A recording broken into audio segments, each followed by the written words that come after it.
Myths of the Norsemen from the Eddas and Sagas. By H.A. Gerber. Introduction. The prime importance of the rude fragments of poetry preserved in early Icelandic literature will now be disputed by none. But there has been until recent times an extraordinary indifference to the wealth of religious tradition and mythical lore which they contain. The long neglect of these precious records of our heathen ancestors is not the fault of the material in which all that survives of their religious beliefs is enshrined. For it may safely be asserted that the Edda is as rich in the essentials of national romance and race imagination, rugged though it be, as the more graceful and idyllic mythology of the South. Neither is it due to anything weak in the conception of the deities themselves, for although they may not rise to great spiritual heights, foremost students of Icelandic literature agree that they stand out rude and massive as the Scandinavian mountains. They exhibit a spirit of victory, superior to brute force, superior to mere matter, a spirit that fights and overcomes. Even were some part of the matter of their myths taken from others, yet the Norsemen have given their gods a noble, upright, great spirit, and placed them upon a high level that is all their own. In fact, these Old Norse songs have a truth in them, an inward perennial truth and greatness. It is a greatness not of mere body and gigantic bulk, but a rude greatness of soul. The introduction of Christianity into the North brought with it the influence of the classical races, and this eventually supplanted the native genius. So that the alien mythology and literature of Greece and Rome have formed an increasing part of the mental equipment of the northern peoples in proportion as the native literature and tradition have been neglected. Undoubtedly northern mythology has exercised a deep influence upon our customs, laws, and language, and there has been, therefore, a great unconscious inspiration flowing from these into English literature. The most distinctive traits of this mythology are a peculiar grim humor, to be found in the religion of no other race, and a dark thread of tragedy which runs throughout the whole woof, and these characteristics, touching both extremes, are writ large over English literature. But of conscious influence, compared with the rich draught of Hellenic inspiration, there is little to be found, and if we turn to modern art the difference is even more apparent. This indifference may be attributed to many causes, but it was due first to the fact that the religious beliefs of our pagan ancestors were not held with any real tenacity. Hence the success of the more or less considered policy of the early Christian missionaries to confuse the heathen beliefs, and merge them in the new faith. An interesting example of which is to be seen in the transference to the Christian festival of Easter of the attributes of the pagan goddess Easter, from whom it took even the name.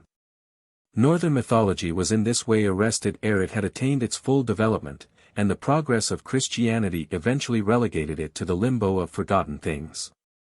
Its comprehensive and intelligent scheme, however, in strong contrast with the disconnected mythology of Greece and Rome, formed the basis of a more or less rational faith which prepared the Norsemen to receive the teaching of Christianity, and so helped to bring about its own undoing. The religious beliefs of the North are not mirrored with any exactitude in the Elder Edda. Indeed, only a travesty of the faith of our ancestors has been preserved in Norse literature. The early poet loved allegory, and his imagination rioted among the conceptions of his fertile muse. His eye was fixed on the mountains till the snowy peaks assumed human features and the giant of the rock or the ice descended with heavy tread. Or he would gaze at the splendor of the spring, or of the summer fields, till Freya with the gleaming necklace stepped forth, or Sif with the flowing locks of gold. We are told nothing as to sacrificial and religious rites, and all else is omitted which does not provide material for artistic treatment. The so-called Northern mythology, therefore, may be regarded as a precious relic of the beginning of Northern poetry, rather than as a representation of the religious beliefs of the Scandinavians. And these literary fragments bear many signs of the transitional stage wherein the confusion of the old and new faiths is easily apparent. But notwithstanding the limitations imposed by long neglect, it is possible to reconstruct in part a plan of the ancient Norse beliefs, and the general reader will derive much profit from Carlyle's illuminating study in Heroes and Hero Worship. A bewildering, inextricable jungle of delusions, confusions, falsehoods and absurdities, covering the whole field of life, he calls them, with all good reason. But he goes on to show, with equal truth, that at the soul of this crude worship of distorted nature was a spiritual force seeking expression. What we probe without reverence they viewed with awe, and not understanding it, straightway deified it, as all children have been apt to do in all stages of the world's history. Truly they were hero worshippers after Carlyle's own heart, and skepticism had no place in their simple philosophy. It was the infancy of thought gazing upon a universe filled with divinity, and believing heartily with all sincerity. A large-hearted people reaching out in the dark towards ideals which were better than they knew. Ragnarok was to undo their gods because they had stumbled from their higher standards. We have to thank a curious phenomenon for the preservation of so much of the old lore as we still possess. While foreign influences were corrupting the Norse language, it remained practically unaltered in Iceland, which had been colonized from the mainland by the Norsemen who had fled thither to escape the oppression of Harald Fairhair after his crushing victory of Hafrsfjord. These people brought with them the poetic genius which had already manifested itself, and it took fresh root in that barren soil. Many of the Old Norse poets were natives of Iceland, and in the early part of the Christian era, a supreme service was rendered to Norse literature by the Christian priest, Sigmund, who industriously brought together a large amount of pagan poetry in a collection known as the Elder Edda, which is the chief foundation of our present knowledge of the religion of our Norse ancestors. Icelandic literature remained a sealed book, however, until the end of the 18th century, and very slowly since that time it has been winning its way in the teeth of indifference. Until there are now signs that it will eventually come into its own. To know the old faith, says Carlyle, brings us into closer and clearer relation with the past, with our own possessions in the past. For the whole past is the possession of the present. The past had always something true, and is a precious possession. The weighty words of William Morris regarding the Volsunga saga may also be fitly quoted as an introduction to the whole of this collection of myths of the Norsemen. This is the great story of the North, which should be to all our race what the tale of Troy was to the Greeks, to all our race first, and afterwards. When the change of the world has made our race nothing more than a name of what has been, a story too, then should it be to those that come after us no less than the tale of Troy has been to us. Northern Mythology, Kaufman. Halliday Sparling. Carlyle, Heroes and Hero Worship. Northern Mythology, Kaufman. Chapter 1, The Beginning. Myths of Creation. Although the Aryan inhabitants of northern Europe are supposed by some authorities to have come originally from the plateau of Iran, in the heart of Asia, the climate and scenery of the countries where they finally settled had great influence in shaping their early religious beliefs, as well as in ordering their mode of living. The grand and rugged landscapes of northern Europe, the midnight sun, the flashing rays of the aurora borealis, the ocean continually lashing itself into fury against the great cliffs and icebergs of the Arctic Circle, could not but impress the people as vividly as the almost miraculous vegetation, the perpetual light, and the blue seas and skies of their brief summer season. It is no great wonder, therefore, that the Icelanders, for instance, to whom we owe the most perfect records of this belief, fancied in looking about them that the world was originally created from a strange mixture of fire and ice. Northern mythology is grand and tragical. Its principal theme is the perpetual struggle of the beneficent forces of nature against the injurious, and hence it is not graceful and idyllic in character, like the religion of the sunny south, where the people could bask in perpetual sunshine, and the fruits of the earth grew ready to their hand.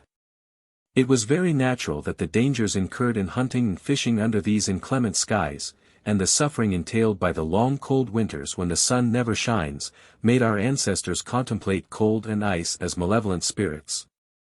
And it was with equal reason that they invoked with special fervor the beneficent influences of heat and light.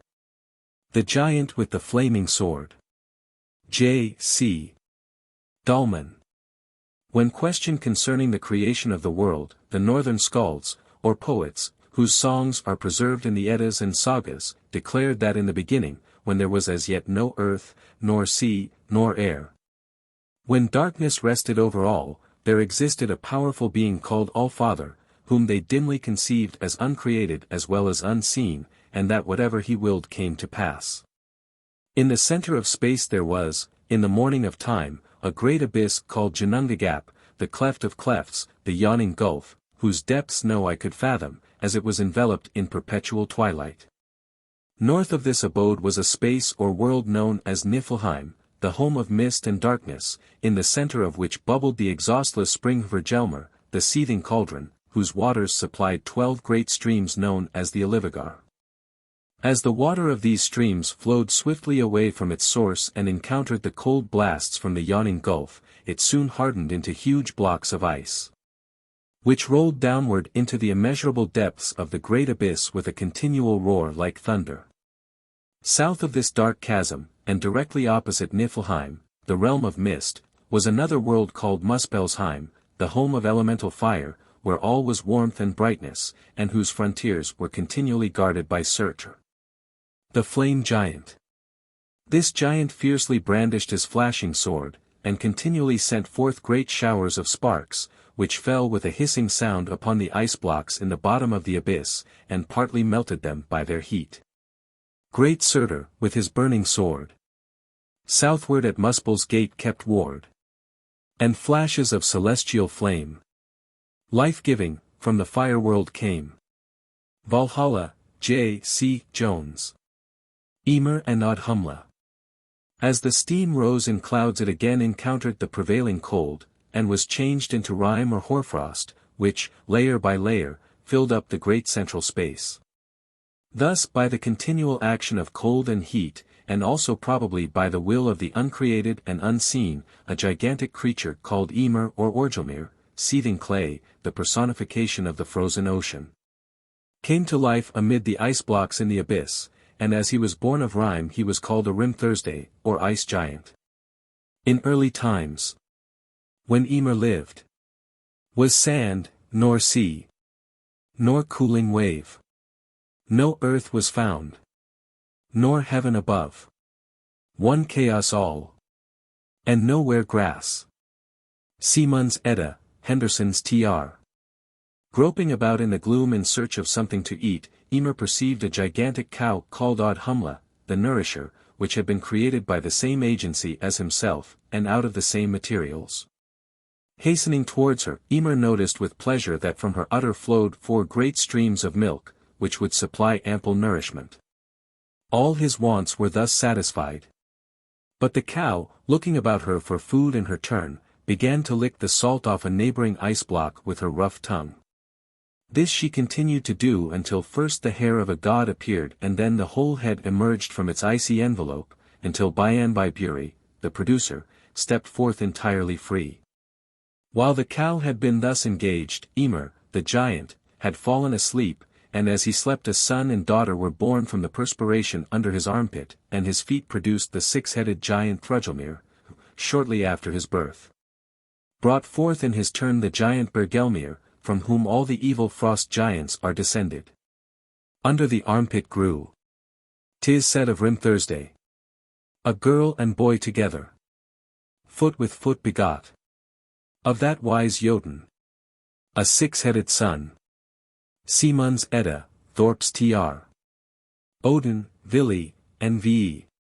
When these giants became aware of the existence of the god Buri, and of his son born, whom he had immediately produced, they began waging war against them. For as the gods and giants represented the opposite forces of good and evil, there was no hope of their living together in peace. The struggle continued evidently for ages, neither party gaining a decided advantage, until Bor married the giantess Bestla, daughter of Bolthorn, the thorn of evil, who bore him 3 powerful sons, Odin, Spirit, Vili, Will, and Ve, Holy. These 3 sons immediately joined their father in his struggle against the hostile frost giants, and finally succeeded in slaying their deadliest foe, the great Ymir. As he sank down lifeless the blood gushed from his wounds in such floods that it produced a great deluge, in which all his race perished, with the exception of Bergelmir, who escaped in a boat and went with his wife to the confines of the world. And all the race of Ymir thou didst drown, save one, Bergelmir, he on shipboard fled. Thy deluge, and from him the giants sprang. Balder dead, Matthew Arnold.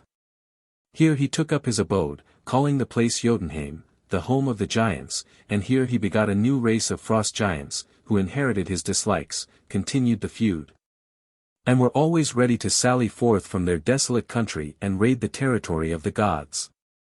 The gods, in northern mythology called Asir, pillars and supporters of the world, having thus triumphed over their foes, and being no longer engaged in perpetual warfare, now began to look about them, with intent to improve the desolate aspect of things and fashion a habitable world. After due consideration Bor's sons rolled Ymir's great corpse into the yawning abyss, and began to create the world out of its various component parts. The creation of the earth. Out of the flesh they fashioned Midgard, Middle Garden, as the earth was called. This was placed in the exact center of the vast space, and hedged all round with Ymir's eyebrows for bulwarks or ramparts. The solid portion of Midgard was surrounded by the giant's blood or sweat, which formed the ocean, while his bones made the hills, his flat teeth the cliffs, and his curly hair the trees and all vegetation.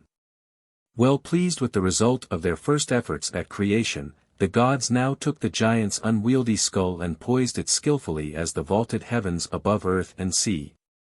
Then scattering his brains throughout the expanse beneath they fashioned from them the fleecy clouds. Of Ymir's flesh was earth created. Of his blood the sea. Of his bones the hills. Of his hair trees and plants. Of his skull the heavens. And of his brows the gentle powers. Formed Midgard for the sons of men. But of his brain the heavy clouds are all created. Norse Mythology, R. B. Anderson. To support the heavenly vault, the gods stationed the strong dwarfs, Nordri, Sudri, Austri, Westri, at its four corners, bidding them sustain it upon their shoulders. And from them the 4 points of the compass received their present names of north, south, east, and west. To give light to the world thus created, the gods studded the heavenly vault with sparks secured from Muspelheim, points of light which shone steadily through the gloom like brilliant stars. The most vivid of these sparks, however, were reserved for the manufacture of the sun and moon, which were placed in beautiful golden chariots. And from the flaming world, where Muspel reigns, thou sent'st and fetchedst fire, and madest lights. Sun, moon, and stars, which thou hast hung in heaven, dividing clear the paths of night and day. Balder dead, Matthew Arnold. When all these preparations had been finished, and the steeds Arvik, the early waker, and Alsvin, the rapid goer, were harnessed to the sun chariot, the gods, fearing lest the animals should suffer from their proximity to the ardent sphere, placed under their withers great skins filled with air or with some refrigerant substance. They also fashioned the shield Svalin, the cooler, and placed it in front of the car to shelter them from the sun's direct rays, which would else have burned them and the earth to a cinder. The moon car was, similarly, provided with a fleet steed called Alsvidr, the all-swift, but no shield was required to protect him from the mild rays of the moon. Mani and Sol. The chariots were ready, the steeds harnessed and impatient to begin what was to be their daily round, but who should guide them along the right road? The gods looked about them, and their attention was attracted to the 2 beautiful offspring of the giant Mundalfari. He was very proud of his children, and had named them after the newly created orbs, Mani, the moon, and Sol, the sun. Sol, the sun-maid, was the spouse of Glor, Glow, who was probably one of Surtur's sons. The names proved to be happily bestowed, as the brother and sister were given the direction of the steeds of their bright namesakes. After receiving due counsel from the gods, they were transferred to the sky, and day by day they fulfilled their appointed duties and guided their steeds along the heavenly paths. Know that Mundalfare is height, father to the moon and sun. Age on age shall roll away, while they mark the months and days. Hávamál, W. Taylor's Tr. The gods next summoned Night, a daughter of Norvi, one of the giants, and entrusted to her care a dark chariot, drawn by a sable steed, Rimfaxi, frost mane, from whose waving mane the dew and hoarfrost dropped down upon the earth. Rimfaxi is the sable steed from the east who brings the night. fraught with the showering joys of love. As he champs the foamy bit, drops of dew are scattered round, to adorn the valleys of earth. Hávamál, W. Taylor's Tr. The goddess of night had thrice been married, and by her first husband, Naglfari, she had had a son named Aud, by her second, Anar, a daughter Jord, Earth. And by her third, the god Delinger, Dawn, another son, of radiant beauty, was now born to her, and he was given the name of Dag, Day. The wolves pursuing Sol and Mani. J. C. Dahlman. As soon as the gods became aware of this beautiful being's existence, they provided a chariot for him also, drawn by the resplendent white steed Skinfaxi, shining mane, from whose mane bright beams of light shone forth in every direction, illuminating all the world, and bringing light and gladness to all. Forth from the east, up the ascent of heaven, Day drove his courser with the shining mane.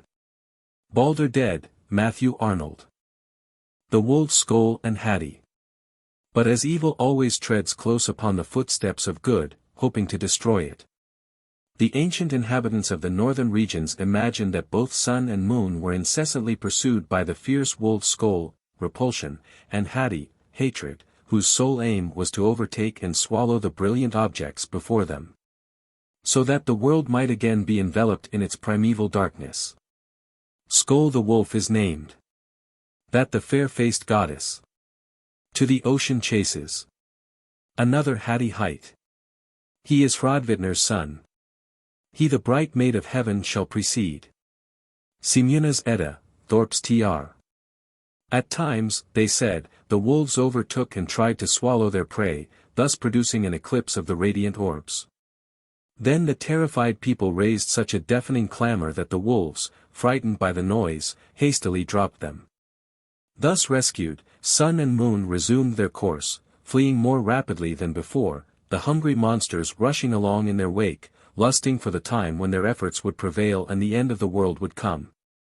For the northern nations believed that as their gods had sprung from an alliance between the divine element, Bor, and the mortal, Bestla, they were finite, and doomed to perish with the world they had made. But even in this early morn, faintly foreshadowed was the dawn of that fierce struggle, deadly shock, which yet should end in Ragnarok, when good and evil, death and life, beginning now, end then their strife. Valhalla, J. C. Jones. Mani was accompanied also by Huki, the waxing, and Bil, the waning, moon, two children whom he had snatched from earth, where a cruel father forced them to carry water all night. Our ancestors fancied they saw these children, the original, Jack and Jill, with their pale, darkly outlined upon the moon. The gods not only appointed sun, moon, day, and night to mark the procession of the year, but also called evening, midnight, morning, forenoon, noon, and afternoon to share their duties, making summer and winter the rulers of the seasons. Summer, a direct descendant of Svassid, the mild and lovely, inherited his sire's gentle disposition, and was loved by all except Winter, his deadly enemy, the son of Eventual, himself a son of the disagreeable god Vasid, the personification of the icy wind. Eventual is the name of him who begot the winter's god. Summer from Swasuthur sprang. Both shall walk the way of years, till the twilight of the gods. Vafthrudnismal, W. Taylor's Tr. The cold winds continually swept down from the north, chilling all the earth, and the Northmen imagined that these were set in motion by the great giant Racevelg, the corpse swallower, who, clad in eagle plumes, sat at the extreme northern verge of the heavens, and that when he raised his arms or wings the cold blasts darted forth and swept ruthlessly over the face of the earth, blighting all things with their icy breath. Racevelger is the name of him who sits beyond the end of heaven, and winnows wide his eagle wings, whence the sweeping blasts have birth. Vafthrudnismal, W. Taylor's Tr.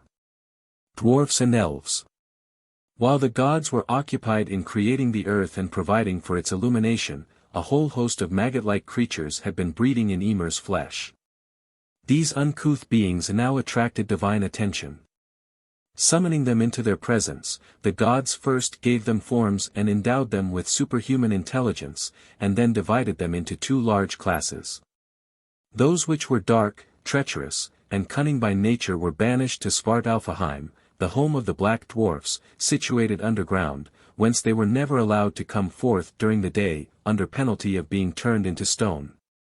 They were called dwarfs, trolls, gnomes, or kobolds, and spent all their time and energy in exploring the secret recesses of the earth. They collected gold, silver, and precious stones, which they stowed away in secret crevices, whence they could withdraw them at will. The remainder of these small creatures, including all that were fair, good, and useful, the gods called fairies and elves, and they sent them to dwell in the airy realm of Alfheim, home of the light elves, situated between heaven and earth. Whence they could flit downward whenever they pleased, to attend to the plants and flowers, sport with the birds and butterflies, or dance in the silvery moonlight on the green. Odin, who had been the leading spirit in all these undertakings, now bade the gods, his descendants, follow him to the broad plain called Idawold, far above the earth, on the other side of the great stream Ifang, whose waters never froze. Ifang's deep and murky wave parts the ancient sons of earth. From the dwelling of the Goths open flows the mighty flood. Nor shall ice arrest its course, while the wheel of ages rolls. Vafthrudni's Mal, W. Taylor's Tr. In the center of the sacred space, which from the beginning of the world had been reserved for their own abode and called Asgard, home of the gods, the 12 Aesir, gods, and 24 Aesingr, goddesses, all assembled at the bidding of Odin. Then was held a great council, at which it was decreed that no blood should be shed within the limits of their realm, or peace-stead, but that harmony should reign there forever.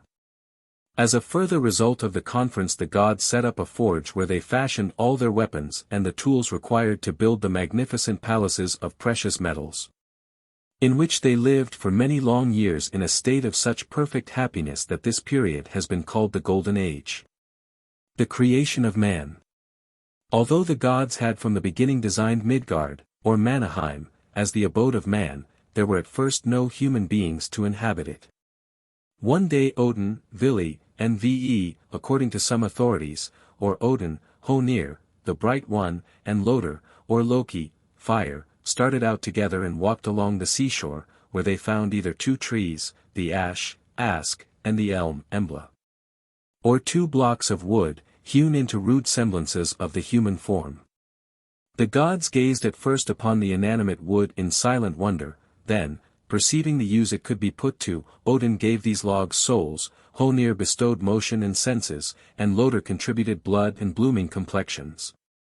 Thus endowed with speech and thought, and with power to love and to hope and to work, and with life and death, the newly created man and woman were left to rule Midgard at will. They gradually peopled it with their descendants, while the gods, remembering they had called them into life, took a special interest in all they did, watched over them, and often vouchsafed their aid and protection. The tree Yggdrasil. All-Father next created a huge ash called Yggdrasil, the tree of the universe, of time, or of life, which filled all the world, taking root not only in the remotest depths of Niflheim, where bubbled the spring Hvergelmir, but also in Midgard, near Mimir's well, the ocean, and in Asgard, near the Urdir fountain. From its three great roots the tree attained such a marvelous height that its topmost bough, called Larid, the Peacegiver, overshadowed Odin's hall, while the other wide-spreading branches towered over the other worlds. An eagle was perched on the bough Larid, and between his eyes sat the falcon Vedfolnir, sending his piercing glances down into heaven, earth, and Niflheim, and reporting all that he saw. As the tree Yggdrasil was ever green, its leaves never withering, it served as pasture ground not only for Odin's goat Heidrun, which supplied the heavenly mead, the drink of the gods, but also for the stags Dane, Dvalin, Dunir, and Durathr, from whose horns honey dew dropped down upon the earth and furnished the water for all the rivers in the world. In the seething cauldron Hvergelmir, close by the great tree, a horrible dragon, called Nidhugg, continually gnawed the roots, and was helped in his work of destruction by countless worms, whose aim it was to kill the tree, knowing that its death would be the signal for the downfall of the gods. Through all our life a tempter prowls malignant. The cruel Nidhugg from the world below. He hates that Asa light whose rays benignant. On hero's brow and glittering sword bright glow. Viking Tales of the North, R. B. Anderson. Scampering continually up and down the branches and trunk of the tree, the squirrel Ratatosk, branch borer, the typical busybody and talebearer, passed its time repeating to the dragon below the remarks of the eagle above, and vice versa. In the hope of stirring up strife between them. The bridge Bifrost. It was, of course, essential that the tree Yggdrasil should be maintained in a perfectly healthy condition, and this duty was performed by the Norns, or Fates, who daily sprinkled it with the holy waters from the Urder fountain. This water, as it trickled down to earth through branches and leaves, supplied the bees with honey. From either edge of Niflheim, arching high above Midgard, rose the sacred bridge, Bifrost, Asabru, the rainbow, built of fire, water, and air, whose quivering in changing hues it retained. And over which the gods travelled to and fro to the earth or to the Urder well, at the foot of the ash Yggdrasil, where they daily assembled in council. The gods arose. And took their horses, and set forth to ride. O'er the bridge Bifrost, where is Heimdall's watch. To the ash Yggdrasil, and Ida's plain. Thor came on foot, the rest on horseback rode. Balder dead, Matthew Arnold. Of all the gods Thor only, the god of thunder, never passed over the bridge, for fear lest his heavy tread or the heat of his lightnings would destroy it. The god Heimdall kept watch and ward there night and day. He was armed with a trenchant sword, and carried a trumpet called Gjallar horn, upon which he generally blew a soft note to announce the coming or going of the gods, but upon which a terrible blast would be sounded when Ragnarok should come. And the frost giants and Surtr combine to destroy the world. Surt from the south comes. With flickering flame. Shines from his sword. The Val god's son. The stony hills are dashed together. The giantesses totter. Men tread the path of hell. And heaven is cloven. Simunds Edda, Thorp's tr. The Vanas. Now although the original inhabitants of heaven were the Aesir, they were not the sole divinities of the northern races, who also recognized the power of the sea and wind gods, the Vanas. Dwelling in Vanaheim and ruling their realms as they pleased.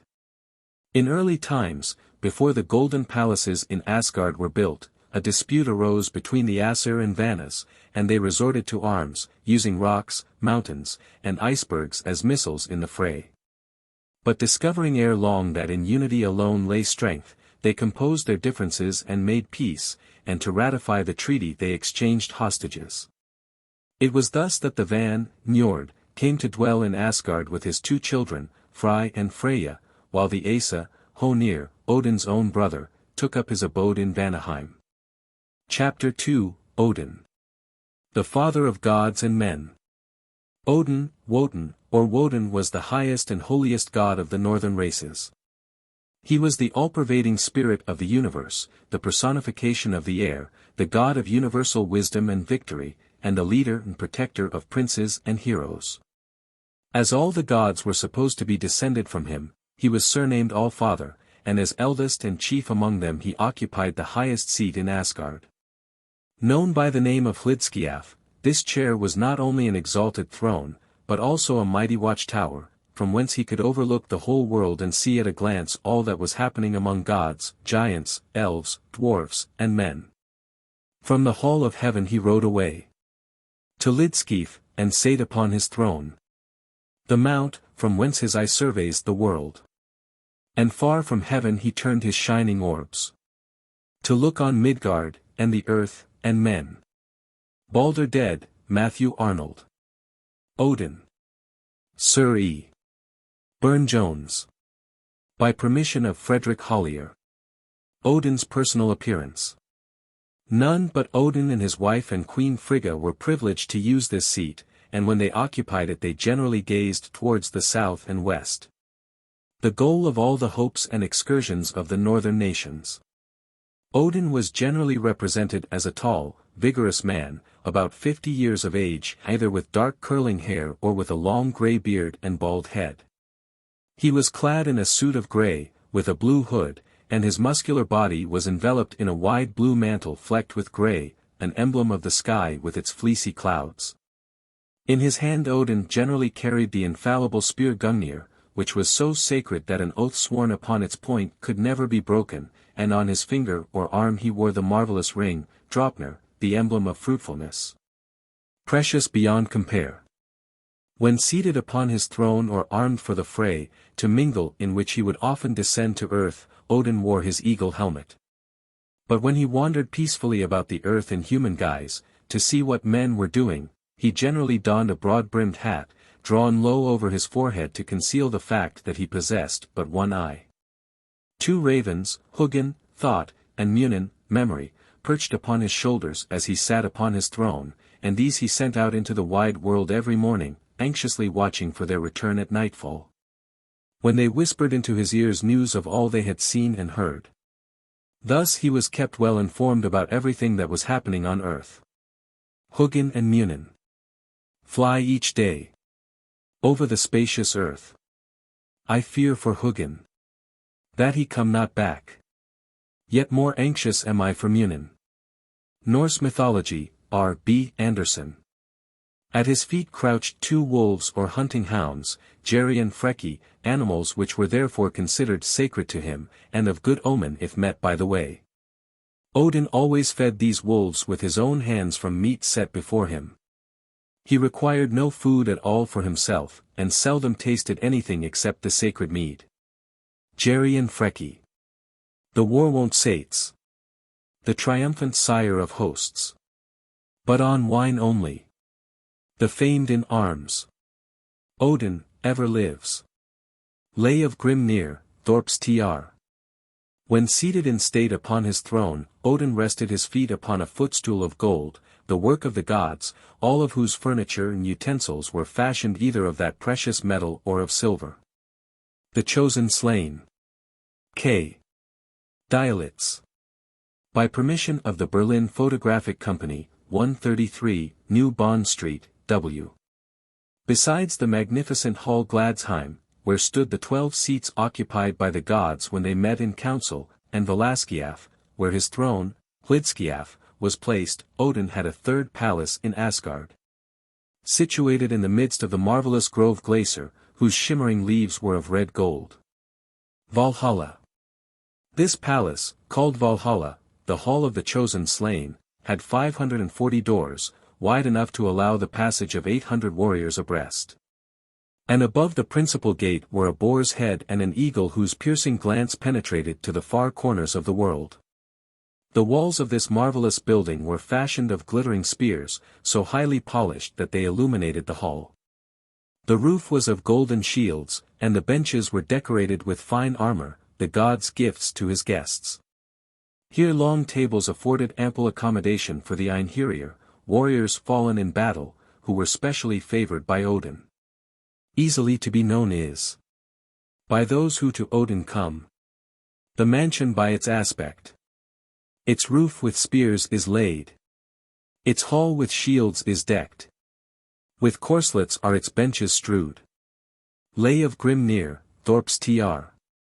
The ancient northern nations, who deemed warfare the most honorable of occupations, and considered courage the greatest virtue, worshipped Odin principally as god of battle and victory. They believed that whenever a fight was impending he sent out his special attendants, the shield dash, battle dash, or wish maidens, called Valkyrs, choosers of the slain, who selected from the dead warriors 1/2 of their number. Whom they bore on their fleet steeds over the quivering rainbow bridge, Bifrost, into Valhalla. Welcomed by Odin's sons, Hermod and Bragi, the heroes were conducted to the foot of Odin's throne, where they received the praise due to their valor. When some special favorite of the god was thus brought into Asgard, Valfather, father of the slain, as Odin was called when he presided over the warriors, would sometimes rise from his throne and in person bid him welcome at the great entrance gate. The Feast of the Heroes. Besides the glory of such distinction, and the enjoyment of Odin's beloved presence day after day, other more material pleasures awaited the warriors in Valhalla. Generous entertainment was provided for them at the long tables, where the beautiful white-armed virgins, the Valkyrs, having laid aside their armor and clad themselves in pure white robes, waited upon them with assiduous attention. These maidens, 9 in number according to some authorities, brought the heroes great horns full of delicious mead, and set before them huge portions of boar's flesh, upon which they feasted heartily. The usual northern drink was beer or ale, but our ancestors fancied this beverage too coarse for the heavenly sphere. They therefore imagined that Valfather kept his table liberally supplied with mead or hydromel, which was daily furnished in great abundance by his she-goat Heidrun, who continually browsed on the tender leaves and twigs on Lærred, Yggdrasil's topmost branch. Rash war and perilous battle, their delight. And immature, and red with glorious wounds. Unpeaceful death their choice, deriving thence a right to feast and drain immortal bowls. In Odin's hall, whose blazing roof resounds the genial uproar of those shades who fall in desperate fight, or by some brave attempt. Liberty, James Thomson. A Viking Foray. J. C. Dahlman. By arrangement with the artist. The meat upon which the Einherjar feasted was the flesh of the divine boar Saerimnir, a marvelous beast, daily slain by the cook Andrimnir, and boiled in the great cauldron Eldrimnir. But although Odin's guests had true northern appetites and gorged themselves to the full, there was always plenty of meat for all. Andrimnir cooks. In Eldrimnir. Saerimnir. 'Tis the best of flesh. But few know what the Einherjas eat. Lay of Grimnir, Anderson's version. Moreover, the supply was exhaustless, for the boar always came to life again before the time of the next meal. This miraculous renewal of supplies in the larder was not the only wonderful occurrence in Valhalla, for it is related that the warriors, after having eaten and drunk to satiety, always called for their weapons, armed themselves, and rode out into the great courtyard, where they fought against one another, repeating the feats of arms for which they were famed on earth, and recklessly dealing terrible wounds, which, however, were miraculously and completely healed as soon as the dinner horn sounded. All the chosen guests of Odin daily ply the trade of war. From the fields of festal fight, swift they ride in gleaming arms, and gaily, at the board of gods, quaff the cup of sparkling ale, and eat Saerimni's vaunted flesh. Vafthrudni's Mal, W. Taylor's Tr. Whole and happy at the sound of the horn, and bearing one another no grudge for cruel thrusts given and received, the Einherjar would ride gaily back to Valhalla to renew their feasts in Odin's beloved presence, while the white-armed Valkyrs, with flying hair, glided gracefully about, constantly filling their horns or their favorite drinking vessels, the skulls of their enemies, while the skalds sang of war and of stirring Viking forays. And all day long they there are hacked and hewn, mid dust, and groans, and limbs lopped off, and blood. But all at night return to Odin's hall, woundless and fresh, such lot is theirs in heaven. Balder dead, Matthew Arnold. Fighting and feasting thus, the heroes were said to spend their days in perfect bliss, while Odin delighted in their strength and number, which, however, he foresaw would not avail to prevent his downfall when the day of the last battle should dawn. As such pleasures were the highest a northern warrior's fancy could paint, it was very natural that all fighting men should love Odin, and early in life should dedicate themselves to his service. They vowed to die arms in hand, if possible, and even wounded themselves with their own spears when death drew near, if they had been unfortunate enough to escape death on the battlefield and were threatened with straw death, as they called decease from old age or sickness. To Odin then true fast carves he fair runics, death runes cut deep on his arm and his breast. Viking Tales of the North, R. B. Anderson. In reward for this devotion Odin watched with special care over his favorites, giving them gifts, a magic sword, a spear, or a horse, and making them invincible until their last hour had come. When he himself appeared to claim or destroy the gift he had bestowed, and the Valkyrs bore the heroes to Valhalla. He gave to Hermod a helm and corslet. And from him Sigmund a sword received. Lay of Hyndla, Thorp's Tr. Sleipnir. When Odin took an active part in war, he generally rode his 8-footed grey steed, Sleipnir, and bore a white shield. His glittering spear flung over the heads of the combatants was the signal for the fray to commence, and he would dash into the midst of the ranks shouting his war cry, "Odin has you all." And Odin donned his dazzling corslet and his helm of gold, and led the way on Sleipnir. Balder dead, Matthew Arnold. At times he used his magic bow, from which he would shoot 10 arrows at once, every one invariably bringing down a foe.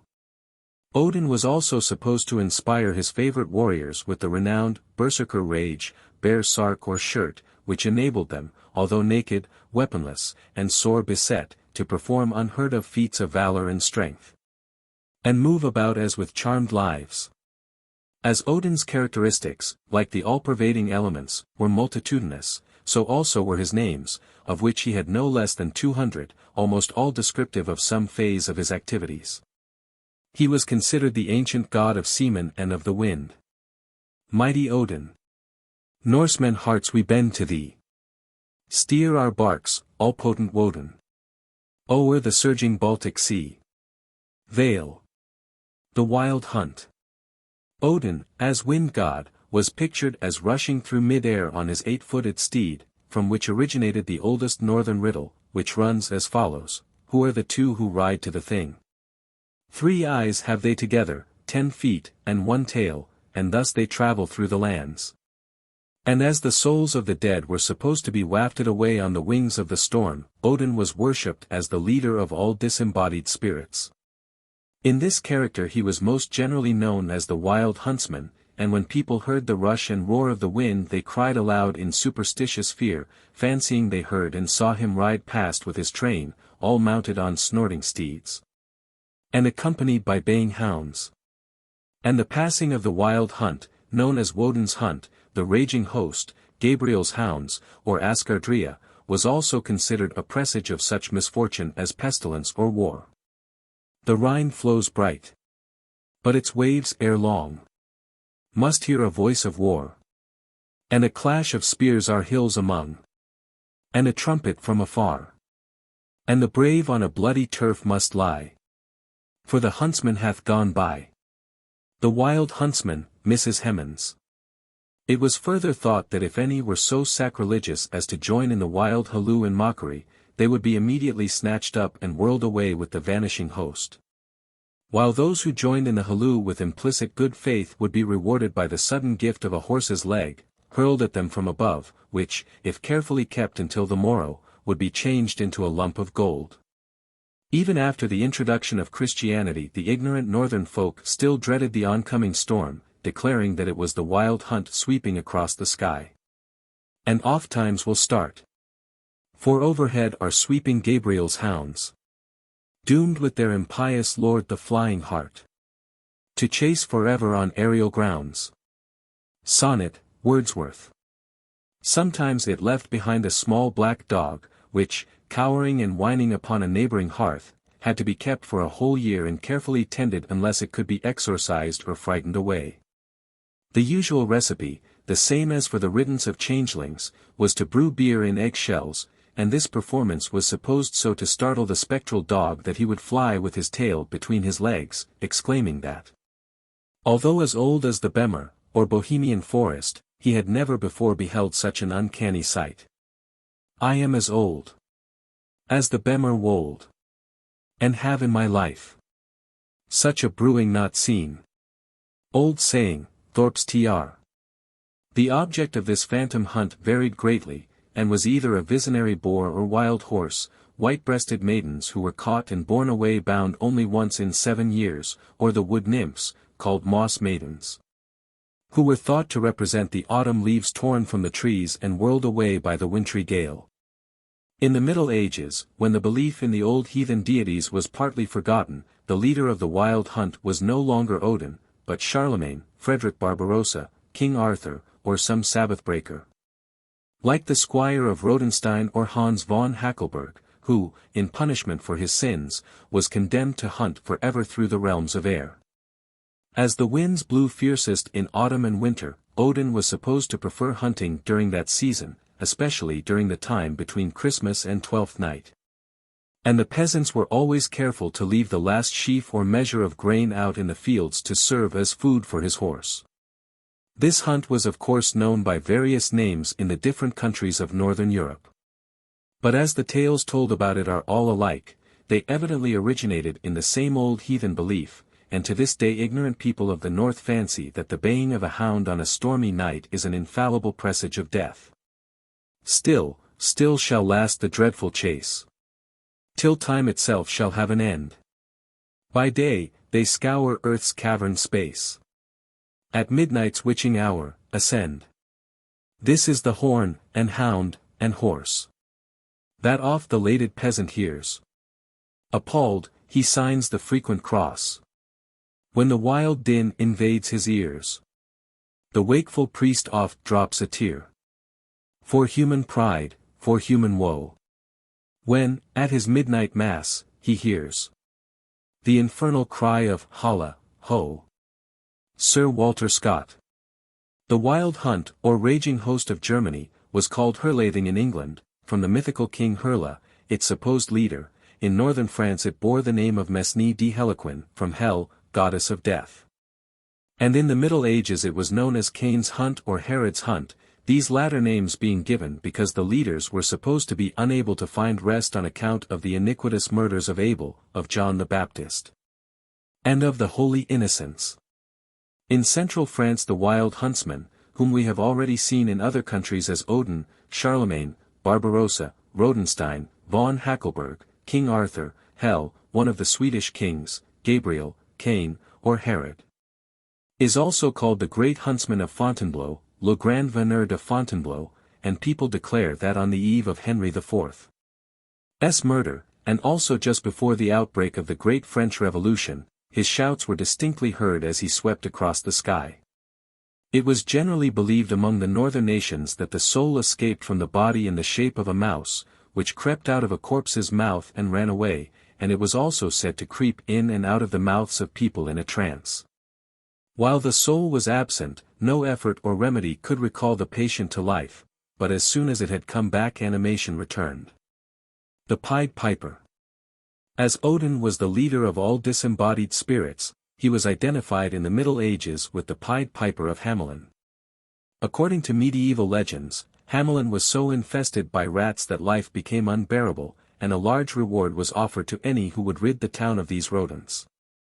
A piper, in party-colored garments, offered to undertake the commission, and the terms being accepted, he commenced to play through the streets in such wise that, one and all, the rats were beguiled out of their holes until they formed a vast procession. There was that in the strains which compelled them to follow, until at last the river Weser was reached, and all were drowned in its tide. And ere 3 shrill notes the pipe uttered, you heard as if an army muttered. And the muttering grew to a grumbling. And the grumbling grew to a mighty rumbling. And out of the houses the rats came tumbling. Great rats, small rats, lean rats, brawny rats, brown rats, black rats, grey rats, tawny rats, grave old plodders, gay young friskers, fathers, mothers, uncles, cousins, cocking tails and pricking whiskers, families by tens and dozens, brothers, sisters, husbands, wives, followed the piper for their lives. From street to street he piped advancing, and step for step they followed dancing, until they came to the river Weser, wherein all plunged and perished. Robert Browning. As the rats were all dead, and there was no chance of their returning to plague them, the people of Hávamál refused to pay the reward, and they bade the piper do his worst. He took them at their word, and a few moments later the weird strains of the magic flute again arose, and this time it was the children who swarmed out of the houses and merrily followed the piper. There was a rustling that seemed like a bustling of merry crowds just laying at pitching and hustling. Small feet were pattering, wooden shoes clattering. Little hands clapping and little tongues chattering. And, like fowls in a farmyard when barley is scattering, out came all the children running. All the little boys and girls, with rosy cheeks and flaxen curls, and sparkling eyes and teeth like pearls, tripping and skipping, ran merrily after the wonderful music with shouting and laughter. Robert Browning. The Pied Piper of Hamelin. H. Kaulbach. By permission of the Berlin Photographic Company, 133, New Bond Street, W. The burghers were powerless to prevent the tragedy, and as they stood spellbound the piper led the children out of the town to the Koppelberg, a hill on the confines of the town, which miraculously opened to receive the procession, and only closed again when the last child had passed out of sight. This legend probably originated the adage, to pay the piper. The children were never seen in Hamelin again, and in commemoration of this public calamity all official decrees have since been dated so many years after the Pied Piper's visit. They made a decree that lawyers never should think their records dated duly, if, after the day of the month and year, these words did not as well appear. And so long after what happened here, on the 22nd of July, 1376, and the better in memory to fix the place of the children's last retreat. They called it the Pied Piper Street, where any one playing on pipe or tabor was sure for the future to lose his labor. Robert Browning. In this myth Odin is the piper, the shrill tones of the flute are emblematic of the whistling wind, the rats represent the souls of the dead, which cheerfully follow him. And the hollow mountain into which he leads the children is typical of the grave. Bishop Hatto. Another German legend which owes its existence to this belief is the story of Bishop Hatto, the miserly prelate, who, annoyed by the clamors of the poor during a time of famine, had them burned alive in a deserted barn. Like the rats whom he declared they resembled, rather than give them some of the precious grain which he had laid up for himself. Faith, 'tis an excellent bonfire, quoth he. And the country is greatly obliged to me for ridding it in these times forlorn of rats that only consume the corn. Robert Southey. Soon after this terrible crime had been accomplished the bishop's retainers reported the approach of a vast swarm of rats. These, it appears, were the souls of the murdered peasants, which had assumed the forms of the rats to which the bishop had likened them.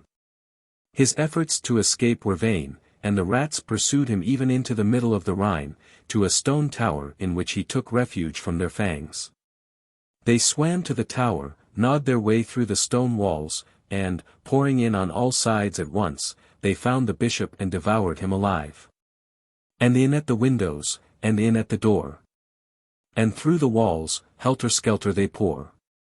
And down from the ceiling, and up through the floor. From the right and the left, from behind and before. From within and without, from above and below.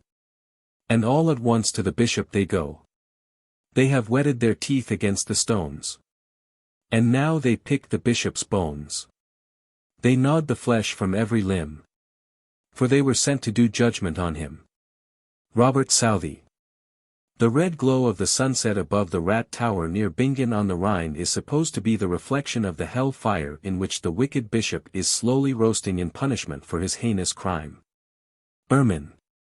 In some parts of Germany Odin was considered to be identical with the Saxon god Ermin, whose statue, the Irminsul, near Paderborn, was destroyed by Charlemagne in 772.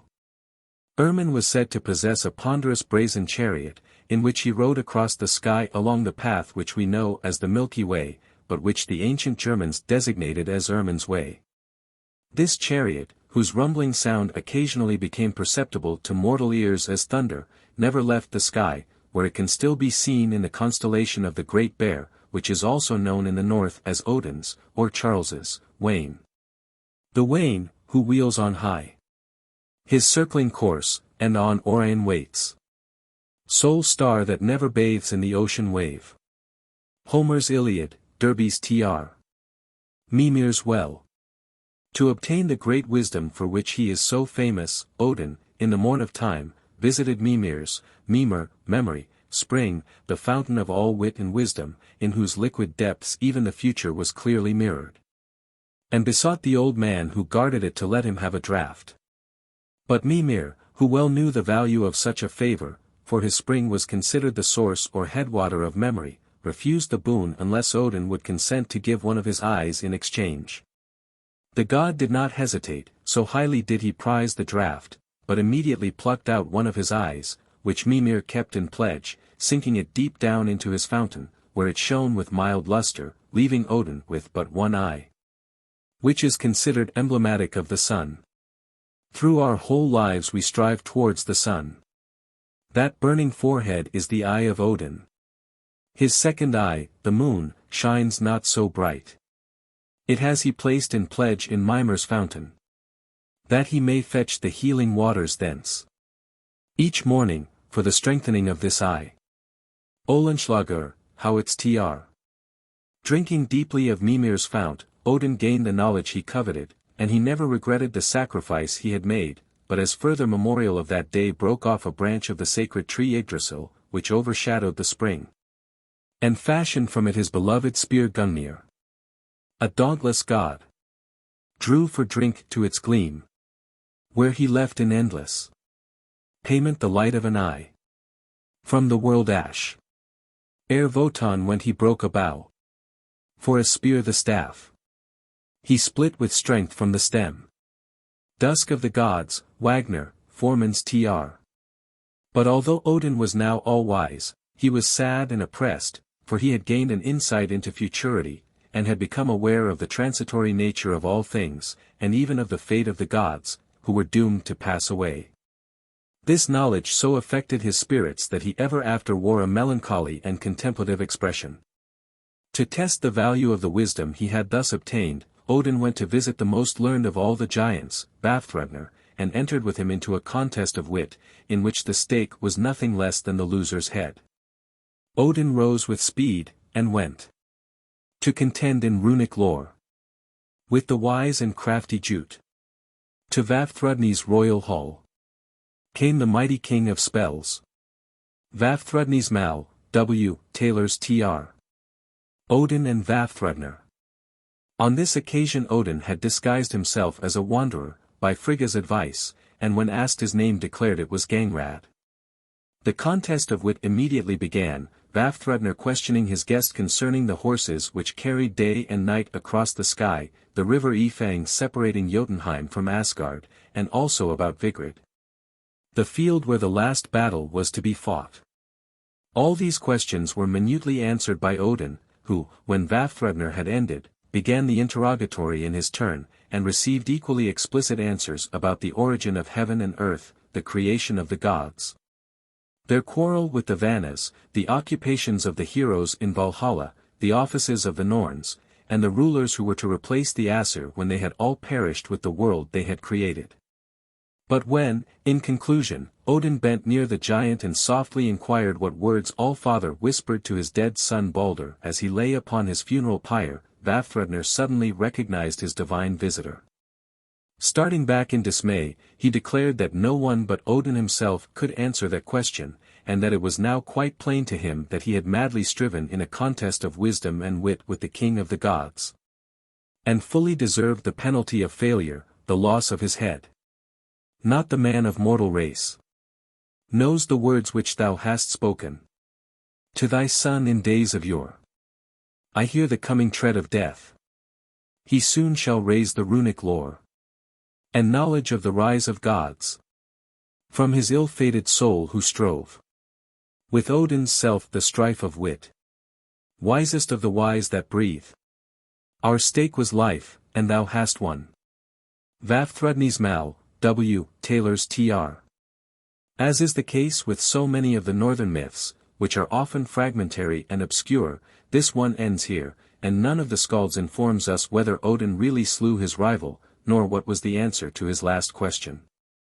But mythologists have hazarded the suggestion that the word whispered by Odin in Balder's ear, to console him for his untimely death, must have been resurrection.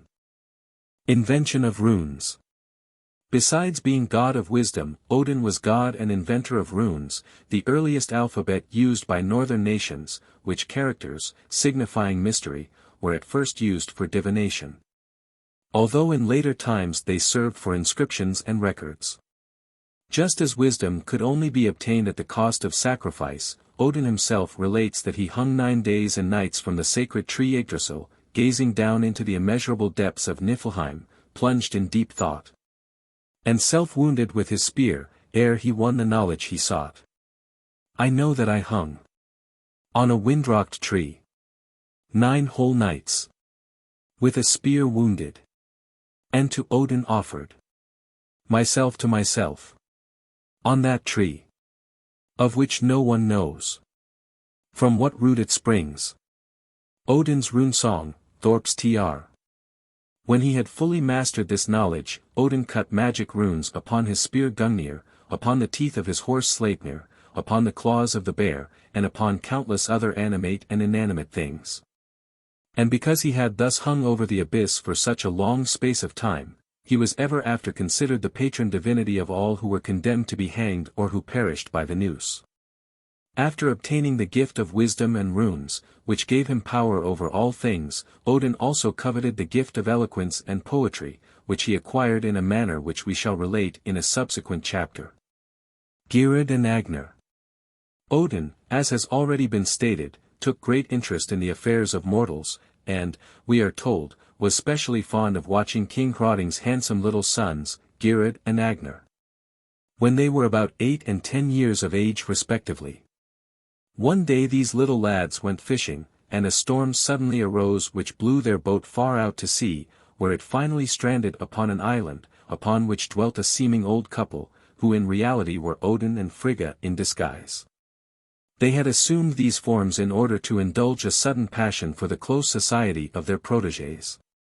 The lads were warmly welcomed and kindly treated, Odin choosing Geirröd as his favorite, and teaching him the use of arms, while Frigga petted and made much of little Agnir. The boys tarried on the island with their kind protectors during the long, cold winter season, but when spring came, and the skies were blue, and the sea calm, they embarked in a boat which Odin provided, and set out for their native shore. Favored by gentle breezes, they were soon wafted thither, but as the boat neared the strand Geirröd quickly sprang out and pushed it far back into the water, bidding his brother sail away into the evil spirit's power. At that selfsame moment the wind veered, and Agnir was indeed carried away, while his brother hastened to his father's palace with a lying tale as to what had happened to his brother. He was joyfully received as one from the dead, and in due time he succeeded his father upon the throne. Years passed by, during which the attention of Odin had been claimed by other high considerations, when one day, while the divine couple were seated on the throne Hlidskiaf, Odin suddenly remembered the winter's sojourn on the desert island. And he bade his wife notice how powerful his pupil had become, and taunted her because her favorite Agnir had married a giantess and had remained poor and of no consequence. Frigga quietly replied that it was better to be poor than hard-hearted, and accused Geirröd of lack of hospitality, one of the most heinous crimes in the eyes of a Northman. She even went so far as to declare that in spite of all his wealth he often ill-treated his guests. When Odin heard this accusation he declared that he would prove the falsity of the charge by assuming the guise of a wanderer and testing Geirröd's generosity. Wrapped in his cloud-hued raiment, with slouch hat and pilgrim staff. Wanderer calls me the world. Far have I carried my feet. On the back of the earth. I have boundlessly been. Wagner, Foreman's Tr. Odin immediately set out by a roundabout way, while Frigga, to outwit him, immediately dispatched a swift messenger to warn Geirröd to beware of a man in wide mantle and broad-brimmed hat, as he was a wicked enchanter who would work him ill. Odin. B.E. Fogelberg. When, therefore, Odin presented himself before the king's palace he was dragged into Geirröd's presence and questioned roughly. He gave his name as Grimnir, but refused to tell whence he came or what he wanted, so as this reticence confirmed the suspicion suggested to the mind of Geirröd, he allowed his love of cruelty full play. And commanded that the stranger should be bound between 2 fires, in such wise that the flames played around him without quite touching him, and he remained thus 8 days and nights, in obstinate silence, without food. Now Agnar had returned secretly to his brother's palace, where he occupied a menial position, and one night when all was still, in pity for the suffering of the unfortunate captive, he conveyed to his lips a horn of ale. But for this Odin would have had nothing to drink, the most serious of all trials to the god.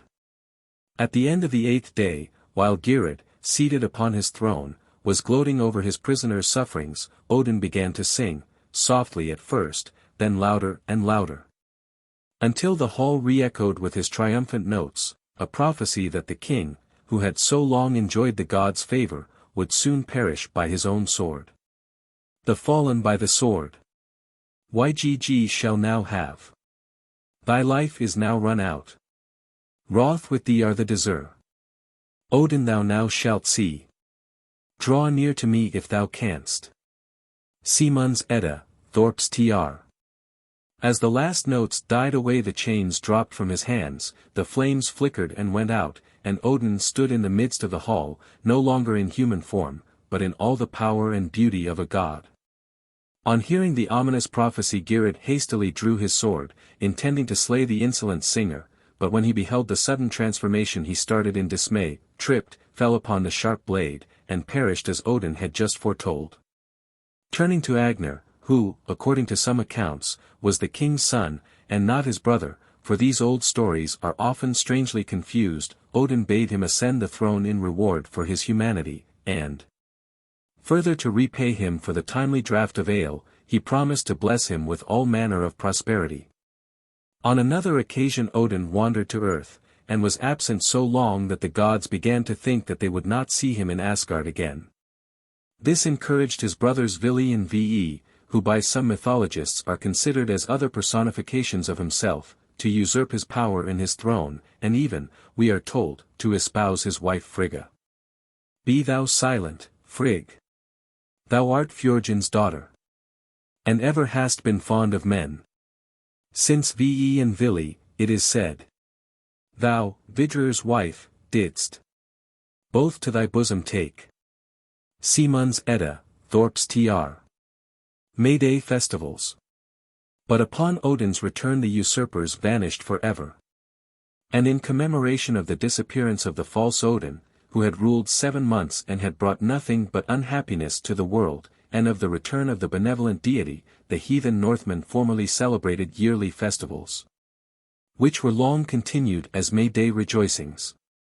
Until very lately there was always, on that day, a grand procession in Sweden, known as the May Ride, in which a flower-decked May King, Odin, pelted with blossoms the fur-enveloped Winter, his supplanter, until he put him to ignominious flight. In England also the 1st of May was celebrated as a festive occasion, in which Maypole dances, May Queens, Maid Marian, and Jack in the Green played prominent parts. As personification of heaven, Odin, of course, was the lover and spouse of the earth, and as to them the earth bore a threefold aspect, the Northmen depicted him as a polygamist, and allotted to him several wives. The first among these was Jord, Erda, the primitive earth, daughter of Night or of the giantess Fjordin. She bore him his famous son Thor, the god of thunder. The second and principal wife was Frigga, a personification of the civilized world. She gave him Balder, the gentle god of spring, Hermod, and, according to some authorities, Tyr. The third wife was Rinda, a personification of the hard and frozen earth, who reluctantly yields to his warm embrace, but finally gives birth to Vali, the emblem of vegetation. Odin is also said to have married Saga or Laga, the goddess of history, hence our verb, to say, and to have daily visited her in the crystal hall of Sakvabek, beneath a cool, ever-flowing river, to drink its waters and listen to her songs about olden times and vanished races. Sakvabek hight the 4th dwelling. Over it flow the cool billows. Glad drink their Odin and Saga every day from golden cups. Norse Mythology, R. B. Anderson. His other wives were Grid, the mother of Vidar, Gunlad, the mother of Bragi, Skadi, and the 9 giantesses who simultaneously bore Heimdall, all of whom play more or less important parts in the various myths of the North. The historical Odin. Besides this ancient Odin, there was a more modern, semi-historical personage of the same name, to whom all the virtues, powers, and adventures of his predecessor have been attributed. He was the chief of the Aesir, inhabitants of Asia Minor, who, sore pressed by the Romans, and threatened with destruction or slavery, left their native land about 70 BC, and migrated into Europe. This Odin is said to have conquered Russia, Germany, Denmark, Norway, and Sweden, leaving a son on the throne of each conquered country. He also built the town of Odense. He was welcomed in Sweden by Gylfi, the king, who gave him a share of the realm, and allowed him to found the city of Sigtuna, where he built a temple and introduced a new system of worship. Tradition further relates that as his end drew near, this mythical Odin assembled his followers, publicly cut himself 9 times in the breast with his spear, a ceremony called carving gear odds, and told them he was about to return to his native land Asgard, his old home, where he would await their coming, to share with him a life of feasting, drinking, and fighting. According to another account, Gylfi, having heard of the power of the Aesir, the inhabitants of Asgard, and wishing to ascertain whether these reports were true, journeyed to the south. In due time he came to Odin's palace, where he was expected, and where he was deluded by the vision of Har, Jafnhar, and Thridi, 3 divinities, enthroned one above the other. The gatekeeper, Gangler, answered all his questions, and gave him a long explanation of northern mythology, which is recorded in the Younger Edda, and then, having finished his instructions, suddenly vanished with the palace amid a deafening noise. According to other very ancient poems, Odin's sons, Weldeg, Beldeg, Sigi, Skjold, Seming, and Yngvi, became kings of East Saxony, West Saxony, Franconia, Denmark, Norway, and Sweden, and from them are descended the Saxons, Hengist and Horsa, and the royal families of the northern lands. Still another version relates that Odin and Frigga had 7 sons, who founded the Anglo-Saxon heptarchy. In the course of time this mysterious king was confounded with the Odin whose worship he introduced, and all his deeds were attributed to the god. Odin was worshipped in numerous temples, but especially in the great fane at Ups, where the most solemn festivals were held, and where sacrifices were offered. The victim was generally a horse, but in times of pressing need human offerings were made, even the king being once offered up to avert a famine. Uppsal's temple, where the North saw Valhall's halls fair imaged here on earth. Viking Tales of the North, R. B. Anderson. The first toast at every festival here was drunk in his honor, and, besides the 1st of May, one day in every week was held sacred to him, and, from his Saxon name, Woden, was called Woden's Day, whence the English word, Wednesday, has been derived. It was customary for the people to assemble at his shrine on festive occasions, to hear the songs of the skalds, who were rewarded for their minstrelsy by the gift of golden bracelets or armlets, which curled up at the ends and were called Odin's serpents. There are but few remains of ancient northern art now extant, and although rude statues of Odin were once quite common they have all disappeared, as they were made of wood, a perishable substance, which in the hands of the missionaries, and especially of Olaf the Saint, the northern iconoclast, was soon reduced to ashes. There in the temple, carved in wood, the image of great Odin stood. Saga of King Olaf, Longfellow. Odin himself is supposed to have given his people a code of laws whereby to govern their conduct, in a poem called Hávamál, or the High Song, which forms part of the Edda. In this lay he taught the fallibility of man, the necessity for courage, temperance, independence, and truthfulness, respect for old age, hospitality, charity, and contentment, and gave instructions for the burial of the dead. At home let a man be cheerful, and toward a guest liberal. Of wise conduct he should be, of good memory and ready speech. If much knowledge he desires, he must often talk on what is good. Hávamál, Thorpe's Tr. Chapter 3, Frigga, the Queen of the Gods. Frigga, or Frigg, daughter of Fjorgyn and sister of Jord, according to some mythologists, is considered by others as a daughter of Jord and Odin, whom she eventually married. This wedding caused such general rejoicing in Asgard, where the goddess was greatly beloved, that ever after it was customary to celebrate its anniversary with feast and song, and the goddess being declared patroness of marriage. Her health was always proposed with that of Odin and Thor at wedding feasts. Frigga spinning the clouds. J. C. Dahlman. Frigga was goddess of the atmosphere, or rather of the clouds, and as such was represented as wearing either snow-white or dark garments, according to her somewhat variable moods. She was queen of the gods, and she alone had the privilege of sitting on the throne Hlidskiaf, beside her august husband. From thence she too could look over all the world and see what was happening, and, according to the belief of our ancestors, she possessed the knowledge of the future, which, however, no one could ever prevail upon her to reveal. Thus proving that northern women could keep a secret inviolate. Of me the gods are sprung. And all that is to come I know, but lock in my own breast, and have to none revealed. Balder dead, Matthew Arnold. She was generally represented as a tall, beautiful, and stately woman, crowned with heron plumes, the symbol of silence or forgetfulness, and clothed in pure white robes, secured at the waist by a golden girdle, from which hung a bunch of keys. The distinctive sign of the northern housewife, whose special patroness she was said to be. Although she often appeared beside her husband, Frigga preferred to remain in her own palace, called Fensalar, the hall of mists or of the sea, where she diligently plied her wheel or distaff, spinning golden thread or weaving long webs of bright-colored clouds.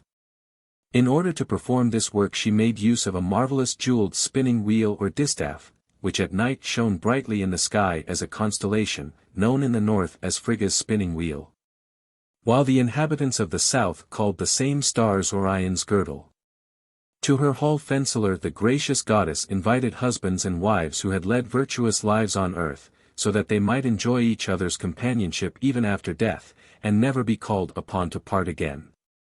There in the glen, Fensalar stands, the house of Frey, honored mother of the gods, and shows its lighted windows and the open doors. Balder dead, Matthew Arnold. Frigga was therefore considered the goddess of conjugal and motherly love, and was specially worshipped by married lovers and tender parents.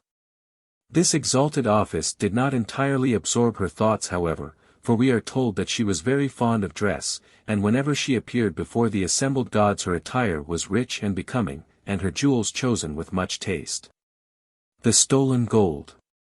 Frigga's love of adornment once led her sadly astray, for, in her longing to possess some new ornament, she secretly purloined a piece of gold from a statue representing her husband, which had just been placed in his temple.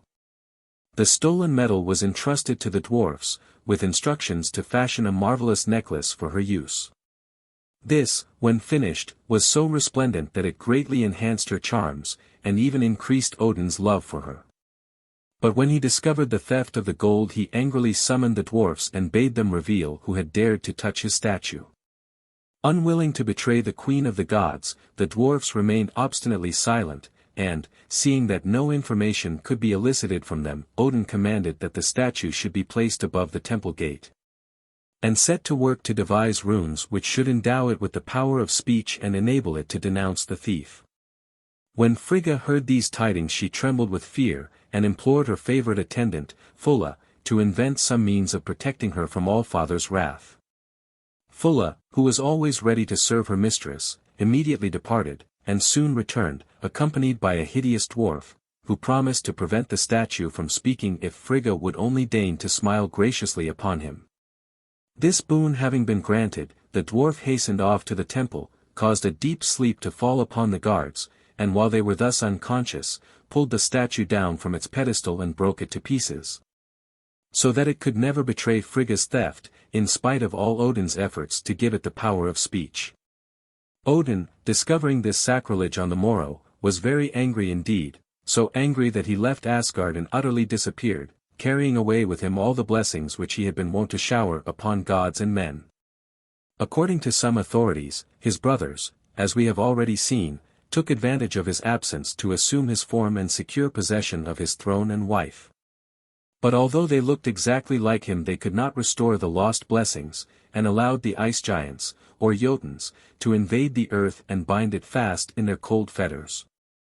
These wicked giants pinched the leaves and buds till they all shriveled up, stripped the trees bare, shrouded the earth in a great white coverlet and veiled it in impenetrable mists.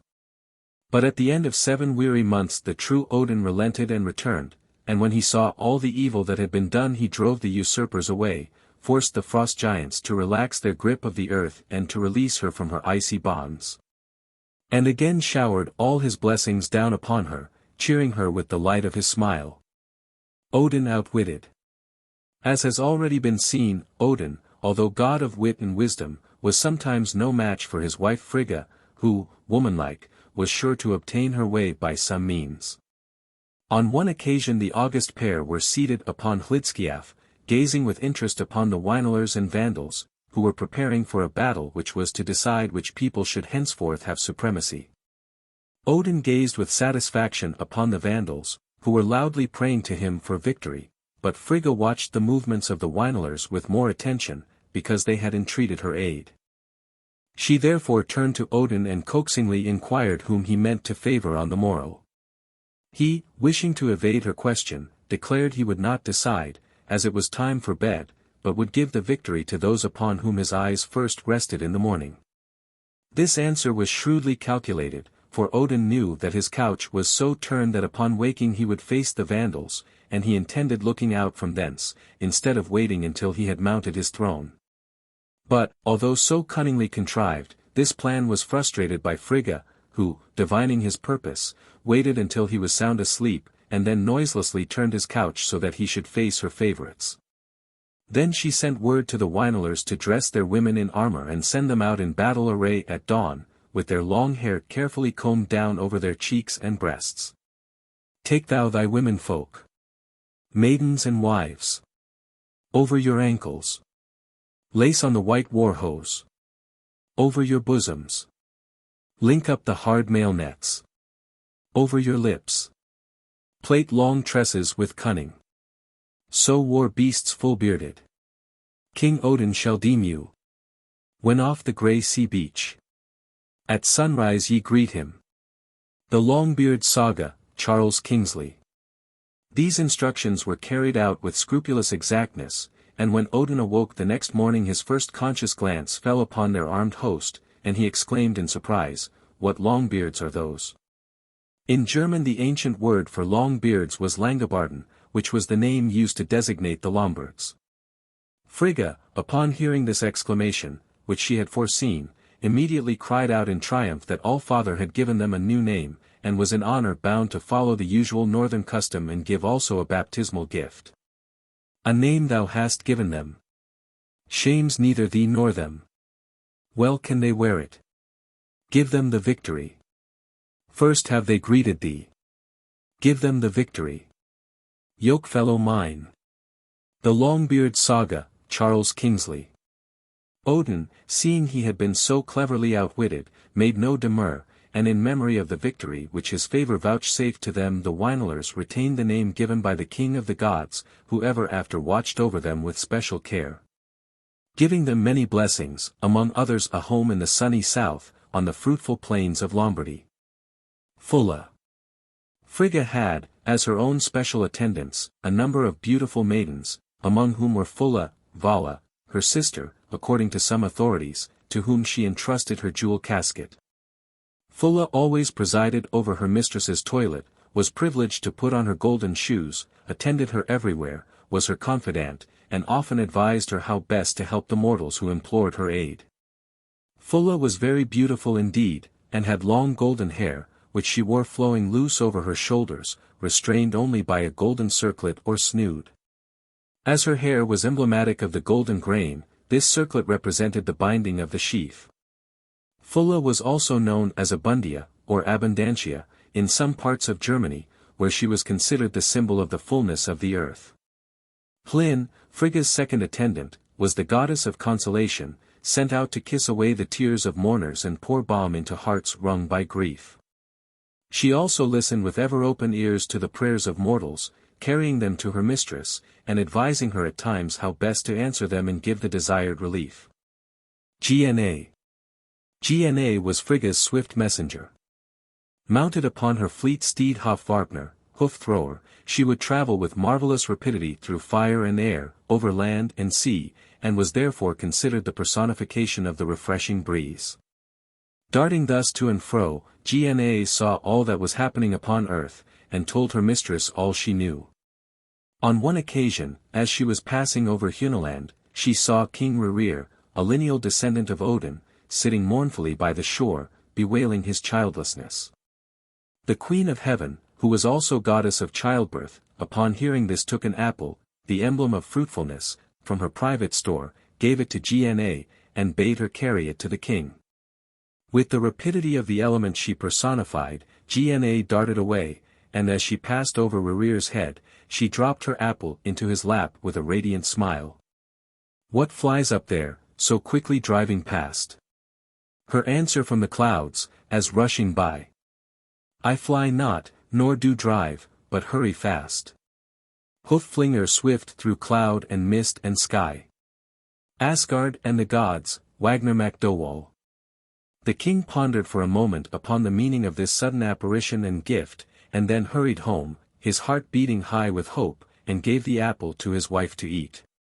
In due season, to his intense joy, she bore him a son, Volsung, the great northern hero, who became so famous that he gave his name to all his race. Lofn, Jofn, and Sin. Besides the three above mentioned, Frigga had other attendants in her train. There was the mild and gracious maiden Lofn, praise or love, whose duty it was to remove all obstacles from the path of lovers. My lily tall, from her saddle bearing, I led then forth through the temple, faring to th altar circle where, priests among, Lofn's vows she took with unfaltering tongue. Viking Tales of the North, Art. B. Anderson. Jofn's duty was to incline obdurate hearts to love, to maintain peace and concord among mankind, and to reconcile quarreling husbands and wives. Sin, Truth, guarded the door of Frigga's palace, refusing to open it to those who were not allowed to come in. When she had once shut the door upon a would-be intruder, no appeal would avail to change her decision. She therefore presided over all tribunals and trials, and whenever a thing was to be vetoed the usual formula was to declare that sin was against it. Jefjun. Jefjun was also one of the maidens in Frigga's palace, and to her were entrusted all those who died unwed, whom she received and made happy forever. According to some authorities, Jefjun did not remain a virgin herself, but married one of the giants, by whom she had 4 sons. This same tradition goes on to declare that Odin sent her before him to visit Gylfi, king of Sweden, and to beg for some land which she might call her own. The king, amused at her request, promised her as much land as she could plow around in one day and night. Jefjun, nothing daunted, changed her 4 sons into oxen, harnessed them to a plow, and began to cut a furrow so wide and deep that the king and his courtiers were amazed. But Jefjun continued her work without showing any signs of fatigue, and when she had plowed all around a large piece of land forcibly wrenched it away, and made her oxen drag it down into the sea, where she made it fast and called it Sealand.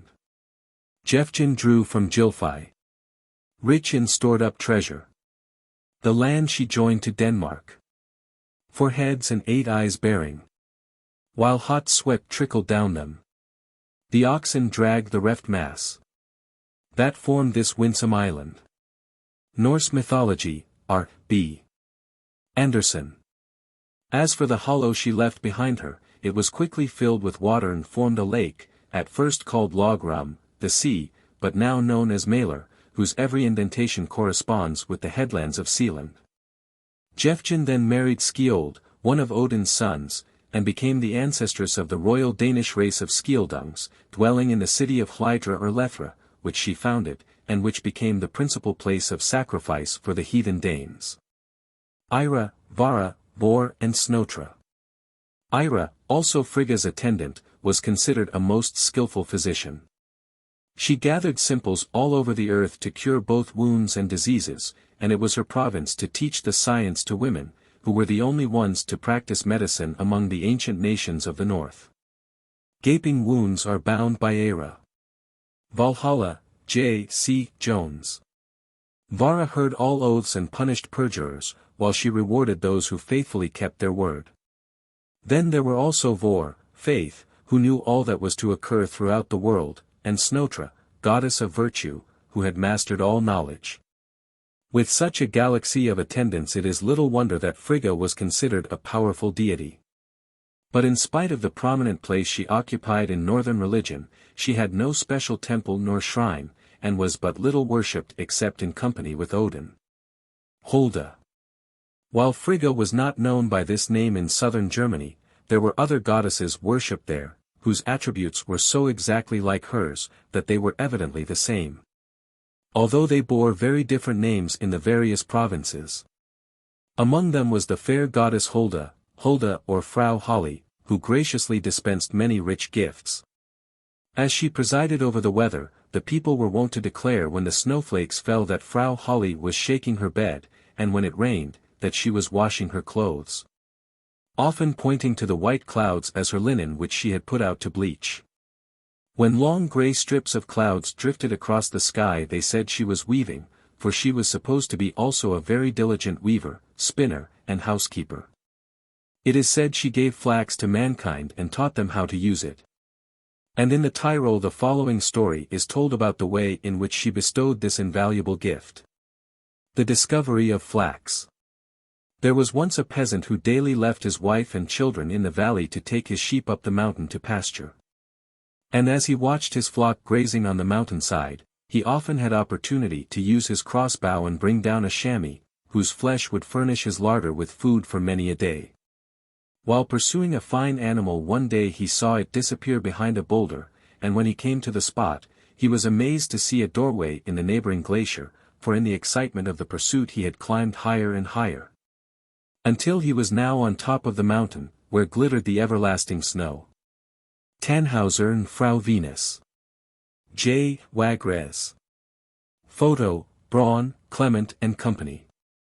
The shepherd boldly passed through the open door, and soon found himself in a wonderful jeweled cave hung with stalactites, in the center of which stood a beautiful woman, clad in silvery robes. And attended by a host of lovely maidens crowned with alpine roses.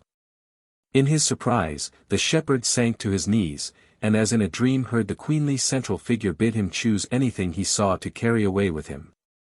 Although dazzled by the glow of the precious stones around him, the shepherd's eyes constantly reverted to a little nosegay of blue flowers which the gracious apparition held in her hand.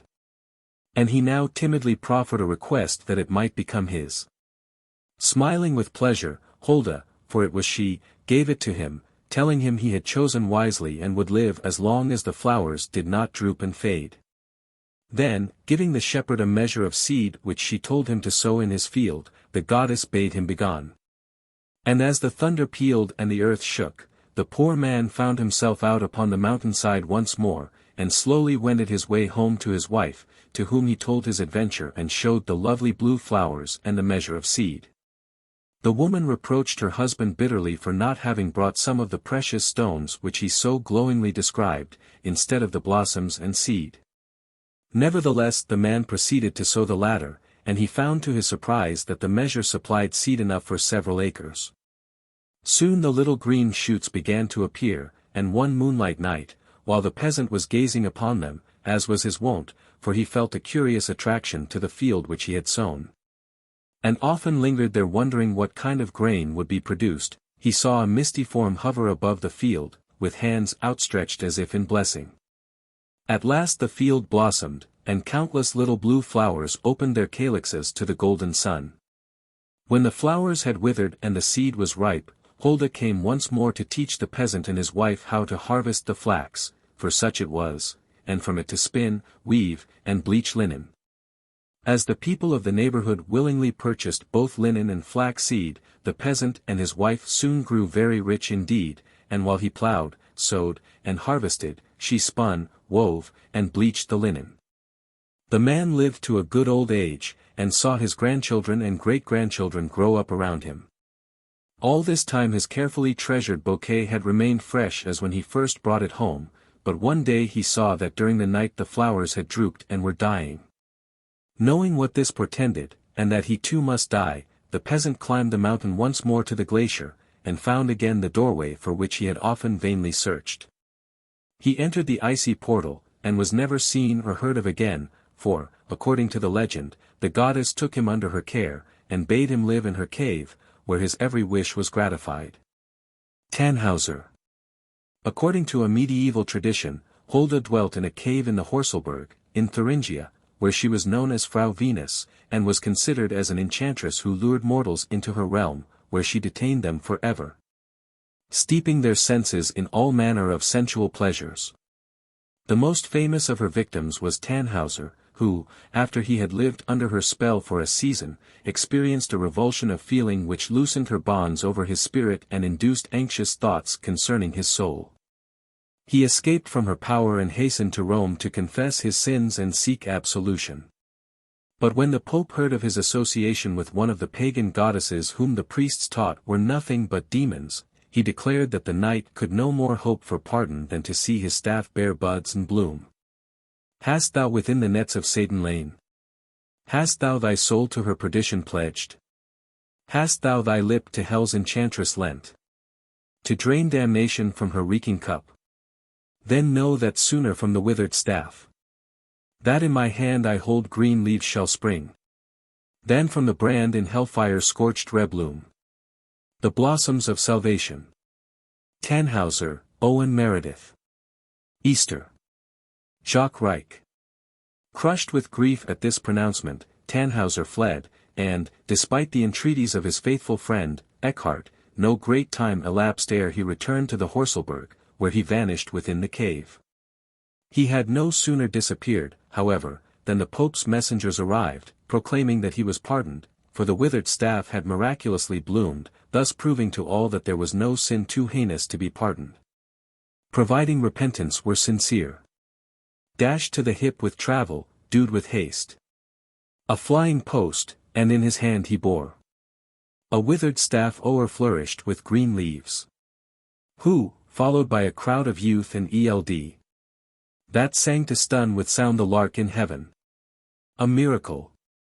A miracle from Rome. Glory to God that makes the bare bough green. Sprang in the midst, and, hot for answer, asked news of the knight Tannhäuser. Tannhäuser, Owen Meredith.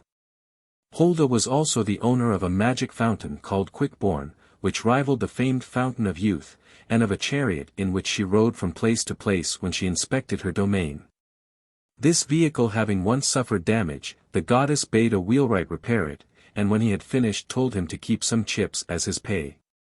The man was indignant at such a meager reward, and kept only a very few of the number. But to his surprise he found these on the morrow changed to gold. Frigga, thy wife. This way she reins her harness of rams. Hey! How she whirls! The golden whip! The luckless beasts unboundedly bleat. Her wheels wildly she rattles. Wrath is lit in her look. Wagner, Forman's Tr. Easter, the goddess of spring. The Saxon goddess Easter, or Ostra, goddess of spring, whose name has survived in the English word Easter, is also identical with Frigga, for she too is considered goddess of the earth, or rather of nature's resurrection after the long death of winter. This gracious goddess was so dearly loved by the old Teutons, that even after Christianity had been introduced they retained so pleasant a recollection of her, that they refused to have her degraded to the rank of a demon, like many of their other divinities, and transferred her name to their great Christian feast. It had long been customary to celebrate this day by the exchange of presents of colored eggs, for the egg is the type of the beginning of life.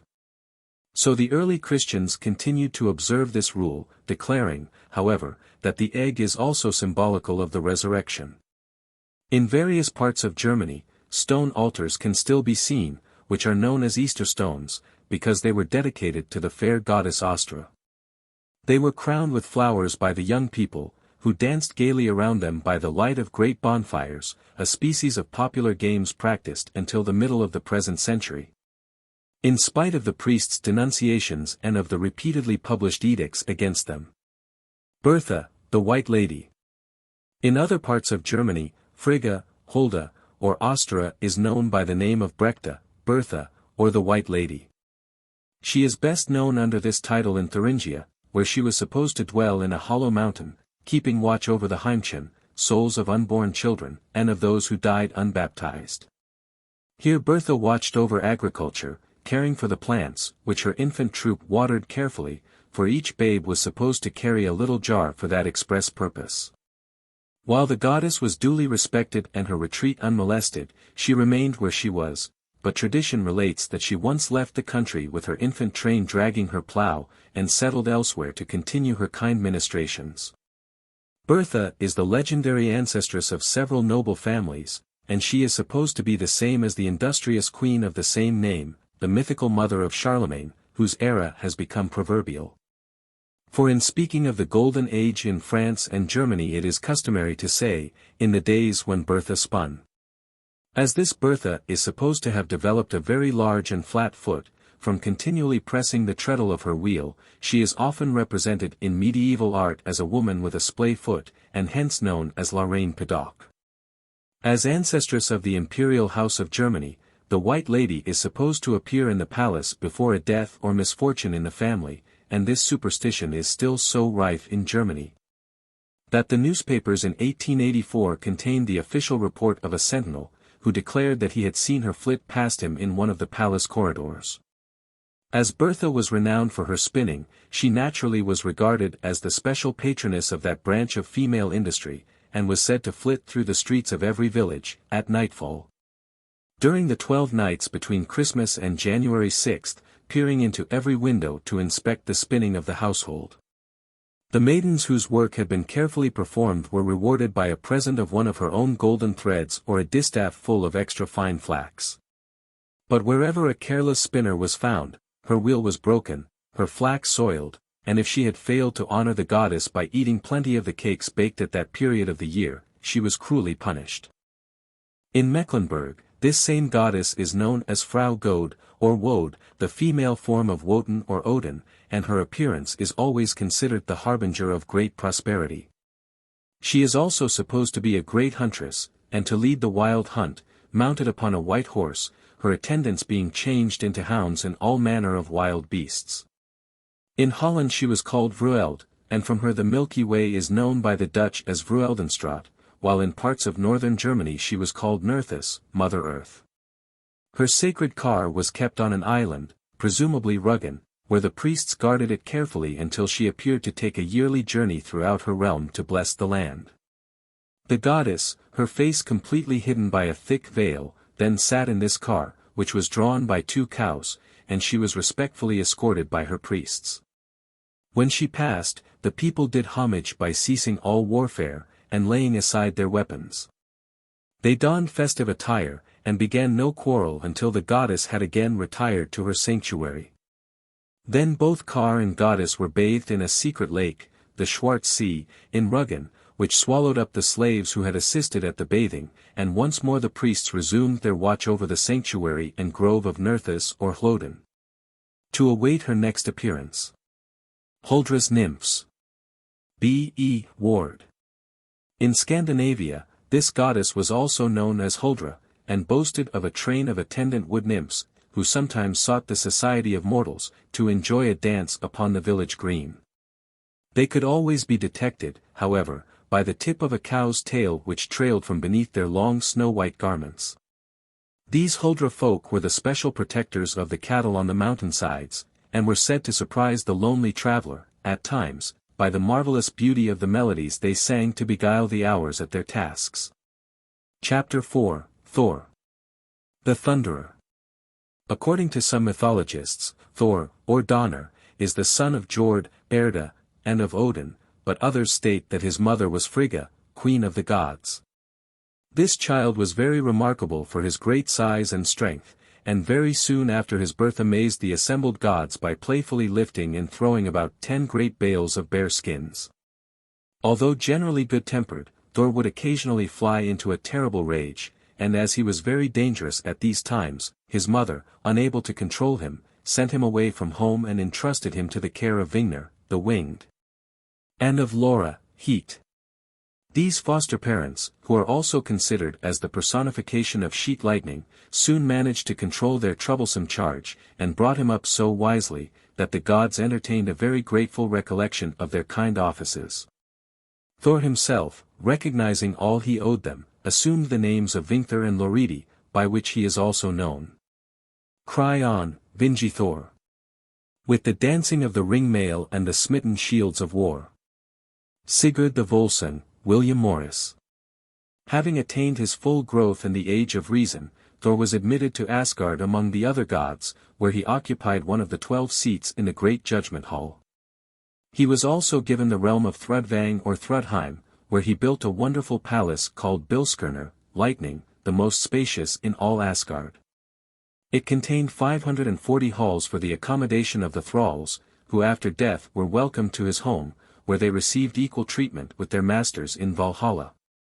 For Thor was the patron god of the peasants and lower classes. 500 halls. And 40 more. Methinketh, hath. Bowed Bilskirnir. Of houses roofed. There's none I know. My son surpassing. Simunds Edda, Percy's tr. As he was god of thunder, Thor alone was never allowed to pass over the wonderful bridge Bifrost, lest he should set it aflame by the heat of his presence. And when he wished to join his fellow gods by the Urder fountain, under the shade of the sacred tree Yggdrasil, he was forced to make his way thither on foot, wading through the rivers Kormt and Ormt, and the 2 streams Kurlog. To the trysting place. Thor. B.E. Fogelberg. Thor, who was honored as the highest god in Norway, came second in the trilogy of all the other countries, and was called Old Thor, because he is supposed by some mythologists to have belonged to an older dynasty of gods. And not on account of his actual age, for he was represented and described as a man in his prime, tall and well-formed, with muscular limbs and bristling red hair and beard, from which, in moments of anger, the sparks flew in showers. First, Thor with the bent brow. In red beard muttering low. Darting fierce lightnings from eyeballs that glow. Comes, while each chariot wheel echoes in thunder peal. As his dread hammer shock makes earth and heaven rock. Clouds rifting above, while earth quakes below. Valhalla, J. C. Jones. The northern races further adorned him with a crown, on each point of which was either a glittering star, or a steadily burning flame, so that his head was ever surrounded by a kind of halo of fire, his own element. Thor's hammer. Thor was the proud possessor of a magic hammer called Mjolnir, the Crusher, which he hurled at his enemies, the frost giants, with destructive power, and which possessed the wonderful property of always returning to his hand. However far away he might hurl it. I am the Thunderer. Here in my Northland. My fastness and fortress. Reign I forever. Here amid icebergs. Rule I the nations. This is my hammer. Mjolnir the mighty.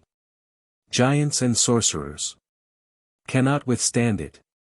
Saga of King Olaf, Longfellow. As this huge hammer, the emblem of the thunderbolts, was generally red-hot, the god had an iron gauntlet called Jarngriper, which enabled him to grasp it firmly. He could hurl Mjolnir a great distance, and his strength, which was always remarkable, was doubled when he wore his magic belt called Meginjord. This is my girdle. Whenever I brace it, strength is redoubled. Saga of King Olaf, Longfellow. Thor's hammer was considered so very sacred by the ancient northern people, that they were wont to make the sign of the hammer, as the Christians later taught them to make the sign of the cross, to ward off all evil influences.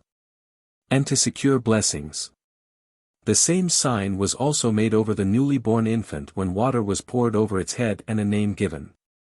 The hammer was used to drive in boundary stakes, which it was considered sacrilegious to remove, to hallow the threshold of a new house, to solemnize a marriage, and, lastly, it played a part in the consecration of the funeral pyre upon which the bodies of heroes, together with their weapons and steeds, and, in some cases, with their wives and dependents, were burned.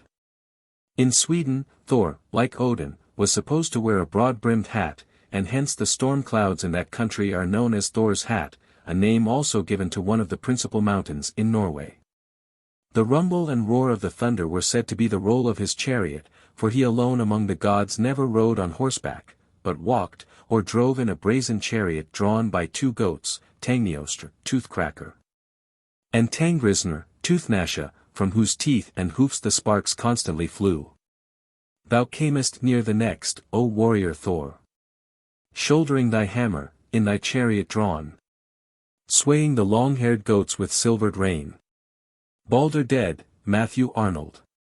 When the god thus drove from place to place, he was called a Kuthor, or Thor the charioteer, and in southern Germany the people, fancying a brazen chariot alone inadequate to furnish all the noise they heard, declared it was loaded with copper kettles, which rattled and clashed, and therefore often called him, with disrespectful familiarity, the kettle vendor.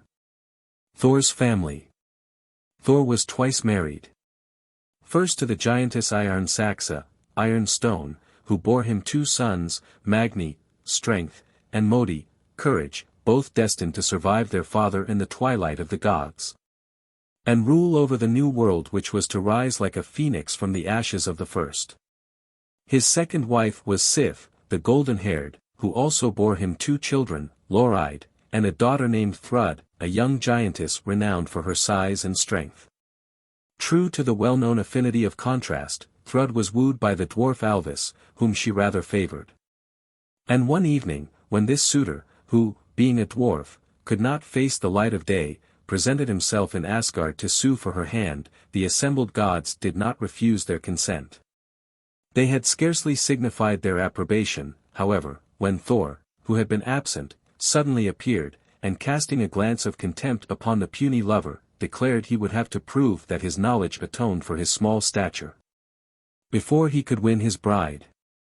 To test Alvis's mental powers, Thor then questioned him in the language of the gods, Vanas, Elves, and Dwarfs, artfully prolonging his examination until sunrise, when the first beam of light, falling upon the unhappy dwarf, petrified him. There he stood, an enduring example of the gods' power, to serve as a warning to all other dwarfs who might dare to test it. Ne'er in human bosom have I found so many words of the old time. Thee with subtlest cunning have I yet befooled. Above ground standeth thou, dwarf. By day art overtaken. Bright sunshine fills the hall. Simon's Edda, Howitt's version. Sif, the golden-haired. Sif, Thor's wife, was very vain of a magnificent head of long golden hair which covered her from head to foot like a brilliant veil. And as she too was a symbol of the earth, her hair was said to represent the long grass, or the golden grain covering the northern harvest fields. Thor was very proud of his wife's beautiful hair.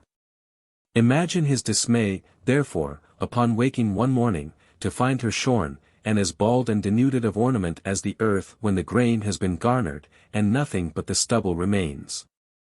In his anger, Thor sprang to his feet, vowing he would punish the perpetrator of this outrage, whom he immediately and rightly conjectured to be Loki, the arch-plotter, ever on the lookout for some evil deed to perform. Seizing his hammer, Thor went in search of Loki, who attempted to evade the irate god by changing his form. But it was all to no purpose. Thor soon overtook him, and without more ado caught him by the throat, and almost strangled him ere he yielded to his imploring signs and relaxed his powerful grip. When he could draw his breath, Loki begged forgiveness, but all his entreaties were vain, until he promised to procure for Sif a new head of hair, as beautiful as the first, and as luxuriant in growth. And thence for Sif new tresses I'll bring, of gold, ere the daylight's gone, so that she shall liken a field in spring, with its yellow-flowered garment on. The dwarfs, Olenschlager, Pigots tr. Sif and Thor. J. C. Dahlman. Then Thor consented to let the traitor go. So Loki rapidly crept down into the bowels of the earth, where Svartalfheim was situated, to beg the dwarf Dvalin to fashion not only the precious hair, but a present for Odin and Frey, whose anger he wished to disarm. His request was favorably received and the dwarf fashioned the spear Gungnir, which never failed in its aim, and the ship Skidbladnir, which, always wafted by favorable winds, could sail through the air as well as on the water. And which had this further magic property, that although it could contain the gods and all their steeds, it could be folded up into the very smallest compass and thrust in one's pocket. Lastly, he spun the finest golden thread, from which he fashioned the hair required for Sif, declaring that as soon as it touched her head it would grow fast there and become as her own. Though they now seem dead, let them touch but her head. Each hair shall the life moisture fill. Nor shall malice nor spell henceforward prevail. Sif's tresses to work aught of ill. The dwarfs, Olenschlager, Pigots tr.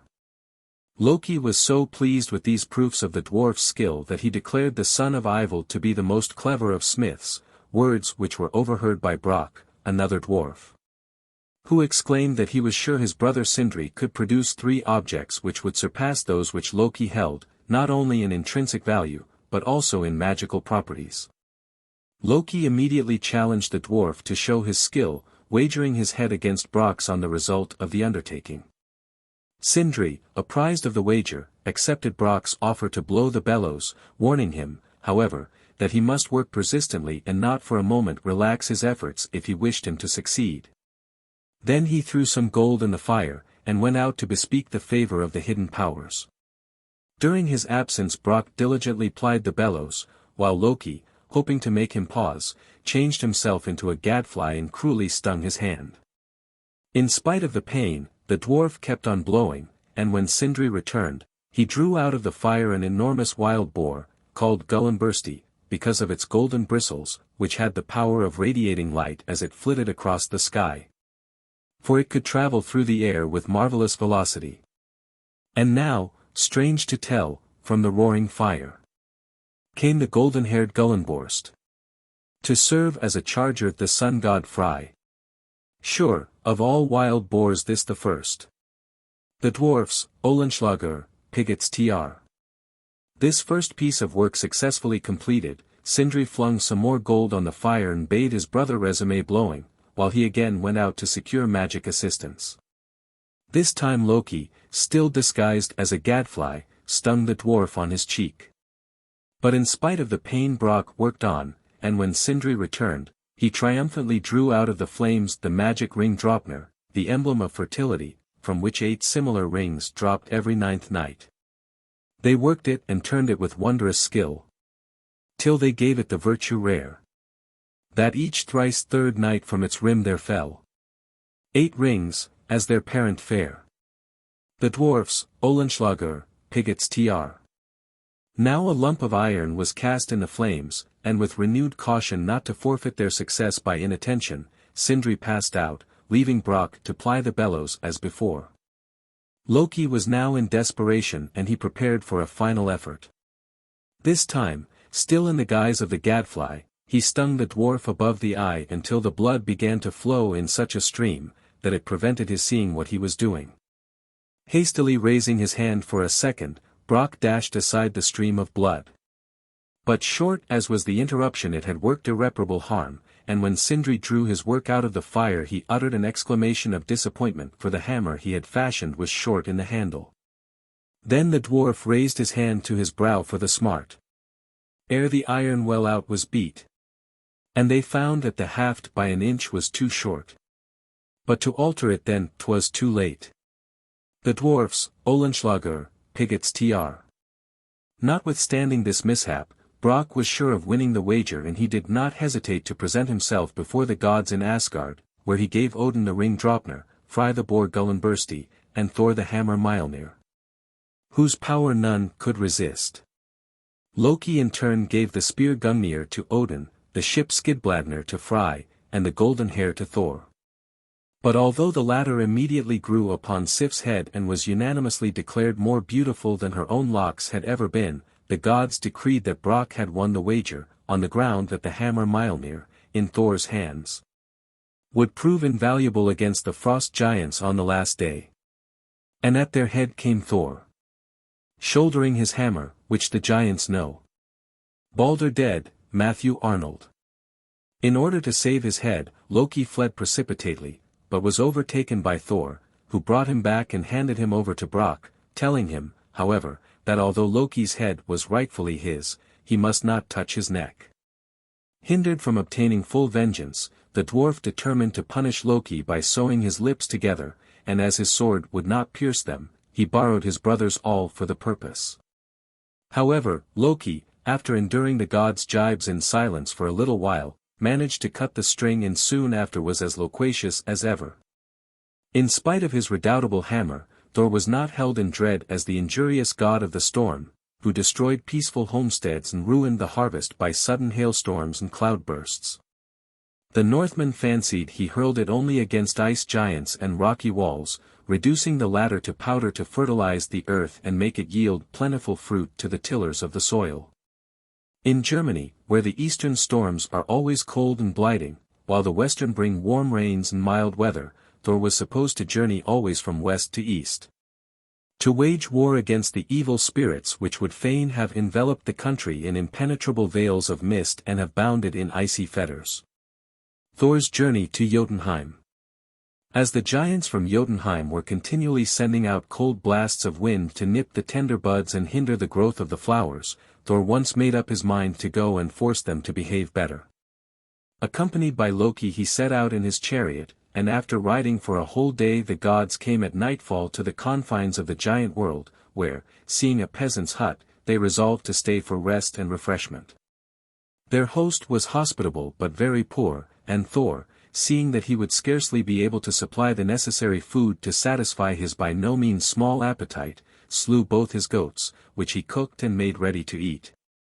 Inviting his host and family to partake freely of the food thus provided, but cautioning them to throw all the bones, without breaking them, into the skins of the goats which he had spread out on the floor. The peasant and his family ate heartily, but his son Thialfi, encouraged by mischievous Loki, ventured to break one of the bones and suck out the marrow, thinking his disobedience would not be detected. On the morrow, however, Thor, ready to depart, struck the goat's skins with his hammer Mjolnir, and immediately the goat sprang up as lively as before, except that one seemed somewhat lame. Perceiving that his commands had been disregarded, Thor would have slain the whole family in his wrath. The culprit acknowledged his fault, however, and the peasant offered to compensate for the loss by giving the irate god not only his son Thialfi, but also his daughter Roskva, to serve him forever. Charging the man to take good care of the goats, which he left there until he should return, and bidding the young peasants accompany him, Thor now set out on foot with Loki. And after walking all day found himself at nightfall in a bleak and barren country, which was enveloped in an almost impenetrable grey mist. After seeking for some time, Thor saw through the fog the uncertain outline of what looked like a strangely shaped house. Its open portal was so wide and high that it seemed to take up all one side of the house. Entering and finding neither fire nor light, Thor and his companions flung themselves wearily down on the floor to sleep, but were soon disturbed by a peculiar noise, and a prolonged trembling of the ground beneath them. Fearing lest the main roof should fall during this earthquake, Thor and his companions took refuge in a wing of the building, where they soon fell sound asleep. At dawn, the god and his companions passed out, but they had not gone very far ere they saw the recumbent form of a sleeping giant, and perceived that the peculiar sounds which had disturbed their rest were produced by his snores. At that moment the giant awoke, arose, stretched himself, looked about him for his missing property, and a second later picked up the object which Thor and his companions had mistaken in the darkness for a house. They then perceived with amazement that this was nothing more than a huge midden, and that the wing in which they had all slept was the separate place for the giant's great thumb. Learning that Thor and his companions were on their way to Utgard, as the giant's realm was also called, Skrymir, the giant, proposed to be their guide. And after walking with them all day, he brought them at nightfall to a spot where he proposed to rest. Ere he composed himself for sleep, however, he offered them the provisions in his wallet. But, in spite of strenuous efforts, neither Thor nor his companions could unfasten the knots which Skrymir had tied. Skrymir's thongs seemed to thee hard, when at the food thou couldst not get, when, in full health, of hunger dying. Simunds Edda, Thorps tr. Utgard Loki. Angry because of his snoring, which kept them awake, Thor thrice dealt him fearful blows with his hammer. These strokes, instead of annihilating the monster, merely evoked sleepy comments to the effect that a leaf, a bit of bark, or a twig from a bird's nest overhead had fallen upon his face. Early on the morrow, Skrymir left Thor and his companions, pointing out the shortest road to Utgard Loki's castle, which was built of great ice blocks, with huge glittering icicles as pillars.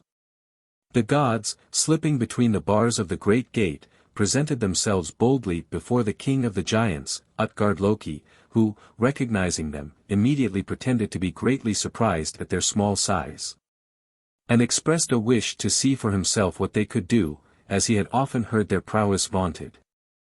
Loki, who had fasted longer than he wished, immediately declared he was ready to eat for a wager with any one. So the king ordered a great wooden trough full of meat to be brought into the hall, and placing Loki at one end and his cook Logi at the other, he bade them see which would win. Although Loki did wonders, and soon reached the middle of the trough, he found that, whereas he had picked the bones clean, his opponent had devoured both them and the trough. Smiling contemptuously, Utgard Loki said that it was evident they could not do much in the eating line, and this so nettled Thor that he declared if Loki could not eat like the voracious cook, he felt confident he could drain the biggest vessel in the house, such was his unquenchable thirst. Immediately a horn was brought in, and, Utgard Loki declaring that good drinkers emptied it at 1 draught, moderately thirsty persons at 2, and small drinkers at 3, Thor applied his lips to the rim. But, although he drank so deep that he thought he would burst, the liquid still came almost up to the rim when he raised his head. A second and third attempt to empty this horn proved equally unsuccessful. Thialfi then offered to run a race, but a young fellow named Hugi, who was matched against him, soon outstripped him, although Thialfi ran remarkably fast. Thor and the Mountain. J.C. Dahlman. Thor proposed next to show his strength by lifting weights, and was challenged to pick up the giant's cat. Seizing an opportunity to tighten his belt Meginjord, which greatly enhanced his strength, he tugged and strained but was able only to raise one of its paws from the floor. Strong is great Thor, no doubt, when Megingarder. He braces tightly o'er his rock-firm loins. Viking Tales of the North, R. B. Anderson. A last attempt on his part to wrestle with Utgard Loki's Old Norse Eli, the only opponent deemed worthy of such a puny fellow, ended just as disastrously, and the gods, acknowledging they were beaten, were hospitably entertained. On the morrow they were escorted to the confines of Utgard, where the giant politely informed them that he hoped they would never call upon him again, as he had been forced to employ magic against them. He then went on to explain that he was the giant Skrymir, and that had he not taken the precaution to interpose a mountain between his head and Thor's blows, while he seemingly lay asleep, he would have been slain. As deep clefts in the mountainside, to which he pointed, testified to the god's strength. Next he informed them that Loki's opponent was Logi, Wildfire, that Thialfi had run a race with Hugi, Thought, than which no swifter runner exists. That Thor's drinking horn was connected with the ocean, where his deep draughts had produced a perceptible ebb, that the cat was in reality the terrible Midgard snake encircling the world, which Thor had nearly pulled out of the sea. And that Eli, his nurse, was old age, whom none can resist. Having finished these explanations and cautioned them never to return or he would defend himself by similar delusions, Utgard Loki vanished, and although Thor angrily brandished his hammer, and would have destroyed his castle, such a mist enveloped it that it could not be seen, and the thunder god was obliged to return to Thrudvang without having administered his purposed salutary lesson to the race of giants. The strong-armed Thor, full oft against Jotunheim did wend. But spite his belt celestial, spite his gauntlets, Utgard Loki still his throne retains. Evil, itself a force, to force yields never. Viking Tales of the North, R. B. Anderson. Thor and Hrungnir. Odin himself was once dashing through the air on his 8-footed steed Sleipnir, when he attracted the attention of the giant Hrungnir, who proposed a race, declaring that Gulfaxi, his steed, could rival Sleipnir in speed. In the heat of the race, Hrungnir did not notice the direction in which they were going, until, in the vain hope of overtaking Odin, he urged his steed to the very gates of Valhalla. Discovering then where he was, the giant grew pale with fear, for he knew he had jeopardized his life by venturing into the stronghold of the gods, his hereditary foes. The Aesir, however, were too honorable to take even an enemy at a disadvantage, and, instead of doing him harm, they asked him into their banqueting halls, where he proceeded to indulge in liberal potations of the heavenly mead set before him. He soon grew so excited that he began to boast of his power, declaring he would come some day and take possession of Asgard, which he would destroy, together with the gods, save only Freya and Sif, upon whom he gazed with an admiring leer. The gods, knowing he was not responsible, let him talk unmolested, but Thor, coming home just then from one of his journeys, and hearing his threat to carry away the beloved Sif, flew into a terrible rage. He furiously brandished his hammer, with intent to annihilate the boaster.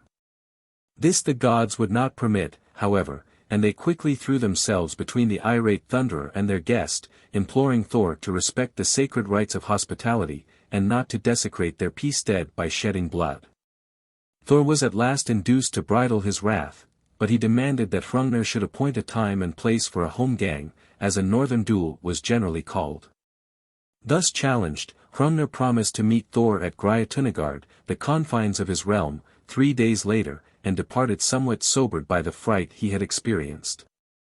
When his fellow giants heard how rash he had been, they chided him sorely. But they took counsel together in order to make the best of a bad situation.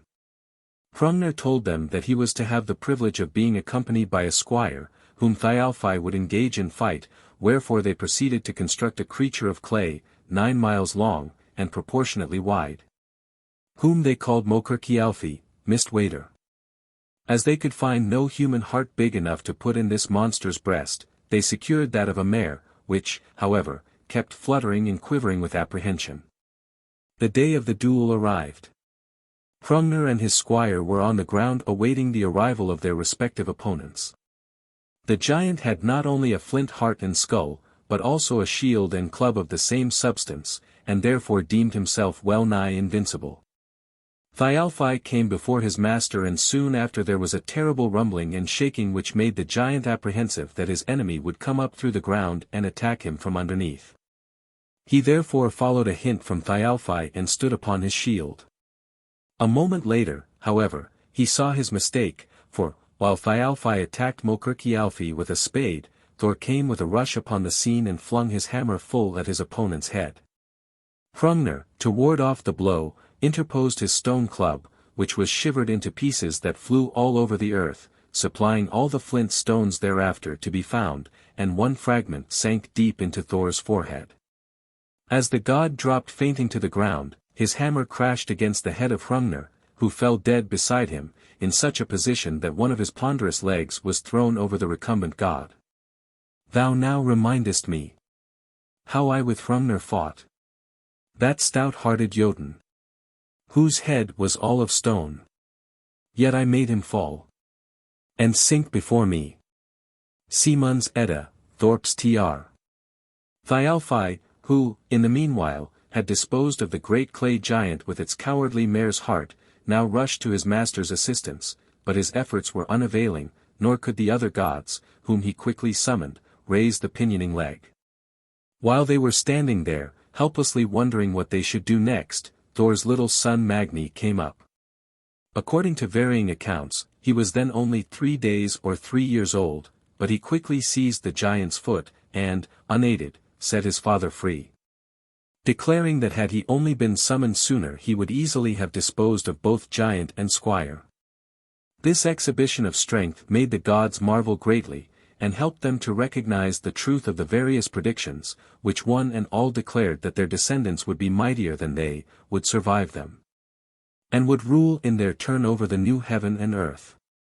To reward his son for his timely aid, Thor gave him the steed Gulfaxi, golden-maned, to which he had fallen heir by right of conquest, and Magni ever after rode this marvelous horse, which almost equaled the renowned Sleipnir in speed and endurance. Groa, the sorceress.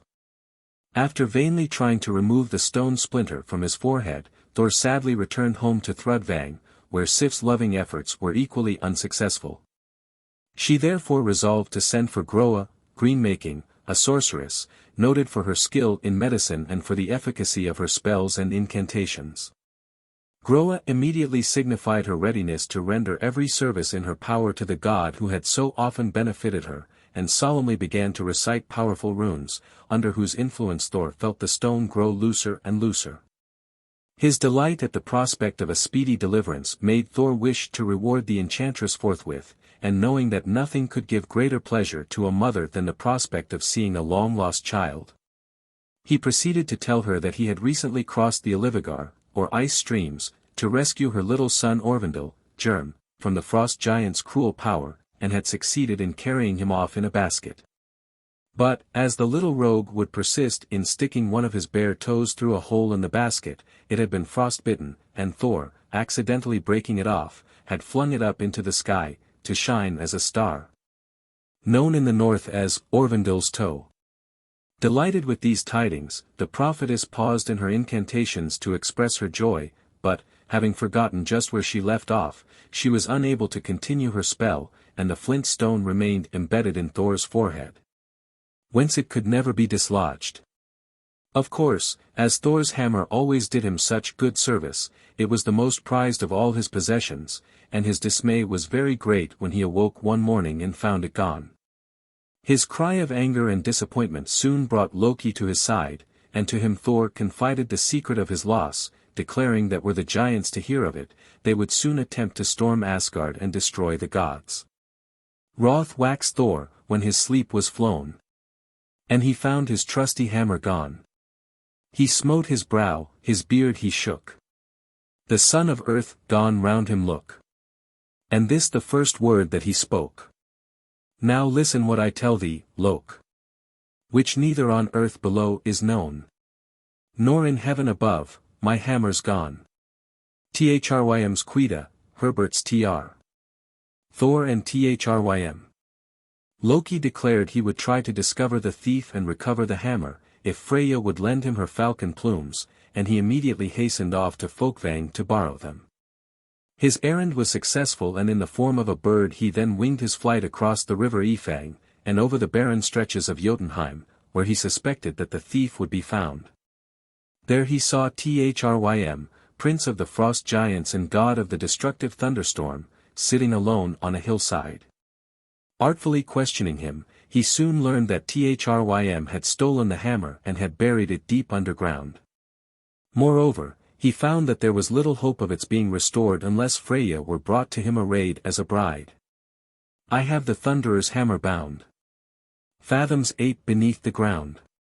With it shall no one homeward tread, till he bring me Freya to share my bed. Thrym's Quida, Herbert's Tr. Indignant at the giant's presumption, Loki returned to Thrudvang, but Thor declared it would be well to visit Freya and try to prevail upon her to sacrifice herself for the general good. But when the Aesir told the goddess of beauty what they wished her to do, she flew into such a passion that even her necklace burst. She told them that she would never leave her beloved husband for any god, much less to marry a detested giant and dwell in Jotunheim, where all was dreary in the extreme, and where she would soon die of longing for the green fields and flowery meadows, in which she loved to roam. Seeing that further persuasions would be useless, Loki and Thor returned home and there deliberated upon another plan for recovering the hammer. By Heimdall's advice, which, however, was only accepted with extreme reluctance, Thor borrowed and put on Freya's clothes together with her necklace, and enveloped himself in a thick veil. Loki, having attired himself as handmaiden, then mounted with him in the goat-drawn chariot, and the strangely attired pair set out for Jotunheim, where they intended to play the respective parts of the goddess of beauty and her attendant. Home were driven. Then the goats. And hitched to the car. Hasten they must. The mountains crashed. The earth stood in flames. Odin's son rode to Jotunheim. Norse Mythology, R. B. Anderson. Thrym welcomed his guests at the palace door, overjoyed at the thought that he was about to secure undisputed possession of the goddess of beauty, for whom he had long sighed in vain. He quickly led them to the banqueting hall, where Thor, the bride-elect, distinguished himself by eating an ox, 8 huge salmon, and all the cakes and sweets provided for the women. Washing down these miscellaneous viands with the contents of 2 barrels of mead. The giant bridegroom watched these gastronomic feats with amazement, whereupon Loki, in order to reassure him, confidentially whispered that the bride was so deeply in love with him that she had not been able to taste a morsel of food for more than 8 days. Thrym then sought to kiss the bride, but drew back appalled at the fire of her glance, which Loki explained as a burning glance of love. The giant's sister, claiming the usual gifts, was not even noticed. Wherefore Loki again whispered to the wondering Thrym that love makes people absent-minded.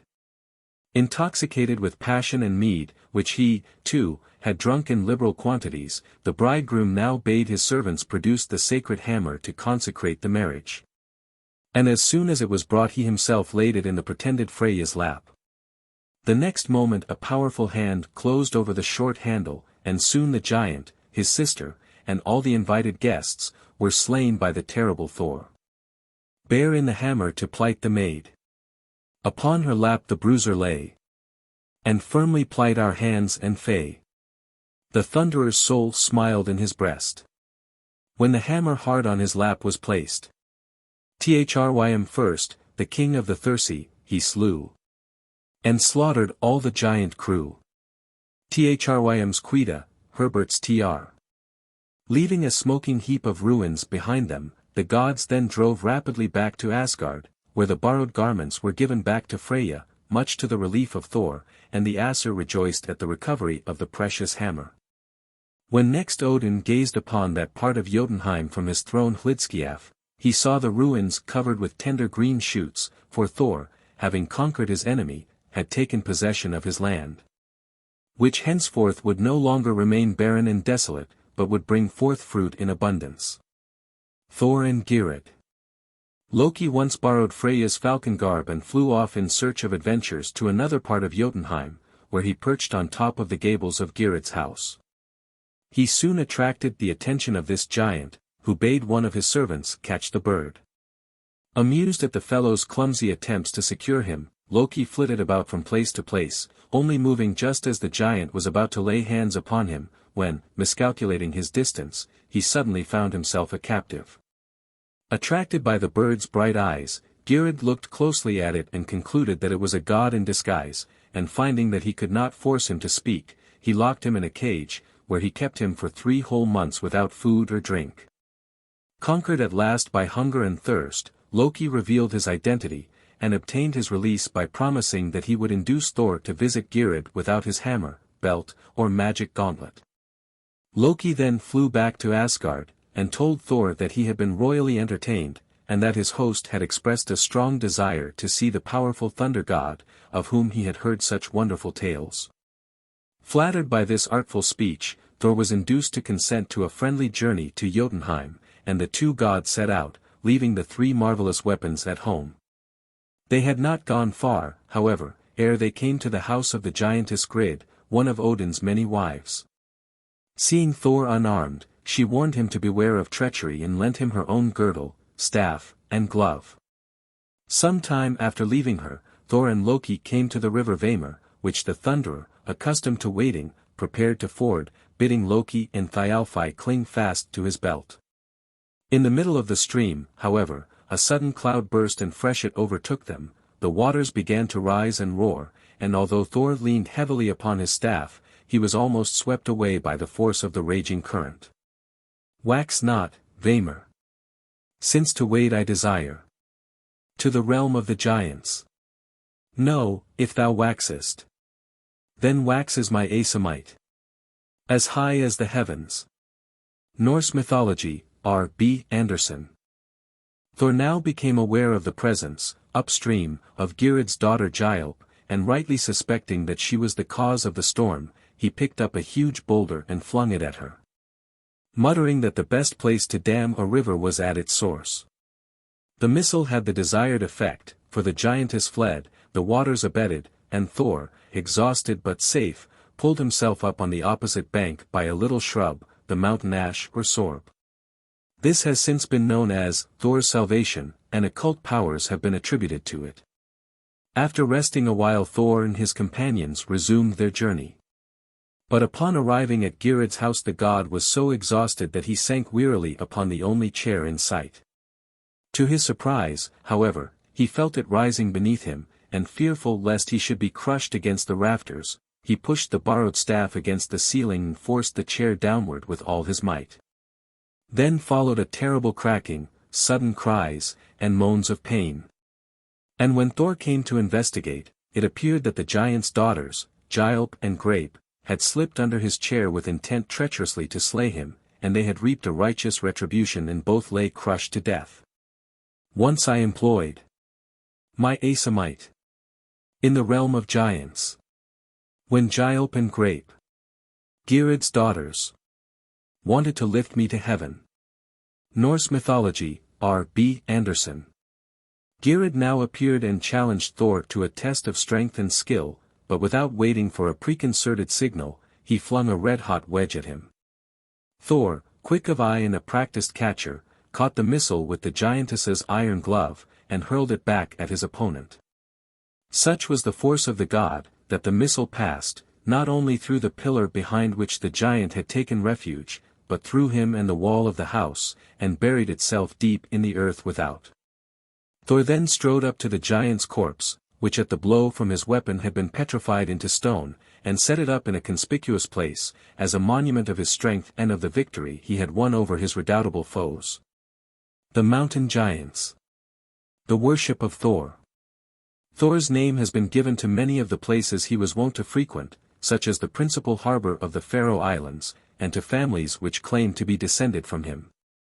It is still extant in such names as Thunderhill in Surrey, and in the family names of Thorburn and Thorvaldsen, but is most conspicuous in the name of one of the days of the week, Thor's Day or Thursday.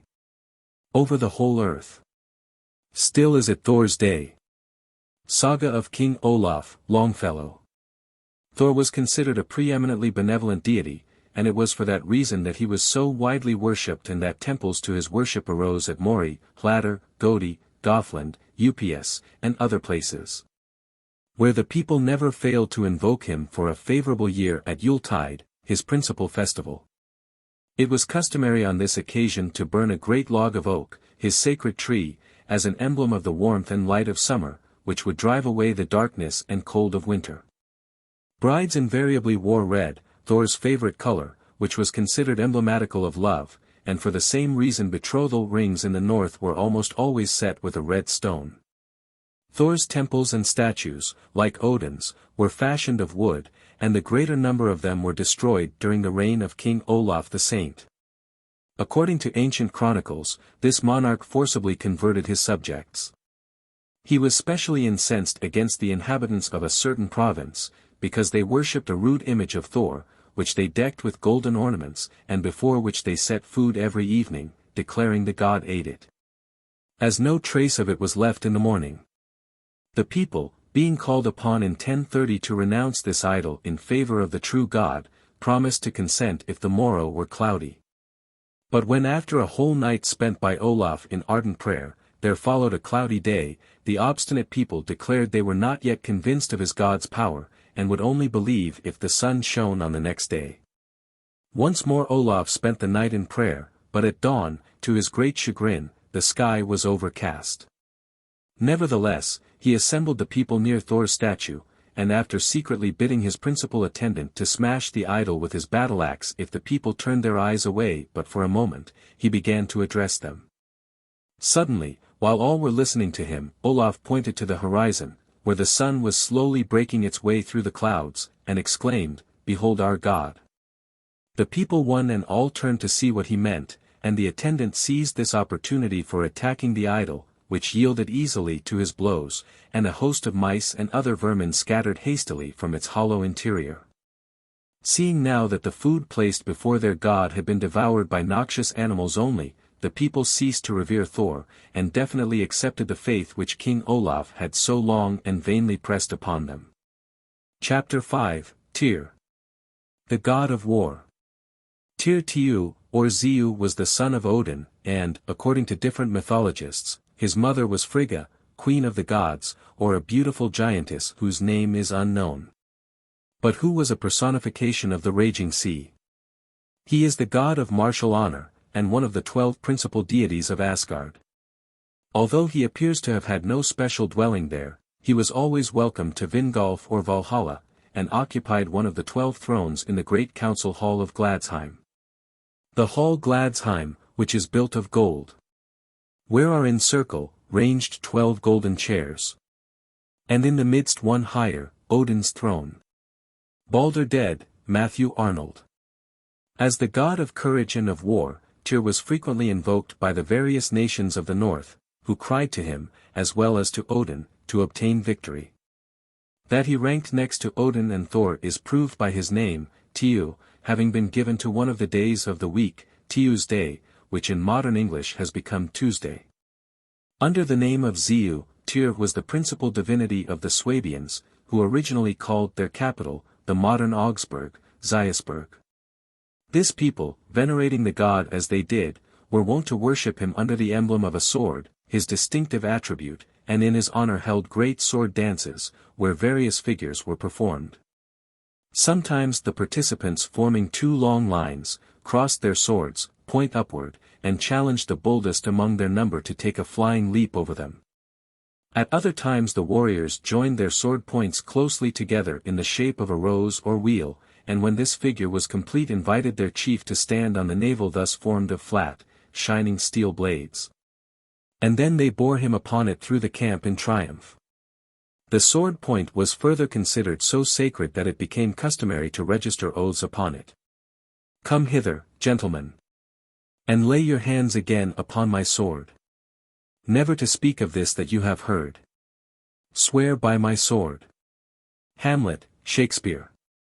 A distinctive feature of the worship of this god among the Franks and some other northern nations was that the priests called Druids or Godi offered up human sacrifices upon his altars.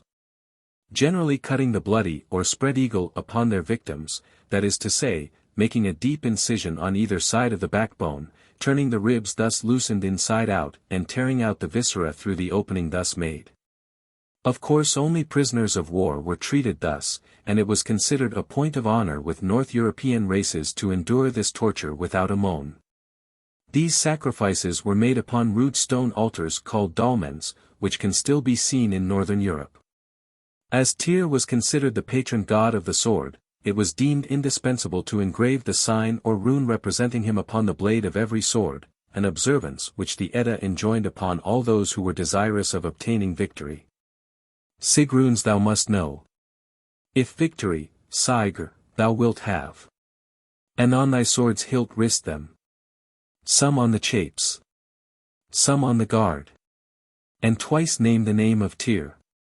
Lay of Sigdrifa, Thorp's Tr. Tyr was identical with the Saxon god Sax not, from sax, a sword, and with Eir, Haru, or Cheru, the chief divinity of the Cherusci, who also considered him god of the sun, and deemed his shining sword blade an emblem of its rays. This very sword a ray of light. Snatched from the sun. Valhalla, J. C. Jones. Tyr's sword. According to an ancient legend, Cheru's sword, which had been fashioned by the same dwarfs, sons of Ivold, who had also made Odin's spear, was held very sacred by his people, to whose care he had entrusted it, declaring that those who possessed it were sure to have the victory over their foes. But although carefully guarded in the temple, where it was hung so that it reflected the first beams of the morning sun, it suddenly and mysteriously disappeared one night. A Vala, druidess, or prophetess, consulted by the priests, revealed that the Norns had decreed that whoever wielded it would conquer the world and come to his death by it. But in spite of all entreaties she refused to tell who had taken it or where it might be found. Some time after this occurrence a tall and dignified stranger came to Cologne, where Vitellius, the Roman prefect, was feasting, and called him away from his beloved dainties. In the presence of the Roman soldiery he gave him the sword, telling him it would bring him glory and renown, and finally hailed him as emperor. The cry was taken up by the assembled legions, and Vitellius, without making any personal effort to secure the honor, found himself elected emperor of Rome. The new ruler, however, was so absorbed in indulging his taste for food and drink that he paid but little heed to the divine weapon. One day while leisurely making his way towards Rome he carelessly left it hanging in the antechamber to his pavilion. A German soldier seized this opportunity to substitute in its stead his own rusty blade, and the besotted emperor did not notice the exchange. When he arrived at Rome, he learned that the Eastern legions had named Vespasian emperor, and that he was even then on his way home to claim the throne. A foray. A. Malmström. Searching for the sacred weapon to defend his rights, Vitellius now discovered the theft, and, overcome by superstitious fears, did not even attempt to fight. He crawled away into a dark corner of his palace, whence he was ignominiously dragged by the enraged populace to the foot of the Capitoline Hill. There the prophecy was duly fulfilled, for the German soldier, who had joined the opposite faction, coming along at that moment, cut off Vitellius' head with the sacred sword. The German soldier now changed from one legion to another, and travelled over many lands, but wherever he and his sword were found, victory was assured. After winning great honor and distinction, this man, having grown old, retired from active service to the banks of the Danube, where he secretly buried his treasured weapon, building his hut over its resting place to guard it as long as he might live. When he lay on his deathbed he was implored to reveal where he had hidden it, but he persistently refused to do so, saying that it would be found by the man who was destined to conquer the world, but that he would not be able to escape the curse. Years passed by. Wave after wave the tide of barbarian invasion swept over that part of the country, and last of all came the terrible Huns under the leadership of Attila, the scourge of God. As he passed along the river, he saw a peasant mournfully examining his cow's foot, which had been wounded by some sharp instrument hidden in the long grass, and when search was made the point of a buried sword was found sticking out of the soil. Attila, seeing the beautiful workmanship and the fine state of preservation of this weapon, immediately exclaimed that it was Cheru's sword, and brandishing it above his head he announced that he would conquer the world. Battle after battle was fought by the Huns, who, according to the saga, were everywhere victorious, until Attila, weary of warfare, settled down in Hungary, taking to wife the beautiful Burgundian princess Ildiko, whose father he had slain. This princess, resenting the murder of her kin and wishing to avenge it, took advantage of the king's state of intoxication upon his wedding night to secure possession of the divine sword, with which she slew him in his bed. Once more fulfilling the prophecy uttered so many years before. The magic sword again disappeared for a long time, to be unearthed once more, for the last time, by the Duke of Alva, Charles VS General, who shortly after won the victory of Mulberg, 1547. The Franks were wont to celebrate yearly martial games in honor of the sword. But it is said that when the heathen gods were renounced in favor of Christianity, the priests transferred many of their attributes to the saints, and that this sword became the property of the archangel Saint Michael, who has wielded it ever since. Tyr, whose name was synonymous with bravery and wisdom, was also considered by the ancient northern people to have the white-armed Valkyrs, Odin's attendants, at his command. And they thought that he it was who designated the warriors whom they should transfer to Valhalla to aid the gods on the last day. The god Tyr sent Gondal and Skogul to choose a king of the race of Yngvi to dwell with Odin in roomy Valhall. Norse Mythology, R. B. Anderson. The story of Fenris. Tyr was generally spoken of and represented as one-armed, just as Odin was called one-eyed. Various explanations are offered by different authorities. Some claim that it was because he could give the victory only to one side. Others, because a sword has but one blade. However this may be, the ancients preferred to account for the fact in the following way. Loki married secretly at Jotunheim the hideous giantess Angerboda, Anguish Boding, who bore him 3 monstrous children, the wolf Fenris, Hel, the party-colored goddess of death, and Jormungandr, a terrible serpent. He kept the existence of these monsters secret as long as he could, but they speedily grew so large that they could no longer remain confined in the cave where they had come to light. Odin, from his throne Hlidskiaf, soon became aware of their existence, and also of the disquieting rapidity with which they increased in size. Fearful lest the monsters, when they had gained further strength, should invade Asgard and destroy the gods, All-Father determined to get rid of them, and striding off to Jotunheim, he flung Hel into the depths of Niflheim, telling her she could reign over the 9 dismal worlds of the dead. He then cast Jormungandr into the sea, where he attained such immense proportions that at last he encircled the earth and could bite his own tail. Into mid-ocean's dark depths hurled, grown with each day to giant size, the serpent soon enclosed the world. With tail and mouth, in circle-wise, held harmless still, by Odin's will. Valhalla, J. C. Jones. None too well pleased that the serpent should attain such fearful dimensions in his new element, Odin resolved to lead Fenris to Asgard, where he hoped, by kindly treatment, to make him gentle and tractable. But the gods one and all shrank in dismay when they saw the wolf, and none dared approach to give him food except Tyr, whom nothing daunted. Seeing that Fenris daily increased in size, strength, voracity, and fierceness, the gods assembled in council to deliberate how they might best dispose of him. They unanimously decided that as it would desecrate their peace steads to slay him, they would bind him fast so that he could work them no harm.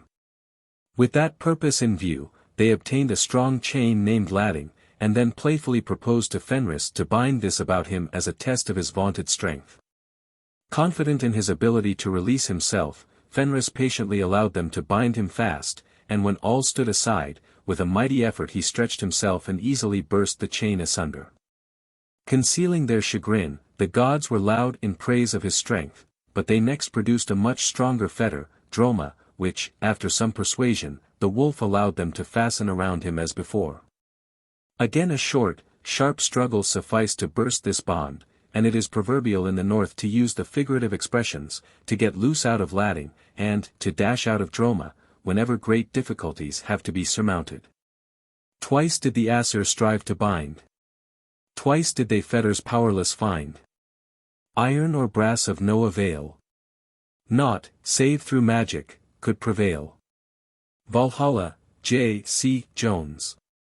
The gods, perceiving now that ordinary bonds, however strong, would never prevail against the Fenris wolf's great strength, bade Skirnir, Frey's servant, go down to Svartalfheim and bid the dwarfs fashion a bond which nothing could sever. The binding of Fenris. Dorothy Hardy. By magic arts the dark elves manufactured a slender silken rope from such impalpable materials as the sound of a cat's footsteps, a woman's beard, the roots of a mountain, the longings of the bear, the voice of fishes, and the spittle of birds, and when it was finished they gave it to Skirnir, assuring him that no strength would avail to break it, and that the more it was strained the stronger it would become. Gleipnir, at last. By dark elves cast. In Svartalfheim, with strong spells wrought. To Odin was by Skirnir brought. As soft as silk, as light as air. Yet still of magic power most rare. Valhalla, J. C. Jones. Armed with this bond, called Gleipnir, the gods went with Fenris to the island of Lyngvi, in the middle of Lake Amsvartnir, and again proposed to test his strength. But although Fenris had grown still stronger, he mistrusted the bond which looked so slight. He therefore refused to allow himself to be bound, unless one of the Aesir would consent to put his hand in his mouth, and leave it there, as a pledge of good faith, and that no magic arts were to be used against him. The gods heard the decision with dismay, and all drew back except Tyr, who, seeing that the others would not venture to comply with this condition, boldly stepped forward and thrust his hand between the monster's jaws. The gods now fastened Gleipnir securely around Fenris's neck and paws, and when they saw that his utmost efforts to free himself were fruitless, they shouted and laughed with glee. Tyr, however, could not share their joy, for the wolf, finding himself captive, bit off the god's hand at the wrist, which since then has been known as the wolf's joint. Loki. Be silent, Tyr. Thou couldst never settle a strife twixt two. Of thy right hand also I must mention make, which Fenris from thee took. Tyr. I of a hand am wanting. But thou of honest fame. Sad is the lack of either. Nor is the wolf at ease. He in bonds must abide. Until the gods' destruction. Siemens Edda, Thorp's tr. Deprived of his right hand, Tyr was now forced to use the maimed arm for his shield, and to wield his sword with his left hand, but such was his dexterity that he slew his enemies as before. The gods, in spite of the wolf's struggles, drew the end of the fetter Gelgia through the rock Gile, and fastened it to the boulder Thvaitai, which was sunk deep in the ground. Opening wide his fearful jaws, Fenris uttered such terrible howls that the gods, to silence him, thrust a sword into his mouth, the hilt resting upon his lower jaw and the point against his palate. The blood then began to pour out in such streams that it formed a great river, called Vaughn. The wolf was destined to remain thus chained fast until the last day, when he would burst his bonds and would be free to avenge his wrongs. The wolf Fenrir, freed from the chain, shall range the earth. Death Song of Hakon, W. Taylor's tr. While some mythologists see in this myth an emblem of crime restrained and made innocuous by the power of the law, others see the underground fire, which kept within bounds can injure no one, but which unfettered fills the world with destruction and woe. Just as Odin's second eye is said to rest in Mimir's well, so Tyr's second hand, sword, is found in Fenris's jaws. He has no more use for two weapons than the sky for two suns. The worship of Tyr is commemorated in sundry places, such as Tübingen, in Germany, which bear more or less modified forms of his name. The name has also been given to the aconite, a plant known in northern countries as Tyr's helm. Chapter 6, Bragi. The origin of poetry. At the time of the dispute between the Aesir and Vannas, when peace had been agreed upon, a vase was brought into the assembly into which both parties solemnly spat. From this saliva the gods created Kvasir, a being renowned for his wisdom and goodness, who went about the world answering all questions asked him, thus teaching and benefiting mankind. The dwarfs, hearing about Kvasir's great wisdom, coveted it, and finding him asleep one day, two of their number, Fialar and Galar, treacherously slew him. And drained every drop of his blood into 3 vessels, the kettle Odin, inspiration, and the bull's son, expiation, and Bodin, offering.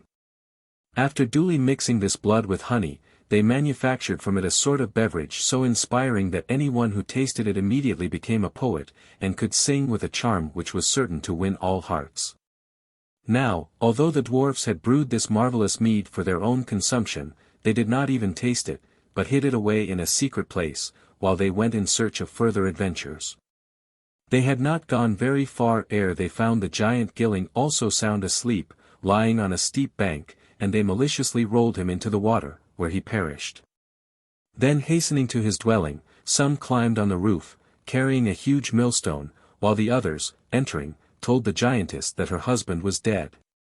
This news caused the poor creature great grief, and she rushed out of the house to view Gilling's remains. As she passed through the door, the wicked dwarfs rolled the millstone down upon her head, and killed her.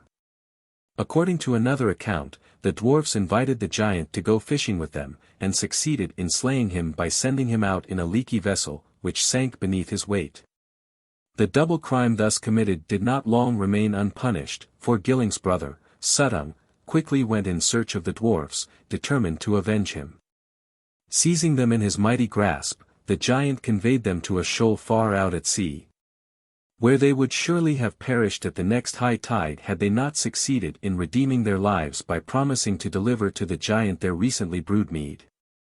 As soon as Suttung set them ashore, they therefore gave him the precious compound, which he entrusted to his daughter Gunnlod, bidding her guard it night and day, and allow neither gods nor mortals to have so much as a taste. The better to fulfill this command, Gunnlod carried the 3 vessels into the hollow mountain, where she kept watch over them with the most scrupulous care, nor did she suspect that Odin had discovered their place of concealment.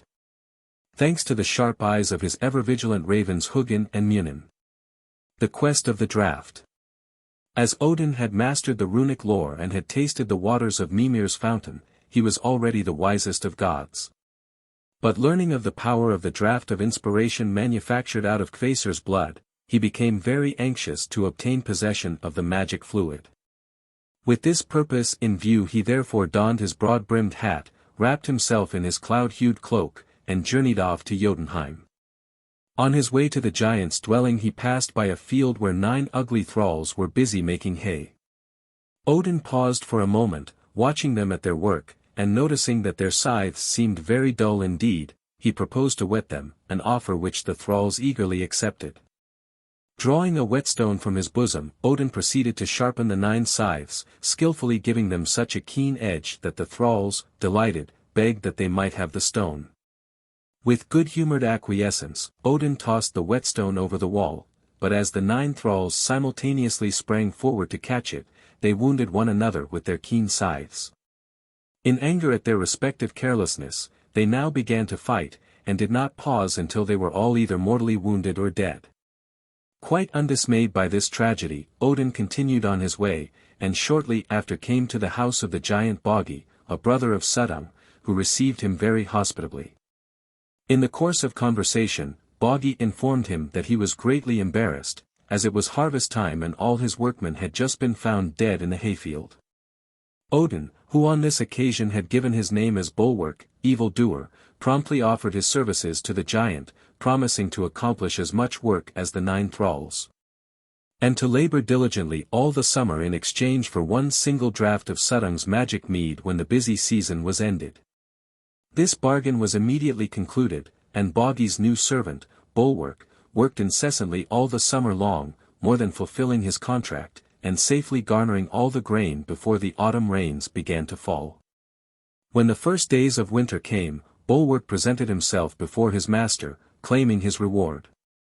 But Bragi hesitated and demurred, saying he dared not openly ask his brother Suttung for the draught of inspiration, but would try to obtain it by guile.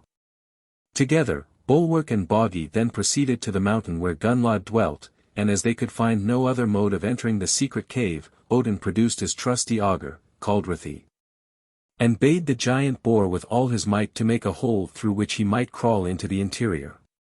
Bragi silently obeyed, and after a few moments' work withdrew the tool, saying that he had pierced through the mountain, and that Odin would have no difficulty in slipping through. But the god, mistrusting this statement, merely blew into the hole, and when the dust and chips came flying into his face, he sternly bade Bragi resume his boring and not attempt to deceive him again. The giant did as he was told, and when he withdrew his tool again, Odin ascertained that the hole was really finished. Changing himself into a snake, he wriggled through with such remarkable rapidity that he managed to elude the sharp auger, which Bragi treacherously thrust into the hole after him, intending to kill him. Rithi's mouth I caused to make a space, and to gnaw the rock. Over and under me were the Jotun's ways. Thus I my head did peril. Hávamál, Thorp's tr. The rape of the draught. Having reached the interior of the mountain, Odin reassumed his usual godlike form and starry mantle, and then presented himself in the stalactite-hung cave before the beautiful Gunnlod. He intended to win her love as a means of inducing her to grant him a sip from each of the vessels confided to her care. Won by his passionate wooing, Gunnlod consented to become his wife, and after he had spent 3 whole days with her in this retreat, she brought out the vessels from their secret hiding place, and told him he might take a sip from each. And a draught obtained of the precious mead, drawn from Odin.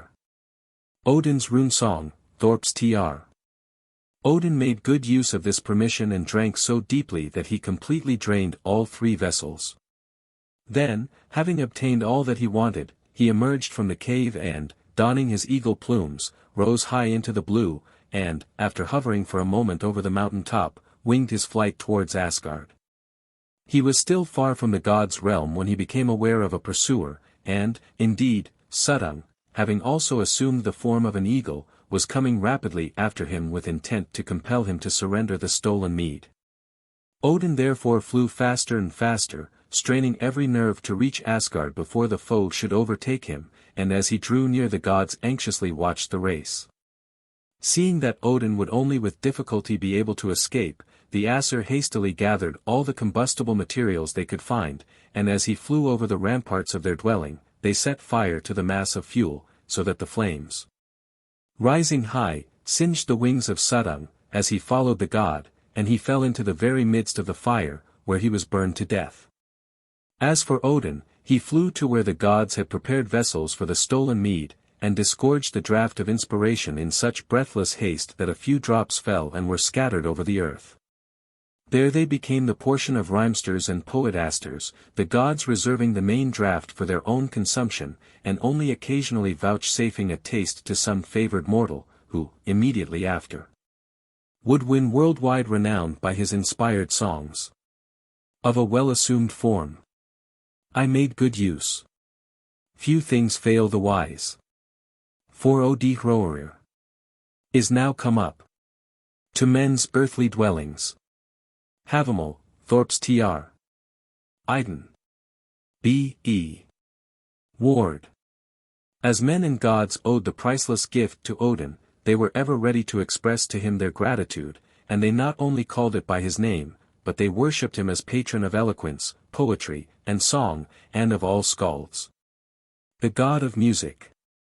Although Odin had thus won the gift of poetry, he seldom made use of it himself. It was reserved for his son Bragi, the child of Gunnlod, to become the god of poetry and music, and to charm the world with his songs. White-bearded bard, Aged. Bragi, his gold harp sweeps, and yet softer, stealeth the day. Viking Tales of the North, Art. B. Anderson. As soon as Bragi was born in the stalactite-hung cave where Odin had won Gunnlod's affections, the dwarfs presented him with a magical golden harp, and, setting him on one of their own vessels, they sent him out into the wide world. As the boat gently passed out of subterranean darkness, and floated over the threshold of Nain, the realm of the dwarf of death, Bragi, the fair and immaculate young god, who until then had shown no signs of life, suddenly sat up, and, seizing the golden harp beside him, he began to sing the wondrous song of life, which rose at times to heaven, and then sank down to the dread realm of Hel, goddess of death. Yggdrasil's ash is of all trees most excellent, and of all ships, Skidbladnir. Of the Aesir, Odin. And of horses, Sleipnir. Bifrost of bridges. And of skalds, Bragi. Lay of Grimnir, Thorps tr. While he played the vessel was wafted gently over sunlit waters, and soon touched the shore. Bragi then proceeded on foot, threading his way through the bare and silent forest, playing as he walked. At the sound of his tender music the trees began to bud and bloom, and the grass underfoot was gemmed with countless flowers. Here he met Idun, daughter of Ivold, the fair goddess of immortal youth, whom the dwarfs allowed to visit the earth from time to time, when, at her approach, nature invariably assumed its loveliest and gentlest aspect. It was only to be expected that two such beings should feel attracted to each other, and Bragi soon won this fair goddess for his wife. Together they hastened to Asgard, where both were warmly welcomed and where Odin, after tracing runes on Bragi's tongue, decreed that he should be the heavenly minstrel and composer of songs in honor of the gods and of the heroes whom he received in Valhalla. Worship of Bragi. As Bragi was god of poetry, eloquence, and song, the northern races also called poetry by his name, and skalds of either sex were frequently designated as Bragamen or Bragawomen. Bragi was greatly honored by all the northern races, and hence his health was always drunk on solemn or festive occasions, but especially at funeral feasts and at Yuletide celebrations. When it was time to drink this toast, which was served in cups shaped like a ship, and was called the bragaful, the sacred sign of the hammer was first made over it. Then the new ruler or head of the family solemnly pledged himself to some great deed of valor, which he was bound to execute within the year, unless he wished to be considered destitute of honor. Following his example, all the guests were then wont to make similar vows and declare what they would do. And as some of them, owing to previous potations, talked rather too freely of their intentions on these occasions, this custom seems to connect the god's name with the vulgar but very expressive English verb, to brag. In art, Bragi is generally represented as an elderly man, with long white hair and beard, and holding the golden harp from which his fingers could draw such magic strains. Chapter 7, Idun. The Apples of Youth. Idun, the personification of spring or immortal youth, who, according to some mythologists, had no birth and was never to taste death, was warmly welcomed by the gods when she made her appearance in Asgard with Bragi. To further win their affections she promised them a daily taste of the marvelous apples which she bore in her casket, and which had the power of conferring immortal youth and loveliness upon all who partook of them. The golden apples, out of her garden, have yielded you a dower of youth. Ate you them every day? Wagner, Forman's Tr. Thanks to this magic fruit, the Scandinavian gods, who, because they sprang from a mixed race, were not all immortal, warded off the approach of old age and disease, and remained vigorous, beautiful, and young through countless ages. These apples were therefore considered very precious indeed, and Idun carefully treasured them in her magic casket. No matter how many she drew out, the same number always remained for distribution at the feast of the gods, to whom alone she vouchsafed a taste, although dwarfs and giants were eager to obtain possession of the fruit. Bright Iduna, made immortal, standing at Valhalla's portal, in her casket has rich store of rare apples gilded o'er. Those rare apples, not of earth, aging Aesir give fresh birth. Valhalla, J. C. Jones. The Story of Thiassi. One day, Odin, Honir, and Loki started out upon one of their usual excursions to Earth, and, after wandering for a long while, they found themselves in a deserted region, where they could discover no hospitable dwelling.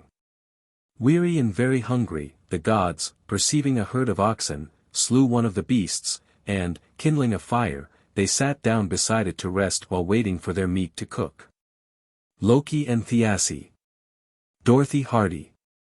To their surprise, however, in spite of the roaring flames the carcass remained quite raw. Realizing that some magic must be at work, they looked about them to discover what could hinder their cookery, when they perceived an eagle perched upon a tree above them. Seeing that he was an object of suspicion to the wayfarers, the bird addressed them and admitted that he it was who had prevented the fire from doing its accustomed work. But he offered to remove the spell if they would give him as much food as he could eat. The gods agreed to do this, whereupon the eagle, swooping downward, fanned the flames with his huge wings, and soon the meat was cooked. The eagle then made ready to carry off 3/4 of the ox as his share, but this was too much for Loki, who seized a great stake lying near at hand, and began to belabor the voracious bird, forgetting that it was skilled in magic arts. To his great dismay one end of the stake stuck fast to the eagle's back, the other to his hands, and he found himself dragged over stones and through briars, sometimes through the air, his arms almost torn out of their sockets. In vain he cried for mercy and implored the eagle to let him go. The bird flew on, until he promised any ransom his captor might ask in exchange for his release. The seeming eagle, who was the storm giant Thiassi, at last agreed to release Loki upon one condition. He made him promise upon the most solemn of oaths that he would lure Idun out of Asgard, so that Thiassi might obtain possession of her and of her magic fruit. Released at last, Loki returned to Odin and Honir, to whom, however, he was very careful not to confide the condition upon which he had obtained his freedom. And when they had returned to Asgard he began to plan how he might entice Idun outside of the god's abode. A few days later, Bragi being absent on one of his minstrel journeys, Loki sought Idun in the groves of Brunniker, where she had taken up her abode, and by artfully describing some apples which grew at a short distance, and which he mendaciously declared were exactly like hers, he lured her away from Asgard with a crystal dish full of fruit, which she intended to compare with that which he extolled. No sooner had Idun left Asgard, however, than the deceiver Loki forsook her, and ere she could return to the shelter of the heavenly abode the storm giant Thiassi swept down from the north on his eagle wings, and catching her up in his cruel talons, he bore her swiftly away to his barren and desolate home of Thrymheim. Thrymheim the sixth is named, where Thiassi dwelt. That all-powerful Jotun lay of grim near, Thorp's Tr. Isolated from her beloved companions, Idun pined, grew pale and sad, but persistently refused to give Thiassi the smallest bite of her magic fruit, which, as he well knew, would make him beautiful and renew his strength and youth. All woes that fall on Odin's hall can be traced to Loki base. From out Valhalla's portal, 'twas he who pure Idun allured, whose casket fair held apples rare, that render gods immortal, and in Thiassi's tower immured. Valhalla, J. C. Jones. Time passed. The gods, thinking that Idun had accompanied her husband and would soon return, at first paid no heed to her departure, but little by little the beneficent effect of the last feast of apples passed away. They began to feel the approach of old age, and saw their youth and beauty disappear, so, becoming alarmed, they began to search for the missing goddess. Close investigation revealed the fact that she had last been seen in Loki's company, and when Odin sternly called him to account, he was forced to admit that he had betrayed her into the storm giant's power. By his mocking, scornful mien, soon in Valhalla it was seen, 'twas the traitor Loki's art, which had led Idun apart to gloomy tower and Jotun power. Valhalla, J. C. Jones. The return of Idun. The attitude of the gods now became very menacing, and it was clear to Loki that if he did not devise means to restore the goddess, and that soon, his life would be in considerable danger. He assured the indignant gods, therefore, that he would leave no stone unturned in his efforts to secure the release of Idun, and, borrowing Freya's falcon plumage, he flew off to Thrymheim, where he found Idun alone, sadly mourning her exile from Asgard and her beloved Bragi. Changing the fair goddess into a nut according to some accounts, or according to others, into a swallow, Loki grasped her tightly between his claws, and then rapidly retraced his way to Asgard. Hoping that he would reach the shelter of its high walls ere Thiassi returned from a fishing excursion in the northern seas to which he had gone. Meantime the gods had assembled on the ramparts of the heavenly city, and they were watching for the return of Loki with far more anxiety than they had felt for Odin when he went in search of Odin. Remembering the success of their ruse on that occasion, they had gathered great piles of fuel, which they were ready to set on fire at any moment. Suddenly they saw Loki coming, but descried in his wake a great eagle. This was the giant Thiassi who had suddenly returned to Thrymheim and found that his captive had been carried off by a falcon, in whom he readily recognized one of the gods. Hastily donning his eagle plumes he had given immediate chase and was rapidly overtaking his prey. Loki redoubled his efforts as he neared the walls of Asgard, and ere Thiassi overtook him he reached the goal and sank exhausted in the midst of the gods. Not a moment was lost in setting fire to the accumulated fuel, and as the pursuing Thiassi passed over the walls in his turn, the flames and smoke brought him to the ground crippled and half-stunned, an easy prey to the gods, who fell ruthlessly upon him and slew him. The Aesir were overjoyed at the recovery of Idun, and they hastened to partake of the precious apples which she had brought safely back. Feeling the return of their wonted strength and good looks with every mouthful they ate, they good-naturedly declared that it was no wonder if even the giants longed to taste the apples of perpetual youth. They vowed therefore that they would place Thiassi's eyes as a constellation in the heavens, in order to soften any feeling of anger which his kinsman might experience upon learning that he had been slain. Up I cast the eyes of Alvaldi's son into the heavens serene. They are signs the greatest of my deeds. Lay of Harbard, Thorp's Tr. The goddess of spring. The physical explanation of this myth is obvious. Idun, the emblem of vegetation, is forcibly carried away in autumn, when Bragi is absent and the singing of the birds has ceased. The cold wintry wind, Thiassi, detains her in the frozen, barren north, where she cannot thrive, until Loki, the south wind, brings back the seed or the swallow, which are both precursors of the returning spring. The youth, beauty, and strength conferred by Idun are symbolical of nature's resurrection in spring after winter's sleep, when color and vigor return to the earth, which had grown wrinkled and gray. Idun falls to the nether world. As the disappearance of Idun, vegetation, was a yearly occurrence, we might expect to find other myths dealing with the striking phenomenon, and there is another favorite of the old skalds which, unfortunately, has come down to us only in a fragmentary and very incomplete form. According to this account, Idun was once sitting upon the branches of the sacred ash Yggdrasil when, growing suddenly faint, she loosed her hold and dropped to the ground beneath, and down to the lowest depths of Niflheim. There she lay, pale and motionless, gazing with fixed and horror-struck eyes upon the gruesome sights of Hell's realm, trembling violently the while, like one overcome by penetrating cold. In the dales dwells the prescient Dis. From Yggdrasil's ash sunk down, of Alfan race, Idun by name, the youngest of Ivaldi's elder children. She ill-brooked her descent under the hoar trees, trunk confined. She would not happy be with Norvi's daughter, accustomed to a pleasanter abode at home. Odin's raven song, Thorp's tr. Seeing that she did not return, Odin bade Bragi, Heimdall, and another of the gods go in search of her, giving them a white wolfskin to envelop her in, so that she should not suffer from the cold, and bidding them make every effort to rouse her from the stupor which his prescience told him had taken possession of her. A wolf's skin they gave her, in which herself she clad. Odin's raven song, Thorp's tr. Idun passively allowed the gods to wrap her in the warm wolfskin, but she persistently refused to speak or move, and from her strange manner her husband sadly suspected that she had had a vision of great ills.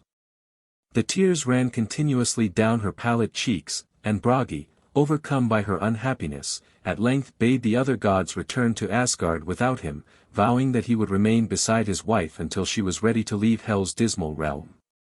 The sight of her woe oppressed him so sorely that he had no heart for his usual merry songs, and the strings of his harp were mute while he remained in the underworld. That voice like zephyr o'erflow our meads creeping, like Bragi's music his harp strings sweeping. Viking Tales of the North, Ark B. Anderson. In this myth Idun's fall from Yggdrasil is symbolical of the autumnal falling of the leaves, which lie limp and helpless on the cold bare ground until they are hidden from sight under the snow, represented by the wolfskin, which Odin, the sky, sends down to keep them warm. And the cessation of the bird songs is further typified by Bragi's silent harp. Chapter 8, Niörd. A hostage with the gods. We have already seen how the Aesir and Vanas exchanged hostages after the terrible war they had waged against each other, and that while Honir, Odin's brother, went to live in Vanaheim, Niörd, with his 2 children, Frey and Freya, definitely took up his abode in Asgard. In Vanaheim, wise powers him created, and to the gods a hostage gave. Lay of Vafthrudner, Thorp's tr. As ruler of the winds, and of the sea near the shore, Niörd was given the palace of Noten, near the seashore, where, we are told, he stilled the terrible tempests stirred up by Aegir, god of the deep sea. Niörd, the god of storms, whom fishers know. Not born in heaven, he was in Vanheim reared with men, but lives a hostage with the gods. He knows each frith, and every rocky creek, fringed with dark pines, and sands where seafowl scream. Balder dead, Matthew Arnold. He also extended his special protection over commerce and fishing, which 2 occupations could be pursued with advantage only during the short summer months, of which he was in a measure considered the personification. The god of summer.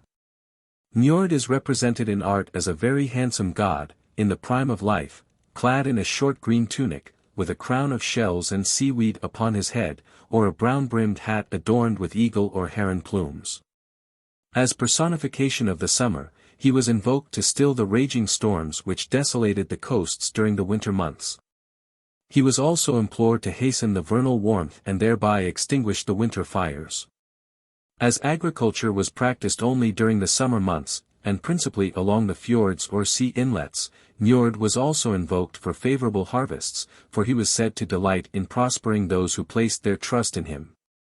Niörd's first wife, according to some authorities, was his sister Nerthus, Mother Earth, who in Germany was identified with Frigga, as we have seen, but in Scandinavia was considered a separate divinity. Niörd was, however, obliged to part with her when summoned to Asgard, where he occupied one of the 12 seats in the great council hall, and was present at all the assemblies of the gods. Withdrawing to Nodin only when his services were not required by the Aesir. Nodin is the 11th. There Niörd has himself a dwelling made. Prince of men. Guiltless of sin. He rules o'er the high-built fane. Lay of Grimnir, Thorp's tr. In his home by the seashore, Niörd delighted in watching the gulls fly to and fro, and in observing the graceful movements of the swans, his favorite birds, which were held sacred to him. He spent many an hour, too, gazing at the gambols of the gentle seals, which came to bask in the sunshine at his feet. Skadi, goddess of winter. Shortly after Idun's return from Thrymheim, and Thiassi's death within the bounds of Asgard, the assembled gods were greatly surprised and dismayed to see Skadi, the giant's daughter, appear one day in their midst, to demand satisfaction for her father's death. Although the daughter of an ugly old Hrimthursday, Skadi, the goddess of winter, was very beautiful indeed, in her silvery armor, with her glittering spear, sharp-pointed arrows, short white hunting dress, white fur leggings, and broad snowshoes. And the gods could not but recognize the justice of her claim, wherefore they offered the usual fine in atonement. Skadi, however, was so angry that she at first refused this compromise, and sternly demanded a life for a life, until Loki, wishing to appease her wrath, and thinking that if he could only make her cold lips relax in a smile the rest would be easy, began to play all manner of pranks. Fastening a goat to himself by an invisible cord, he went through a series of antics, which were reproduced by the goat, and the sight was so grotesque that all the gods fairly shouted with merriment, and even Skadi was forced to smile. Taking advantage of this softened mood, the gods pointed to the firmament where her father's eyes glowed like radiant stars in the northern hemisphere. They told her they had placed them there to show him all honor, and finally added that she might select as husband any of the gods present at the assembly, providing she were content to judge of their attractions by their naked feet. Blindfolded, so that she could see only the feet of the gods standing in a circle around her, Skadi looked about her and her gaze fell upon a pair of beautifully formed feet.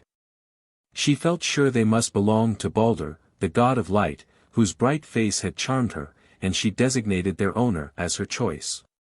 When the bandage was removed, however, she discovered to her chagrin that she had chosen Niörd, to whom her troth was plighted. But notwithstanding her disappointment, she spent a happy honeymoon in Asgard, where all seemed to delight in doing her honor. After this, Niörd took his bride home to Nodin, where the monotonous sound of the waves, the shrieking of the gulls, and the cries of the seals so disturbed Skadi's slumbers that she finally declared it was quite impossible for her to remain there any longer, and she implored her husband to take her back to her native Thrymheim. Sleep could I not on my sea-strand couch, for screams of the sea fowl there wakes me, when from the wave he comes, every morning the mew. Norse Mythology, R. B. Anderson. Niörd, anxious to please his new wife, consented to take her to Thrymheim and to dwell there with her 9 nights out of every 12, providing she would spend the remaining 3 with him at Nodin. But when he reached the mountain region, the soughing of the wind in the pines, the thunder of the avalanches, the cracking of the ice, the roar of the waterfalls, and the howling of the wolves appeared to him as unbearable as the sound of the sea had seemed to his wife, and he could not but rejoice each time when his period of exile was ended, and he found himself again at Nodin. I am weary of the mountains. Not long was I there. Only 9 nights. The howl of the wolves, methought sounded ill. To the song of the swans. Norse Mythology, R. B. Anderson. The parting of Niörd and Skadi. For some time, Niörd and Skadi, who are the personifications of summer and winter, alternated thus, the wife spending the 3 short summer months by the sea, and he reluctantly remaining with her in Thrymheim during the 9 long winter months. But, concluding at last that their tastes would never agree, they decided to part forever, and returned to their respective homes, where each could follow the occupations which custom had endeared to them. Thrymheim it's called. Where Thjas dwelled. That stream mighty giant. But Skade now dwells. Pure bride of the gods. In her father's old mansion. Norse Mythology, R. B. Anderson. Skadi now resumed her wonted pastime of hunting, leaving her realm again only to marry the semi-historical Odin, to whom she bore a son called Seeming, the first king of Norway, and the supposed founder of the royal race which long ruled that country. According to other accounts, however, Skadi eventually married Uller, the winter god. As Skadi was a skillful marksman, she is represented with bow and arrow, and, as goddess of the chase, she is generally accompanied by one of the wolf-like Eskimo dogs so common in the north. Skadi was invoked by hunters and by winter travelers, whose sleighs she would guide over the snow and ice, thus helping them to reach their destination in safety. Skadi's anger against the gods, who had slain her father, the storm giant, is an emblem of the unbending rigidity of the ice-enveloped earth, which, softened at last by the frolicsome play of Loki, the heat lightning, smiles. And permits the embrace of Niörd, summer. His love, however, cannot hold her for more than 3 months of the year, typified in the myth by nights, as she is always secretly longing for the wintry storms and for her wonted activities among the mountains. The worship of Niörd. Niörd was supposed to bless the vessels passing in and out of port, and his temples were situated by the seashore. Their oaths in his name were commonly sworn, and his health was drunk at every banquet, where he was invariably named with his son Frey. As all aquatic plants were supposed to belong to him, the marine sponge was known in the north as Niörd's glove, a name which was retained until lately, when the same plant has been popularly renamed the Virgin's hand. Chapter 9, Frey. The god of fairyland. Frey, or Fro, as he was called in Germany, was the son of Niörd and Nerthus, or of Niörd and Skadi, and was born in Vanaheim. He therefore belonged to the race of the Vanas, the divinities of water and air, but was warmly welcomed in Asgard when he came thither as hostage with his father. As it was customary among the northern nations to bestow some valuable gift upon a child when he cut his first tooth, the Aesir gave the infant Frey the beautiful realm of Alfheim or Fairyland, the home of the light elves. Alfheim the gods to Frey gave in days of yore. For a tooth gift. Simon's Edda, Thorpe's Tr. Here Frey, the god of the golden sunshine and the warm summer showers, took up his abode, charmed with the society of the elves and fairies, who implicitly obeyed his every order, and at a sign from him flitted to and fro, doing all the good in their power, for they were preeminently beneficent spirits. Frey also received from the gods a marvelous sword, an emblem of the sunbeams, which had the power of fighting successfully, and of its own accord, as soon as it was drawn from its sheath. Frey wielded this principally against the frost giants, whom he hated almost as much as did Thor, and because he carried this glittering weapon, he has sometimes been confounded with the sword god Tyr or Saxnot. With a short-shafted hammer fights conquering Thor. Frey's own sword but an ell long is made. Viking Tales of the North, R. B. Anderson. The dwarfs from Svartalfaheim gave Frey the golden-bristled boar Gullinbursti, the golden-bristled, a personification of the sun. The radiant bristles of this animal were considered symbolical either of the solar rays, of the golden grain, which at his bidding waved over the harvest fields of Midgard, or of agriculture. For the boar, by tearing up the ground with his sharp tusk, was supposed to have first taught mankind how to plough. There was Frey, and sat on the gold-bristled boar, who first, they say, ploughed the brown earth, and made it green for Frey. Lovers of Gudrun, William Morris.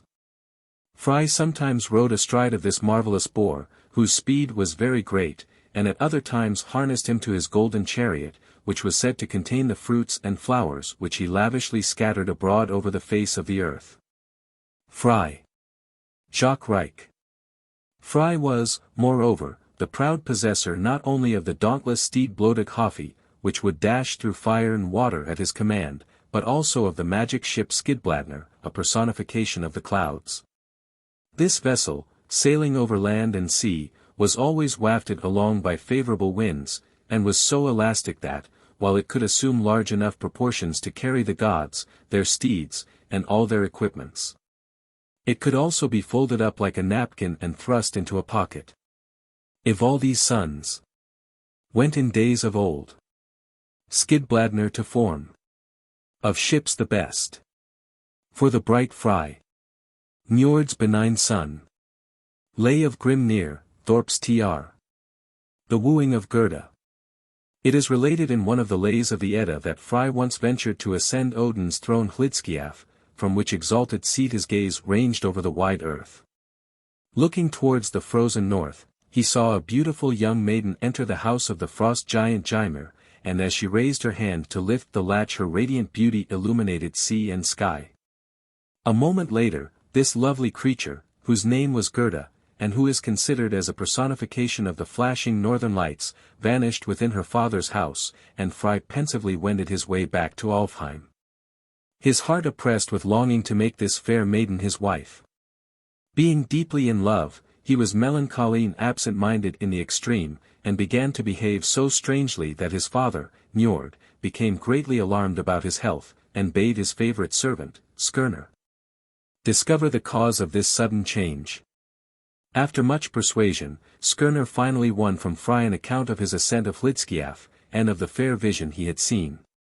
He confessed his love and also his utter despair, for as Gerda was the daughter of Gymir and Angerboda, and a relative of the murdered giant Thiassi, he feared she would never view his suit with favor. In Gymir's court I saw her move, the maid who fires my breast with love. Her snow-white arms and bosom fair shone lovely, kindling sea and air. Dear is she to my wishes, more than e'er was made to youth before. But gods and elves, I wot it well, forbid that we together dwell. Skirnir's lay, Herbert's tr.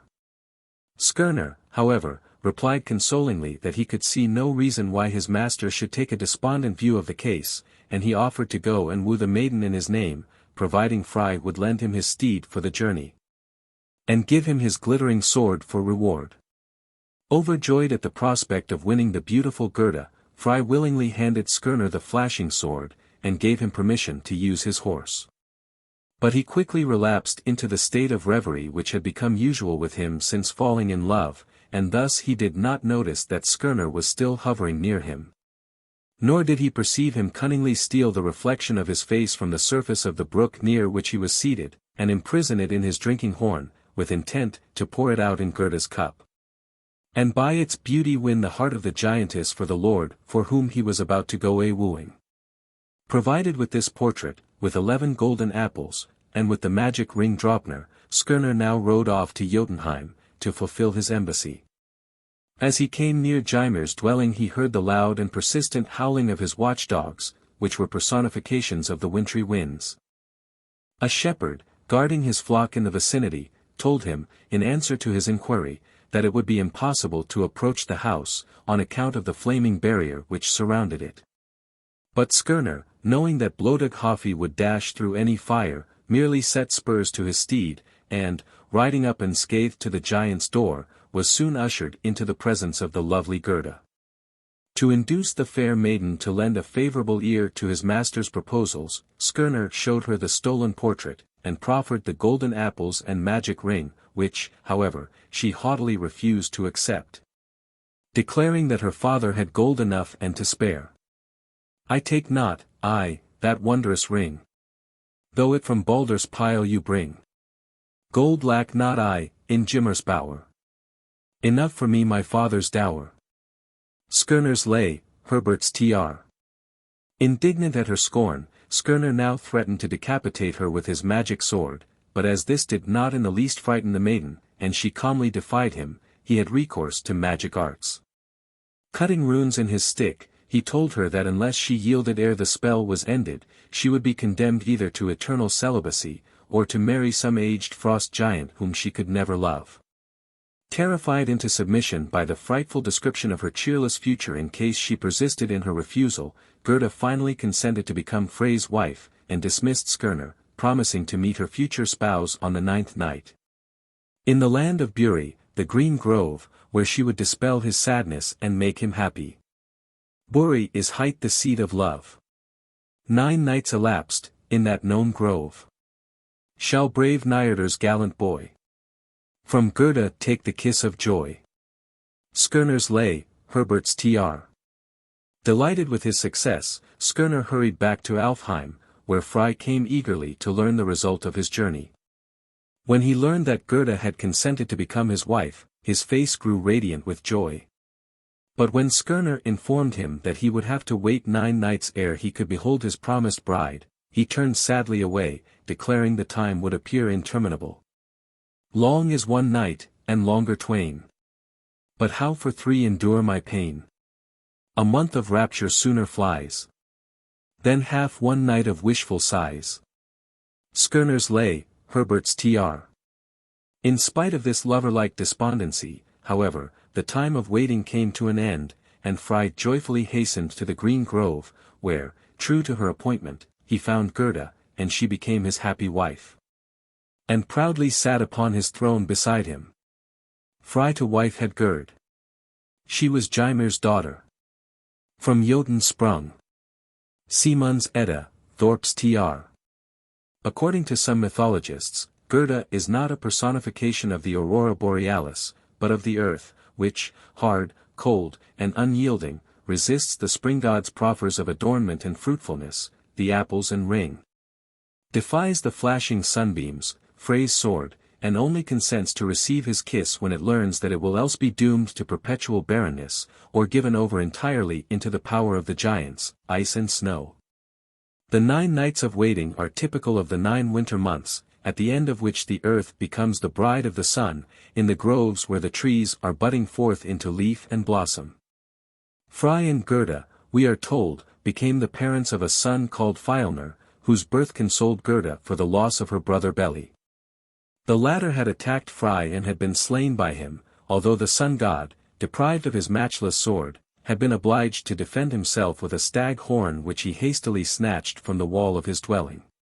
Besides the faithful Skirnir, Frey had 2 other attendants, a married couple, Begver and Bela, the personifications of mill refuse and manure, which 2 ingredients, being used in agriculture for fertilizing purposes, were therefore considered Frey's faithful servants, in spite of their unpleasant qualities. The historical Frey. Snorro Sturluson, in his Heimskringla, or Chronicle of the Ancient Kings of Norway, states that Frey was an historical personage who bore the name of Yngvi Frey, and ruled in Ups after the death of the semi-historical Odin and Niörd. Under his rule the people enjoyed such prosperity and peace that they declared their king must be a god. They therefore began to invoke him as such, carrying their enthusiastic admiration to such lengths that when he died the priests, not daring to reveal the fact, laid him in a great mound instead of burning his body, as had been customary until then. They then informed the people that Frey, whose name was the northern synonym for master, had gone into the mound, an expression which eventually became the Northmen's phrase for death. Not until 3 years later did the people, who had continued paying their taxes to the king by pouring gold, silver, and copper coin into the mound through 3 different openings, discover that Frey was dead. As their peace and prosperity had remained undisturbed, they decreed that his corpse should never be burned, and they thus inaugurated the custom of mound burial, which in due time supplanted the funeral pyre in many places. One of the 3 mounds near Gamla Ups still bears this god's name. His statues were placed in the great temple there, and his name was duly mentioned in all solemn oaths, of which the usual formula was, "So help me Frey, Niörd, and the Almighty Asa, Odin." Worship of Frey. No weapons were ever admitted in Frey's temples, the most celebrated of which were at Trondheim in Norway, and at Thvera in Iceland. In these temples oxen or horses were offered in sacrifice to him, a heavy gold ring being dipped in the victim's blood ere the above-mentioned oath was solemnly taken upon it. Frey's statues, like those of all the other northern divinities, were roughly hewn blocks of wood, and the last of these sacred images seems to have been destroyed by Olaf the Saint, who, as we have seen, forcibly converted many of his subjects. Besides being god of sunshine, fruitfulness, peace, and prosperity, Frey was considered the patron of horses and horsemen, and the deliverer of all captives. Frey is the best of all the chiefs among the gods. He causes not tears to maids or mothers. His desire is to loosen the fetters of those enchained. Norse Mythology, R. B. Anderson. The Yule Feast. 1 month of every year, the Yule month, or Thor's month, was considered sacred to Frey as well as to Thor, and began on the longest night of the year, which bore the name of Mother Night. This month was a time of feasting and rejoicing, for it heralded the return of the sun. The festival was called Yule, wool, because the sun was supposed to resemble a wheel rapidly revolving across the sky. This resemblance gave rise to a singular custom in England, Germany, and along the banks of the Moselle. Until within late years, the people were wont to assemble yearly upon a mountain, to set fire to a huge wooden wheel, twined with straw, which, all ablaze, was then sent rolling down the hill, to plunge with a hiss into the water. Some others get a rotten wheel, all worn and cast aside, which, covered round about with straw and tow, they closely hide, and carried to some mountain's top, being all with fire light. They hurl it down with violence, when dark appears the night, resembling much the sun, that from the heavens down should fall. A strange and monstrous sight it seems, and fearful to them all. But they suppose their mischiefs are all likewise thrown to hell, and that, from harms and dangers now, in safety here they dwell. Neojorgus. All the northern races considered the Yule feast the greatest of the year, and were wont to celebrate it with dancing, feasting, and drinking, each god being pledged by name. The first Christian missionaries, perceiving the extreme popularity of this feast, thought it best to encourage drinking to the health of the Lord and his 12 apostles when they first began to convert the northern heathens. In honor of Frey, boar's flesh was eaten on this occasion. Crowned with laurel and rosemary, the animal's head was brought into the banqueting hall with much ceremony, a custom long after observed, as the following lines will show. Capit apri defero. Reddens laudes domino. The boar's head in hand bring I, with garlands gay and rosemary. I pray you all sing merrily. Ca estis in convivio. Queen's College Carol, Oxford. The father of the family laid his hand on the sacred dish, which was called the Boar of Atonement, swearing he would be faithful to his family, and would fulfill all his obligations, an example which was followed by all present, from the highest to the lowest. This dish could be carved only by a man of unblemished reputation and tried courage, for the boar's head was a sacred emblem which was supposed to inspire every one with fear. For that reason a boar's head was frequently used as ornament for the helmets of northern kings and heroes whose bravery was unquestioned. As Frey's name of Fro is phonetically the same as the word used in German for gladness, he was considered the patron of every joy, and was invariably invoked by married couples who wished to live in harmony. Those who succeeded in doing so for a certain length of time were publicly rewarded by the gift of a piece of boar's flesh, for which in later times, the English and Viennese substituted a flitch of bacon or a ham. You shall swear, by custom of confession, if ever you made nuptial transgression, be you either married man or wife, if you have brawls or contentious strife, or otherwise, at bed or at board, offended each other in deed or word, or, since the parish clerk said amen, you wished yourselves unmarried again, or, in a 12-month and a day, repented not in thought any way, but continued true in thought and desire, as when you joined hands in the choir. If to these conditions, with all fear, of your own accord you will freely swear, a whole gammon of bacon you shall receive, and bear it hence with love and good leave. For this our custom at Dunmow well known, though the pleasure be ours, the bacon's your own. Brand's Popular Antiquities. At the village of Dunmow in Essex, the ancient custom is still observed. In Vienna the ham or flitch of bacon was hung over the city gate, whence the successful candidate was expected to bring it down, after he had satisfied the judges that he lived in peace with his wife, but was not under petticoat rule. It is said that in Vienna this ham remained for a long time unclaimed until at last a worthy burgher presented himself before the judges, bearing his wife's written affidavit that they had been married 12 years and had never disagreed, a statement which was confirmed by all their neighbors. The judges, satisfied with the proofs laid before them, told the candidate that the prize was his, and that he only need climb the ladder placed beneath it and bring it down. Rejoicing at having secured such a fine ham, the man speedily mounted the ladder. But as he was about to reach for the prize he noticed that the ham, exposed to the noonday sun, was beginning to melt, and that a drop of fat threatened to fall upon his Sunday coat. Hastily beating a retreat, he pulled off his coat, jocosely remarking that his wife would scold him roundly were he to stain it, a confession which made the bystanders roar with laughter, and which cost him his ham. Another Yuletide custom was the burning of a huge log, which had to last through the night, otherwise it was considered a very bad omen indeed. The charred remains of this log were carefully collected, and treasured up for the purpose of setting fire to the log of the following year. With the last year as brand, light the new block, and for good success in his spending, on your psalteries play, that sweet luck may come while the log is tending. Hesperides, Herrick. This festival was so popular in Scandinavia, where it was celebrated in January, that King Olaf, seeing how dear it was to the northern heart, transferred most of its observances to Christmas Day, thereby doing much to reconcile the ignorant people to their change of religion.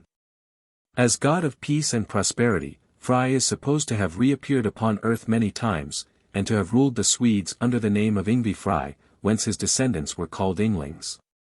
He also governed the Danes under the name of Fridleif. In Denmark he is said to have married the beautiful maiden Frigga, whom he had rescued from a dragon. By her he had a son named Frodi, who, in due time, succeeded him as king. Frodi ruled Denmark in the days when there was peace throughout the world, that is to say, just at the time when Christ was born in Bethlehem of Judea, and because all his subjects lived in amity, he was generally known as Peace Frodi. How the sea became salt. It is related that Frodi once received from Hengikiaptra a pair of magic millstones, called grati, which were so ponderous that none of his servants nor even his strongest warriors could turn them.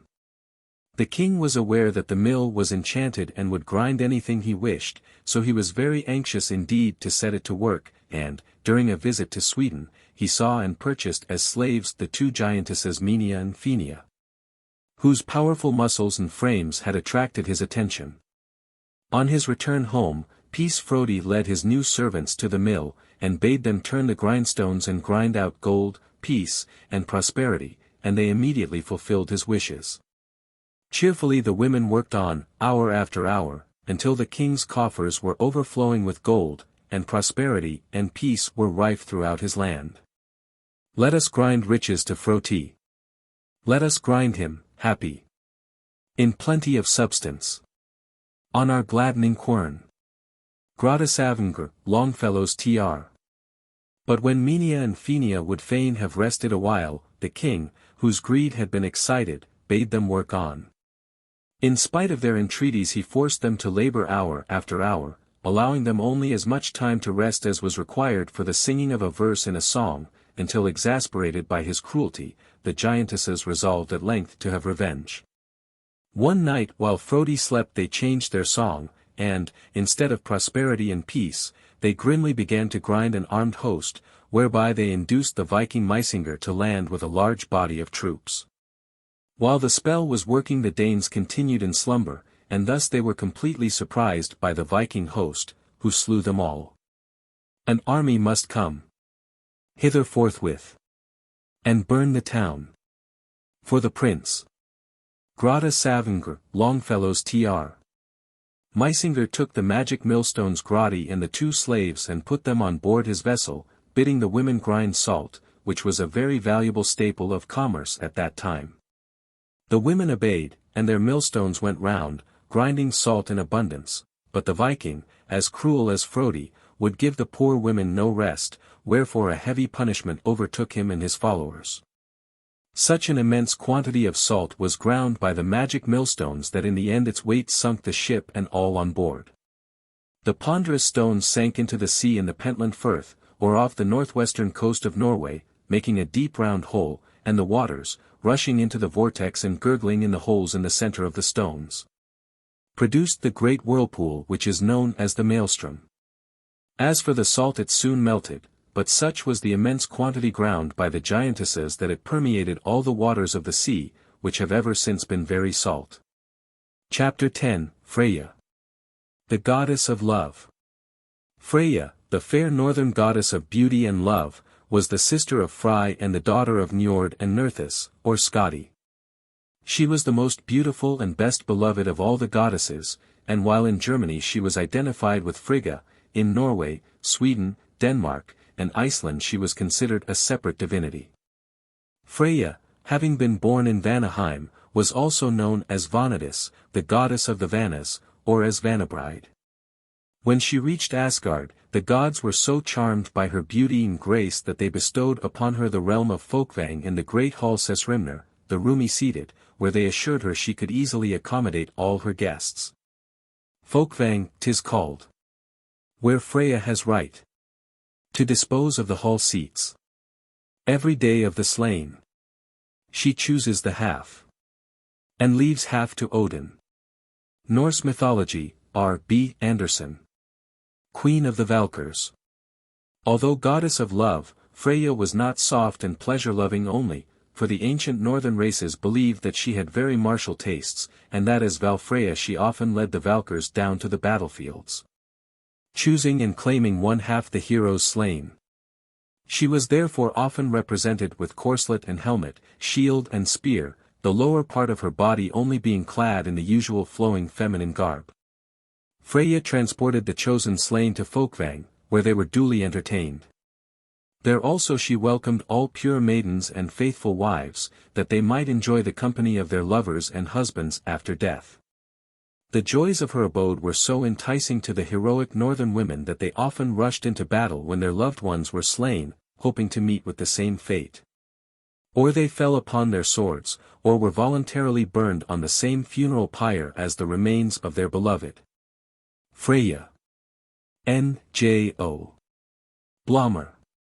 As Freya was believed to lend a favorable ear to lovers' prayers, she was often invoked by them, and it was customary to compose in her honor love songs, which were sung on all festive occasions. Her very name in Germany being used as the verb to woo. Freya and Odin. Freya, the golden-haired and blue-eyed goddess, was also, at times, considered as a personification of the earth. As such she married Odin, a symbol of the summer sun, whom she dearly loved, and by whom she had two daughters, Nas and Gersemi. These maidens were so beautiful that all things lovely and precious were called by their names. While Odin lingered contentedly at her side, Freya was smiling and perfectly happy, but, alas! The god was a rover at heart, and, wearying of his wife's company, he suddenly left home and wandered far out into the wide world. Freya, sad and forsaken, wept abundantly, and her tears fell upon the hard rocks, which softened at their contact. We are told even that they trickled down to the very center of the stones, where they were transformed to gold. Some tears fell into the sea and were changed into translucent amber. Weary of her widowed condition, and longing to clasp her beloved in her arms once more, Freya finally started out in search of him, passing through many lands, where she became known by different names, such as Mardel, Horn, Gefn, Seer, Skjalf, and Thrung, inquiring of all she met whether her husband had passed that way, and shedding everywhere so many tears that gold is to be found in all parts of the earth. And Freya next came nigh, with golden tears. The loveliest goddess she in heaven, by all. Most honored after Frey, Odin's wife. Her long ago the wandering Odin took to mate, but left her to roam distant lands. Since then she seeks him, and weeps tears of gold. Names hath she many, Vanadis on earth. They call her, Freya is her name in heaven. Balder dead, Matthew Arnold. Far away in the sunny south, under the flowering myrtle trees, Freya found Odin at last, and her love being restored to her, she was happy and smiling once again, and as radiant as a bride. It is perhaps because Freya found her husband beneath the flowering myrtle, that northern brides, to this day, wear myrtle in preference to the conventional orange wreath of other climes. Hand in hand, Odin and Freya now gently wended their way home once more, and in the light of their happiness the grass grew green, the flowers bloomed, and the birds sang. For all nature sympathized as heartily with Freya's joy as it had mourned with her when she was in sorrow. Out of the morning land, over the snowdrifts, beautiful Freya came, tripping to scoring. White were the moorlands, and frozen before her. Green were the moorlands, and blooming behind her. Out of her gold locks, shaking the spring flowers. Out of her garments, shaking the south wind. Around in the birches, awaking the throstles, and making chaste housewives all long for their hero's home. Loving and love-giving, came she to scoring. The Longbeard Saga, Charles Kingsley. The prettiest plants and flowers in the north were called Freya's hair or Freya's Idun, while the butterfly was called Freya's hen. This goddess was also supposed to have a special affection for the fairies, whom she loved to watch dancing in the moonbeams, and for whom she reserved her daintiest flowers and sweetest honey. Odin, Freya's husband, besides being considered a personification of the sun, was also regarded as an emblem of passion, or of the intoxicating pleasures of love. So the ancients declared that it was no wonder his wife could not be happy without him. Freya's necklace. Being goddess of beauty, Freya, naturally, was very fond of the toilet, of glittering adornments, and of precious jewels. One day, while she was in Svartalfaheim, the underground kingdom, she saw 4 dwarfs fashioning the most wonderful necklace she had ever seen.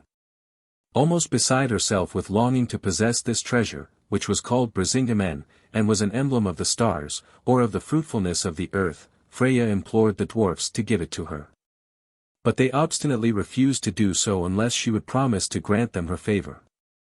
Having secured the necklace at this price, Freya hastened to put it on, and its beauty so enhanced her charms that she wore it night and day, and only occasionally could be persuaded to lend it to the other divinities.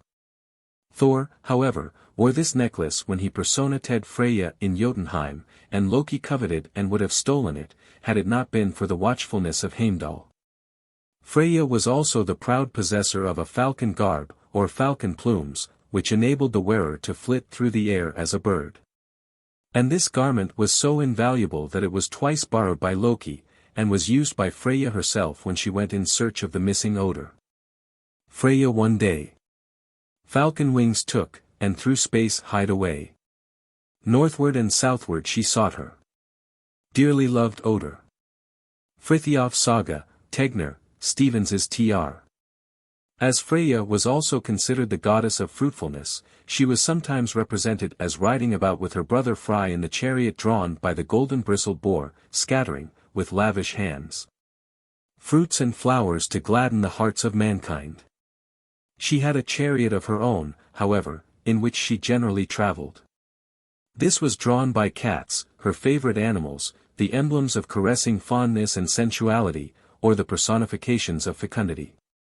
Then came dark-bearded Niörd, and after him Freya, thin-robed, about her ankles slim. The grey cats playing. Lovers of Gudrun, William Morris. Frey and Freya were held in such high honor throughout the north that their names, in modified forms, are still used for master and mistress, and one day of the week is called Freya's Day, or Friday, by the English-speaking race.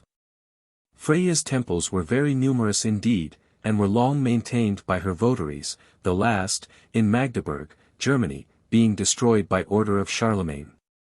Story of Otter and Angantyr. The northern people were wont to invoke Freya not only for success in love, prosperity, and increase, but also, at times, for aid and protection. This she vouchsafed to all who served her truly, as appeared in the story of Otter and Angantyr, 2 men who, after disputing for some time concerning their rights to a certain piece of property, laid their quarrel before the thing. That popular assembly decreed that the man who could prove that he had the longest line of noble ancestors should be declared the winner, and a special day was appointed to investigate the genealogy of each claimant. Otter, unable to remember the names of more than a few of his progenitors, offered sacrifices to Freya, entreating her aid. The goddess graciously heard his prayer, and appearing before him, she changed him into a boar, and rode off upon his back to the dwelling of the sorceress Hyndla, a most renowned witch. By threats and entreaties, Freya compelled the old woman to trace Otter's genealogy back to Odin, and to name every individual in turn, with a synopsis of his achievements. Then, fearing lest her votary's memory should be unable to retain so many details, Freya further compelled Hyndla to brew a potion of remembrance, which she gave him to drink. He shall drink delicious draughts. All the gods I pray to favor Otter. Simunds Edda, Thorp's Tr. Thus prepared, Otter presented himself before the thing on the appointed day, and glibly reciting his pedigree, he named so many more ancestors than Angantyr could recollect, that he was easily awarded possession of the property he coveted. A duty 'tis to act, so that the young prince his paternal heritage may have after his kindred. Simunds Edda, Thorp's Tr. The husbands of Freya. Freya was so beautiful that all the gods, giants, and dwarfs longed for her love and in turn tried to secure her as wife. But Freya scorned the ugly giants and refused even Thrym, when urged to accept him by Loki and Thor. She was not so obdurate where the gods themselves were concerned, if the various mythologists are to be believed, for as the personification of the earth she is said to have wedded Odin, the sky, Frey, the fruitful rain, Odr, the sunshine, and until it seems as if she deserved the accusation hurled against her by the archfiend Loki, of having loved and wedded all the gods in turn. Worship of Freya. It was customary on solemn occasions to drink Freya's health with that of the other gods, and when Christianity was introduced in the north this toast was transferred to the Virgin or to Saint Gertrude. Freya herself, like all the heathen divinities, was declared a demon or witch, and banished to the mountain peaks of Norway, Sweden, or Germany, where the Brocken is pointed out as her special abode, and the general trysting place of her demon train on Valpurgisnacht. Chorus of Witches. On to the Brocken the witches are flocking. Merry meet, merry part, how they gallop and drive. Yellow stubble and stalk are rocking, and young green corn is merry alive, with the shapes and shadows swimming by. To the highest heights they fly, where Sir Urien sits on high. Throughout and about, with clamor and shout, drives the maddening rout. Over stock, over stone, shriek, laughter, and moan. Before them are blown Gerda's Faust, Anstur's Tr. As the swallow, cuckoo, and cat were held sacred to Freya in heathen times, these creatures were supposed to have demoniacal attributes, and to this day witches are always depicted with coal-black cats beside them. Chapter 11, Uller. The God of Winter. Uller, the winter god, was the son of Sif, and the stepson of Thor. His father, who is never mentioned in the northern sagas, must have been one of the dreaded frost giants, for Uller loved the cold and delighted in traveling over the country on his broad snowshoes or glittering skates. This god also delighted in the chase, and pursued his game through the northern forests, caring but little for ice and snow, against which he was well protected by the thick furs in which he was always clad. As god of hunting and archery, he is represented with a quiver full of arrows and a huge bow, and as the yew furnishes the best wood for the manufacture of these weapons, it is said to have been his favorite tree. To have a supply of suitable wood ever at hand ready for use, Uller took up his abode at Idalir, the Vale of Yews, where it was always very damp. Idalir it is called, where Uller has himself a dwelling made. Simunds Edda, Thorp's Tr. As winter god, Uller, or Aller, as he was also called, was considered second only to Odin, whose place he usurped during his absence in the winter months of the year. During this period he exercised full sway over Asgard and Midgard, and even, according to some authorities, took possession of Frigga, Odin's wife, as related in the myth of VIII and VIII. But as Uller was very parsimonious, and never bestowed any gifts upon mankind, they gladly hailed the return of Odin, who drove his supplanter away, forcing him to take refuge either in the frozen north or on the tops of the Alps. Here, if we are to believe the poets, he had built a summer house into which he retreated until, knowing Odin had departed once more, he again dared appear in the valleys. Uller was also considered god of death, and was supposed to ride in the wild hunt, and at times even to lead it. He is specially noted for his rapidity of motion, and as the snowshoes used in northern regions are sometimes made of bone, and turned up in front like the prow of a ship. It was commonly reported that Uller had spoken magic runes over a piece of bone, changing it into a vessel, which bore him over land or sea at will. As snowshoes are shaped like a shield, and as the ice with which he yearly enveloped the earth acts as a shield to protect it from harm during the winter, Uller was surnamed the Shield God. And he was specially invoked by all persons about to engage in a duel or in a desperate fight. In Christian times, his place in popular worship was taken by St. Hubert, the hunter, who, also, was made patron of the first month of the year, which began on November 22, and was dedicated to him as the sun passed through the constellation of Sagittarius, the bowman. In Anglo-Saxon, Uller was known as Voldr. But in some parts of Germany he was called Haller and considered to be the husband of the fair goddess Holda, whose fields he covered with a thick mantle of snow, to make them more fruitful when the spring came. By the Scandinavians, Uller was said to have married Skadi, Niörd's divorced wife, the female personification of winter and cold, and their tastes were so congenial that they lived in perfect harmony together. Worship of Uller.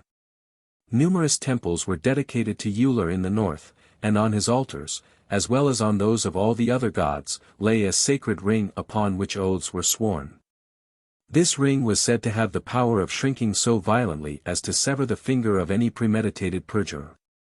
The people visited Uller's shrine, especially during the months of November and December, to entreat him to send a thick covering of snow over their lands, as earnest of a good harvest.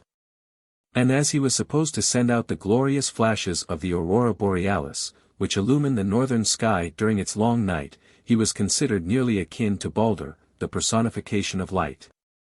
According to other authorities, Uller was Balder's special friend, principally because he too spent part of the year in the dismal depths of Niflheim, with Hel, the goddess of death. Uller was supposed to endure a yearly banishment thither, during the summer months, when he was forced to resign his sway over the earth to Odin, the summer god, and there Balder came to join him at midsummer. The date of his disappearance from Asgard, for then the days began to grow shorter, and the rule of light, Balder, gradually yielded to the ever-encroaching power of darkness, Hoda. Chapter 12, Forseti. The God of Justice and Truth. Son of Balder, god of light, and of Nanna, goddess of immaculate purity, Forseti was the wisest, most eloquent, and most gentle of all the gods. When his presence in Asgard became known, the gods awarded him a seat in the council hall, decreed that he should be patron of justice and righteousness, and gave him as abode the radiant palace Glitnir. This dwelling had a silver roof, supported on pillars of gold, and it shone so brightly that it could be seen from a great distance. Glitnir is the 10th. It is on gold sustained, and also with silver decked. There Forseti dwells throughout all time, and every strife allays. Simon's Edda, Thorp's Tr. Here, upon an exalted throne, Forseti, the lawgiver, sat day after day, settling the differences of gods and men, patiently listening to both sides of every question, and finally pronouncing sentences so equitable that none ever found fault with his decrees. Such were this god's eloquence and power of persuasion that he always succeeded in touching his hearers' hearts, and never failed to reconcile even the most bitter foes. All who left his presence were thereafter sure to live in peace, for none dared break a vow once made to him, lest they should incur his just anger and be smitten immediately unto death. Forseat, Balder's highborn son, hath heard mine oath. Strike dead, Forset, if e'er I'm one to break my troth. Viking tales of the north, R. B. Anderson. As god of justice and eternal law, Forseti was supposed to preside over every judicial assembly. He was invariably appealed to by all who were about to undergo a trial, and it was said that he rarely failed to help the deserving. The story of Heligoland. In order to facilitate the administration of justice throughout their land, it is related that the Frisians commissioned 12 of their wisest men, the Asagir, or elders, to collect the laws of the various families and tribes composing their nation, and to compile from them a code which should be the basis of uniform laws. The elders, having painstakingly finished their task of collecting this miscellaneous information, embarked upon a small vessel, to seek some secluded spot where they might conduct their deliberations in peace. But no sooner had they pushed away from shore than a tempest arose, which drove their vessel far out to sea, first on this course and then on that, until they entirely lost their bearings. In their distress the 12 jurists called upon Forseti, begging him to help them to reach land once again, and the prayer was scarcely ended when they perceived, to their utter surprise, that the vessel contained a 13th passenger. Seizing the rudder, the newcomer silently brought the vessel round, steering it towards the place where the waves dashed highest, and in an incredibly short space of time they came to an island, where the steersman motioned them to disembark. In awestruck silence the 12 men obeyed, and their surprise was further excited when they saw the stranger fling his battle-axe, and a limpid spring gush forth from the spot on the greensward where it fell. Imitating the stranger, all drank of this water without a word. Then they sat down in a circle, marveling because the newcomer resembled each one of them in some particular, but yet was very different from any one of them in general aspect and mien. Suddenly the silence was broken, and the stranger began to speak in low tones, which grew firmer and louder as he proceeded to expound a code of laws which combined all the good points of the various existing regulations which the Asagir had collected.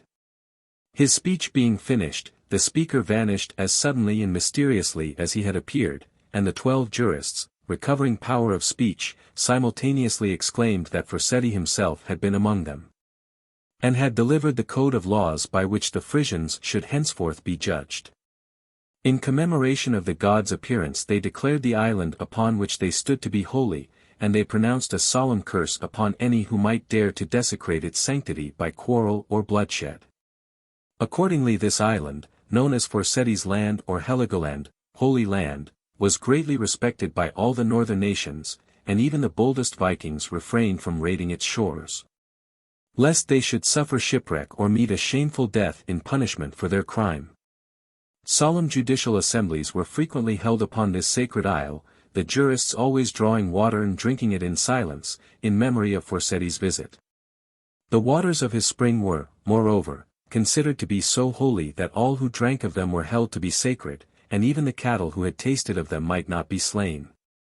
As Forseti was said to hold his assizes in spring, summer, and autumn, but never in winter, it became customary, in all the northern countries, to dispense justice in those seasons, the people declaring that it was only when the light shone clearly in the heavens that right could become apparent to all, and that it would be utterly impossible to render an equitable verdict during the dark winter season. Forseti is seldom mentioned except in connection with Balder. He apparently had no share in the closing battle in which all the other gods played such prominent parts. Chapter 13, Heimdall, the Watchman of the Gods. In the course of a walk along the seashore Odin once beheld 9 beautiful giantesses, the wave maidens, Gialp, Grape, Aegea, Augea, Ulfrun, Orgiafa, Cinder, Atla, and Iron Saxa, sound asleep on the white sand. The god of the sky was so charmed with these beautiful creatures that, as the Eddas relate, he wedded all 9 of them, and they combined, at the same moment, to bring forth a son, who received the name of Heimdall. Born was I of mothers 9. Son I am of sisters 9. Siemens Edda, Thorp's Tr. The Rainbow Bridge. H. Hendrik. By permission of the Illustrierte Zeitung, J. J. Weber, Leipzig. The 9 mothers proceeded to nourish their babe on the strength of the earth, the moisture of the sea, and the heat of the sun. which singular diet proved so strengthening that the new god acquired his full growth in a remarkably short space of time, and hastened to join his father in Asgard. He found the gods proudly contemplating the rainbow bridge Bifrost, which they had just constructed out of fire, air, and water, the three materials which can still plainly be seen in its long arch. Where glow the three primary colors, the red representing the fire, the blue the air, and the green the cool depths of the sea. The guardian of the rainbow. This bridge connected heaven and earth, and ended under the shade of the mighty world tree Yggdrasil, close beside the fountain where Mimir kept guard. And the only drawback to prevent the complete enjoyment of the glorious spectacle, was the fear lest the frost giants should make their way over it and so gain entrance into Asgard. The gods had been debating the advisability of appointing a trustworthy guardian, and they hailed the new recruit as one well fitted to fulfill the onerous duties of the office. Heimdall gladly undertook the responsibility, and henceforth, night and day, he kept vigilant watch over the rainbow highway into Asgard. Bifrost east shone forth in brightest green. On its top, in snow-white sheen, Heimdall at his post was seen. Olenschlager, pickets tr. To enable their watchmen to detect the approach of any enemy from afar, the assembled gods bestowed upon him senses so keen that he is said to have been able to hear the grass grow on the hillside, and the wool on the sheep's back. To see 100 miles off as plainly by night as by day, and with all this he required less sleep than a bird.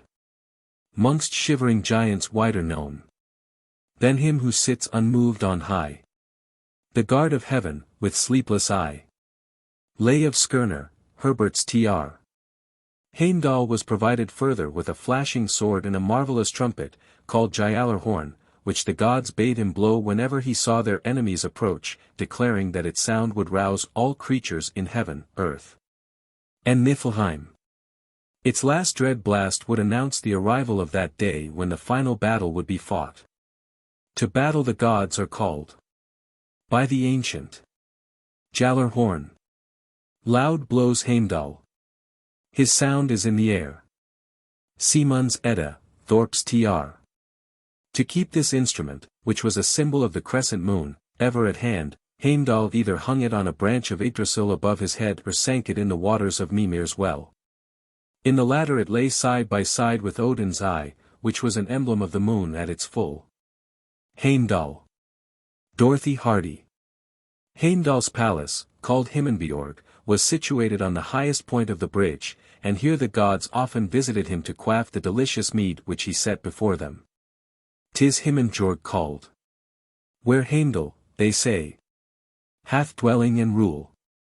There the gods' warder drinks, in peaceful old halls, gladsome the good mead. Norse Mythology, R. B. Anderson. Heimdall was always depicted in resplendent white armor, and he was therefore called the bright god.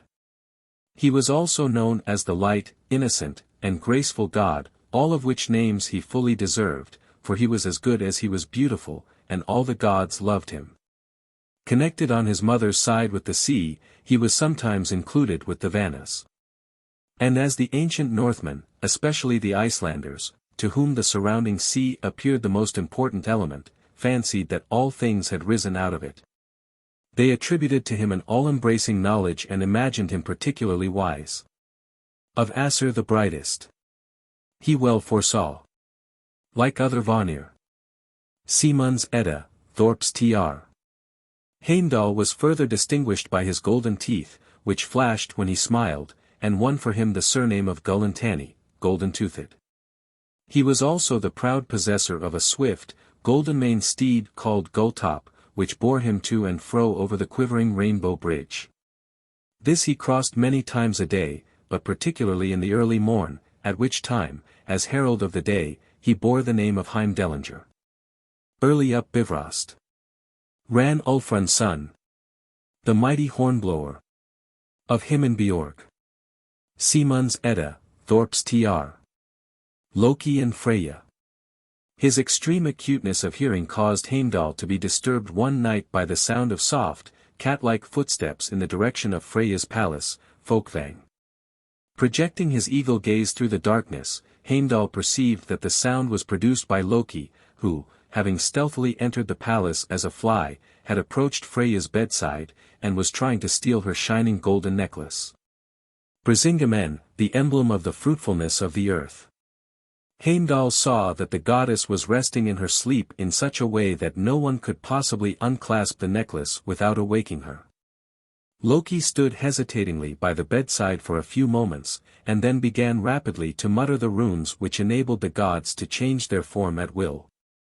As he did this, Heimdall saw him shrivel up until he was changed to the size and form of a flea, when he crept under the bedclothes and bit Freya's side, thus causing her to change her position without being roused from sleep. The clasp was now in view, and Loki, cautiously unfastening it, secured the coveted treasure, and forthwith proceeded to steal away with it.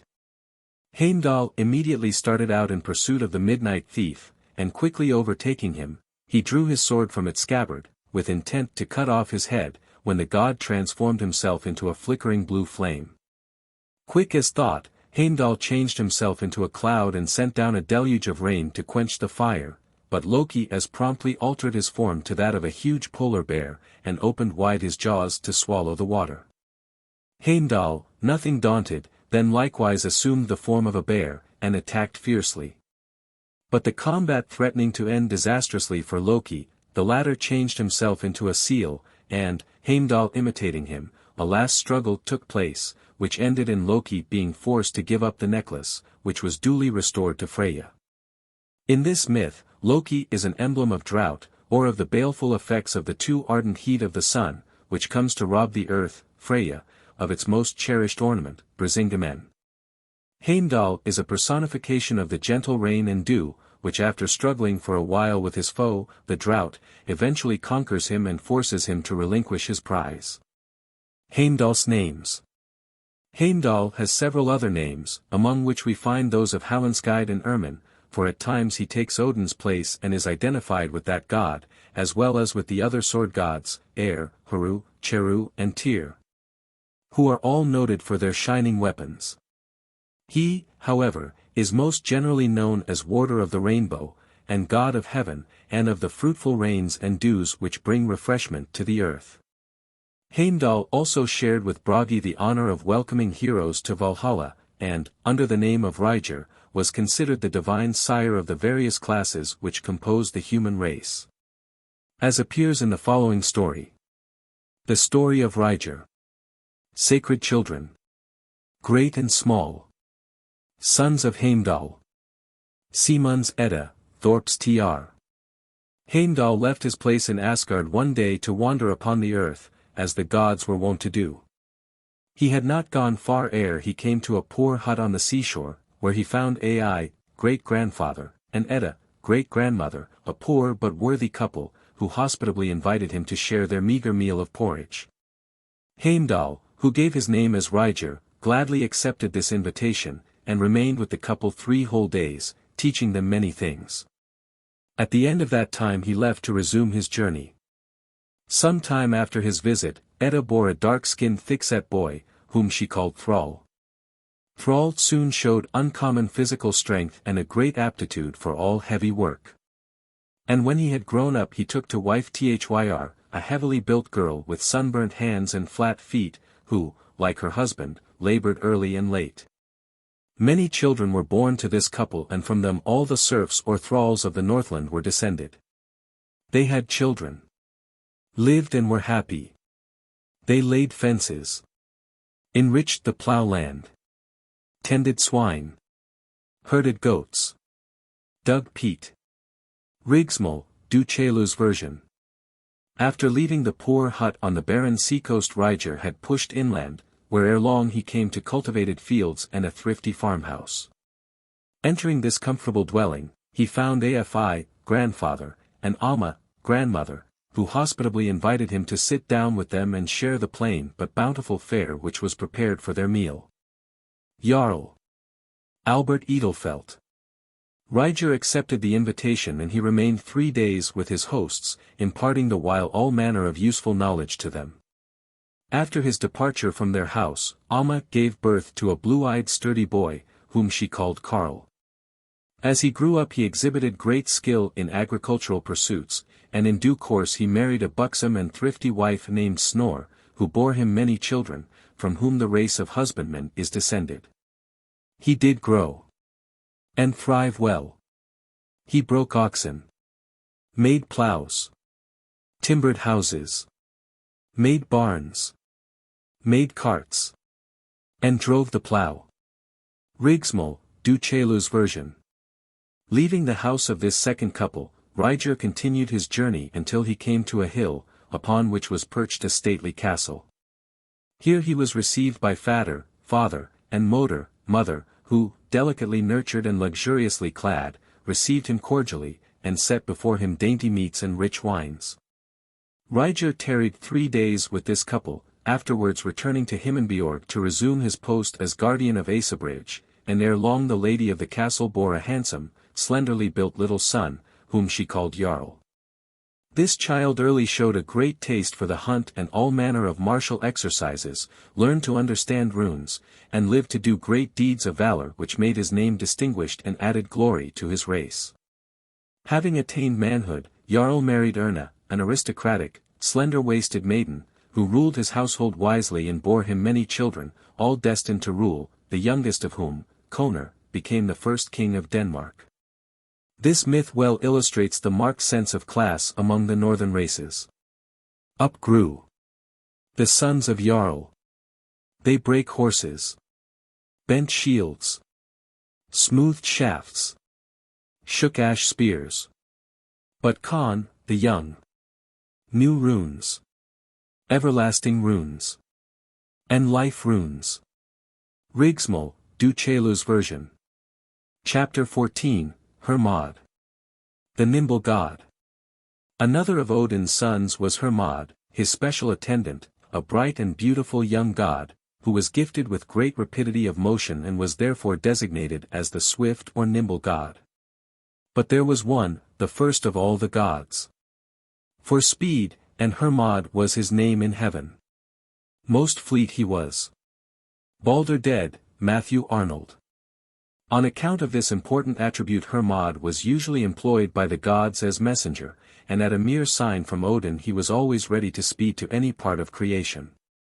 As a special mark of favor, Allfather gave him a magnificent corslet and helmet, which he often donned when he prepared to take part in war, and sometimes Odin entrusted to his care the precious spear Gungnir, bidding him cast it over the heads of combatants about to engage in battle, that their ardor might be kindled into murderous fury. Let us Odin pray into our minds to enter. He gives and grants gold to the deserving. He gave to Hermod a helm and corslet. Simon's Edda, Thorpe's Tr. Hermod delighted in battle, and was often called the valiant in battle, and confounded with the god of the universe, Ermin. It is said that he sometimes accompanied the Valkyrs on their ride to earth, and frequently escorted the warriors to Valhalla, wherefore he was considered the leader of the heroic dead. To him spake Hermodr and Brage. We meet thee and greet thee from all. To the gods thou art known by thy valor. And they bid thee a guest to their hall. Owen Meredith. Hermod's distinctive attribute, besides his corslet and helm, was a wand or staff called Gambantian, the emblem of his office, which he carried with him wherever he went. Hermod and the Soothsayer. Once, oppressed by shadowy fears for the future, and unable to obtain from the Norns satisfactory answers to his questions, Odin bade Hermod don his armor and saddle Sleipnir, which he alone, besides Odin, was allowed to ride, and hasten off to the land of the Finns. This people, who lived in the frozen regions of the pole, besides being able to call up the cold storms which swept down from the north, bringing much ice and snow in their train, were supposed to have great occult powers. The most noted of these Finnish magicians was Rosthiolf, the horse thief, who was wont to entice travelers into his realm by magic arts, that he might rob and slay them. And he had power to predict the future, although he was always very reluctant to do so. Hermod, the swift, rode rapidly northward, with directions to seek this Finn, and instead of his own wand, he carried Odin's runic staff. which All-Father had given him for the purpose of dispelling any obstacles that Hrothgar might conjure up to hinder his advance.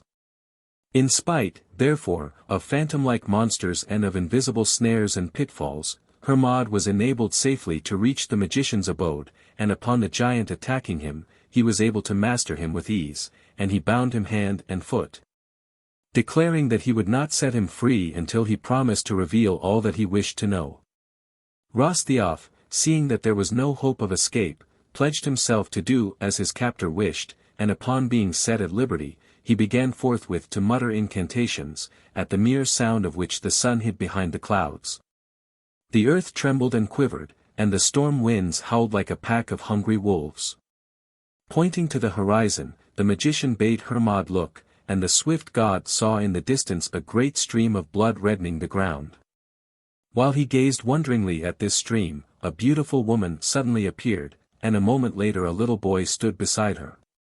To the god's amazement, this child grew with such marvelous rapidity that he soon attained his full growth, and Hermod further noticed that he fiercely brandished a bow and arrows.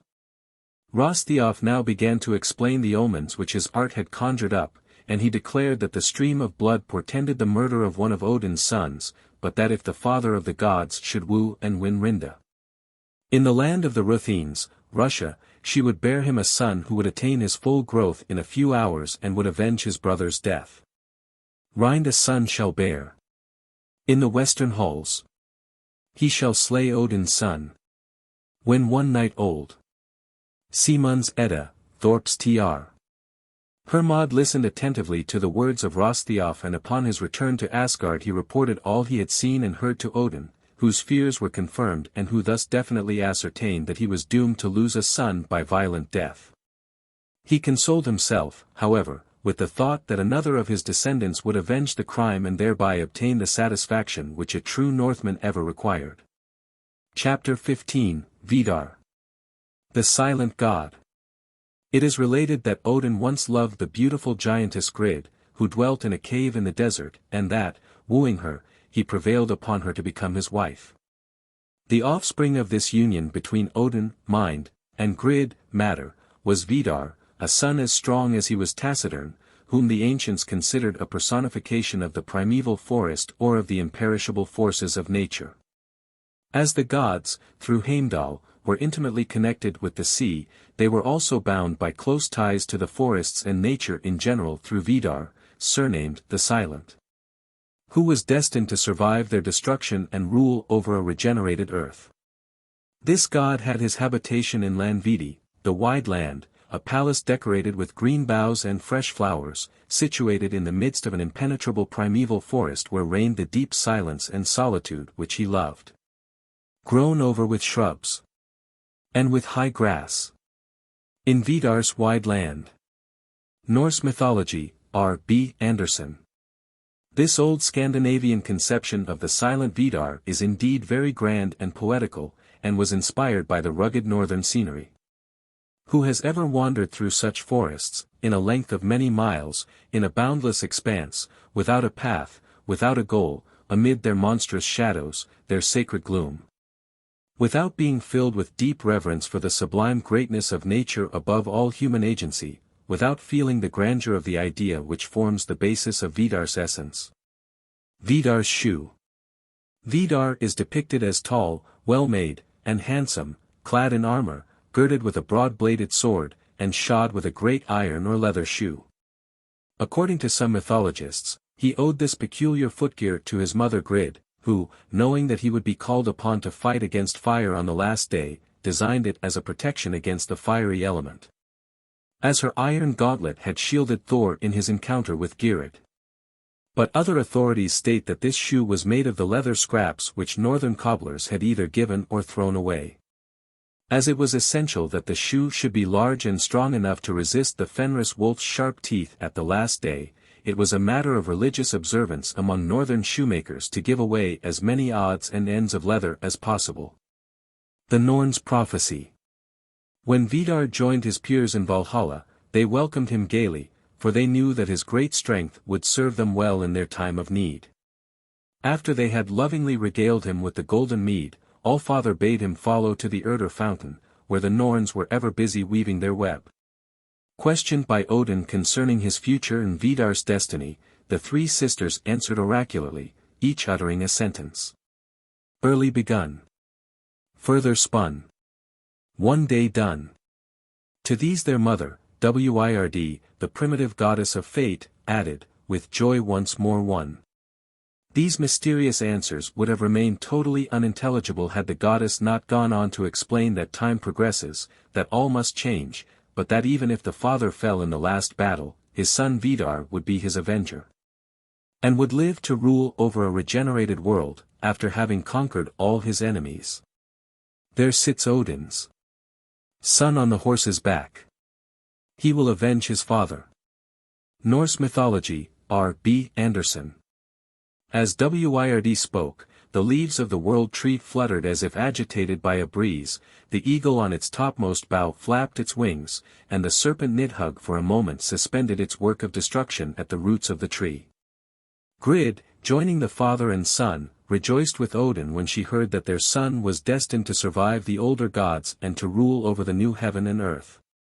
There dwell Vidar and Vale. In the gods' holy seats.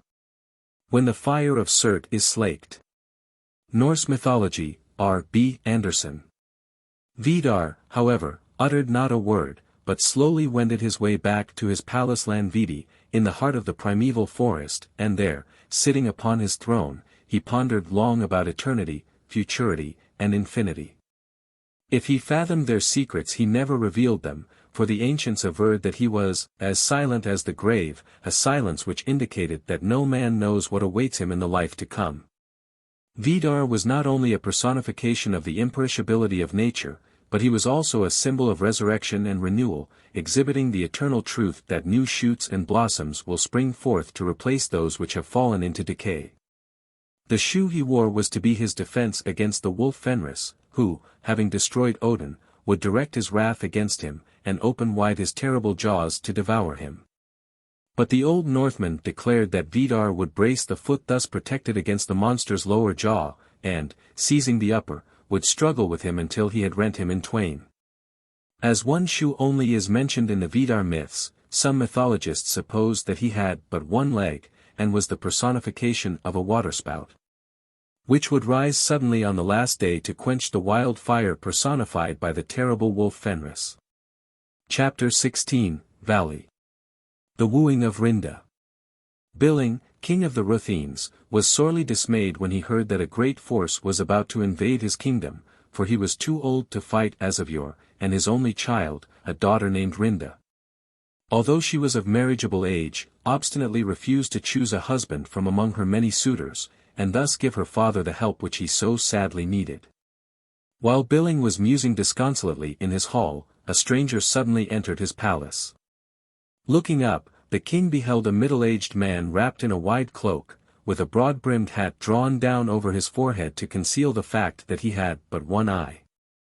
The stranger courteously inquired the cause of his evident depression, and as there was that in his bearing that compelled confidence, the king told him all.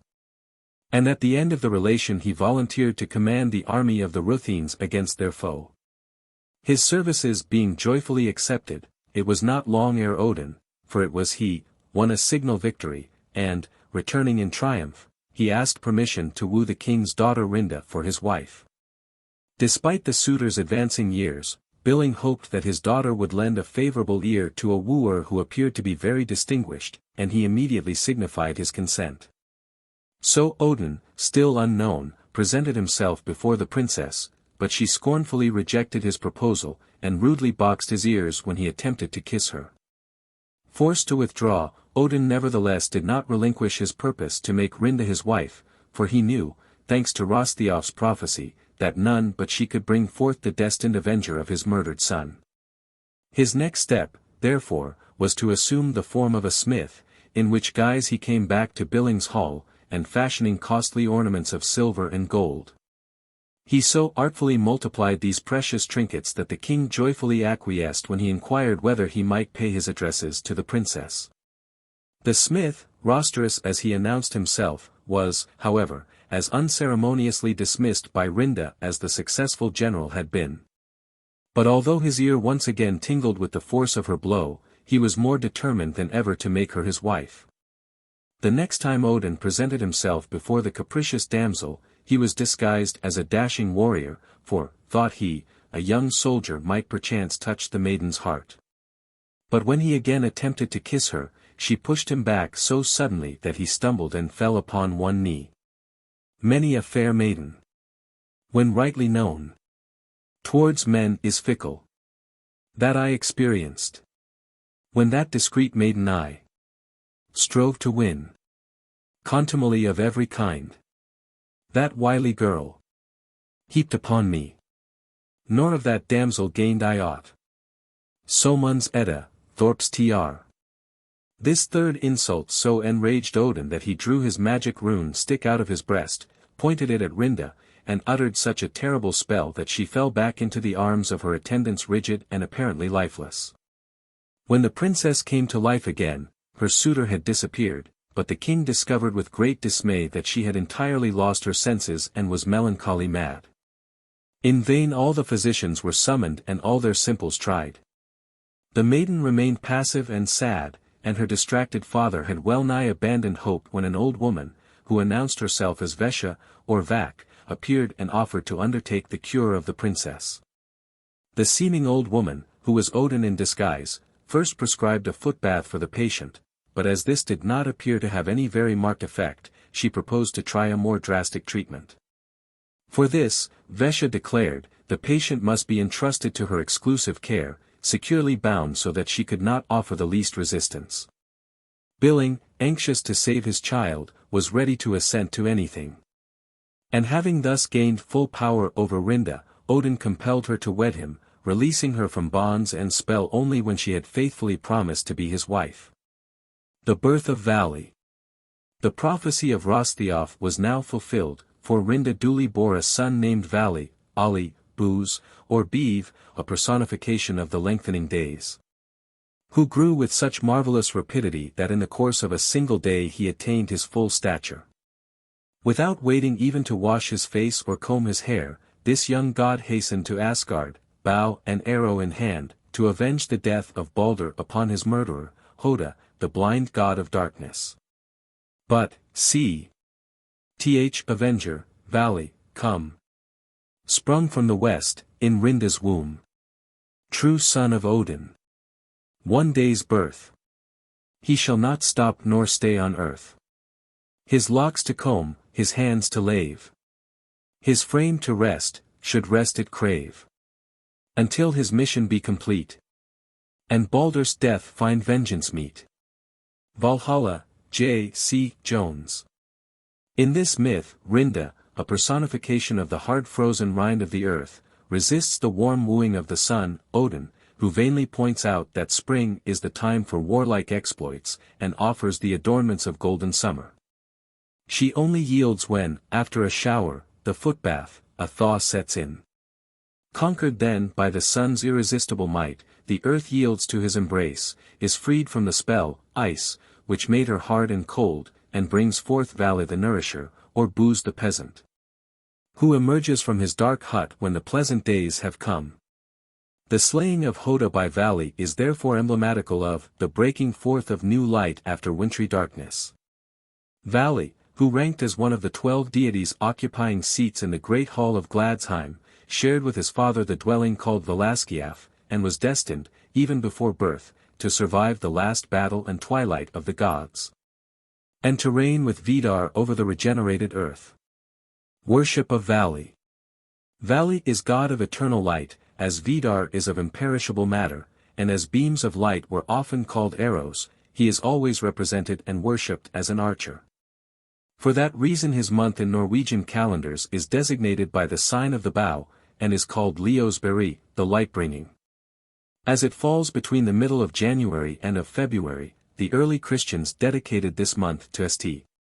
Valentine, who was also a skillful archer, and was said, like Vali, to be the harbinger of brighter days, the awakener of tender sentiments, and the patron of all lovers. Chapter 17, The Norns. The Three Fates.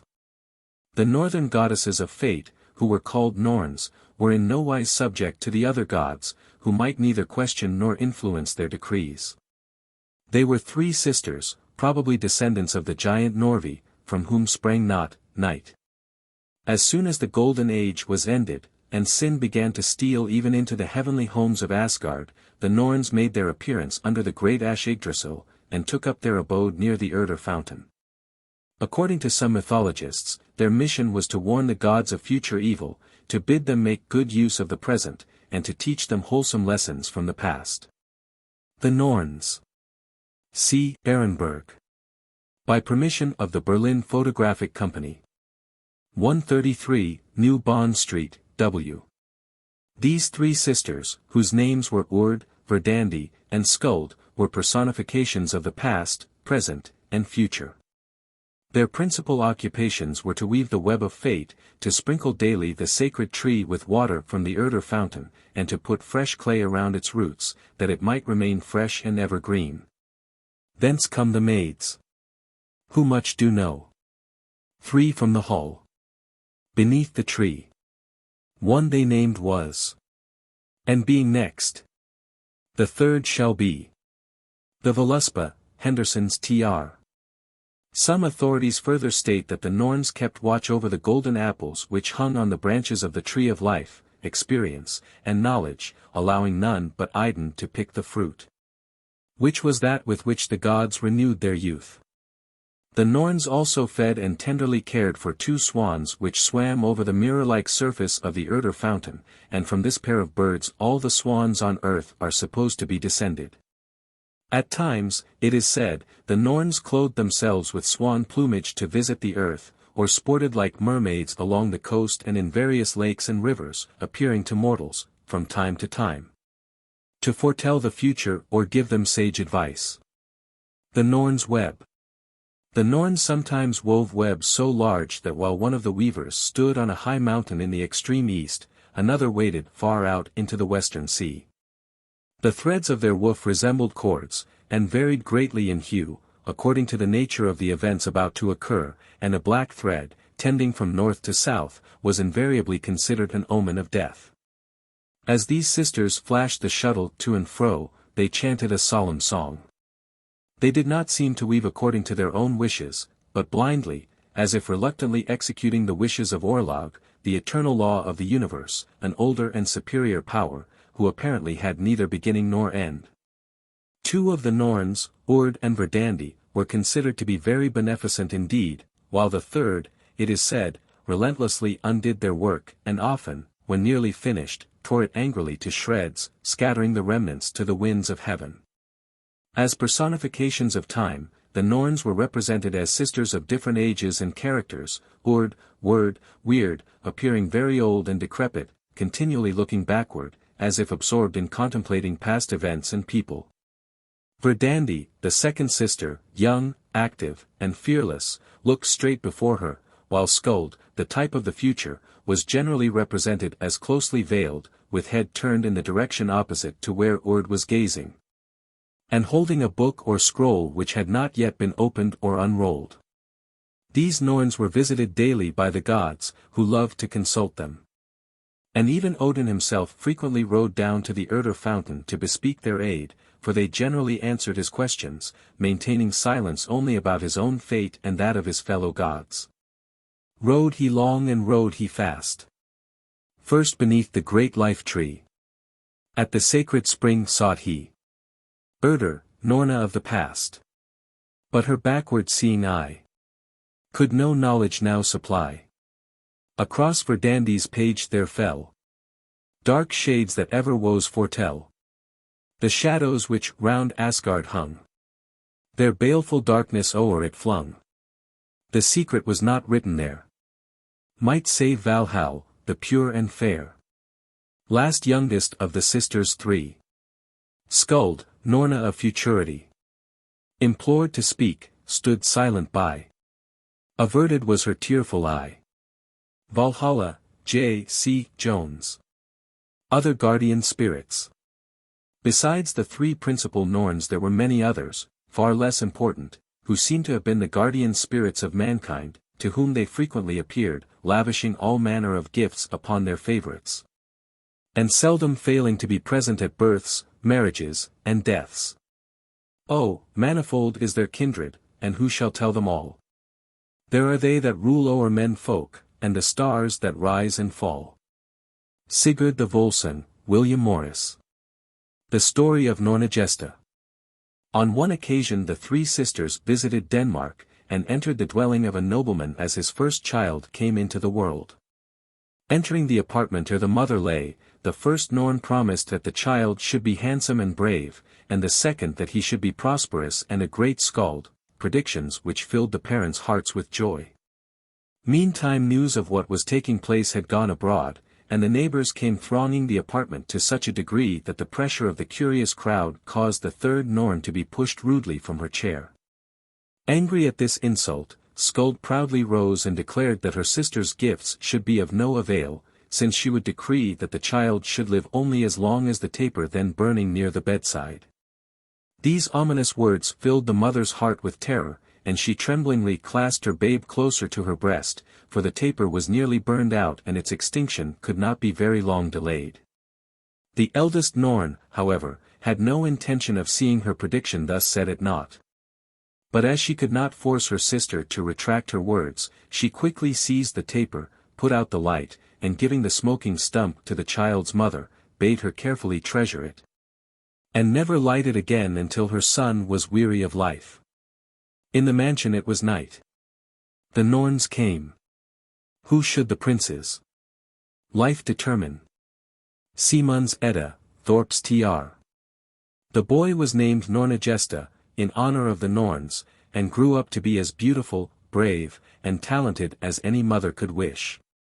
When he was old enough to comprehend the gravity of the trust his mother told him the story of the Norns' visit, and placed in his hands the candle end, which he treasured for many a year, placing it for safekeeping inside the frame of his harp.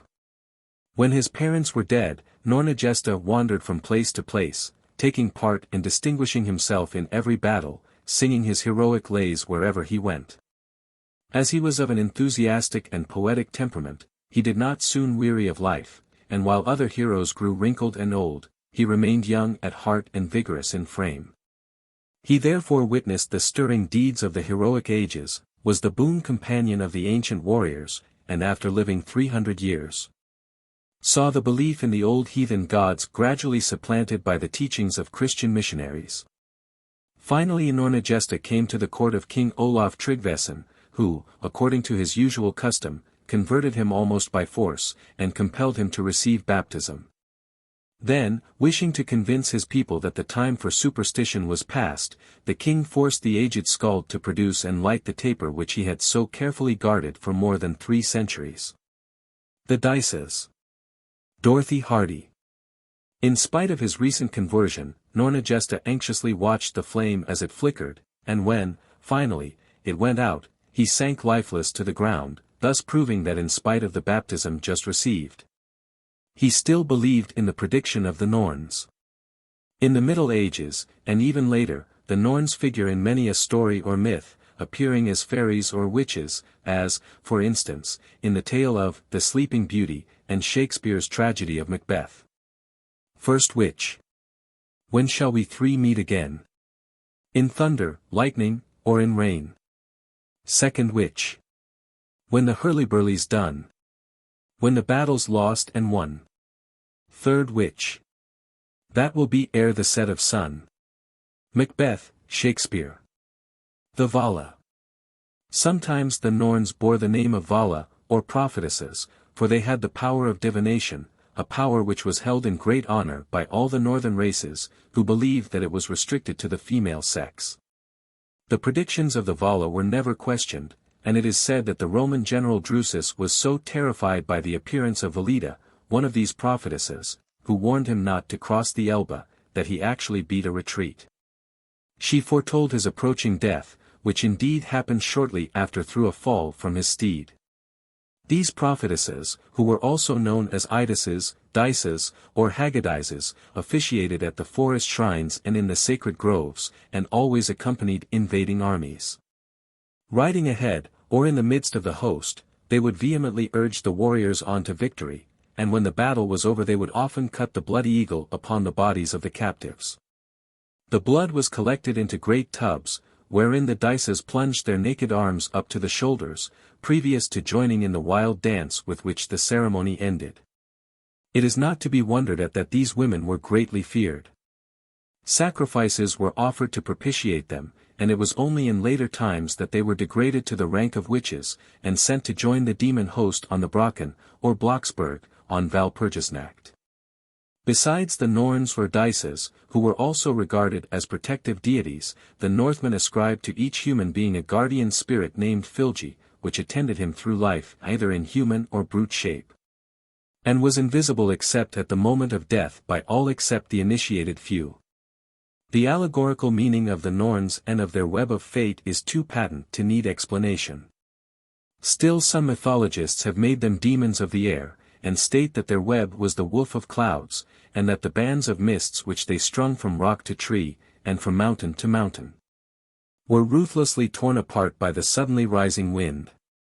Some authorities, moreover, declare that Skuld, the third Norn, was at times a Valkyr, and at others personated the goddess of death, the terrible Hel. Chapter 18, The Valkyrs.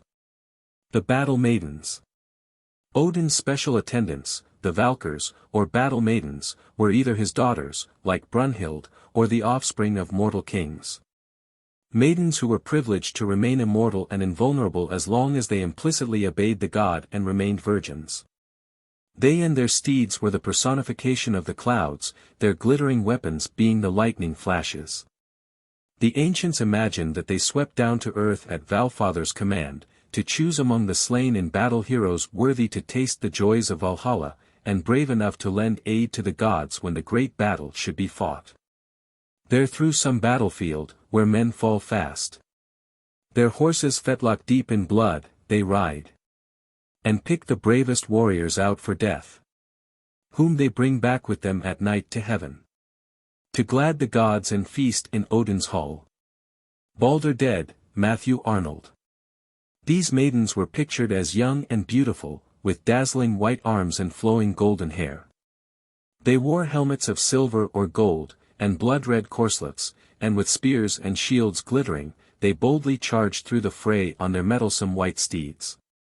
These horses galloped through the realms of air and over the quivering Bifrost, bearing not only their fair riders, but the heroes slain, who after having received the Valkyr's kiss of death, were thus immediately transported to Valhalla.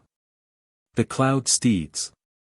As the Valkyr's steeds were personifications of the clouds, it was natural to fancy that the hoarfrost and dew dropped down upon earth from their glittering manes as they rapidly dashed to and fro through the air. They were therefore held in high honor and regard, for the people ascribed to their beneficent influence much of the fruitfulness of the earth, the sweetness of dale and mountain slope, the glory of the pines, and the nourishment of the meadowland. The Swan Maiden. Gertrude de Main Hammond, R.I. Choosers of the Slain. The mission of the Valkyrs was not only to battlefields upon earth, but they often rode over the sea, snatching the dying Vikings from their sinking dragon ships.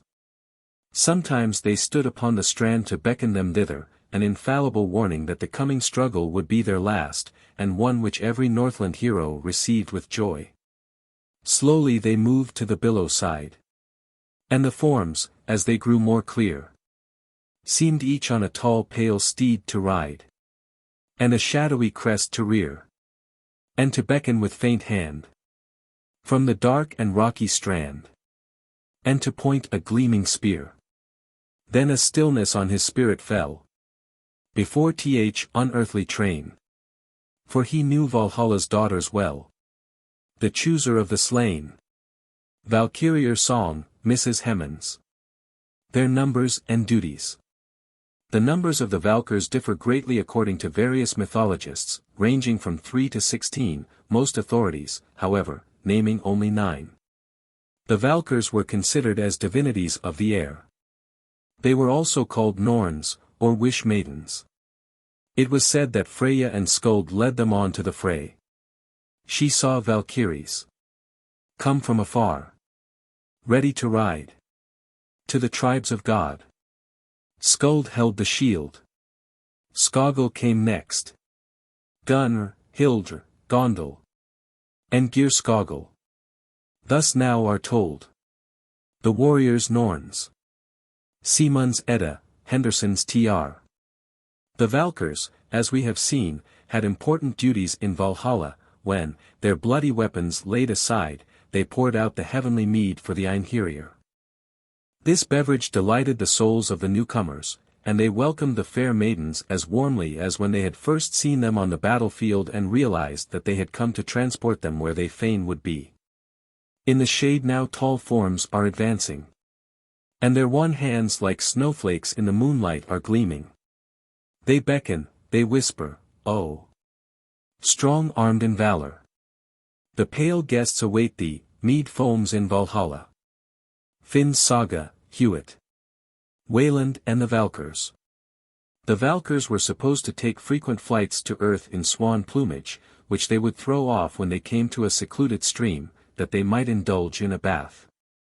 Any mortal surprising them thus, and securing their plumage, could prevent them from leaving the earth, and could even force these proud maidens to mate with him if such were his pleasure. It is related that 3 of the Valkyrs, Alrun, Alvit, and Svanivit, were once sporting in the waters, when suddenly the 3 brothers Egil, Slagfin, and Valand, or Wayland the smith, came upon them, and securing their swan plumage. The young men forced them to remain upon earth and become their wives. The Valkyrs, thus detained, remained with their husbands 9 years, but at the end of that time, recovering their plumage, or the spell being broken in some other way, they effected their escape. There they stayed 7 winters through. But all the 8th were with longing seized. And in the 9th, fate parted them. The maidens yearned for the murky wood. The young Alvit, fate to fulfill. Lay of Valand, Thorp's Tr. The brothers felt the loss of their wives extremely, and 2 of them, Egil and Slagfin, putting on their snow shoes, went in search of their loved ones, disappearing in the cold and foggy regions of the north. The 3rd brother, Valand, however, remained at home, knowing all search would be of no avail, and he found solace in the contemplation of a ring which Alvit had given him as a love token, and he indulged the constant hope that she would return. As he was a very clever smith, and could manufacture the most dainty ornaments of silver and gold, as well as magic weapons which no blow could break. He now employed his leisure in making 700 rings exactly like the one which his wife had given him. These, when finished, he bound together. But one night, on coming home from the hunt, he found that someone had carried away one ring, leaving the others behind, and his hopes received fresh inspiration, for he told himself that his wife had been there and would soon return for good. The Ride of the Valkyrs. J. C. Dahlman. By arrangement with the artist. That selfsame night, however, he was surprised in his sleep, and bound and made prisoner by Niörd, king of Sweden, who took possession of his sword, a choice weapon invested with magic powers, which he reserved for his own use, and of the love ring made of pure Rhine gold, which latter he gave to his only daughter, Bodvild. As for the unhappy Valand himself, he was led captive to a neighboring island, where, after being hamstrung, in order that he should not escape, the king put him to the incessant task of forging weapons and ornaments for his use. He also compelled him to build an intricate labyrinth, and to this day a maze in Iceland is known as Valand's house. Valand's rage and despair increased with every new insult offered him by Niörd, and night and day he thought upon how he might obtain revenge. Nor did he forget to provide for his escape, and during the pauses of his labor he fashioned a pair of wings similar to those his wife had used as a Valkyr, which he intended to don as soon as his vengeance had been accomplished. One day the king came to visit his captive, and brought him the stolen sword that he might repair it, but Valand cleverly substituted another weapon so exactly like the magic sword as to deceive the king when he came again to claim it. A few days later, Valand enticed the king's sons into his smithy and slew them, after which he cunningly fashioned drinking vessels out of their skulls, and jewels out of their eyes and teeth, bestowing these upon their parents and sister. But their skulls, beneath the hair, he in silver set, and to Niörd gave. And of their eyes, precious stones he formed, which to Niörd's wily wife he sent. But of the teeth of the two breast ornaments he made, and to Bodvild sent. Lay of Volund, Thorp's tr. The royal family did not suspect whence they came, and so these gifts were joyfully accepted. As for the poor youths, it was believed that they had drifted out to sea and had been drowned. Brunhild and Sigmund. J. Wagres. Photo, Braun, Clement and Company. Some time after this, Bodvild, wishing to have her ring repaired, also visited the smith's hut, where, while waiting, she unsuspectingly partook of a magic drug, which sent her to sleep and left her in Volund's power. His last act of vengeance accomplished, Volund immediately donned the wings which he had made in readiness for this day, and grasping his sword and ring he rose slowly in the air. Directing his flight to the palace, he perched there out of reach, and proclaimed his crimes to Niörd. The king, beside himself with rage, summoned Egil, Volund's brother, who had also fallen into his power, and bade him use his marvelous skill as an archer to bring down the impudent bird. Obeying a signal from Volund, Egil aimed for a protuberance under his wing where a bladder full of the young prince's blood was concealed, and the smith flew triumphantly away without hurt. Declaring that Odin would give his sword to Sigmund, a prediction which was duly fulfilled. Volund then went to Alfheim, where, if the legend is to be believed, he found his beloved wife, and lived happily again with her until the twilight of the gods. But, even in Alfheim, this clever smith continued to ply his craft, and various suits of impenetrable armor, which he is said to have fashioned, are described in later heroic poems. Besides Balmung and Joyeuse, Sigmund's and Charlemagne's celebrated swords, he is reported to have fashioned miming for his son Heim, and many other remarkable blades. It is the mate of miming. Of all swords it is king. And Welland it wrought. Bitterfer it is height. Anglo-Saxon poetry, Conybears tr. There are countless other tales of swan maidens or Valkyrs, who are said to have consorted with mortals. But the most popular of all is that of Brunhild, the wife of Sigurd, a descendant of Sigmund and the most renowned of northern heroes. William Morris, in The Land East of the Sun and West of the Moon, gives a fascinating version of another of these Norse legends. The story is amongst the most charming of the collection in The Earthly Paradise. Brunhild. The story of Brunhild is to be found in many forms. Some versions describe the heroine as the daughter of a king taken by Odin to serve in his Valkyr band, others as chief of the Valkyrs and daughter of Odin himself. In Richard Wagner's story, The Ring of the Nibelung, the great musician presents a particularly attractive, albeit a more modern conception of the chief battle maiden. And her disobedience to the command of Odin when sent to summon the youthful Sigmund from the side of his beloved Sieglind to the halls of the blessed. Chapter 19, Hel. Loki's offspring. Hel, goddess of death, was the daughter of Loki, god of evil, and of the giantess Angerboda, the portender of ill. She came into the world in a dark cave in Jotunheim together with the serpent Jormungandr and the terrible Fenris wolf, the trio being considered as the emblems of pain, sin, and death. Now Loki comes, 'cause of all ill. Men and Aesir curse him still. Long shall the gods deplore, even till time be o'er, his base fraud on Asgard's hill. While, deep in Jotunheim, most fell are Fenrir, serpent, and dread hell. Pain, sin, and death, his children three. Brought up and cherished, through them he tormentor of the world shall be. Valhalla, J. C. Jones.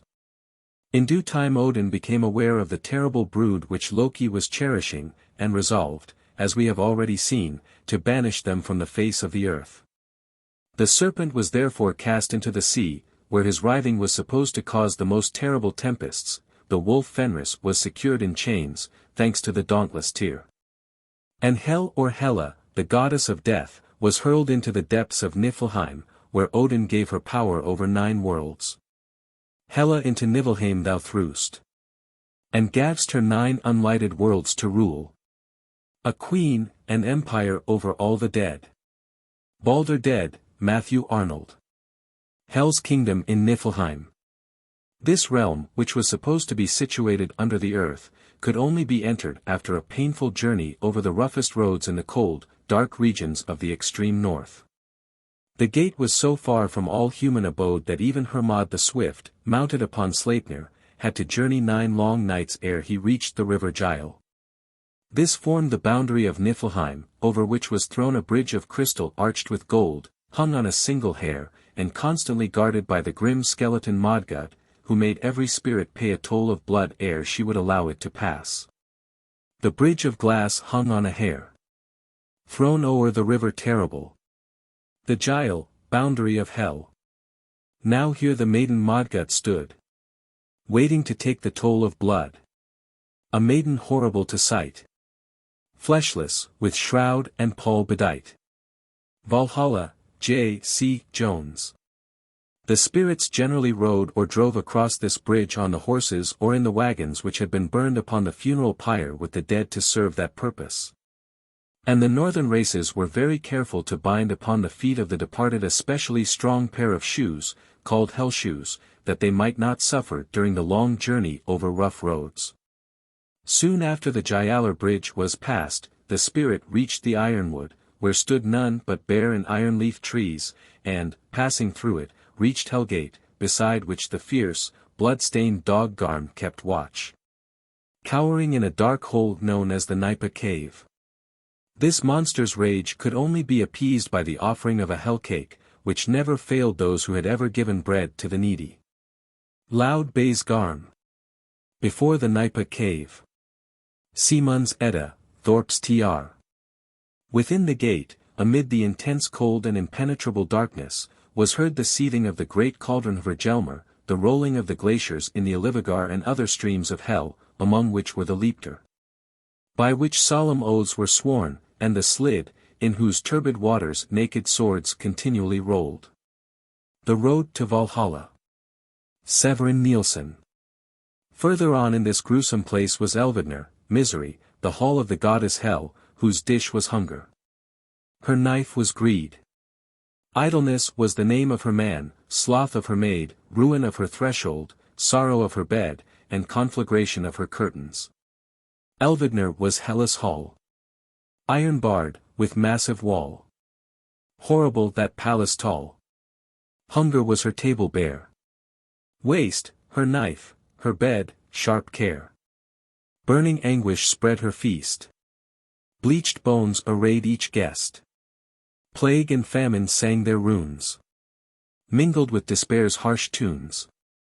Misery and agony, ere in hell's abode shall be. Valhalla, J. C. Jones. This goddess had many different abodes for the guests who daily came to her, for she received not only perjurers and criminals of all kinds, but also those who were unfortunate enough to die without shedding blood. To her realm also were consigned those who died of old age or disease, a mode of decease which was contemptuously called straw death, as the beds of the people were generally of that material, tempered hard by frost, tempest and toil their nerves, the sons of those whose only terror was a bloodless death. Thomson. Ideas of the Future Life. Although the innocent were treated kindly by Hel, and enjoyed a state of negative bliss, it is no wonder that the inhabitants of the north shrank from the thought of visiting her cheerless abode. And while the men preferred to mark themselves with the spear point, to hurl themselves down from a precipice, or to be burned ere life was quite extinct, the women did not shrink from equally heroic measures. In the extremity of their sorrow, they did not hesitate to fling themselves down a mountainside, or fall upon the swords which were given them at their marriage, so that their bodies might be burned with those whom they loved, and their spirits released to join them in the bright home of the gods. Further horrors, however, awaited those whose lives had been criminal or impure, these spirits being banished to Nastrand, the strand of corpses, where they waded in ice-cold streams of venom, through a cave made of wattled serpents, whose poisonous fangs were turned towards them. After suffering untold agonies there, they were washed down into the cauldron of Vergelmer, where the serpent Nidhugg ceased for a moment gnawing the root of the tree Yggdrasil to feed upon their bones. A hall standing far from the sun, In Nastrand. Its doors are northward turned. Venom drops fall. In through its apertures. Entwined is that hall. With serpents' backs. She there saw wading. The sluggish streams. Bloodthirsty men. And perjurers. And him who the ear beguiles. Of another's wife. Their nidhogg sucks. The corpses of the dead. Simun's Edda, Thorp's Tr. Pestilence and famine. Hel herself was supposed occasionally to leave her dismal abode to range the earth upon her three-legged white horse, and in times of pestilence or famine, if a part of the inhabitants of a district escaped. She was said to use a rake, and when whole villages and provinces were depopulated, as in the case of the historical epidemic of the Black Death, it was said that she had ridden with a broom. The northern races further fancied that the spirits of the dead were sometimes allowed to revisit the earth and appear to their relatives, whose sorrow or joy affected them even after death, as is related in the Danish ballad of Audgeir and Else.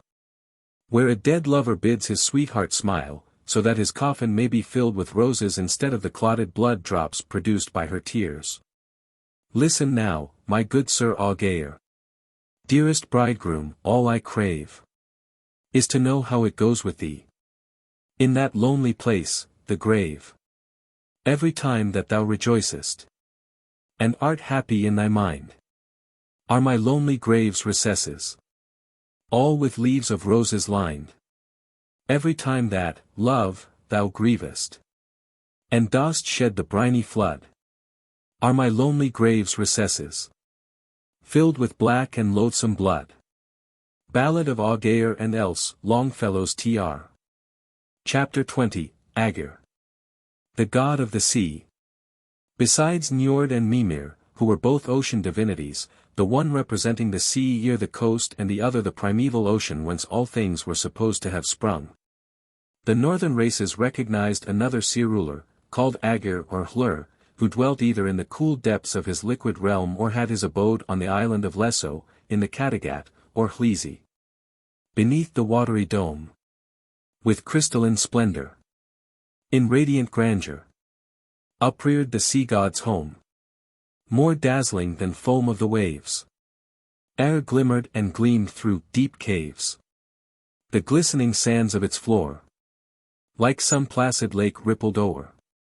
Valhalla, J. C. Jones. Aegir, the sea, like his brothers Keri, the air, and Loki, fire, is supposed to have belonged to an older dynasty of the gods, for he ranked neither with the Aesir, the Vannas, the giants, dwarfs, or elves, but was considered omnipotent within his realm. He was supposed to occasion and quiet the great tempests which swept over the deep, and was generally represented as a gaunt old man, with long white beard and hair, and claw-like fingers ever clutching convulsively, as though he longed to have all things within his grasp. Whenever he appeared above the waves, it was only to pursue and overturn vessels, and to greedily drag them to the bottom of the sea, a vocation in which he was thought to take fiendish delight. The goddess Ran. Aegir was mated with his sister, the goddess Ran, whose name means robber, and who was as cruel, greedy, and insatiable as her husband. Her favorite pastime was to lurk near dangerous rocks, whither she enticed mariners, and there spread her net, her most prized possession, when, having entangled the men in its meshes and broken their vessels on the jagged cliffs, she would calmly draw them down into her cheerless realm. In the deep sea caves, by the sounding shore, in the dashing waves, when the wild storms roar, in her cold green bowers, in the northern fjords, she lurks and she glowers, she grasps and she hoards, and she spreads her strong net for her prey. Story of Siegfried, Baldwin. Aegir. J. P. Molen. Ran was considered the goddess of death for all who perished at sea, and the northern nations fancied that she entertained the drowned in her coral caves, where her couches were spread to receive them, and where the mead flowed freely as in Valhalla. The goddess was further supposed to have a great affection for gold, which was called the flame of the sea, and was used to illuminate her halls. This belief originated with the sailors, and sprang from the striking phosphorescent gleam of the waves. To win Rant's good graces, the Northmen were careful to hide some gold about them whenever any special danger threatened them on the sea. Gold, on sweetheart ramblings. Powerful is and pleasant. Who goes empty-handed? Down to sea blue ran. Cold her kisses strike, and fleeting her embrace is. But we ocean's bride be. Troth with purest gold. Viking Tales of the North, Art B. Anderson. The Waves. Aegir and Ran had 9 beautiful daughters, the Waves, or billow maidens, whose snowy arms and bosoms, long golden hair, deep blue eyes, and willowy, sensuous forms were fascinating in the extreme. These maidens delighted in sporting over the surface of their father's vast domain, clad lightly in transparent blue, white, or green veils. They were very moody and capricious, however, varying from playful to sullen and apathetic moods, and at times exciting one another almost to madness, tearing their hair in veils, flinging themselves recklessly upon their hard beds, the rocks. Chasing one another with frantic haste, and shrieking aloud with joy or despair. But they seldom came out to play unless their brother, the wind, were abroad, and according to his mood they were gentle and playful, or rough and boisterous. The waves were generally supposed to go about in triplets, and were often said to play around the ships of Vikings whom they favored, smoothing away every obstacle from their course, and helping them to reach speedily their goals. And Aegir's daughters, in blue veils dight. The helm leap round, and urge it on its flight. Viking Tales of the North, Art B. Anderson. Aegir's brewing kettle. To the Anglo-Saxons the sea god Aegir was known by the name of Aegir, and whenever an unusually large wave came thundering towards the shore, the sailors were wont to cry, as the Trent boatmen still do, "Look out! Aegir is coming!" He was also known by the name of Hlur, the shelterer, among the northern nations, and of Gymir, the concealer, because he was always ready to hide things in the depths of his realm, and could be depended upon not to reveal the secrets entrusted to his care. And, because the waters of the sea were frequently said to seethe and hiss, the ocean was often called Aegir's brewing kettle or vat. The god's 2 principal servants were Eld and Fun Fong, emblems of the phosphorescence of the sea. They were noted for their quickness, and they invariably waited upon the guests whom he invited to his banquets in the depths of the sea. Aegir sometimes left his realm to visit the Aesir in Asgard, where he was always royally entertained, and he delighted in Bragi's many tales of the adventures and achievements of the gods. Excited by these narratives, as also by the sparkling mead which accompanied them, the god on one occasion ventured to invite the Aesir to celebrate the harvest feast with him in Hlisi, where he promised to entertain them in his turn. Thor and Hymir. Surprised at this invitation, one of the gods ventured to remind Aegir that they were accustomed to dainty fare. Whereupon the god of the sea declared that as far as eating was concerned they need be in no anxiety, as he was sure that he could cater for the most fastidious appetites. But he confessed that he was not so confident about drink, as his brewing kettle was rather small. Hearing this, Thor immediately volunteered to procure a suitable kettle, and set out with Tyr to obtain it. The 2 gods journeyed east of the Ilivagar in Thor's goat chariot, and leaving this at the house of the peasant Egil, Thialfi's father, they wended their way on foot to the dwelling of the giant Hymir, who was known to own a kettle 1 mile deep and proportionately wide. There dwells eastward of Ilivagar the all-wise Hymir, at heaven's end. My sire, fierce of mood, a kettle owns, a capacious cauldron, a rast in depth. Simun's Edda, Thorp's Tr. Only the women were at home, however, and Tyr recognized in the elder, an ugly old hag with 900 heads, his own grandmother. While the younger, a beautiful young giantess, was, it appeared, his mother, and she received her son and his companion hospitably, and gave them to drink. After learning their errand, Tyr's mother bade the visitors hide under some huge kettles, which rested upon a beam at the end of the hall, for her husband Hymir was very hasty and often slew his would-be guests with a single baleful glance. The gods quickly followed her advice, and no sooner were they concealed than the old giant Hymir came in. When his wife told him that visitors had come, he frowned so portentously, and flashed such a wrathful look towards their hiding place, that the rafters split and the kettles fell with a crash, and, except the largest, were all dashed to pieces. In shivers flew the pillar. At the Jotun's glance, the beam was first broken in two. 8 kettles fell, but only one of them, a hard-hammered cauldron, whole from the column. Simon's Edda, Thorp's Tr. Ran. M.E. Winge. The giant's wife, however, prevailed upon her husband to welcome Tyr and Thor, and he slew 3 oxen for their refection, but great was his dismay to see the thunder god eat 2 of these for his supper. Muttering that he would have to go fishing early the next morning to secure a breakfast for so voracious a guest, the giant retired to rest, and when at dawn the next day he went down to the shore, he was joined by Thor, who said that he had come to help him. The giant bade him secure his own bait, whereupon Thor coolly slew his host's largest ox, Himinbriodur, Heaven-breaker, and cutting off its head, he embarked with it and proceeded to row far out to sea. In vain Hymir protested that his usual fishing ground had been reached, and that they might encounter the terrible Midgard snake were they to venture any farther. Thor persistently rowed on, until he fancied they were directly above this monster. On the dark bottom of the great salt lake, imprisoned lay the giant snake, with not his sullen sleep to break. Thor's fishing, Olenschlager, Pigot's Tr.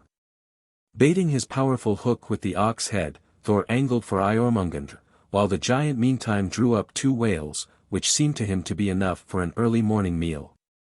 He was about to propose to return, therefore, when Thor suddenly felt a jerk, and began pulling as hard as he could, for he knew by the resistance of his prey, and the terrible storm created by its frenzied writhings, that he had hooked the Midgard snake.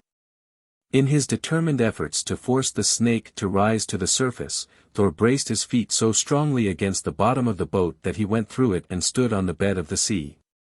After an indescribable struggle, the monster's terrible venom-breathing head appeared, and Thor, seizing his hammer, was about to annihilate it when the giant, frightened by the proximity of Jormungandr, and fearing lest the boat should sink and he should become the monster's prey, cut the fishing line, and thus allowed the snake to drop back like a stone to the bottom of the sea. The knife prevails, far down beneath the main. The serpent, spent with toil and pain, to the bottom sank again. Thor's fishing, Olenschlager, Pigot's Tr. Angry with Hymir for his inopportune interference, Thor dealt him a blow with his hammer which knocked him overboard, but Hymir, undismayed, waded ashore, and met the god as he returned to the beach. Hymir then took both whales, his spoil of the sea, upon his back, to carry them to the house, and Thor, wishing also to show his strength, shouldered boat, oars, and fishing tackle, and followed him. Breakfast being disposed of, Hymir challenged Thor to prove his strength by breaking his beaker, but although the thunder god threw it with irresistible force against stone pillars and walls, it remained whole and was not even bent. In obedience to a whisper from Tyr's mother, however, Thor suddenly hurled the vessel against the giant's forehead, the only substance tougher than itself, when it fell shattered to the ground. Hymir, having thus tested the might of Thor, told him he could have the kettle which the 2 gods had come to seek, but Tyr tried to lift it in vain. And Thor could raise it from the floor only after he had drawn his belt of strength to the very last hole. Tyr twice essayed to move the vessel, yet at each time stood the kettle fast. Then Modi's father by the brim grasped it, and trod through the dwelling's floor. Lay of Hymir, Thorp's Tr. The wrench with which he finally pulled it up did great damage to the giant's house and his feet broke through the floor. As Tyr and Thor were departing, the latter with the huge pot clapped on his head in place of a hat, Hymir summoned his brother frost giants, and proposed that they should pursue and slay their inveterate foe. Turning round, Thor suddenly became aware of their pursuit, and, hurling Mjolnir repeatedly at the giants, he slew them all ere they could overtake him. Tyr and Thor then resumed their journey back to Aegir, carrying the kettle in which he was to brew ale for the harvest feast. The physical explanation of this myth is, of course, a thunderstorm, Thor, in conflict with the raging sea, the Midgard snake, and the breaking up of the polar ice, Hymir's goblet and floor, in the heat of summer. The gods now arrayed themselves in festive attire and proceeded joyfully to Agir's feast, and ever after they were wont to celebrate the harvest home in his coral caves. Then Vans and Asir, mighty gods of earth and air, and Asgard, lords, advancing with each goddess fair, a brilliant retinue most rare, attending mighty Odin, swept up wave-worn isle in radiant march. Valhalla, J. C. Jones. Unloved divinities. Agir, as we have seen, ruled the sea with the help of the treacherous Ran. Both of these divinities were considered cruel by the northern nations, who had much to suffer from the sea, which, surrounding them on all sides, ran far into the heart of their countries through the numerous fjords, and often swallowed the ships of their Vikings, with all their warrior crews. Other divinities of the sea. Besides these principal divinities of the sea, the northern nations believed in mermen and mermaids, and many stories are related of mermaids who divested themselves for a brief while of swan plumage or seal garments, which they left upon the beach to be found by mortals who were thus able to compel the fair maidens to remain on land. She came through the waves when the fair moon shone. Drift o, the wave, and foam o, the sea. She came where I walked on the sands alone, with a heart as light as a heart may be. Ler. There were also malignant marine monsters known as Nicors, from whose name has been derived the proverbial Old Nick. Many of the lesser water divinities had fish tails. The females bore the name of Undines, and the males of Stromkarls, Nixies, Necks, or Necker. Wherein the Mauritius boometh the bittern. Nicker the soulless sits with his gittern. Sits inconsolable, friendless and foeless, wailing his destiny, Nicker the soulless. From Brother Fabian's manuscript. In the Middle Ages these water spirits were believed sometimes to leave their native streams, to appear at village dances, where they were recognized by the wet hem of their garments. They often sat beside the flowing brook or river, playing on a harp, or singing alluring songs while combing out their long golden or green hair. The neck here his harp in the glass castle plays, and mermaidens comb out their green hair always, and bleach here their shining white clothes. Stagnelius, Cately's tr. The Nixies, Undines, and Stromkarls were particularly gentle and lovable beings, and were very anxious to obtain repeated assurances of their ultimate salvation. The Necken. J. P. Molin. Many stories are told of priests or children meeting them playing by a stream, and taunting them with future damnation, which threat never failed to turn the joyful music into pitiful wails. Often priests or children, discovering their mistake, and touched by the agony of their victims, would hasten back to the stream and assure the green-toothed water sprites of future redemption, when they invariably resumed their happy strains. Know you the Nixies, gay and fair? Their eyes are black, and green their hair. They lurk in sedgy shores. Mathis Sun. River nymphs. Besides Elf or Elbe, the water sprite who gave its name to the Elbe River in Germany, the Neck, from whom the Neckar derives its name, and Old Father Rhine, with his numerous daughters, tributary streams. The most famous of all the lesser water divinities is the Lorelei, the siren maiden who sits upon the Lorelei rock near St. Gore, on the Rhine, and whose alluring song has enticed many a mariner to death. The legends concerning this siren are very numerous indeed, one of the most ancient being as follows. Legends of the Lorelei. Lorelei was an immortal, a water nymph, daughter of Father Rhine. During the day she dwelt in the cool depths of the river bed, but late at night she would appear in the moonlight, sitting aloft upon a pinnacle of rock, in full view of all who passed up or down the stream. At times, the evening breeze wafted some of the notes of her song to the boatmen's ears, when, forgetting time and place in listening to these enchanting melodies, they drifted upon the sharp and jagged rocks, where they invariably perished. Above the maiden sitteth A wondrous form, and fair. With jewels bright she plateth her shining golden hair. With comb of gold prepares it.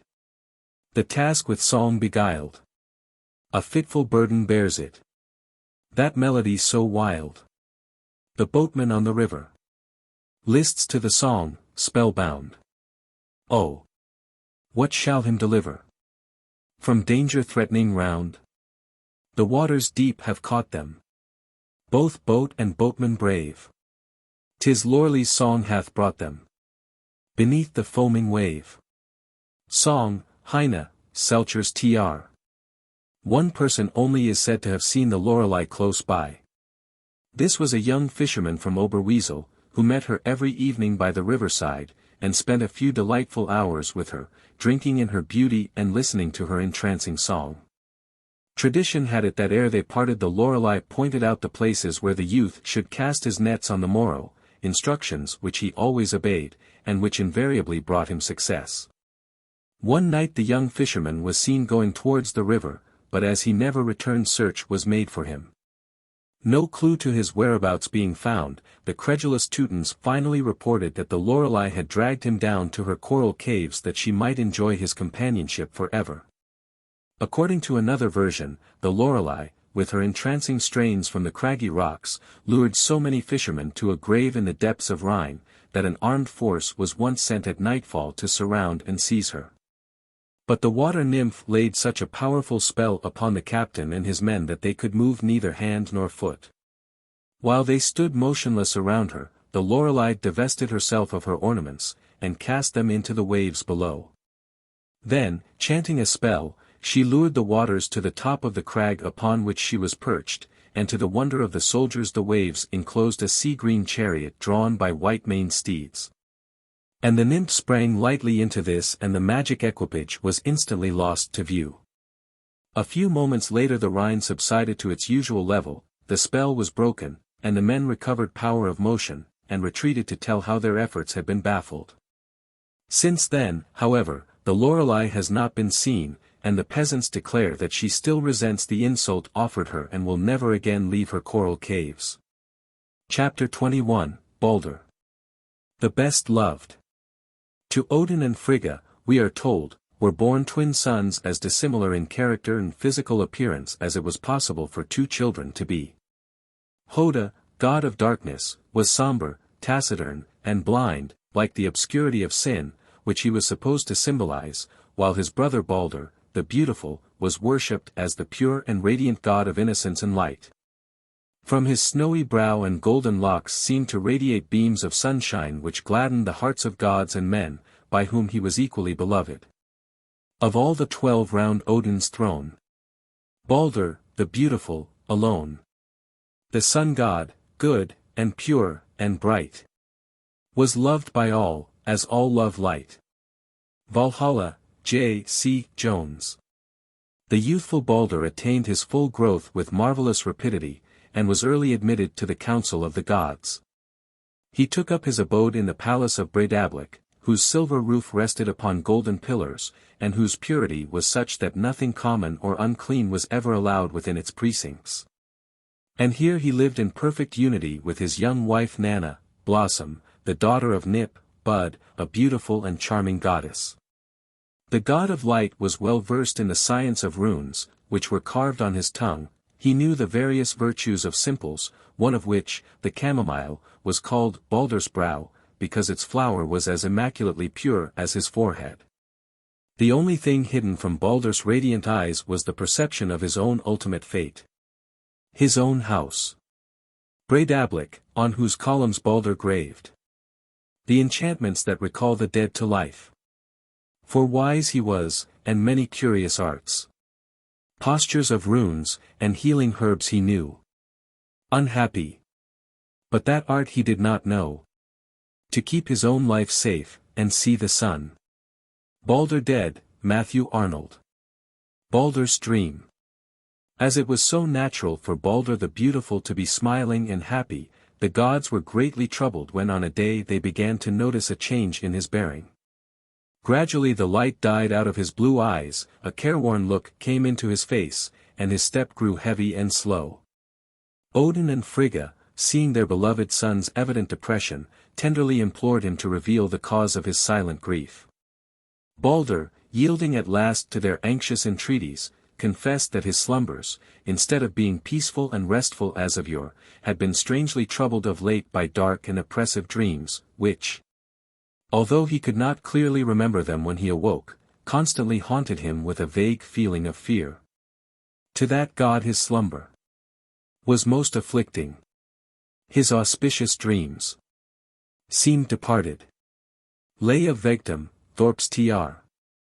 When Odin and Frigga heard this, they were very uneasy, but declared that nothing would harm their universally beloved son. Nevertheless, when the anxious parents further talked the matter over, they confessed that they also were oppressed by strange forebodings, and, coming at last to believe that Balder's life was really threatened, they proceeded to take measures to avert the danger. Frigga sent her servants in every direction, with strict charge to prevail upon all living creatures, all plants, metals, stones, in fact, every animate and inanimate thing, to register a solemn vow not to harm Balder. All creation readily took the oath, for there was nothing on earth which did not love the radiant god. So the servants returned to Frigga, telling her that all had been duly sworn save the mistletoe, growing upon the oak stem at the gate of Valhalla, and this, they added, was such a puny, inoffensive thing that no harm could be feared from it. On a course they resolved that they would send to every being assurance to solicit Balder not to harm. All species swore oaths to spare him. Frigg received all their vows and compacts. Simon's Edda, Thorp's tr. Frigga now resumed her spinning in great content, for she felt assured that no harm could come to the child she loved above all. The Vala's prophecy. Odin, in the meantime, had resolved to consult one of the dead Vala or prophetesses. Mounted upon his 8-footed steed Sleipnir, he rode over the tremulous bridge Bifrost and over the weary road which leads to Gjallar and the entrance of Niflheim, where, passing through the Hell Gate and by the Dog Garm, he penetrated into Hell's dark abode. Uprose the king of men with speed, and saddled straight his coal-black steed. Down the yawning steep he rode that leads to Hellas' drear abode. Descent of Odin, grey.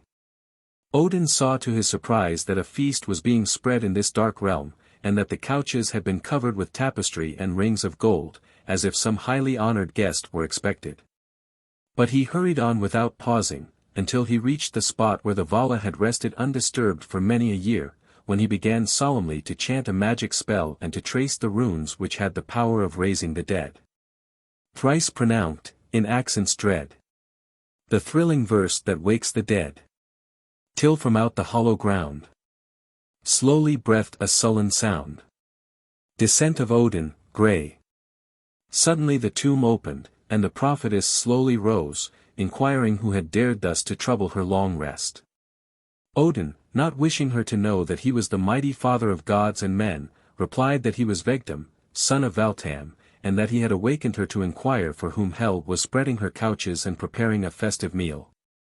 In hollow tones, the prophetess confirmed all his fears by telling him that the expected guest was Balder, who was destined to be slain by Hoda, his brother, the blind god of darkness. Hoda will hither his glorious brother send. He of Balder will the slayer be, and Odin's son of life bereave. By compulsion I have spoken. Now I will be silent. Simon's Edda, Thorp's tr. Despite the Vala's evident reluctance to speak further, Odin was not yet satisfied, and he prevailed upon her to tell him who would avenge the murdered god and call his slayer to account. For revenge and retaliation were considered as a sacred duty by the races of the north. Then the prophetess told him, as Rosthiolf had already predicted, that Rinda, the earth goddess, would bear a son to Odin, and that Vali, as this child would be named, would neither wash his face nor comb his hair until he had avenged upon Hoda the death of Balder. In the caverns of the west, by Odin's fierce embrace comparest, a wondrous boy shall Rinda bear, who ne'er shall comb his raven hair. nor wash his visage in the stream, nor see the sun's departing beam, till he on Hoder's course shall smile, flaming on the Funral pile. Descent of Odin, grey. When the reluctant Vala had thus spoken, Odin next asked, who would refuse to weep at Baldur's death? This incautious question showed a knowledge of the future which no mortal could possess, and immediately revealed to the Vala the identity of her visitor. Therefore, refusing to speak another word, she sank back into the silence of the tomb, declaring that none would be able to lure her out again until the end of the world was come. Hie thee hence, and boast at home, that never shall inquirer come to break my iron sleep again, till Lok has burst his tenfold chain. Never, till substantial night has reassumed her ancient right, till wrapped in flames, in ruin hurled, sinks the fabric of the world. Descent of Odin, grey. Odin, having learned the decrees of Orlog, fate, which he knew could not be set aside, now remounted his steed, and sadly wended his way back to Asgard, thinking of the time, not far distant, when his beloved son would no more be seen in the heavenly abodes, and when the light of his presence would have vanished forever. Loki and Hoda. C. G. Kvarnström. On entering Gladsheim, however, Odin was somewhat reassured by the intelligence, promptly conveyed to him by Frigga, that all things under the sun had promised that they would not harm Baldur.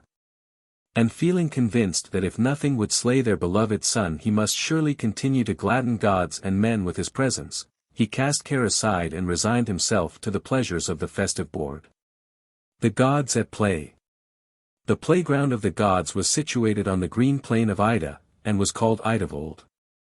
Here the gods would resort when in sportive mood, and their favorite game was to throw their golden discs, which they could cast with great skill.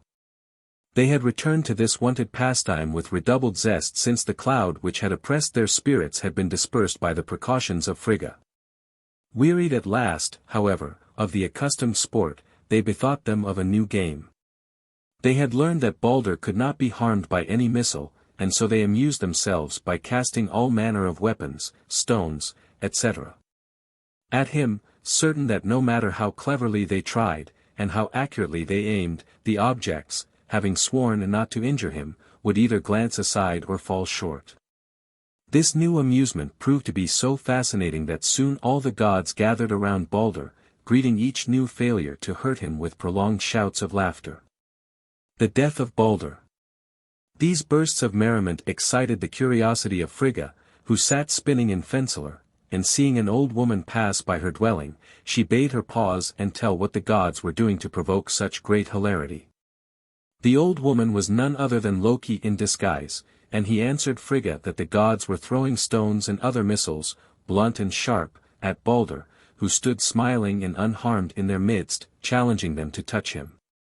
The goddess smiled, and resumed her work, saying that it was quite natural that nothing should harm Baldur, as all things loved the light, of which he was the emblem, and had solemnly sworn not to injure him.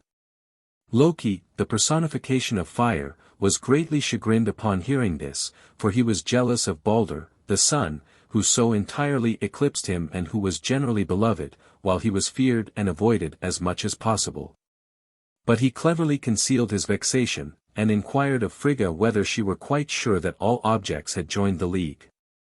Frigga proudly answered that she had received the solemn oath of all things, a harmless little parasite, the mistletoe, which grew on the oak near Valhalla's gate, only accepted, and this was too small and weak to be feared. This information was all that Loki wanted, and bidding adieu to Frigga he hobbled off. As soon as he was safely out of sight, however, he resumed his wonted form and hastened to Valhalla, where, at the gate, he found the oak and mistletoe as indicated by Frigga. Then by the exercise of magic arts he imparted to the parasite a size and hardness quite unnatural to it. From the wooden stem thus produced he deftly fashioned a shaft with which he hastened back to Idavold, where the gods were still hurling missiles at Baldur, Hoda alone leaning mournfully against a tree the while, and taking no part in the game. Carelessly Loki approached the blind god, and assuming an appearance of interest, he inquired the cause of his melancholy, at the same time artfully insinuating that pride and indifference prevented him from participating in the sport. In answer to these remarks, Hoda pleaded that only his blindness deterred him from taking part in the new game, and when Loki put the mistletoe shaft in his hand, and led him into the midst of the circle, indicating the direction of the novel target, Hoda threw his shaft boldly.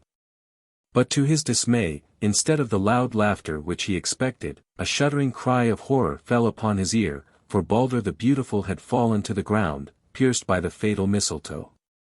So on the floor lay Balder dead. And round lay thickly strewn swords, axes, darts, and spears, which all the gods in sport had idly thrown at Balder, whom no weapon pierced or clove. But in his breast stood fixed the fatal bough of mistletoe, which Lok, the accuser, gave to Hodder, and unwitting Hodder threw. Gainst that alone had Balder's life no charm. Balder dead, Matthew Arnold. In dire anxiety the gods crowded around their beloved companion, but alas, life was quite extinct, and all their efforts to revive the fallen sun god were unavailing. Inconsolable at their loss, they now turned angrily upon Hoda, whom they would there and then have slain had they not been restrained by the law of the gods that no willful deed of violence should desecrate their peacesteads. The sound of their loud lamentation brought the goddesses in hot haste to the dreadful scene, and when Frigga saw that her darling was dead, she passionately implored the gods to go to Niflheim and entreat Hel to release her victim. For the earth could not exist happily without him. Hermod's errand. As the road was rough and painful in the extreme, none of the gods would volunteer at first to go. But when Frigga promised that she and Odin would reward the messenger by loving him above all the Aesir, Hermod signified his readiness to execute the commission. To enable him to do so, Odin lent him Sleipnir, and the noble steed, who was not wont to allow any but Odin upon his back, set off without demur upon the dark road which his hoofs had beaten twice before. Meantime, Odin caused the body of Balder to be removed to Breidablik, and he directed the gods to go to the forest and cut down huge pines wherewith to build a worthy pyre. But when the gods were to the forest gone, Hermod led Sleipnir from Valhalla forth, and saddled him. Before that, Sleipnir brooked no meaner hand than Odin's on his mane. On his broad back no lesser rider bore. Yet docile now he stood at Hermod's side, arching his neck, and glad to be best rode. Knowing the god they went to seek, how dear. But Hermod mounted him, and sadly fared in silence up the dark untraveled road, which branches from the north of heaven, and went all day, and daylight waned, and night came on. And all that night he rode, and journeyed so 9 days, 9 nights, toward the northern ice, through valleys deep engulfed by roaring streams. And on the 10th morn he beheld the bridge, which spans with golden arches Giles stream. And on the bridge a damsel watching, armed, in the straight passage, at the further end, where the road issues between walling rocks. Balder dead, Matthew Arnold. The death of Balder. Dorothy Hardy. The funeral pyre. While Hermod was speeding along the cheerless road which led to Niflheim, the gods hewed and carried down to the shore a vast amount of fuel, which they piled upon the deck of Balder's dragon ship, Ringhorn, constructing an elaborate funeral pyre. According to custom, this was decorated with tapestry hangings, garlands of flowers, vessels and weapons of all kinds, golden rings, and countless objects of value, ere the immaculate corpse, richly attired, was brought and laid upon it. One by one, the gods now drew near to take a last farewell of their beloved companion, and as Nanna bent over him, her loving heart broke, and she fell lifeless by his side. Seeing this, the gods reverently laid her beside her husband, that she might accompany him even in death, and after they had slain his horse and hounds and twined the pyre with thorns, the emblems of sleep, Odin, last of the gods, drew near. In token of affection for the dead and of sorrow for his loss, all had lain their most precious possessions upon his pyre, and Odin, bending down, now added to the offerings his magic ring Draupnir. It was noted by the assembled gods that he was whispering in his dead son's ear, but none were near enough to hear what word he said. These sad preliminaries ended, the gods now prepared to launch the ship, but found that the heavy load of fuel and treasures resisted their combined efforts and they could not make the vessel stir an inch. The mountain giants, witnessing the scene from afar, and noticing their quandary, now drew near and said that they knew of a giantess called Hyrrokin, who dwelt in Jotunheim, and was strong enough to launch the vessel without any other aid. The gods therefore bade one of the storm giants hasten off to summon Hyrrokin, and she soon appeared, mounted upon a gigantic wolf, which she guided by a bridle made of writhing snakes. Riding down to the shore, the giantess dismounted and haughtily signified her readiness to give the required aid, if in the meantime the gods would take charge of her steed. Odin immediately dispatched 4 of his maddest berserkers to hold the wolf, but, in spite of their phenomenal strength, they could not restrain the monstrous creature until the giantess had thrown it down and bound it fast. Hyrrokin, seeing that now they would be able to manage her refractory steed, strode along the strand to where, high up from the water's edge, lay Baldur's mighty ship Ringhorn. 70 ells and 4 extended. On the grass the vessel's keel. High above it, gilt and splendid, rose the figurehead ferocious, with its crest of steel. The saga of King Olaf, Longfellow. Setting her shoulder against its stern, with a supreme effort she sent it with a rush into the water. Such was the weight of the mass, however, and the rapidity with which it shot down into the sea, that the earth shook as if from an earthquake, and the rollers on which the ship glided caught fire from the friction. The unexpected shock almost caused the gods to lose their balance, and this so angered Thor that he raised his hammer and would have slain the giantess had he not been restrained by his companions. Easily appeased, as usual, for Thor's temper, although quickly roused, was evanescent, he now boarded the vessel once more to consecrate the funeral pyre with his sacred hammer. As he was performing this ceremony, the dwarf lit provokingly stumbled into his way, whereupon Thor, who had not entirely recovered his equanimity, kicked him into the fire, which he had just kindled with a thorn. And the dwarf was burned to ashes with the bodies of the divine pair. The great ship now drifted out to sea, and the flames from the pyre presented a magnificent spectacle, which assumed a greater glory with every passing moment, until, when the vessel neared the western horizon, it seemed as if sea and sky were on fire. Sadly the gods watched the glowing ship and its precious freight, until suddenly it plunged into the waves and disappeared. Nor did they turn aside and return to Asgard until the last spark of light had vanished, and the world, in token of mourning for Baldur the Good, was enveloped in a mantle of darkness. Soon with a roaring rose the mighty fire. And the pile crackled.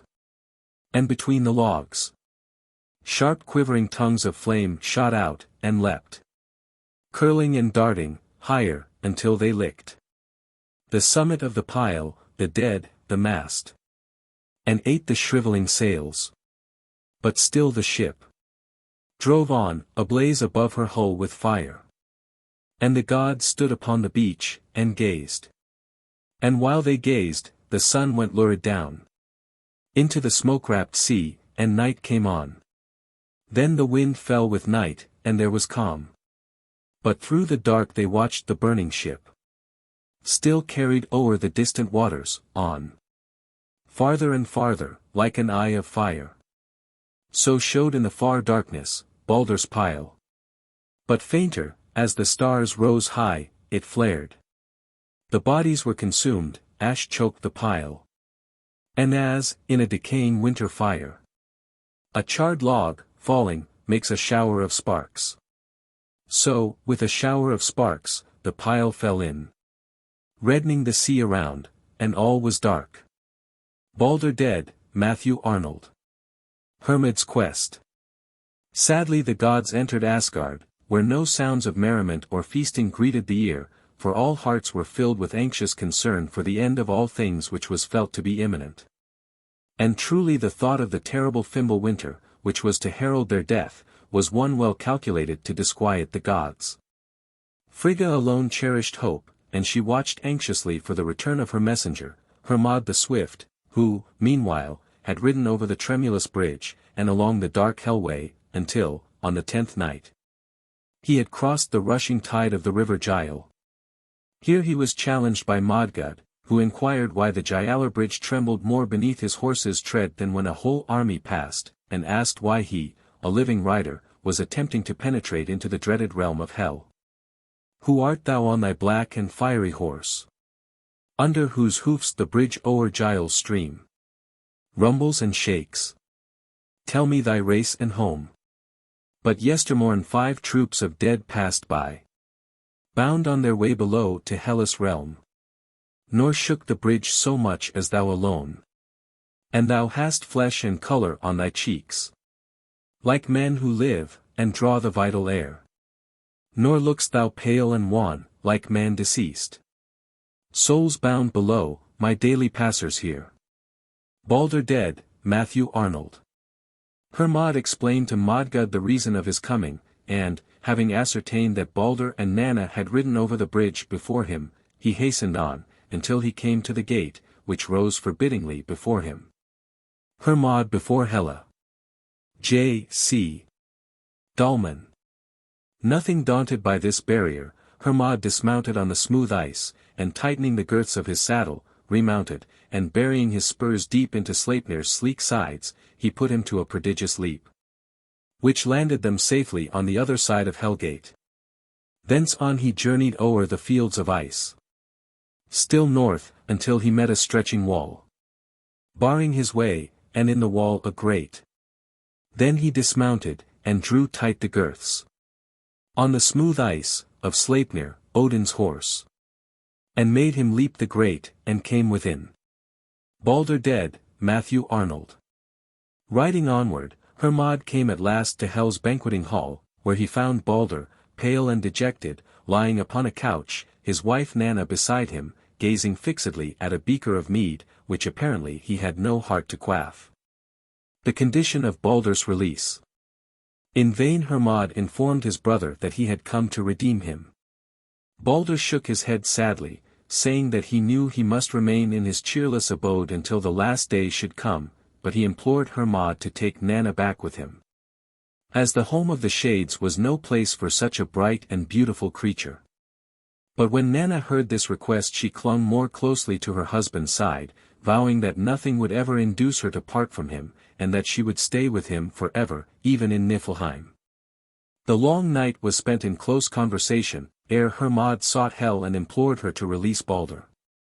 The churlish goddess listened in silence to his request, and declared finally that she would allow her victim to depart provided that all things animate and inanimate would show their sorrow for his loss by shedding tears. Come then. If Balder was so dear beloved, and this is true, and such a loss is heaven's, here, how to heaven may Balder be restored? Show me through all the world the signs of grief. Fails but one thing to grieve, here Balder stops. Let all that lives and moves upon the earth weep him, and all that is without life weep. Let gods, men, brutes, beweep him, plants and stones. So shall I know the lost was dear indeed, and bend my heart, and give him back to heaven. Balder dead, Matthew Arnold. This answer was full of encouragement, for all nature mourned the loss of Balder, and surely there was nothing in all creation which would withhold the tribute of a tear. So Hermod cheerfully made his way out of Hel's dark realm, carrying with him the ring Draupnir, which Balder sent back to Odin, an embroidered carpet from Nanna for Frigga, and a ring for Fulla. The return of Hermod. The assembled gods crowded anxiously round Hermod as soon as he returned, and when he had delivered his messages and gifts. The Aesir sent heralds to every part of the world to bid all things animate and inanimate weep for Balder. Go quickly forth through all the world, and pray all living and unliving things to weep Balder, if haply he may thus be won. Balder dead, Matthew Arnold. North, south, east and west rode the heralds, and as they passed tears fell from every plant and tree, so that the ground was saturated with moisture, and metals and stones, despite their hard hearts, wept too. The way at last led back to Asgard, and by the roadside was a dark cave, in which the messengers saw, crouching, the form of a giantess named Thok, whom some mythologists suppose to have been Loki in disguise. When she was called upon to shed a tear, she mocked the heralds, and fleeing into the dark recesses of her cave, she declared that no tear should fall from her eyes, and that, for all she cared, hell might retain her prey forever. Thok she weepeth with dry tears for Baldur's death. Neither in life, nor yet in death gave he me gladness. Let hell keep her prey. Elder Edda, Howitt's version. As soon as the returning messengers arrived in Asgard, the gods crowded round them to learn the result of their mission. But their faces, all aglow with the joy of anticipation, grew dark with despair when they heard that one creature had refused the tribute of tears, wherefore they would behold Balder in Asgard no more. Balder, the beautiful, shall ne'er from hell return to upper air. Betrayed by Loki, twice betrayed. The prisoner of death is made. Ne'er shall he scape the place of doom, till fatal Ragnarok be come. Valhalla, J. C. Jones. Vale the Avenger. The decrees of fate had not yet been fully consummated, and the final act of the tragedy remains to be briefly stated. We have already seen how Odin succeeded after many rebuffs in securing the consent of Rinda to their union, and that the son born of this marriage was destined to avenge the death of Balder. The advent of this wondrous infant now took place, and Vale the Avenger, as he was called, entered Asgard on the day of his birth, and on that very same day he slew Hoda with an arrow from a bundle which he seems to have carried for the purpose.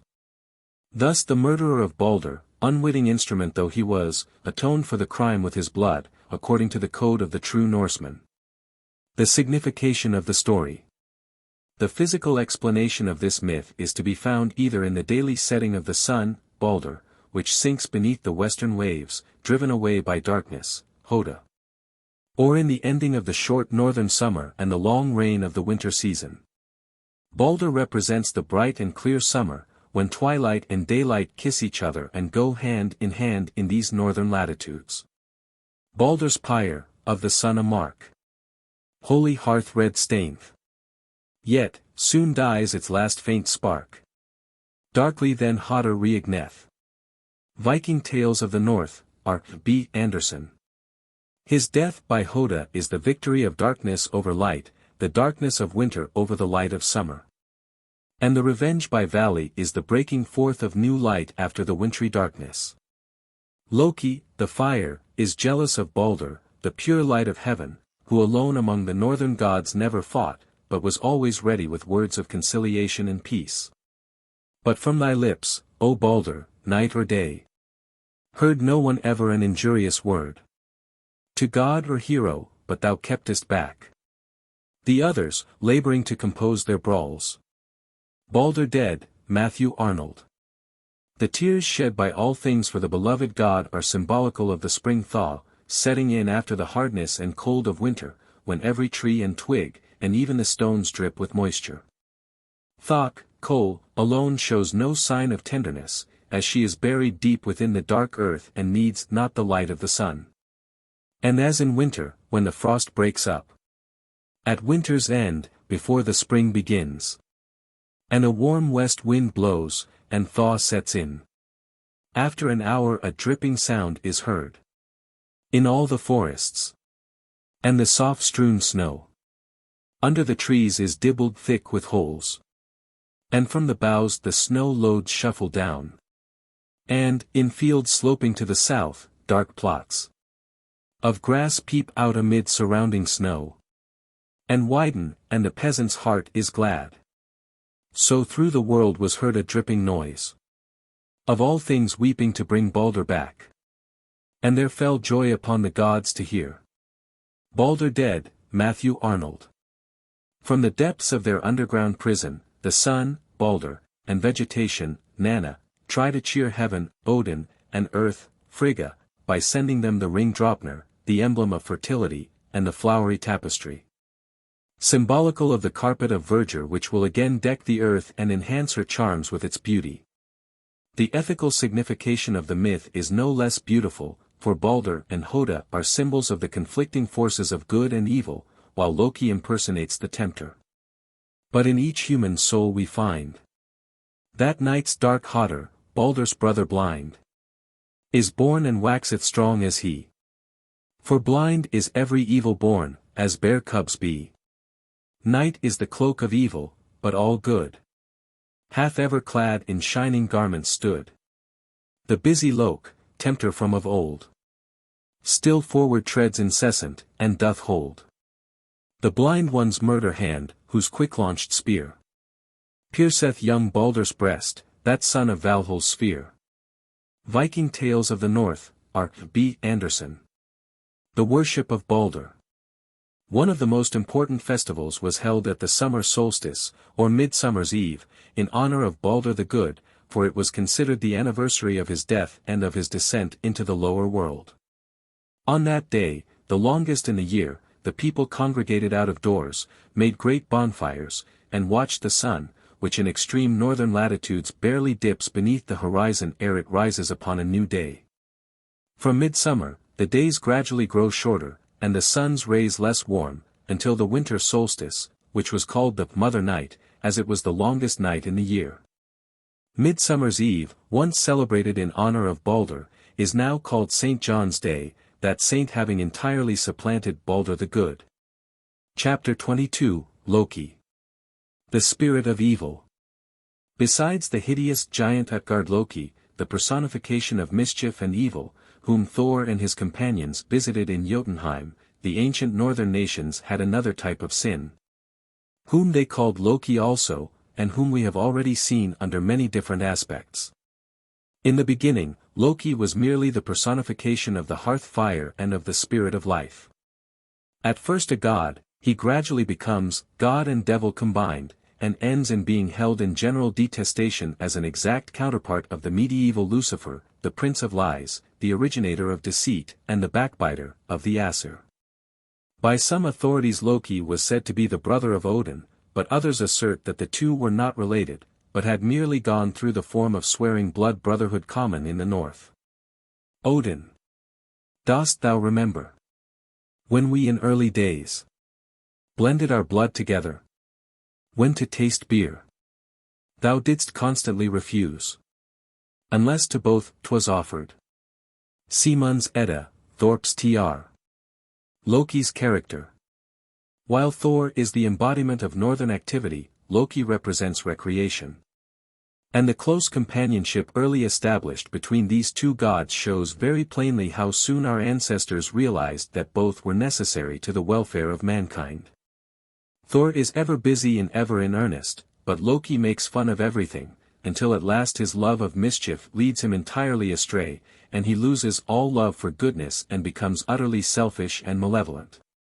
He represents evil in the seductive and seemingly beautiful form in which it parades through the world.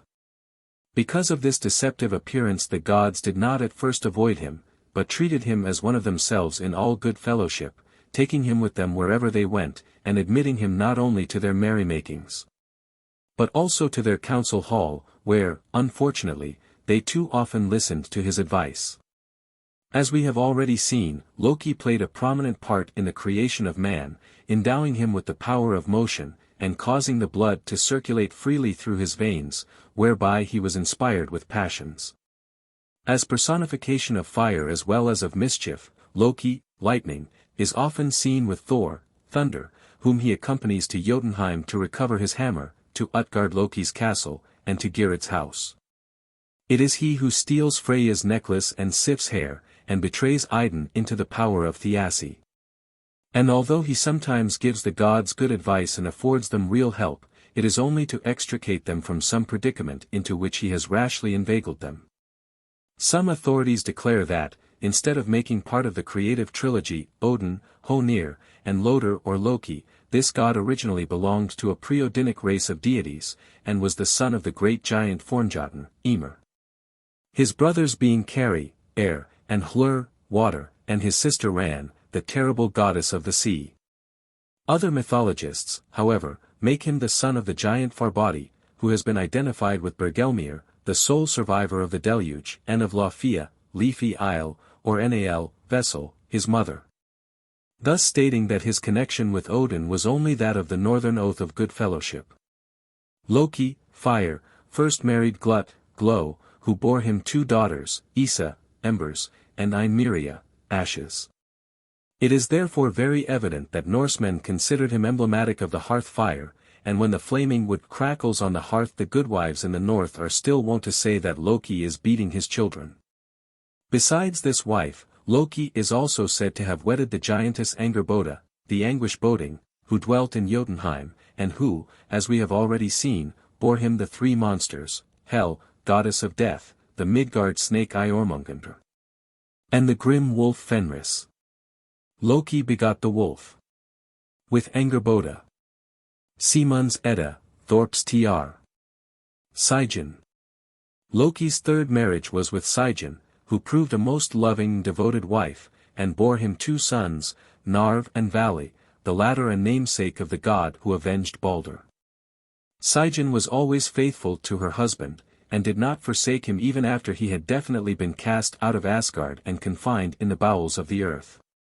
As Loki was the embodiment of evil in the minds of the northern races, they entertained nothing but fear of him, built no temples to his honor, offered no sacrifices to him, and designated the most noxious weeds by his name. The quivering, overheated atmosphere of summer was supposed to betoken his presence, for the people were then wont to remark that Loki was sowing his wild oats, and when the sun appeared to be drawing water they said Loki was drinking. The story of Loki is so inextricably woven with that of the other gods that most of the myths relating to him have already been told, and there remain but 2 episodes of his life to relate. One showing his better side before he had degenerated into the arch-deceiver, and the other illustrating how he finally induced the gods to defile their peace-steads by willful murder. Scrimsley and the Peasant's Child. A giant and a peasant were playing a game together one day, probably a game of chess, which was a favorite winter pastime with the northern Vikings. They of course had determined to play for certain stakes, and the giant, being victorious, won the peasant's only son, whom he said he would come and claim on the morrow unless the parents could hide him so cleverly that he could not be found. Knowing that such a feat would be impossible for them to perform, the parents fervently prayed to Odin to help them, and in answer to their entreaties the god came down to earth, and changed the boy into a tiny grain of wheat, which he hid in an ear of grain in the midst of a large field, declaring that the giant would not be able to find him. The giant Scrimsley, however, possessed wisdom far beyond what Odin imagined, and, failing to find the child at home, he strode off immediately to the field with his scythe. And mowing the wheat he selected the particular ear where the boy was hidden. Counting over the grains of wheat he was about to lay his hand upon the right one when Odin, hearing the child's cry of distress, snatched the kernel out of the giant's hand, and restored the boy to his parents, telling them that he had done all in his power to help them. But as the giant vowed he had been cheated, and would again claim the boy on the morrow unless the parents could outwit him, the unfortunate peasants now turned to Honir for aid. The god heard them graciously and changed the boy into a fluff of down, which he hid in the breast of a swan swimming in a pond close by. Now when, a few minutes later, Scrimsley came up, he guessed what had occurred, and seizing the swan, he bit off its neck, and would have swallowed the down had not Honir wafted it away from his lips and out of reach, restoring the boy safe and sound to his parents, but telling them that he could not further aid them. Scrimsley warned the parents that he would make a 3rd attempt to secure the child, whereupon they applied in their despair to Loki, who carried the boy out to sea, and concealed him, as a tiny egg, in the roe of a flounder. Returning from his expedition, Loki encountered the giant near the shore, and seeing that he was bent upon a fishing excursion, he insisted upon accompanying him. He felt somewhat uneasy lest the terrible giant should have seen through his device, and therefore thought it would be well for him to be on the spot in case of need. Scrimsley baited his hook, and was more or less successful in his angling, when suddenly he drew up the identical flounder in which Loki had concealed his little charge. Opening the fish upon his knee, the giant proceeded to minutely examine the roe, until he found the egg which he was seeking. The plight of the boy was certainly perilous, but Loki, watching his chance, snatched the egg out of the giant's grasp, and transforming it again into the child, he instructed him secretly to run home, passing through the boathouse on his way and closing the door behind him. The terrified boy did as he was told. Immediately he found himself on land, and the giant, quick to observe his flight, dashed after him into the boathouse. Now Loki had cunningly placed a sharp spike in such a position that the great head of the giant ran full tilt against it, and he sank to the ground with a groan, whereupon Loki, seeing him helpless, cut off one of his legs.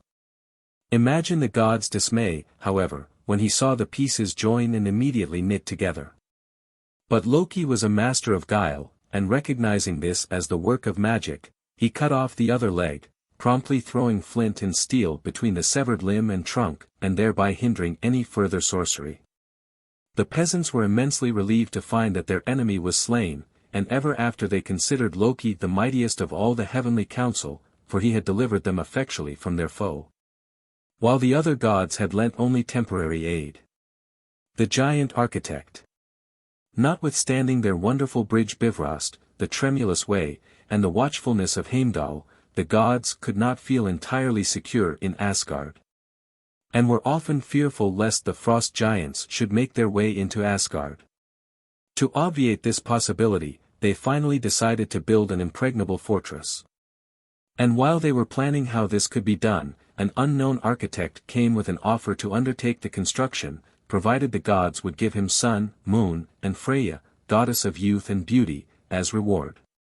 The gods were wroth at so presumptuous an offer, but when they would have indignantly driven the stranger from their presence, Loki urged them to make a bargain which it would be impossible for the stranger to keep. And so they finally told the architect that the guerdon should be his, provided the fortress were finished in the course of a single winter, and that he accomplished the work with no other assistance than that of his horse Svadelfair. To Asgard came an architect. And castle offered to erect. A castle high. Which should defy deep Jotun-guile and giant raid. And this most wily compact made fair Freya, with the moon and sun. As price the fortress being done. Valhalla, J.C. Jones. Loki and Svadelfari. Dorothy Hardy. The unknown architect agreed to these seemingly impossible conditions, and immediately set to work, hauling ponderous blocks of stone by night, building during the day. And progressing so rapidly that the gods began to feel somewhat anxious. Ere long they noticed that more than half the labor was accomplished by the wonderful steed Svadelfair, and when they saw, near the end of winter, that the work was finished save only one portal, which they knew the architect could easily erect during the night. Horror and fear the gods beset. Finished almost the castle stood. In 3 days more. The work be o'er. Then must they make their contract good. And pay the awful debt. Valhalla, J. C. Jones. Terrified lest they should be called upon to part, not only with the sun and moon, but also with Freya, the personification of the youth and beauty of the world, the gods turned upon Loki. And threatened to kill him unless he devised some means of hindering the architect from finishing the work within the specified time. Loki's cunning proved once more equal to the situation. He waited until nightfall of the final day, when, as Svadelfair passed the fringe of a forest, painfully dragging one of the great blocks of stone required for the termination of the work, he rushed out from a dark glade in the guise of a mare. And neighed so invitingly that, in a trice, the horse kicked himself free of his harness and ran after the mare, closely pursued by his angry master. The mare galloped swiftly on, artfully luring horse and master deeper and deeper into the forest shades, until the night was nearly gone, and it was no longer possible to finish the work. The architect was none other than a redoubtable Rim-Thursday, in disguise, and he now returned to Asgard in a towering rage at the fraud which had been practiced upon him. Assuming his wonted proportions, he would have annihilated the gods had not Thor suddenly returned from a journey and slain him with his magic hammer Mjolnir, which he hurled with terrific force full in his face. The gods had saved themselves on this occasion only by fraud and by the violent deed of Thor, and these were destined to bring great sorrow upon them, and eventually to secure their downfall, and to hasten the coming of Ragnarok. Loki, however, felt no remorse for his part, and in due time, it is said, he became the parent of an 8-footed steed called Sleipnir, which, as we have seen, was Odin's favorite mount. But Sleipnir he begot. With Svadil Fari. Lay of Hyndla, Thorps tr. Loki performed so many evil deeds during his career that he richly deserved the title of Arch-Deceiver, which was given him. He was generally hated for his subtle malicious ways, and for an inveterate habit of prevarication which won for him also the title of Prince of Lies. Loki's last crime. Loki's last crime, and the one which filled his measure of iniquity, was to induce Hoda to throw the fatal mistletoe at Balder, whom he hated merely on account of his immaculate purity. Perhaps even this crime might have been condoned had it not been for his obduracy when, in the disguise of the old woman Thok, he was called upon to shed a tear for Balder. His action on this occasion convinced the gods that nothing but evil remained within him, and they pronounced unanimously upon him the sentence of perpetual banishment from Asgard. Agir's Banquet. To divert the gods' sadness and make them, for a short time, forget the treachery of Loki and the loss of Balder, Agir, god of the sea, invited them to partake of a banquet in his coral caves at the bottom of the sea. Now, to assuage the high god's grief, and bring their mourning some relief, from coral caves, 'neath ocean waves, mighty King Agir invited the Aesir to festival in Hlisi's hall. That, though, for Baldur every guest was grieving yet, he might forget awhile his woe in friendly feast. Valhalla, J. C. Jones. The gods gladly accepted the invitation, and clad in their richest garb, and with festive smiles, they appeared in the coral caves at the appointed time. None were absent save the radiant Balder, for whom many a regretful sigh was heaved, and the evil Loki, whom none could regret. In the course of the feast, however, this last-named god appeared in their midst like a dark shadow, and when bidden to depart, he gave vent to his evil passions in a torrent of invective against the gods of the Aesir and the Alfar that are here within. Not one has a friendly word for thee. Agir's computation, or Loki's altercation, Thorps tr. Then, jealous of the praises which Funfong, Agir's servant, had won for the dexterity with which he waited upon his master's guests, Loki suddenly turned upon him and slew him. At this wanton crime, the gods in fierce wrath drove Loki away once more, threatening him with dire punishment should he ever appear before them again. Scarcely had the Aesir recovered from this disagreeable interruption to their feast, and resumed their places at the board, when Loki came creeping in once more, resuming his slanders with venomous tongue, and taunting the gods with their weaknesses or shortcomings, dwelling maliciously upon their physical imperfections, and deriding them for their mistakes. In vain the gods tried to stem his abuse. His voice rose louder and louder, and he was just giving utterance to some base slander about Sif, when he was suddenly cut short by the sight of Thor's hammer, angrily brandished by an arm whose power he knew full well, and he fled incontinently. Silence, thou impure being! My mighty hammer, my Ulnar, shall stop thy prating. I will thy head from thy neck strike. Then will thy life be ended. Agir's computation, or Loki's altercation, Thorps tr.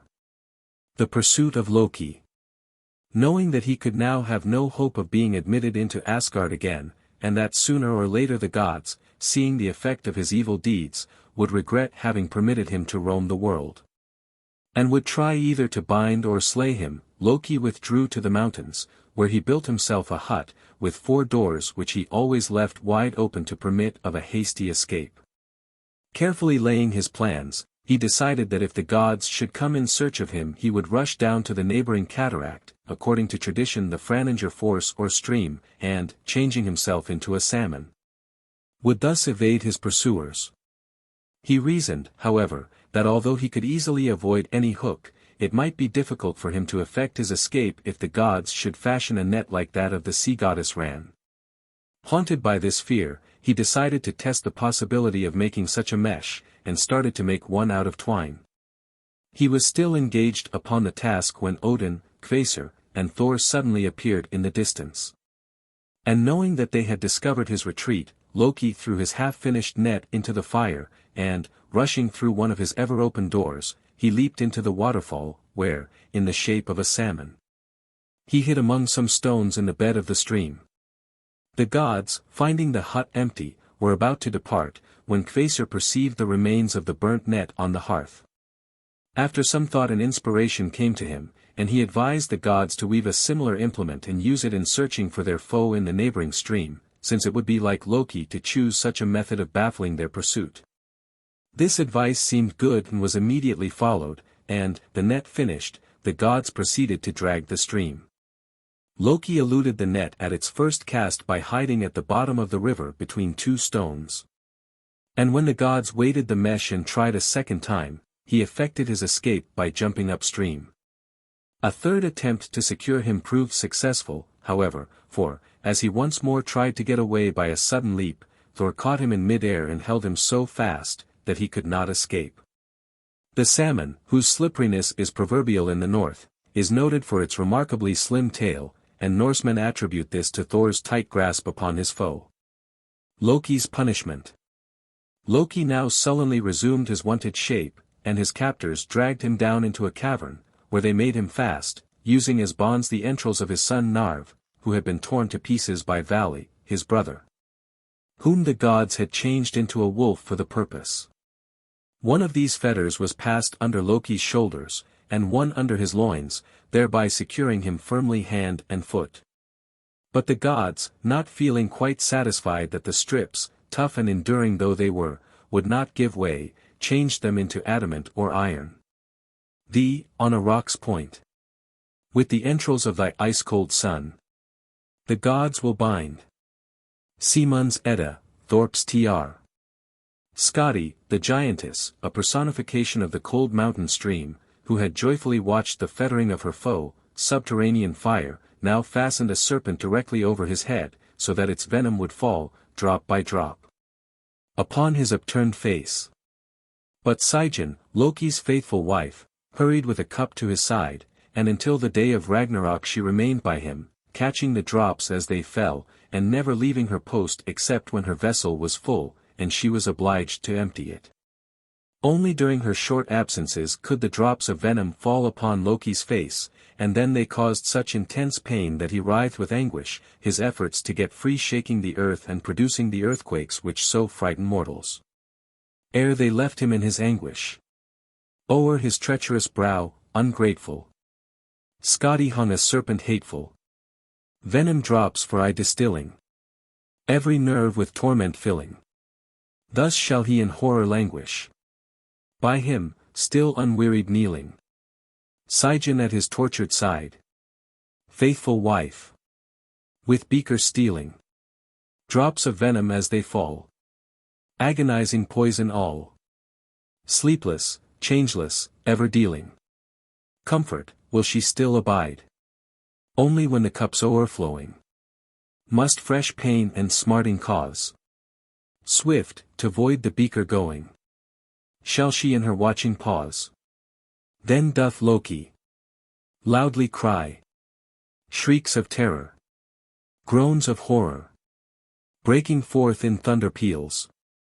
With his writhing scared earth reels, trembling and quaking, e'en high heaven shaking. So wears he out his awful doom, until dread Ragnarok be come. Valhalla, J. C. Jones. In this painful position Loki was destined to remain until the twilight of the gods, when his bonds would be loosed, and he would take part in the fatal conflict on the battlefield of Vigrid, falling at last by the hand of Heimdall, who would be slain at the same time. Loki and Sigyn. M.E. Winge. As we have seen, the venom-dropping snake in this myth is the cold mountain stream, whose waters, falling from time to time upon subterranean fire, evaporate in steam, which escapes through fissures, and causes earthquakes and geysers. Phenomena with which the inhabitants of Iceland, for instance, were very familiar. Loki's Day. When the gods were reduced to the rank of demons by the introduction of Christianity, Loki was confounded with Saturn, who had also been shorn of his divine attributes, and both were considered the prototypes of Satan. The last day of the week, which was held sacred to Loki, was known in the Norse as Lagerdag, or Wash Day, but in English it was changed to Saturday, and was said to owe its name not to Saturn but to Satyr, the thief in ambush. And the Teutonic god of agriculture, who is supposed to be merely another personification of Loki. Chapter 23, The Giants. Jotunheim. As we have already seen, the northern races imagined that the giants were the first creatures who came to life among the icebergs which filled the vast abyss of Ginnungagap. These giants were from the very beginning the opponents and rivals of the gods, and as the latter were the personifications of all that is good and lovely, the former were representative of all that was ugly and evil. He comes, the frost spirit comes. On the rushing northern blast. And the dark Norwegian pines have bowed as his fearful breath went past. With an unscorched wing he has hurried on, where the fires on Hekla glow. On the darkly beautiful sky above and the ancient ice below. J. G. Whittier. Thor and the Giants. M. E. Winge. When Ymir, the first giant, fell lifeless on the ice, slain by the gods, his progeny were drowned in his blood. One couple only, Bergelmir and his wife, effected their escape to Jotunheim, where they took up their abode and became the parents of all the giant race. In the north the giants were called by various names, each having a particular meaning. Jotun, for instance, meant, the Great Eater, for the giants were noted for their enormous appetites as well as for their uncommon size. They were fond of drinking as well as of eating, wherefore they were also called Thursdays, a word which some writers claim had the same meaning as thirst. But others think they owed this name to the high towers, Tertius, which they were supposed to have built. As the giants were antagonistic to the gods, the latter always strove to force them to remain in Jotunheim, which was situated in the cold regions of the pole. The giants were almost invariably worsted in their encounters with the gods, for they were heavy and slow-witted, and had nothing but stone weapons to oppose to the Aesir's bronze. In spite of this inequality, however, they were sometimes greatly envied by the gods, for they were thoroughly conversant with all knowledge relating to the past. Even Odin was envious of this attribute, and no sooner had he secured it by a draught from Mimir's spring than he hastened to Jotunheim to measure himself against Vafthrudner, the most learned of the giant brood. But he might never have succeeded in defeating his antagonist in this strange encounter had he not ceased inquiring about the past and propounded a question relating to the future. Of all the gods Thor was most feared by the Jotuns, for he was continually waging war against the frost and mountain giants, who would fain have bound the earth forever in their rigid bands, thus preventing men from tilling the soil. In fighting against them, Thor, as we have already seen, generally had recourse to his terrible hammer Mjolnir. Origin of the mountains. According to German legends, the uneven surface of the earth was due to the giants, who marred its smoothness by treading upon it while it was still soft and newly created. While streams were formed from the copious tears shed by the giantesses upon seeing the valleys made by their husbands' huge footprints. As such was the Teutonic belief, the people imagined that the giants, who personified the mountains to them, were huge uncouth creatures, who could only move about in the darkness or fog. And were petrified as soon as the first rays of sunlight pierced through the gloom or scattered the clouds. This belief led them to name one of their principal mountain chains the Riesensberg, giant mountains. The Scandinavians also shared this belief, and to this day the Icelanders designate their highest mountain peaks by the name of Jökull, a modification of the word Jotun. In Switzerland, where the everlasting snows rest upon the lofty mountain tops, the people still relate old stories of the time when the giants roamed abroad. And when an avalanche came crashing down the mountainside, they say the giants have restlessly shaken off part of the icy burden from their brows and shoulders. The first gods. As the giants were also personifications of snow, ice, cold, stone, and subterranean fire, they were said to be descended from the primitive Fornjotn, whom some authorities identify with Ymir. According to this version of the myth, Fornjotn had 3 sons, Hlur, the sea, Keri, the air, and Loki, fire. These 3 divinities, the first gods, formed the oldest trinity, and their respective descendants were the sea giants Mimir, Gymir, and Grendel, the storm giants Thiassi, Thrym, and Beli, and the giants of fire and death. such as the Fenris wolf and Hel. As all the royal dynasties claimed descent from some mythical being, the Merovingians asserted that their first progenitor was a sea giant, who rose out of the waves in the form of an ox, and surprised the queen while she was walking alone on the seashore, compelling her to become his wife.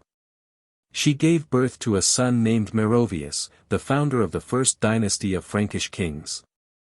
Many stories have already been told about the most important giants.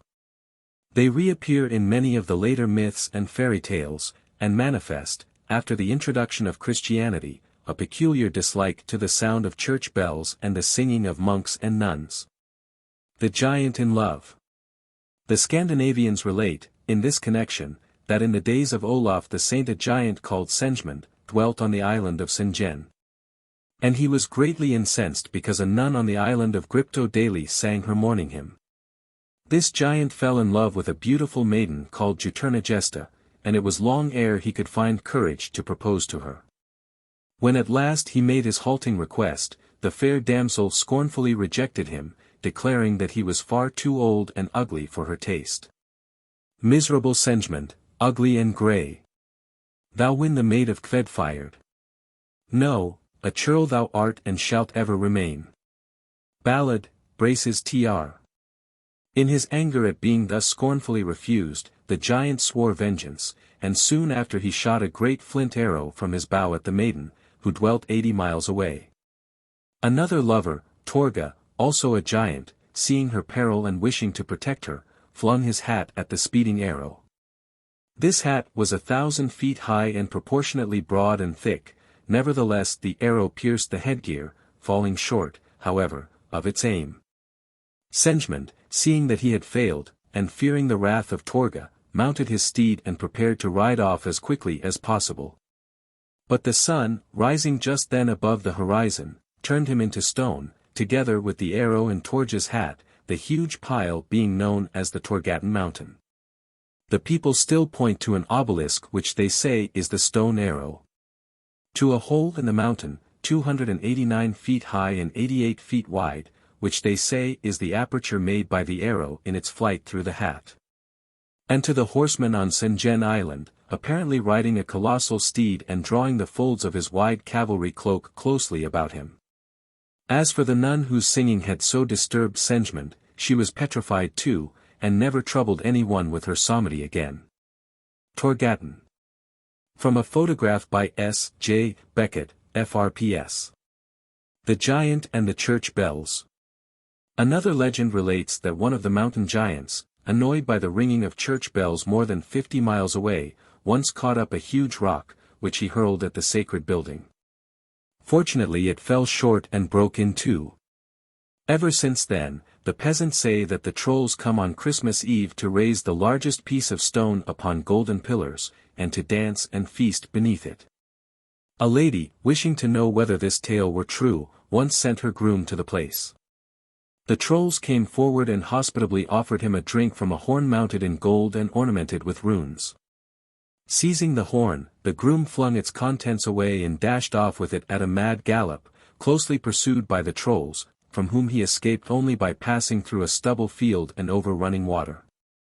Some of their number visited the lady on the morrow to claim this horn, and when she refused to part with it they laid a curse upon her, declaring that her castle would be burned down every time the horn should be removed. The prediction has thrice been fulfilled, and now the family guard the relic with superstitious care. A similar drinking vessel, obtained in much the same fashion by the Oldenburg family, is exhibited in the collection of the King of Denmark. The giants were not supposed to remain stationary, but were said to move about in the darkness, sometimes transporting masses of earth and sand, which they dropped here and there. The sandhills in northern Germany and Denmark were supposed to have been thus formed. The giant's ship. A North Frisian tradition relates that the giants possessed a colossal ship, called Menigfuel, which constantly cruised about in the Atlantic Ocean. Such was the size of this vessel that the captain was said to patrol the deck on horseback, while the rigging was so extensive and the masts so high that the sailors who went up as youths came down as grey-haired men. Having rested and refreshed themselves in rooms fashioned and provisioned for that purpose in the huge blocks and pulleys. By some mischance it happened that the pilot once directed the immense vessel into the North Sea, and wishing to return to the Atlantic as soon as possible, yet not daring to turn in such a small space, he steered into the English Channel. Imagine the dismay of all on board when they saw the passage growing narrower and narrower the farther they advanced. When they came to the narrowest spot, between Calais and Dover, it seemed barely possible that the vessel, drifting along with the current, could force its way through.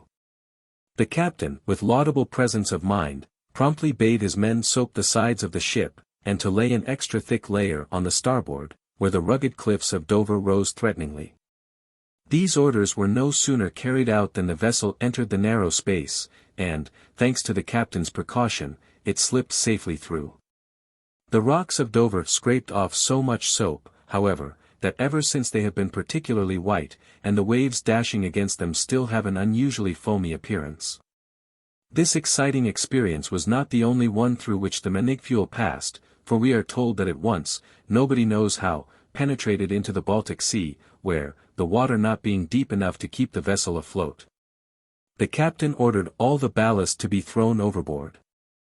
The material thus cast on either side of the vessel into the sea formed the two islands of Bornholm and Christianso. Princess Ilsa. In Thuringia and in the Black Forest the stories of the giants are legion, and one of the favorites with the peasants is that about Ilsa, the lovely daughter of the giant of the Ilsenstein. She was so charming that far and wide she was known as the beautiful Princess Ilsa, and was wooed by many knights, of whom she preferred the Lord of Westerburg. But her father did not at all approve of her consorting with a mere mortal, and forbade her to see her lover. Princess Ilsa was wilful, however, and in spite of her sire's prohibition she daily visited her lover. The giant, exasperated by her persistency in disobedience, finally stretched out his huge hands and, seizing the rocks, tore a great gap between the height where he dwelt and the castle of Westerburg. Upon this, Princess Ilsa, going to the cleft which parted her from her lover, recklessly flung herself over the precipice into the raging flood beneath, and was there changed into a bewitching Undine. She dwelt in the limpid waters for many a year, appearing from time to time to exercise her fascinations upon mortals, and even, it is said, captivating the affections of the Emperor Henry, who paid frequent visits to her cascade. Her last appearance, according to popular belief, was at Pentecost, 100 years ago.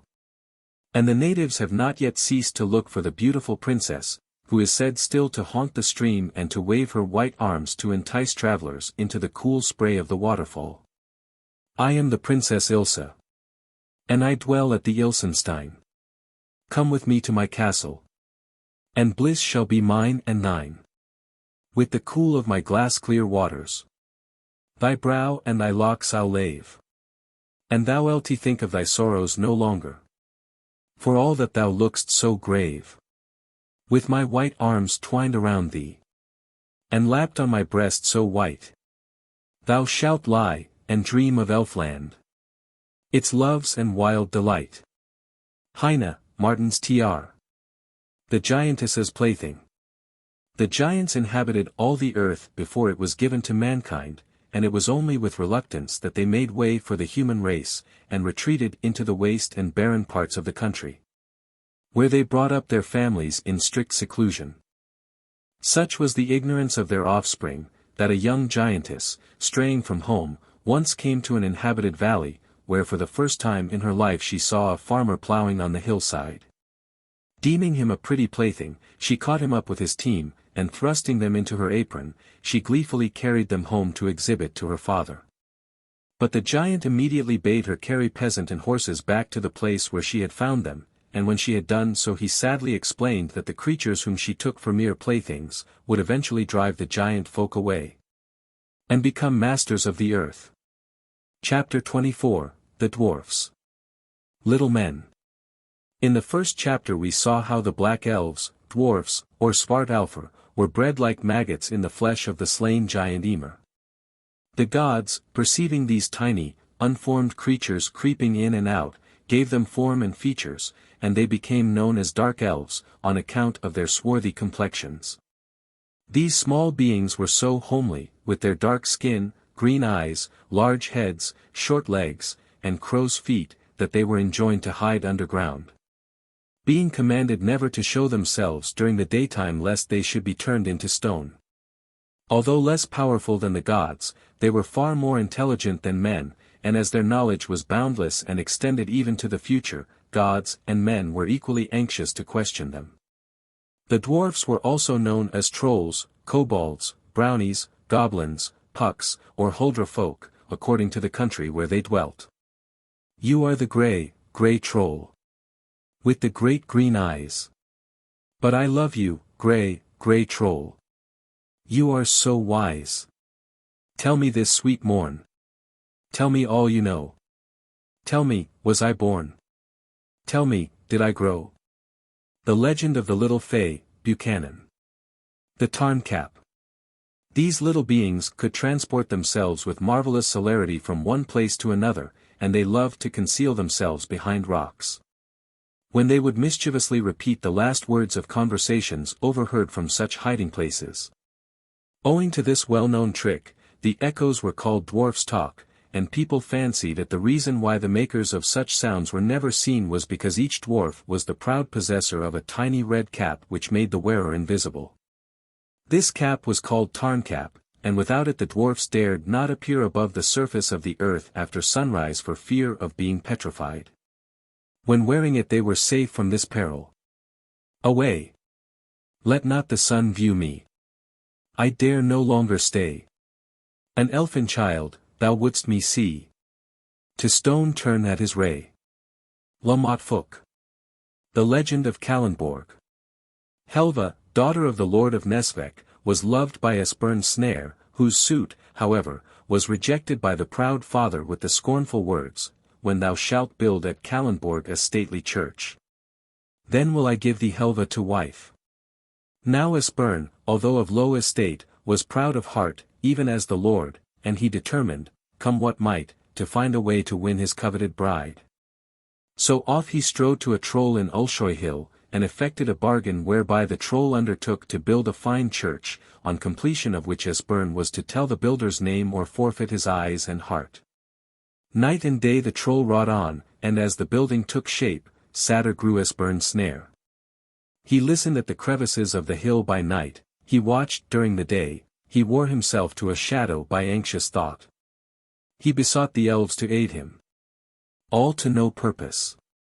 Not a sound did he hear, not a thing did he see, to suggest the name of the builder.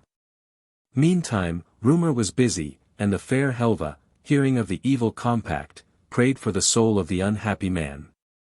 Time passed until one day the church lacked only one pillar, and worn out by black despair, Esbern sank exhausted upon a bank, whence he heard the troll hammering the last stone in the quarry underground.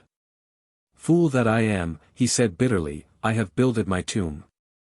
Just then he heard a light footstep, and looking up, he beheld his beloved. Would that I might die in thy stead, said she, through her tears, and with that Esbern confessed how that for love of her he had imperiled eyes and heart and soul. Then fast as the troll hammered underground, Helva prayed beside her lover, and the prayers of the maiden prevailed over the spell of the troll, for suddenly Esbern caught the sound of a troll wife singing to her infant, bidding it be comforted. For that, on the morrow, Father Fine would return bringing a mortal's eyes and heart. Sure of his victim, the troll hurried to Kalundborg with the last stone. Too late, Fine, quoth Esbern, and at the word, the troll vanished with his stone, and it is said that the peasants heard at night the sobbing of a woman underground, and the voice of the troll loud with blame. Of the troll of the church they sing the rune. By the northern sea in the harvest moon. And the fishers of Zealand hear him still, scolding his wife in Ulshoy Hill. And seaward over its groves of birch, still looks the tower of Kalundborg church, where, first at its altar, a wedded pair, stood Helva of Nesvek and Esbern Snare. J. G. Whittier. The Magic of the Dwarfs. The dwarfs, as well as the elves, were ruled by a king, who, in various countries of northern Europe, was known as Andvari, Alberich, Elbegast, Gondomar, Loren, or Oberon. He dwelt in a magnificent subterranean palace, studded with the gems which his subjects had mined from the bosom of the earth, and, besides untold riches and the Tarncap, he owned a magic ring, an invincible sword, and a belt of strength. At his command the little men, who were very clever smiths, would fashion marvelous jewels or weapons, which their ruler would bestow upon favorite mortals. We have already seen how the dwarfs fashioned Sif's golden hair, the ship Skidbladnir, the point of Odin's spear Gungnir, the ring Draupnir, the golden-bristled boar Gullinbursti, the hammer Mjolnir, and Freya's golden necklace Brisingamen. They are also said to have made the magic girdle which Spenser describes in his poem of the Fairy Queen, a girdle which was said to have the power of revealing whether its wearer were virtuous or a hypocrite. That girdle gave the virtue of chaste love and wifehood true to all that did it bear. But whosoever contrary doth prove, might not the same about her middle wear, but it would loose, or else asunder tear. Fairy Queen, Spenser. The dwarfs also manufactured the mythical sword Turfing, which could cut through iron and stone, and which they gave to Angantyr. This sword, like Frey's, fought of its own accord, and could not be sheathed, after it was once drawn, until it had tasted blood. Angantyr was so proud of this weapon that he had it buried with him. But his daughter Hervair visited his tomb at midnight, recited magic spells, and forced him to rise from his grave to give her the precious blade. She wielded it bravely, and it eventually became the property of another of the northern heroes. Another famous weapon, which according to tradition was forged by the dwarfs in eastern lands, was the sword Angervadel which Frithiof received as a portion of his inheritance from his fathers. Its hilt was of hammered gold, and the blade was inscribed with runes which were dull until it was brandished in war, when they flamed red as the comb of the fighting cock. Quick lost was that hero, meeting in battle's night that blade high flaming with runics.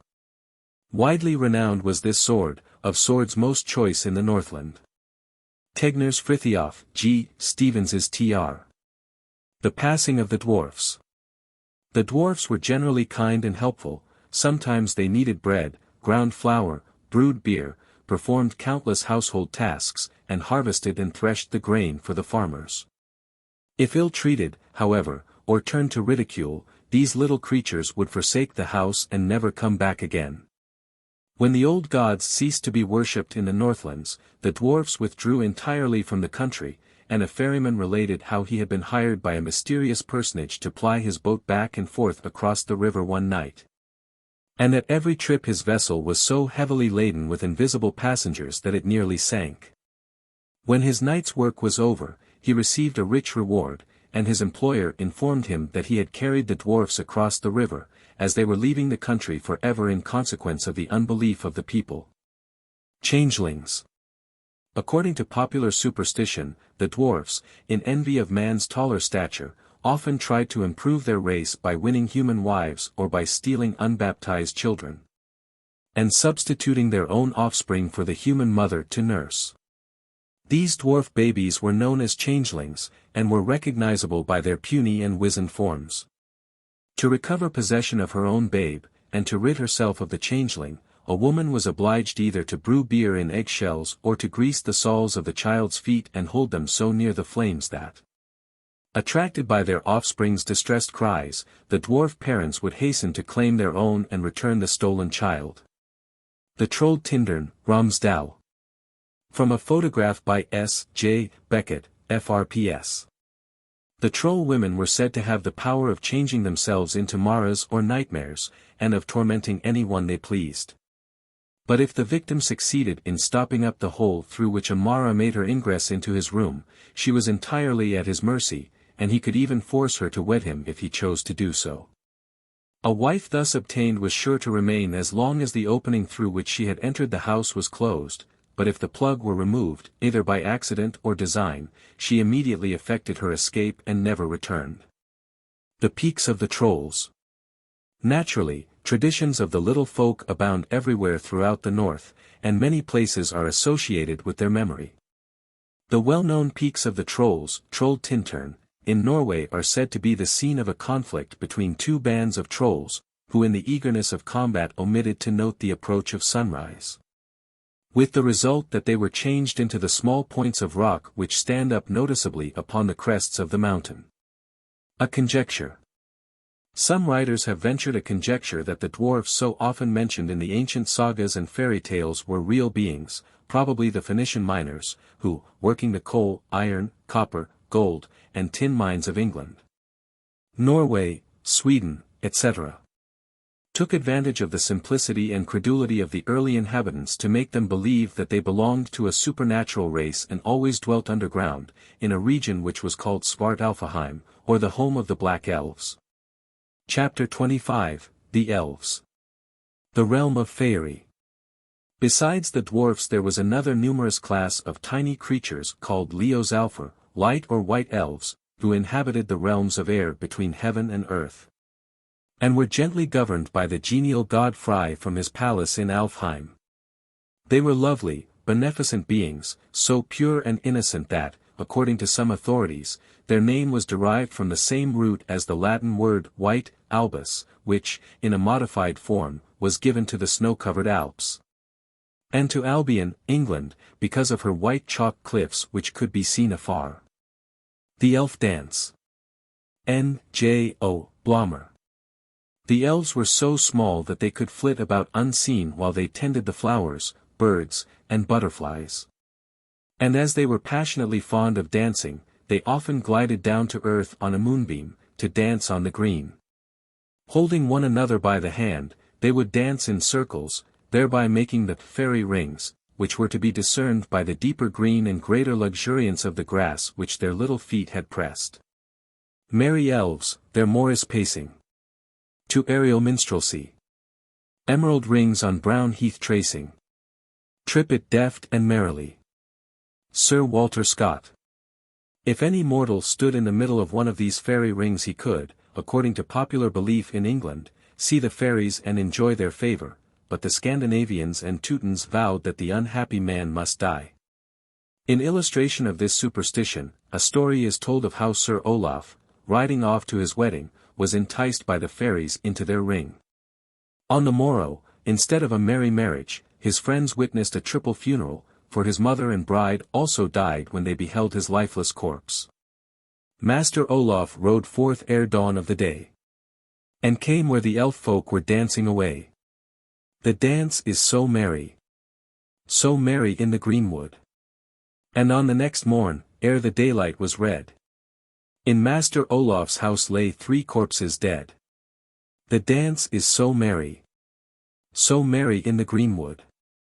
First Master Olaf, and next his young bride, and third his old mother, for sorrow she died. The dance is so merry in the greenwood. Master Olaf at the elfin dance, how it's tr. The elf dance. These elves, who in England were called fairies or fays, were also enthusiastic musicians, and delighted especially in a certain air known as the elf dance, which was so irresistible that no one who heard it could refrain from dancing. If a mortal, overhearing the air, ventured to reproduce it, he suddenly found himself incapable of stopping and was forced to play on and on until he died of exhaustion, unless he were deft enough to play the tune backwards, or someone charitably cut the strings of his violin. His hearers, who were forced to dance as long as the tones continued, could only stop when they ceased. The Will-o'-the-Wisps. In medieval times, the Will-o'-the-Wisps were known in the north as elf lights, for these tiny sprites were supposed to mislead travelers. And popular superstition held that the jack-o'-lanterns were the restless spirits of murderers forced against their will to return to the scene of their crimes. As they nightly walked thither, it is said that they doggedly repeated with every step, "It is right," but as they returned they sadly reiterated, "It is wrong." The White Elves. Chas. P. Sainton, R.I. By permission of the artist. All rights reserved. Oberon and Titania. In later times the fairies or elves were said to be ruled by the king of the dwarfs, who, being an underground spirit, was considered a demon, and allowed to retain the magic power which the missionaries had wrested from the god Frey. In England and France the king of the fairies was known by the name of Oberon. He governed fairyland with his queen Titania, and the highest revels on earth were held on Midsummer Night. It was then that the fairies all congregated around him and danced most merrily. Every elf and fairy sprite hop as light as bird from briar. And this ditty after me. Sing, and dance it trippingly. Midsummer Night's Dream, Shakespeare. These elves, like the brownies, huldra folk, kobolds, etc., were also supposed to visit human dwellings, and it was said that they took mischievous pleasure in tangling in knotting horses' manes and tails. These tangles were known as elflocks, and whenever a farmer described them he declared that his steeds had been elf-ridden during the night. Alfblot. In Scandinavia and Germany sacrifices were offered to the elves to make them propitious. These sacrifices consisted of some small animal, or of a bowl of honey and milk, and were known as Alfblot. They were quite common until the missionaries taught the people that the elves were mere demons, when they were transferred to the angels, who were long entreated to befriend mortals, and propitiated by the same gifts. Many of the elves were supposed to live and die with the trees and plants which they tended, but these moss, wood, or tree maidens, while remarkably beautiful when seen in front, were hollow like a trough when viewed from behind. They appear in many of the popular tales, but almost always as benevolent and helpful spirits, for they were anxious to do good to mortals and to cultivate friendly relations with them. Images on doorposts. In Scandinavia the elves, both light and dark, were worshipped as household divinities, and their images were carved on the doorposts. The Norsemen, who were driven from home by the tyranny of Harald Harfager in 874, took their carved doorposts with them upon their ships. Similar carvings, including images of the gods and heroes, decorated the pillars of their high seats which they also carried away. The exiles showed their trust in their gods by throwing these wooden images overboard when they neared the Icelandic shores and settling where the waves carried the posts, even if the spot scarcely seemed the most desirable. Thus they carried with them the religion, the poetry, and the laws of their race, and on this desolate volcanic island they kept these records unchanged for hundreds of years. While other Teutonic nations gradually became affected by their intercourse with Roman and Byzantine Christianity. These records, carefully collected by Simon the Learned, form the Elder Edda, the most precious relic of ancient northern literature, without which we should know comparatively little of the religion of our forefathers. Old houses with carved posts. The sagas relate that the first settlements in Greenland and Vinland were made in the same way, the Norsemen piously landing wherever their household gods drifted ashore. Chapter 26, The Sigurd Saga. The beginning of the story. While the first part of the Elder Edda consists of a collection of alliterative poems describing the creation of the world, the adventures of the gods, their eventual downfall, and gives a complete exposition of the Northern Code of Ethics, the second part comprises a series of heroic lays describing the exploits of the Volsung family, and especially of their chief representative, Sigurd, the favorite hero of the North. The Volsunga Saga. These lays form the basis of the great Scandinavian epic, the Volsunga Saga, and have supplied not only the materials for the Nibelungenlied, the German epic, and for countless folk tales, but also for Wagner's celebrated operas. The Rheingold, Valkyr, Siegfried, and the Dusk of the Gods. In England, William Morris has given them the form which they will probably retain in our literature, and it is from his great epic poem, by the courteous permission of his trustees, and of his publishers, Messrs. Longmans, Green and Company, that almost all the quotations in this section are taken in preference to extracts from the Edda. C.G. The story of the Volsungs begins with Sigi, a son of Odin, a powerful man, and generally respected, until he killed a man from motives of jealousy, the latter having slain more game when they were out hunting together. In consequence of this crime, Sigi was driven from his own land and declared an outlaw. But it seems that he had not entirely forfeited Odin's favor, for the god now provided him with a well-equipped vessel, together with a number of brave followers, and promised that victory should ever attend him. Thus aided by Odin, the raids of Sigi became a terror to his foes, and in the end he won the glorious empire of the Huns and for many years reigned as a powerful monarch. But in extreme old age his fortune changed, Odin forsook him, his wife's kindred fell upon him, and he was slain in a treacherous encounter. Rurir. His death was soon avenged, however, for Rurir, his son, returning from an expedition upon which he had been absent from the land at the time, put the murderers to death as his first act upon mounting the throne. The rule of Rurir was marked by every sign of prosperity, but his dearest wish, a son to succeed him, remained unfulfilled for many a year. Finally, however, Frigga decided to grant his constant prayer, and to vouchsafe the heir he longed for. She accordingly dispatched her swift messenger Gna, or Liad, with a miraculous apple, which she dropped into his lap as he was sitting alone on the hillside. Glancing upward, Rurir recognized the emissary of the goddess, and joyfully hastened home to partake of the apple with his wife. The child who in due time was born under these favorable auspices was a handsome little lad. His parents called him Volsung, and while he was still a mere infant they both died, and the child became ruler of the land. Volsung. Years passed and Volsung's wealth and power ever increased. He was the boldest leader, and rallied many brave warriors around him. Full oft did they drink his mead underneath the branstock, a mighty oak, which, rising in the middle of his hall, pierced the roof and overshadowed the whole house. And as in all other matters, 'twas all earthly houses' crown. And the least of its wall-hung shields was a battle-world's renown. So therein withal was a marvel and a glorious thing to see. For amidst of its midmost hall-floor sprang up a mighty tree, that reared its blessings roof-ward and wreathed the roof-tree dear with the glory of the summer and the garland of the year. 10 stalwart sons were born to Volsung, and 1 daughter, Signy, came to brighten his home. So lovely was this maiden that when she reached marriageable age many suitors asked for her hand, among whom was Siggeir, king of the Goths, who finally obtained Volsung's consent, although Signy had never seen him. The wedding of Signy. When the wedding day came, and the bride beheld her destined husband she shrank in dismay, for his puny form and lowering glances contrasted sadly with her brother's sturdy frames and open faces. But it was too late to withdraw, the family honor was at stake, and Signy so successfully concealed her dislike that none save her twin brother Sigmund suspected with what reluctance she became Siggeir's wife. The sword in the branstock.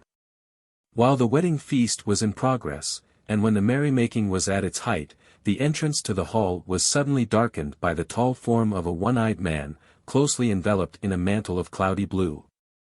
Without vouchsafing word or glance to any in the assembly, the stranger strode to the branstock and thrust a glittering sword up to the hilt in its great bowl. Then, turning slowly round, he faced the awestruck and silent assembly, and declared that the weapon would be for the warrior who could pull it out of its oaken sheath, and that it would assure him victory in every battle.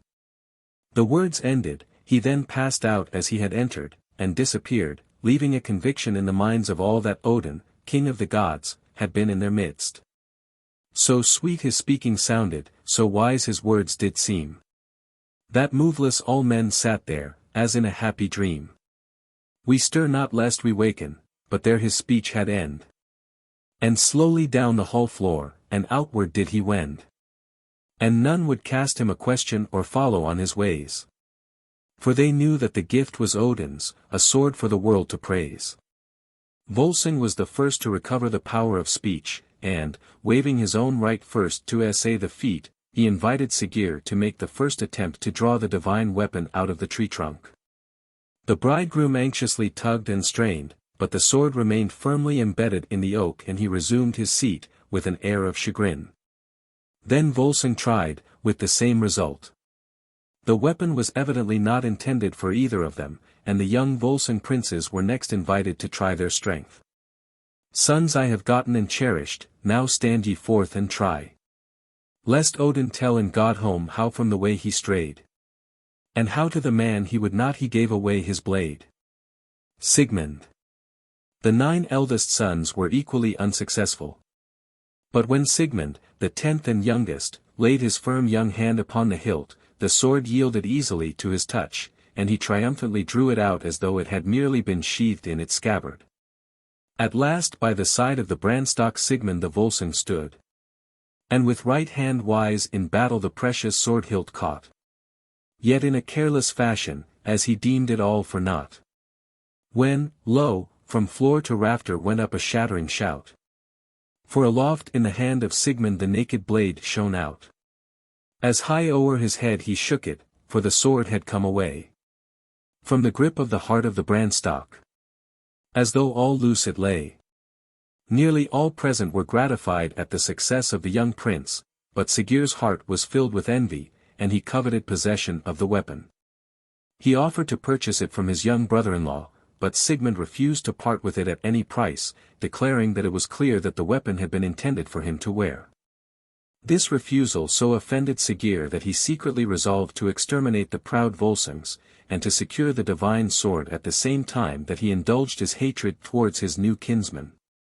Concealing his chagrin, however, he turned to Volsung and cordially invited him to visit his court a month later, together with his sons and kinsmen. The invitation was immediately accepted, and although Signy, suspecting evil, secretly sought her father while her husband slept, and implored him to retract his promise and stay at home, he would not consent to withdraw his plighted word and so exhibit fear. Sigurd's treachery. A few weeks after the return of the bridal couple, therefore, Volsung's well-manned vessels arrived within sight of Sigurd's shores. Signy had been keeping anxious watch, and when she perceived them she hastened down to the beach to implore her kinsmen not to land, warning them that her husband had treacherously planned an ambush, whence they could not escape alive. But Volsung and his sons, whom no peril could daunt, calmly bade her return to her husband's palace, and donning their arms they boldly set foot ashore. Then sweetly Volsung kissed her, "Woe am I for thy sake. But earth the word hath hearkened, that yet unborn I spake. How I ne'er would turn me backward from the sword or fire of bale. I have held that word till today, and today shall I change the tale. And look on these thy brethren, how goodly and great are they. Wouldst thou have the maidens mock them, when this pain hath passed away? And they sit at the feast hereafter, that they feared the deadly stroke. Let us do our day's work deftly for the praise and glory of folk. And if the Norns will have it that the Volsung kin shall fail, yet I know of the deed that dies not, and the name that shall ever avail." It befell as Signy had said, for on their way to the palace the brave little troop fell into Sigurd's ambush, and, although they fought with heroic courage, they were so borne down by the superior number of their foes that Volsung was slain and all his sons were made captive. The young men were led bound into the presence of the cowardly Sigurd, who had taken no part in the fight, and Sigmund was forced to relinquish his precious sword, after which he and his brothers were condemned to death. Signy, hearing the cruel sentence, vainly interceded for her brothers. All she could obtain by her prayers and entreaties was that they should be chained to a fallen oak in the forest, to perish of hunger and thirst if the wild beasts should spare them. Then, lest she should visit and succor her brothers, Sigurd confined his wife in the palace, where she was closely guarded night and day. Every morning early Sigurd himself sent a messenger into the forest to see whether the Volsungs were still living, and every morning the man returned saying a monster had come during the night and had devoured one of the princes, leaving nothing but his bones. At last, when none but Sigmund remained alive, Signy thought of a plan, and she prevailed on one of her servants to carry some honey into the forest and smear it over her brother's face and mouth. When the wild beast came that night, attracted by the smell of the honey, it licked Sigmund's face, and even thrust its tongue into his mouth. Clenching his teeth upon it, Sigmund, weak and wounded as he was, held on to the animal, and in its frantic struggles his bonds gave way, and he succeeded in slaying the prowling beast who had devoured his brothers. Then he vanished into the forest, where he remained concealed until the king's messenger had come as usual, and until Signy, released from captivity, came speeding to the forest to weep over her kinsman's remains. Seeing her intense grief, and knowing that she had not participated in Sigurd's cruelty, Sigmund stole out of his place of concealment and comforted her as best he could. Together they then buried the whitening bones, and Sigmund registered a solemn oath to avenge his family's wrongs. This vow was fully approved by Signy, who, however, bade her brother bide a favorable time, promising to send him aid.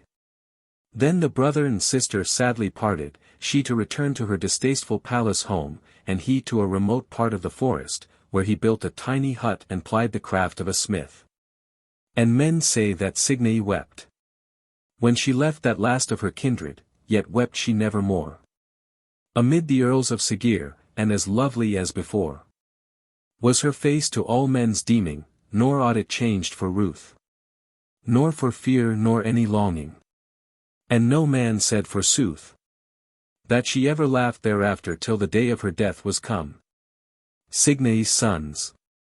Siggeir now took possession of the Volsung kingdom, and during the next few years he proudly watched the growth of his eldest son, whom Signy secretly sent to her brother when he was 10 years of age, that Sigmund might train up the child to help him to obtain vengeance if he should prove worthy. Sigmund reluctantly accepted the charge, but as soon as he had tested the boy he found him deficient in physical courage, so he either sent him back to his mother, or, as some versions relate, slew him. Some time after this Signy's second son was sent into the forest for the same purpose, but Sigmund found him equally lacking in courage. Evidently none but a pure-blooded Volsung would avail for the grim work of revenge, and Signy, realizing this, resolved to commit a crime. And once in the dark she murmured, where then was the ancient song, that the gods were but twin-born once, and deemed it nothing wrong to mingle for the world's sake, whence had the Aesir birth, and the Vanir and the dwarf kind, and all the folk of earth. Her resolution taken, she summoned a beautiful young witch, and exchanging forms with her, she sought the depths of the dark forest and took shelter in Sigmund's hut.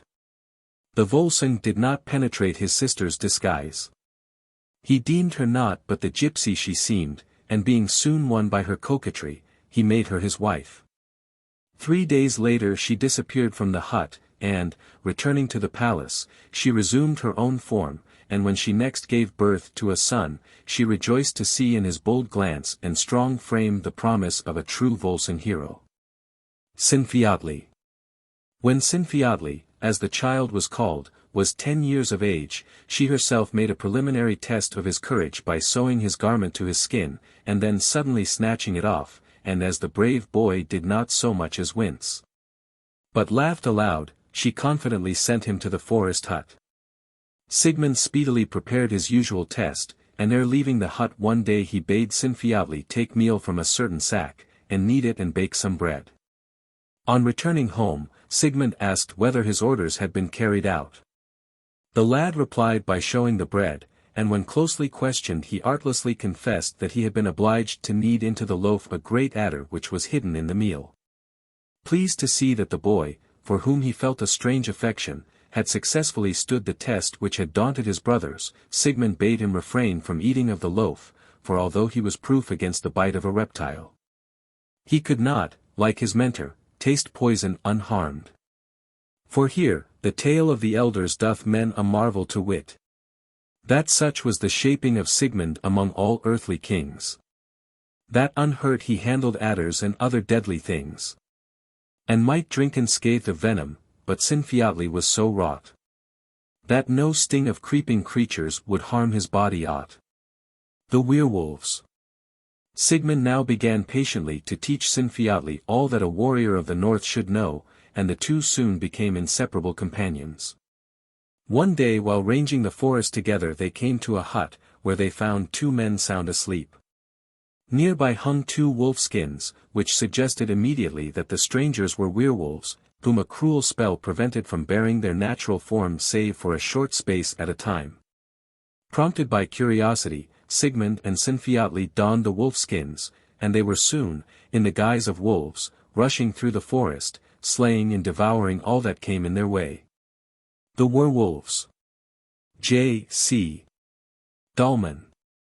Such were their wolfish passions that soon they attacked each other, and after a fierce struggle Sinfiotli, the younger and weaker, fell dead.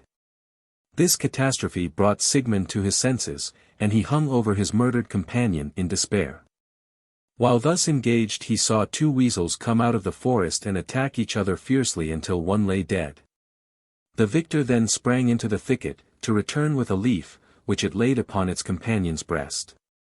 Then was seen a marvelous thing, for at the touch of the magic herb the dead beast came back to life. A moment later a raven flying overhead dropped a similar leaf at Sigmund's feet, and he, understanding that the gods wished to help him, laid it upon Sinfiotli, who was at once restored to life. In dire fear lest they might work each other further mischief, Sigmund and Sinfiotli now crept home and patiently waited until the time of their release should come. To their great relief the skins dropped off on the 9th night, and they hastily flung them into the fire, where they were entirely consumed, and the spell was broken forever. Sigmund and Sinfiotli taken by Siggeir.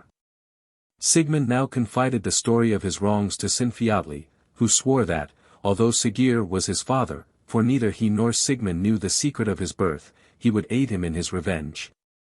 At nightfall, therefore, he accompanied Sigmund to the king's hall, and they entered unseen, concealing themselves in the cellar, behind the huge vats of beer.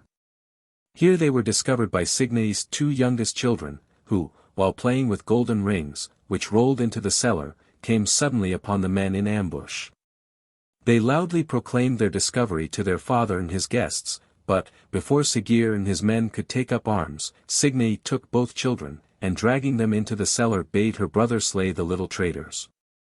This Sigmund utterly refused to do, but Sinfiotli struck off their heads ere he turned to fight against the assailants, who were now closing in upon them. In spite of all efforts Sigmund and his brave young companion soon fell into the hands of the Goths, whereupon Siggeir sentenced them to be buried alive in the same mound, with a stone partition between them so that they could neither see nor touch each other. The prisoners were accordingly confined in their living grave, and their foes were about to place the last stones on the roof, when Signy drew near, bearing a bundle of straw, which she was allowed to throw at Sinfiotli's feet. For the Goths fancied that it contained only a few provisions which would prolong his agony without helping him to escape. When all was still, Sinfiotli undid the sheath, and great was his joy when he found instead of bread the sword which Odin had given to Sigmund. Knowing that nothing could dull or break the keen edge of this fine weapon, Sinfiotli thrust it through the stone partition, and, aided by Sigmund, he succeeded in cutting an opening, and in the end both effected their escape through the roof. Then in the grave mound's darkness did Sigmund the king upstand. And unto that saw of battle he set his naked hand. And hard the gift of Odin home to their breasts they drew. Sawed Sigmund, sawed Sinfiotli, till the stone was cleft a two. And they met and kissed together, then they hewed and heaved full hard. Till, lo, through the bursen rafters the winter heavens bestarred. And they leap out merry-hearted. Nor is there need to say a many words between them of whither was the way. Sigmund's vengeance. As soon as they were free, Sigmund and Sinfiotli returned to the king's hall, and piling combustible materials around it, they set fire to the mass. Then stationing themselves on either side of the entrance, they prevented all but the women from passing through. They loudly adjured Signy to escape ere it was too late, but she did not desire to live, and so coming to the entrance for a last embrace she found opportunity to whisper the secret of Sinfiotli's birth. After which she sprang back into the flames and perished with the rest. And then King Siggeir's roof tree upheaved for its utmost fall. And its huge walls clashed together, and its mean and lowly things. The fire of death confounded with the tokens of the kings. Helgi. The long-planned vengeance for the slaughter of the Volsungs having thus been carried out, Sigmund, feeling that nothing now detained him in the land of the Goths, set sail with Sinfiotli and returned to Hunaland, where he was warmly welcomed to the seat of power under the shade of his ancestral tree, the mighty Branstock. When his authority was fully established, Sigmund married Borghild, a beautiful princess, who bore him 2 sons, Haemund and Helgi. The latter was visited by the Norns as he lay in his cradle, and they promised him sumptuous entertainment in Valhalla when his earthly career should be ended. And the woman was fair and lovely and bore him sons of fame. Men called them Haemund and Helgi, and when Helgi first saw light, there came the Norns to his cradle and gave him life full bright. And called him Sunlit Hill, Sharp Sword, and Land of Rings. And bade him be lovely and great. And a joy in the tale of kings. Northern kings generally entrusted their sons' upbringing to a stranger, for they thought that so they would be treated with less indulgence than at home. Accordingly Helgi was fostered by Hegel, and under his care the young prince became so fearless that at the age of 15 he ventured alone into the hall of Hunding, with whose race his family was at feud. Passing through the hall unmolested and unrecognized, he left an insolent message, which so angered Hunding that he immediately set out in pursuit of the bold young prince, whom he followed to the dwelling of Hegel. Helgi would then have been secured, but that meanwhile he had disguised himself as a servant maid, and was busy grinding corn as if this were his wonted occupation. The invaders marveled somewhat at the maid's tall stature and brawny arms, nevertheless they departed without suspecting that they had been so near the hero whom they sought.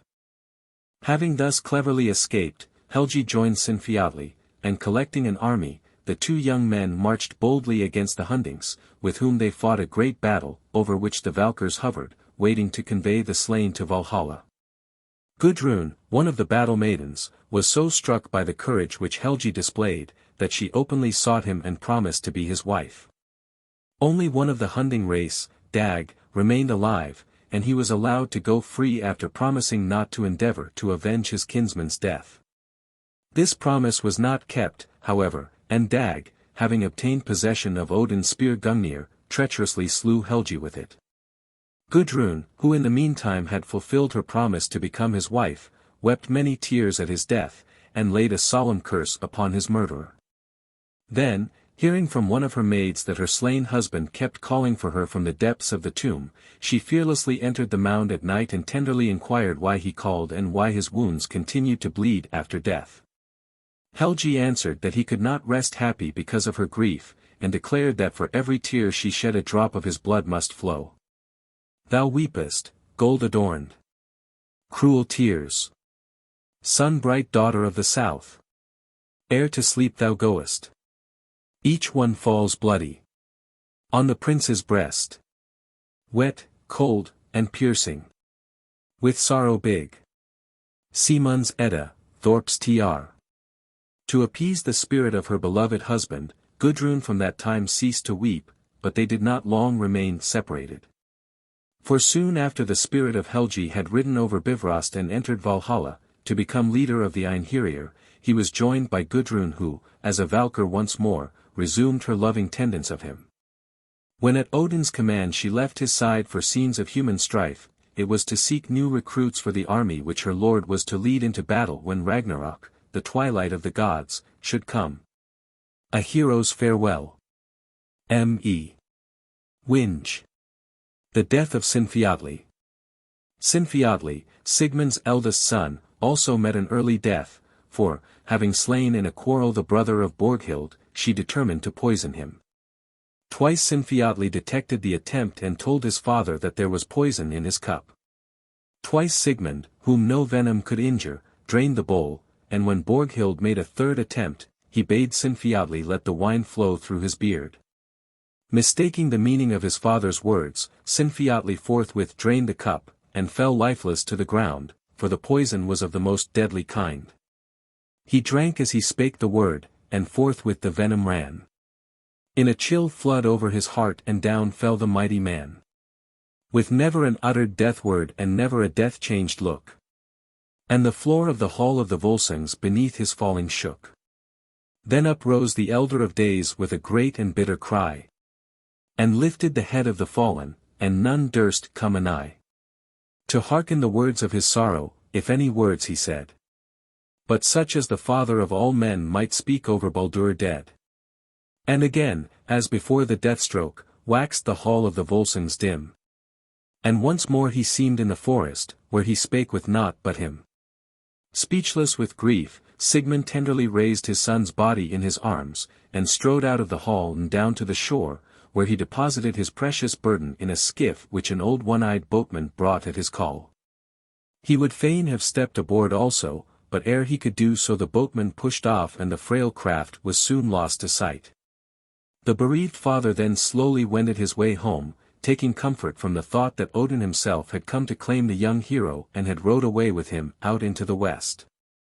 Hiordis. Sigmund deposed Borghild as his wife and queen in punishment for this crime, and when he was very old he sued for the hand of Hiordis, a fair young princess, daughter of Eglaimi, king of the islands. This young maiden had many suitors, among others King Ligni of Hunding's race, but so great was Sigmund's fame that she gladly accepted him and became his wife. Ligni, the discarded suitor, was so angry at this decision, that he immediately collected a great army and marched against his successful rival, who, though overpowered by superior numbers, fought with the courage of despair. From the depths of a thicket which commanded the field of battle, Hiordis and her maid anxiously watched the progress of the strife. They saw Sigmund pile the dead around him, for none could stand against him, until at last a tall, one-eyed warrior suddenly appeared, and the press of battle gave way before the terror of his presence. Without a moment's pause the new champion aimed a fierce blow at Sigmund, which the old hero parried with his sword. The shock shattered the matchless blade, and although the strange assailant vanished as he had come, Sigmund was left defenseless and was soon wounded unto death by his foes. But lo, through the hedge of the war shafts, a mighty man there came. One-eyed and seeming ancient, but his visage shone like flame. Gleaming grey was his kirtle, and his hood was cloudy blue. And he bore a mighty tree bill, as he waded the fight sheaves through. And stood face to face with Sigmund, and upheaved the bill to smite. Once more round the head of the Volsung fierce glittered the brandstock's light. The sword that came from Odin. And Sigmund's cry once more rang out to the very heavens above the din of war. Then clashed the meeting edges with Sigmund's latest stroke. And in shivering shards fell earthward that fear of worldly folk. But changed were the eyes of Sigmund, and the war-wrath left his face. For that grey-clad, mighty helper was gone, and in his place drave on the unbroken spearwood gainst the Volsung's empty hands. And there they smote down Sigmund, the wonder of all lands. On the foemen. On the death heap his deeds had piled that day. As the battle was now won, and the Volsung family all slain, Ligni hastened from the battlefield to take possession of the kingdom and force the fair Hiordis to become his wife. As soon as he had gone, however, the beautiful young queen crept from her hiding place in the thicket, and sought the spot where Sigmund lay all but dead. She caught the stricken hero to her breast in a last passionate embrace, and then listened tearfully while he bade her gather the fragments of his sword and carefully treasure them for their son whom he foretold was soon to be born.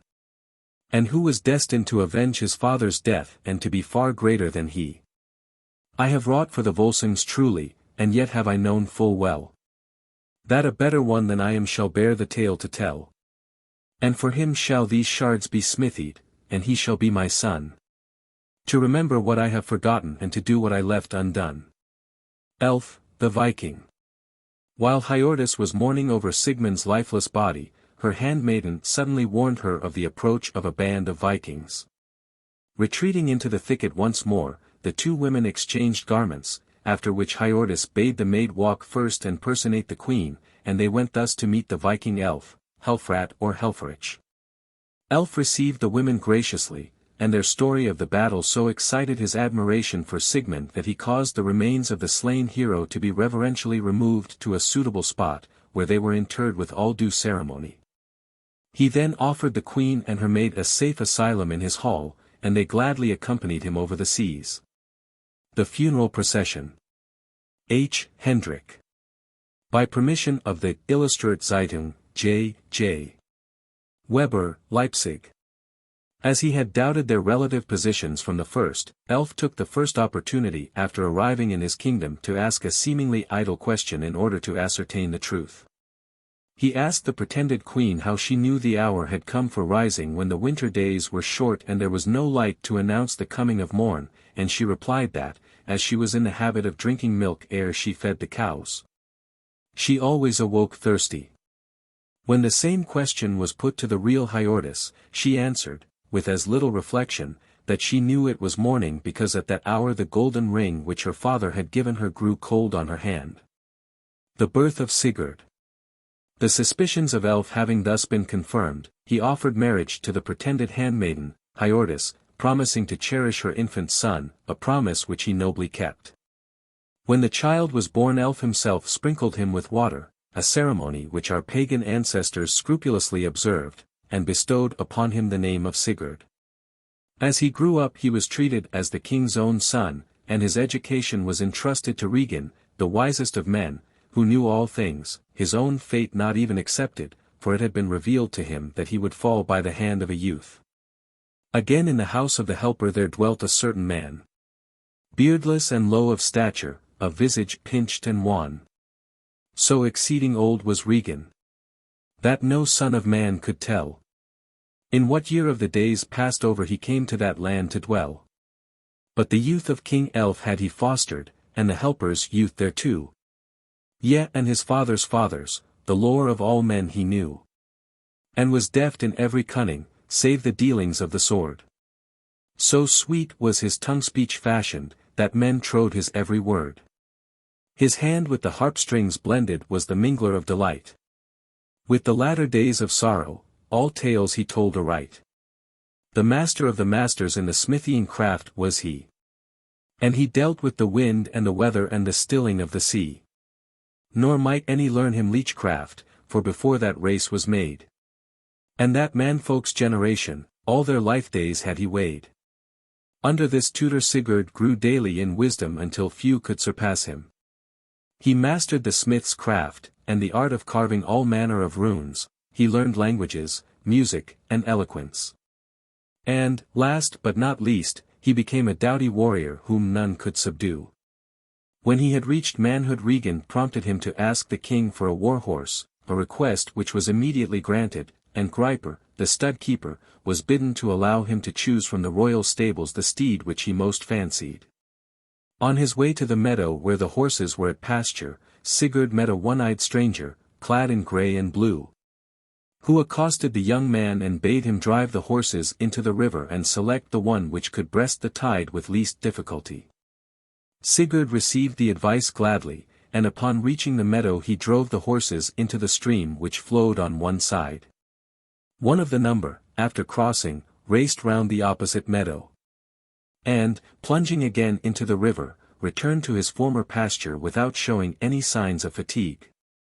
Sigurd therefore did not hesitate to select this horse, and he gave him the name of Grain or Greyfell. The steed was a descendant of Odin's 8-footed horse Sleipnir, and besides being unusually strong and indefatigable, was as fearless as his master. One winter day while Regan and his pupil were sitting by the fire, the old man struck his harp, and, after the manner of the northern skalds, sang or recited in the following tale, the story of his life. The treasure of the dwarf king. Hreidmar, king of the dwarf folk, was the father of 3 sons. Fafnir, the eldest, was gifted with a fearless soul and a powerful arm, Otter, the second, with snare and net, and the power of changing his form at will, and Regan, the youngest, with all wisdom and deftness of hand. To please the avaricious Hreidmar, this youngest son fashioned for him a house lined with glittering gold and flashing gems, and this was guarded by Fafnir, whose fierce glances and aegis helmet none dared encounter. Now it came to pass that Odin, Honir, and Loki once came in human guise, upon one of their wonted expeditions to test the hearts of men, unto the land where Hreidmar dwelt. And the 3 were the heart-wise Odin, the father of the slain. And Loki, the world's begrudger, who mocketh all labor vain. And Hainr, the utter blameless, who wrought the hope of man. And his heart and inmost yearnings. When first the work began. The God that was aforetime, and hereafter yet shall be. When the new light yet undreamed of shall shine o'er earth and sea. As the gods came near to Hreidmar's dwelling, Loki perceived an otter basking in the sun. This was none other than the dwarf king's second son, Otter, who now succumbed to Loki's usual love of destruction. Killing the unfortunate creature he flung its lifeless body over his shoulders, thinking it would furnish a good dish when mealtime came. Loki then hastened after his companions, and entering Hreidmar's house with them, he flung his burden down upon the floor. The moment the dwarf king's glance fell upon the seeming otter, he flew into a towering rage, and ere they could offer effective resistance the gods found themselves lying bound. And they heard Hreidmar declare that never should they recover their liberty until they could satisfy his thirst for gold by giving him of that precious substance enough to cover the skin of the otter inside and out. Now hearken the doom I shall speak. Ye stranger folk shall be free. When ye give me the flame of the waters, the gathered gold of the sea. That Andvari hideth rejoicing in the wan realm pale as the grave. And the master of sleight shall fetch it, and the hand that never gave. And the heart that begrudgeth for ever, shall gather and give and rue. Lo, this is the doom of the wise, and no doom shall be spoken anew. As the otter skin developed the property of stretching itself to a fabulous size, no ordinary treasure could suffice to cover it, and the plight of the gods, therefore, was a very bad one. The case, however, became a little more hopeful when Hreidmar consented to liberate one of their number. The emissary selected was Loki, who lost no time in setting off to the waterfall where the dwarf Andvari dwelt, in order that he might secure the treasure there amassed. There is a desert of dread in the uttermost part of the world, where over a wall of mountains is a mighty water hurled, whose hidden head none knoweth, nor where it meeteth the sea. And that force is the force of Andvari, and an elf of the dark is he. In the cloud and the desert he dwelleth amid that land alone. And his work is the storing of treasure within his house of stone. In spite of diligent search, however, Loki could not find the dwarf, until, perceiving a salmon sporting in the foaming waters, it occurred to him that the dwarf might have assumed this shape. Borrowing Rant's net he soon caught the fish, and learned, as he had suspected, that it was Andvari. Finding that there was nothing else for it, the dwarf now reluctantly brought forth his mighty treasure and surrendered it all, including the helmet of dread and a hauberk of gold, reserving only a ring which was gifted with miraculous powers, and which, like a magnet, attracted the precious ore. But the greedy Loki, catching sight of it, wrenched it from off the dwarf's finger and departed laughing, while his victim hurled angry curses after him, declaring that the ring would ever prove its possessor's bane and would cause the death of many. That gold, which the dwarf possessed, shall to 2 brothers be cause of death, and to 8 princes of dissension. From my wealth no one shall good derive. Simunds Edda, Thorp's tr. On arriving at Hreidmar's house, Loki found the mighty treasure none too great, for the skin became larger with every object placed upon it, and he was forced to throw in the ring Andvarinot, Andvari's loom, which he had intended to retain, in order to secure the release of himself and his companions. Andvari's curse of the gold soon began to operate. Fafnir and Regan both coveted a share, while Hreidmar gloated over his treasure night and day, and would not part with an item of it. Fafnir the Invincible, seeing at last that he could not otherwise gratify his lust, slew his father, and seized the whole of the treasure. Then, when Regan came to claim a share he drove him scornfully away and bade him earn his own living. Thus exiled, Regan took refuge among men, to whom he taught the arts of sowing and reaping. He showed them how to work metals, sail the seas, tame horses, yoke beasts of burden, build houses, spin, weave, and sow, in short, all the industries of civilized life, which had hitherto been unknown. Years elapsed, and Regan patiently bided his time, hoping that some day he would find a hero strong enough to avenge his wrongs upon Fafnir, whom years of gloating over his treasure had changed into a horrible dragon, the terror of Nidahead, glittering heath, where he had taken up his abode. His story finished, Regan turned suddenly to the attentive Sigurd, saying he knew that the young man could slay the dragon if he wished, and inquiring whether he were ready to aid him to avenge his wrongs. And he spake, Hast thou hearkened, Sigurd? Wilt thou help a man that is old, to avenge him for his father? Wilt thou win that treasure of gold, and be more than the kings of the earth? Wilt thou rid the earth of a wrong, and heal the woe and the sorrow my heart hath endured o'er long? Sigurd soared.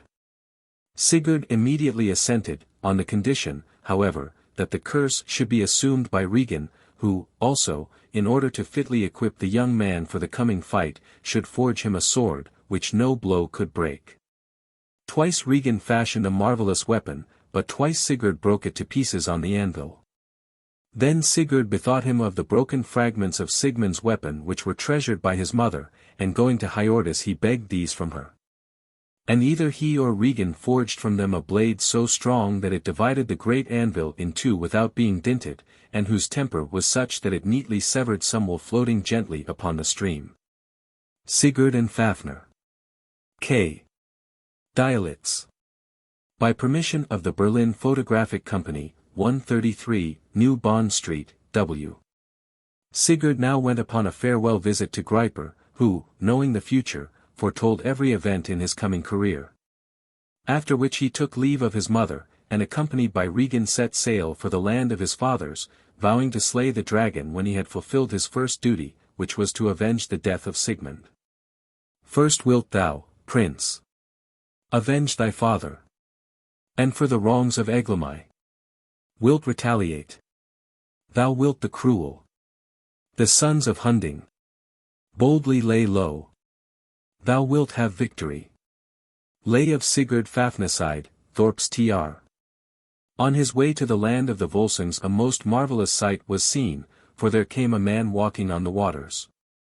Sigurd straightway took him on board his dragon ship, and the stranger, who gave his name as Fong or Fjalnir, promised favourable winds. Also he taught Sigurd how to distinguish auspicious omens. In reality the old man was Odin or Nikar, the wave stiller, but Sigurd did not suspect his identity. The fight with the dragon. Sigurd was entirely successful in his descent upon Ligny, whom he slew, together with many of his followers. He then departed from his reconquered kingdom and returned with Regan to slay Fafnir. Together they rode through the mountains, which ever rose higher and higher before them, until they came to a great tract of desert which Regan said was the haunt of Fafnir. Sigurd now rode on alone until he met a one-eyed stranger, who bade him dig trenches in the middle of the track along which the dragon daily dragged his slimy length to the river to quench his thirst. And to lie in wait in one of these until the monster passed over him, when he could thrust his sword straight into its heart. Sigurd gratefully followed this counsel, and was rewarded with complete success, for as the monster's loathsome folds rolled overhead, he thrust his sword upward into its left breast. And as he sprang out of the trench the dragon lay gasping in the throes of death. Then all sank into silence, and the son of Sigmund stood on the torn and furrowed desert by the pool of Fafnir's blood. And the serpent lay before him, dead, chilly, dull, and grey. And over the glittering heath fair shone the sun and the day. And a light wind followed the sun and breathed o'er the fateful place, as fresh as it furrows the sea plain, or bows the acre's face.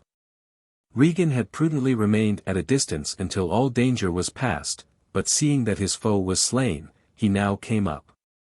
He was fearful lest the young hero should claim a reward, so he began to accuse him of having murdered his kin, but, with feigned magnanimity, he declared that instead of requiring life for life, in accordance with the custom of the North, he would consider it sufficient atonement if Sigurd would cut out the monster's heart and roast it for him on a spit. Then Regan spake to Sigurd, Of this slaying wilt thou be free? Then gather thou fire together and roast the heart for me, that I may eat it and live, and be thy master and more. For therein was might and wisdom, and the grudged and hoarded lore. Or, else depart on thy ways afraid from the glittering heath. Sigurd was aware that a true warrior never refused satisfaction of some kind to the kindred of the slain, so he agreed to the seemingly small proposal, and immediately prepared to act as cook, while Regan dozed until the meat was ready. After an interval Sigurd touched the roast to ascertain whether it were tender, but burning his fingers severely, he instinctively thrust them into his mouth to allay the smart. No sooner had Fafnir's blood thus touched his lips than he discovered, to his utter surprise, that he could understand the songs of the birds, many of which were already gathering round the carrion. Listening attentively, he found that they were telling how Regan meditated mischief against him, and how he ought to slay the old man and take the gold, which was his by right of conquest. After which he ought to partake of the heart and blood of the dragon. As this coincided with his own wishes, he slew the evil old man with a thrust of his sword and proceeded to eat and drink as the birds had suggested, reserving a small portion of Fafnir's heart for future consumption. He then wandered off in search of the mighty hoard, and, after donning the helmet of dread, the hauberk of gold, and the ring and veronat, and loading Greyfell with as much gold as he could carry. He sprang to the saddle and sat listening eagerly to the birds' songs to know what his future course should be. The sleeping warrior maiden. Soon he heard of a warrior maiden fast asleep on a mountain and surrounded by a glittering barrier of flames, through which only the bravest of men could pass to arouse her. On the fell I know a warrior made to sleep. Over her waves the linden's bane. Ygg whilom stuck. A sleep thorn in the robe of the maid who would heroes choose. Lay of Fafnir, Thorp's Tr. This adventure was the very thing for Sigurd, and he set off at once. The way lay through trackless regions, and the journey was long and cheerless, but at length he came to the Hinderfjall in Frankland, a tall mountain whose cloud-wreathed summit seemed circled by fiery flames. Long Sigurd rideth the waste, when, lo, on a morning of day, from out of the tangled crag walls, amidst the cloudland grey, comes up a mighty mountain, and it is as though there burns a torch amidst of its cloud wreath. So thither Sigurd turns. For he deems indeed from its topmost to look on the best of the earth. And Greyfell neigheth beneath him, and his heart is full of mirth. Sigurd finds Brunhild. J. Wagres. Sigurd rode up the mountain side, and the light grew more and more vivid as he proceeded, until when he had neared the summit a barrier of lurid flames stood before him. The fire burned with a roar which would have daunted the heart of any other, but Sigurd remembered the words of the birds, and without a moment's hesitation he plunged bravely into its very midst. Now Sigurd turns in his saddle, and the hilt of the rath he shifts, and draws a girth the tighter, then the gathered reins he lifts, and creeth aloud to Greyfell, and rides at the wildfire's heart. But the white wall wavers before him and the flame flood rusheth apart. And high o'er his head it riseth, and wide and wild its roar, as it beareth the mighty tidings to the very heavenly floor. But he rideth through its roaring as the warrior rides the rye, when it bows with the wind of the summer and the hid spears draw anigh. The white flame licks his raiment and sweeps through Greyfell's mane, and bathes both hands of Sigurd and the hilt of Fafnir's bane, and winds about his war-helm and mingles with his hair. But not his raiment dusketh or dims his glittering gear. Then it fails and fades and darkens till all seems left behind. And dawn and the blaze is swallowed in mid-murk stark and blind. The threatening flames having now died away, Sigurd pursued his journey over a broad tract of white ashes, directing his course to a great castle, with shield-hung walls. The great gates stood wide open, and Sigurd rode through them unchallenged by warders or men at arms.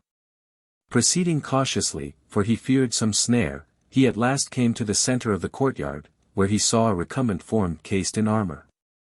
Sigurd dismounted from his steed and eagerly removed the helmet, when he started with surprise to behold, instead of a warrior, the face of a most beautiful maiden. All his efforts to awaken the sleeper were vain, however, until he had removed her armor, and she lay before him in pure white linen garments, her long hair falling in golden waves around her. Then as the last fastening of her armor gave way, she opened wide her beautiful eyes, which met the rising sun, and first greeting with rapture the glorious spectacle, she turned to her deliverer. And the young hero and the maiden loved each other at first sight. Then she turned and gazed on Sigurd, and her eyes met the Volsung's eyes. And mighty and measureless now did the tide of his love arise. For their longing had met and mingled, and he knew of her heart that she loved. And she spake unto nothing but him, and her lips with the speech flood moved.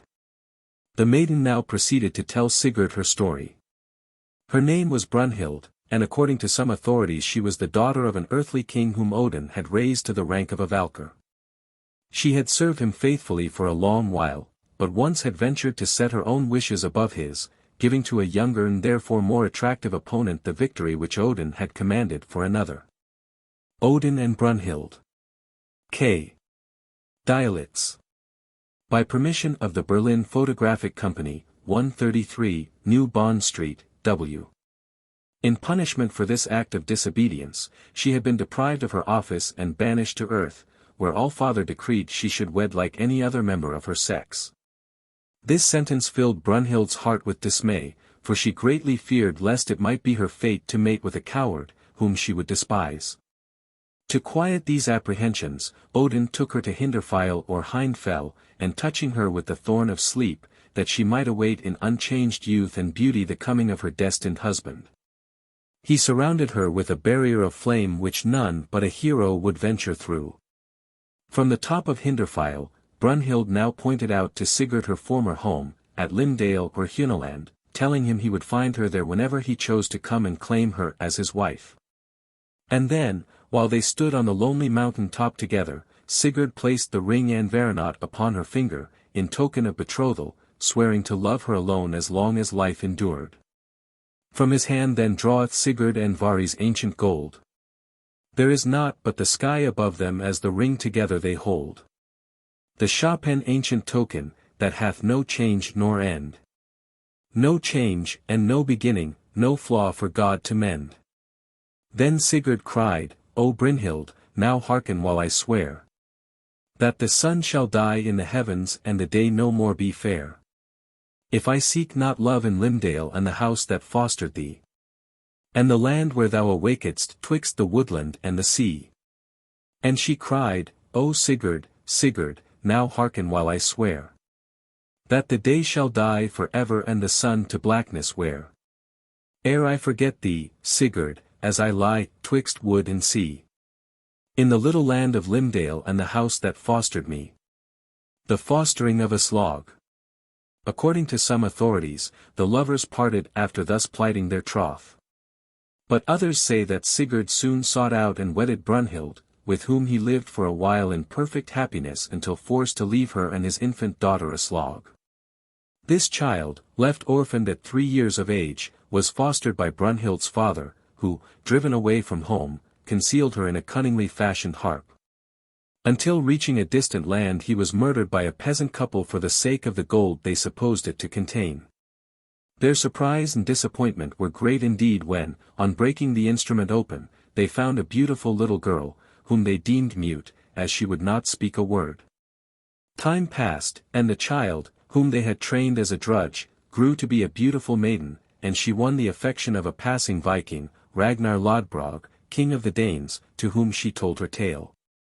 The Viking sailed away to other lands to fulfill the purposes of his voyage, but when a year had passed, during which time he won much glory, he came back and carried away Aslog as his bride.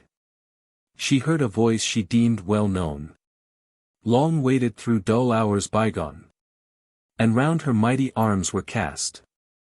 But when her trembling red lips passed from out the heaven of that dear kiss, and eyes met eyes, she saw in his fresh pride, fresh hope, fresh love, and saw the long sweet days still onward draw, themselves still going hand in hand, as now they went adown the strand. The fostering of Aslog, William Morris. Aslog. Gertrude Domain Hammond, R.I. In continuation of the story of Sigurd and Brunhild, however, we are told that the young man went to seek adventures in the great world, where he had vowed, as a true hero, to right the wrong and defend the fatherless and oppressed. The Nibelungs. In the course of his wanderings, Sigurd came to the land of the Nibelungs, the land of continual mist, where Juki and Grimhild were king and queen. The latter was specially to be feared, as she was well versed in magic lore, and could weave spells and concoct marvelous potions which had power to steep the drinker in temporary forgetfulness and compel him to yield to her will.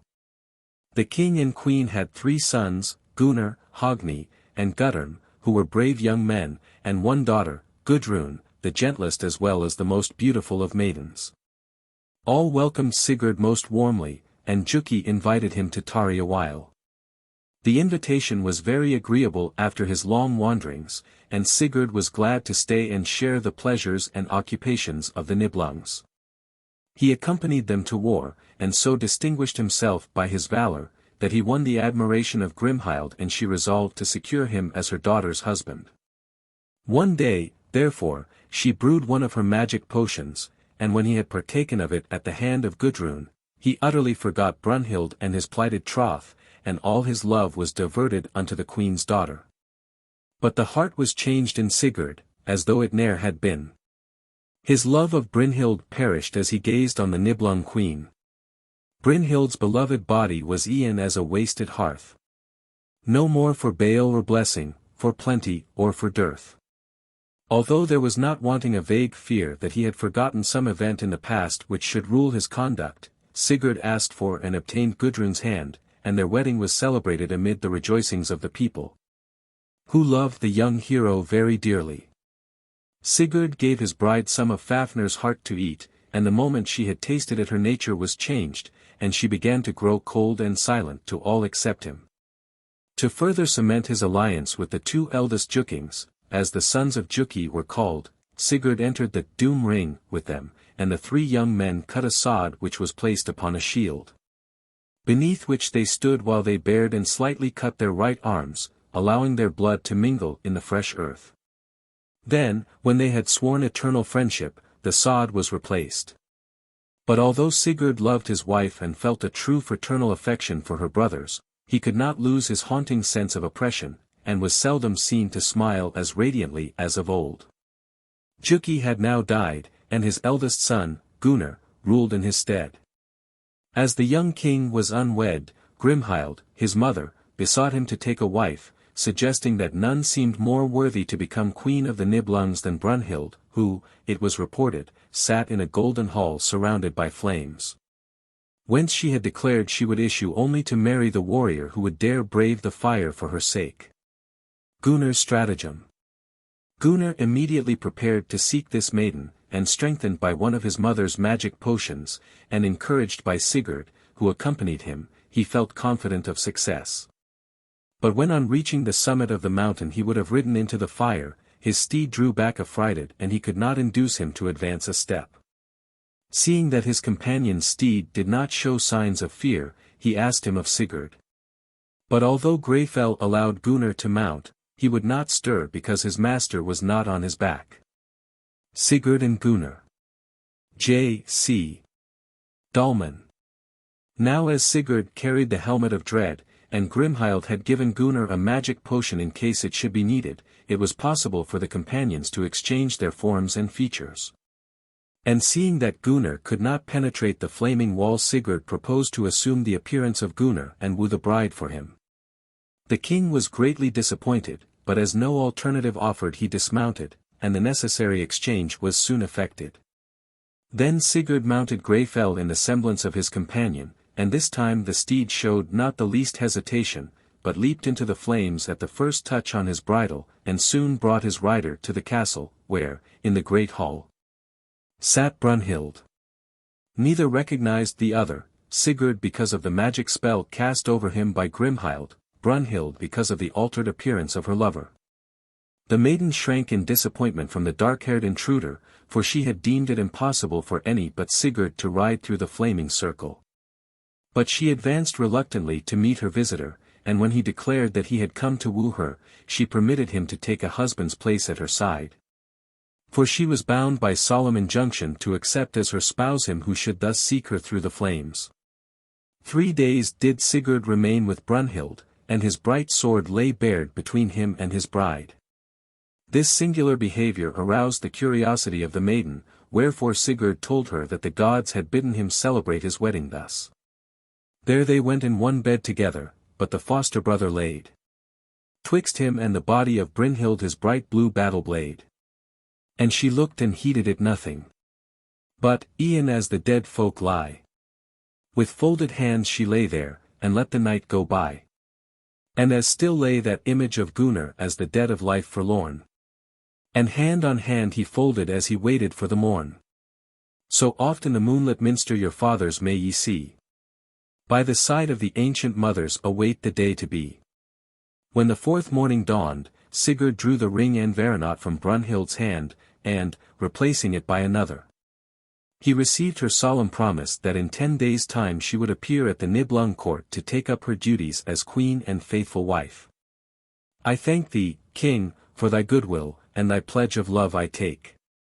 Depart with my troth to thy people, but ere full 10 days are o'er, I shall come to the sons of the Nibelungs. And then shall we part no more. Till the day of the change of our life days, when Odin and Freya shall call. The promise given, Sigurd again passed out of the palace, through the ashes, and joined Gunnar, with whom, after he had reported the success of his venture, he hastened to exchange forms once more. The warriors then turned their steeds homeward, and only to Gudrun did Sigurd reveal the secret of her brother's wooing, and he gave her the fatal ring, little suspecting the many woes which it was destined to occasion. The coming of Brunhild. True to her promise, Brunhild appeared 10 days later, and solemnly blessing the house she was about to enter, she greeted Gunnar kindly, and allowed him to conduct her to the great hall, where sat Sigurd beside Gudrun. The Volsung looked up at that moment, and as he encountered Brunhild's reproachful eyes, Grimhild's spell was broken and the past came back in a flood of bitter recollection. It was too late, however, both were in honor bound, he to Gudrun and she to Gunnar, whom she passively followed to the high seat, to sit beside him as the skalds entertained the royal couple with the ancient lays of their land. The days passed, and Brunhild remained apparently indifferent, but her heart was hot with anger, and often did she steal out of her husband's palace to the forest, where she could give vent to her grief in solitude. Meanwhile, Gunnar perceived the cold indifference of his wife to his protestations of affection, and began to have jealous suspicions, wondering whether Sigurd had honestly told the true story of the wooing. And fearing lest he had taken advantage of his position to win Brunhild's love. Sigurd alone continued the even tenor of his way, striving against none but tyrants and oppressors, and cheering all by his kindly words and smile. The Quarrel of the Queens. On a day the queens went down together to the Rhine to bathe, and as they were entering the water Gudrun claimed precedence by right of her husband's courage. Brunhild refused to yield what she deemed her right, and a quarrel ensued, in the course of which Gudrun accused her sister-in-law of not having kept her faith, producing the ring and Veranot in support of her charge. The sight of the fatal ring in the hand of her rival crushed Brunhild, and she fled homeward, and lay in speechless grief day after day, until all thought she must die. In vain did Gunnar and the members of the royal family seek her in turn and implore her to speak, she would not utter a word until Sigurd came and inquired the cause of her unutterable grief. Then, like a long pent-up stream, her love and anger burst forth, and she overwhelmed the hero with reproaches, until his heart so swelled with grief for her sorrow that the tight bands of his strong armor gave way. Out went Sigurd. From that interview. Into the Hall of Kings. Writhing with anguish. So that began to start. The ardent warriors. Iron-woven sark. Off from his sides. Simun's Edda, Thorp's Tr. Words had no power to mend that woeful situation, and Brunhild refused to heed when Sigurd offered to repudiate Gudrun, saying, as she dismissed him, that she would not be faithless to Gunnar. The thought that 2 living men had called her wife was unendurable to her pride, and the next time her husband sought her presence she implored him to put Sigurd to death, thus increasing his jealousy and suspicion. He refused to deal violently with Sigurd, however, because of their oath of good fellowship, and so she turned to Hogni for aid. He, too, did not wish to violate his oath, but he induced Gudrun, by means of much persuasion and one of Grimhild's potions, to undertake the dastardly deed. The death of Sigurd. Accordingly, in the dead of night, Gudrun stole into Sigurd's chamber, weapon in hand, but as he bent over the bed he saw Sigurd's bright eyes fixed upon him, and fled precipitately. Later on he returned and the scene was repeated, but towards morning, stealing in for the 3rd time, he found the hero asleep, and traitorously drove his spear through his back. The death of Siegfried. H. Hendrik. By permission of the Illustrierte Zeitung, J. J. Weber. Leipzig. Although wounded unto death, Sigurd raised himself in bed, and seizing his renowned sword which hung beside him, he flung it with all his remaining strength at the flying murderer, cutting him in 2 as he reached the door. Then, with a last whispered farewell to the terrified Gudrun, Sigurd sank back and breathed his last. Mourn not, O Gudrun, this stroke is the last of ill. Fear leaveth the house of the Nibelungs on this breaking of the morn. Mayst thou live, O woman beloved, unforsaken, unforlorn. It is Brynhild's deed, he murmured, and the woman that loves me well. Naught now is left to repent of, and the tale abides to tell. I have done many deeds in my life days. And all these, and my love, they lie in the hollow hand of Odin till the day of the world go by. I have done and I may not undo, I have given and I take not again. Art thou other than I, All-Father, wilt thou gather my glory in vain? Sigurd's infant son was slain at the same time, and poor Gudrun mourned over her dead in silent, tearless grief. While Brunhild laughed aloud, thereby incurring the wrath of Gunnar, who repented, too late, that he had not taken measures to avert the dastardly crime. The grief of the Nibelungs found expression in the public funeral celebration which was shortly held. A mighty pyre was erected, to which were brought precious hangings, fresh flowers, and glittering arms, as was the custom for the burial of a prince. And as these sad preparations took shape, Gudrun was the object of tender solicitude from the women, who, fearing lest her heart would break, tried to open the floodgate of her tears by recounting the bitterest sorrows they had known. One telling of how she too had lost all she held dear. But these attempts to make her weep were utterly vain, until at length they laid her husband's head in her lap, bidding her kiss him as if he were still alive, then her tears began to flow in torrents. The reaction soon set in for Brunhild also. Her resentment was all forgotten when she saw the body of Sigurd laid on the pyre, arrayed as if for battle in burnished armor, with the helmet of dread at his head, and accompanied by his steed, which was to be burned with him. Together with several of his faithful servants who would not survive his loss. She withdrew to her apartment, and after distributing her possessions among her handmaidens, she donned her richest array, and stabbed herself as she lay stretched upon her bed. The tidings soon reached Gunnar, who came with all haste to his wife and just in time to receive her dying injunction to lay her beside the hero she loved, with the glittering, unsheathed sword between them. As it had lain when he had wooed her by proxy. When she had breathed her last, these wishes were faithfully executed, and her body was burned with Sigurd's amid the lamentations of all the Nibelungs. The end of Brunhild. J. Wagres. In Richard Wagner's story of The Ring, Brunhild's end is more picturesque. Mounted on her steed, as when she led the battle maidens at the command of Odin, she rode into the flames which leaped to heaven from the great funeral pyre, and passed forever from the sight of men. They are gone, the lovely, the mighty, the hope of the ancient earth. It shall labor and bear the burden as before that day of their birth. It shall groan in its blind abiding for the day that Sigurd hath sped. And the hour that Brynhild hath hastened, and the dawn that waked the dead. It shall yearn, and be ofttimes holpen, and forget their deeds no more. Till the new sun beams on Baldur and the happy sealess shore. The death scene of Sigurd, Siegfried, is far more powerful in the Nibelungenlied. In the Teutonic version his treacherous assailant lures him from a hunting party in the forest to quench his thirst at a brook, where he thrusts him through the back with a spear. His body was thence borne home by the hunters and laid at his wife's feet. The flight of Gudrun. Gudrun, still inconsolable, and loathing the kindred who had treacherously robbed her of all joy in life, fled from her father's house and took refuge with Elf, Sigurd's foster father, who, after the death of Hiordis, had married Thora, the daughter of King Hakon. The two women became great friends, and here Gudrun tarried several years, employing herself in embroidering upon tapestry the great deeds of Sigurd, and watching over her little daughter Swanhild, whose bright eyes reminded her vividly of the husband whom she had lost. Atli, king of the Huns. In the meantime, Atli, Brunhild's brother, who was now king of the Huns, had sent to Gunnar to demand atonement for his sister's death.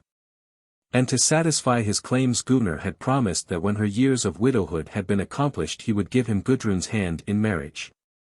Time passed, and Atli clamored for the fulfillment of his promise, wherefore the Nibelung brothers, with their mother Grimhild, went to seek the long-absent princess. And by the aid of the magic potion administered by Grimhild they succeeded in persuading Gudrun to leave little Swanhild in Denmark and to become Atli's wife in the land of the Huns. Nevertheless, Gudrun secretly detested her husband, whose avaricious tendencies were extremely repugnant to her, and even the birth of 2 sons, Erp and Eitel, did not console her for the death of her loved ones and the absence of Svanhild.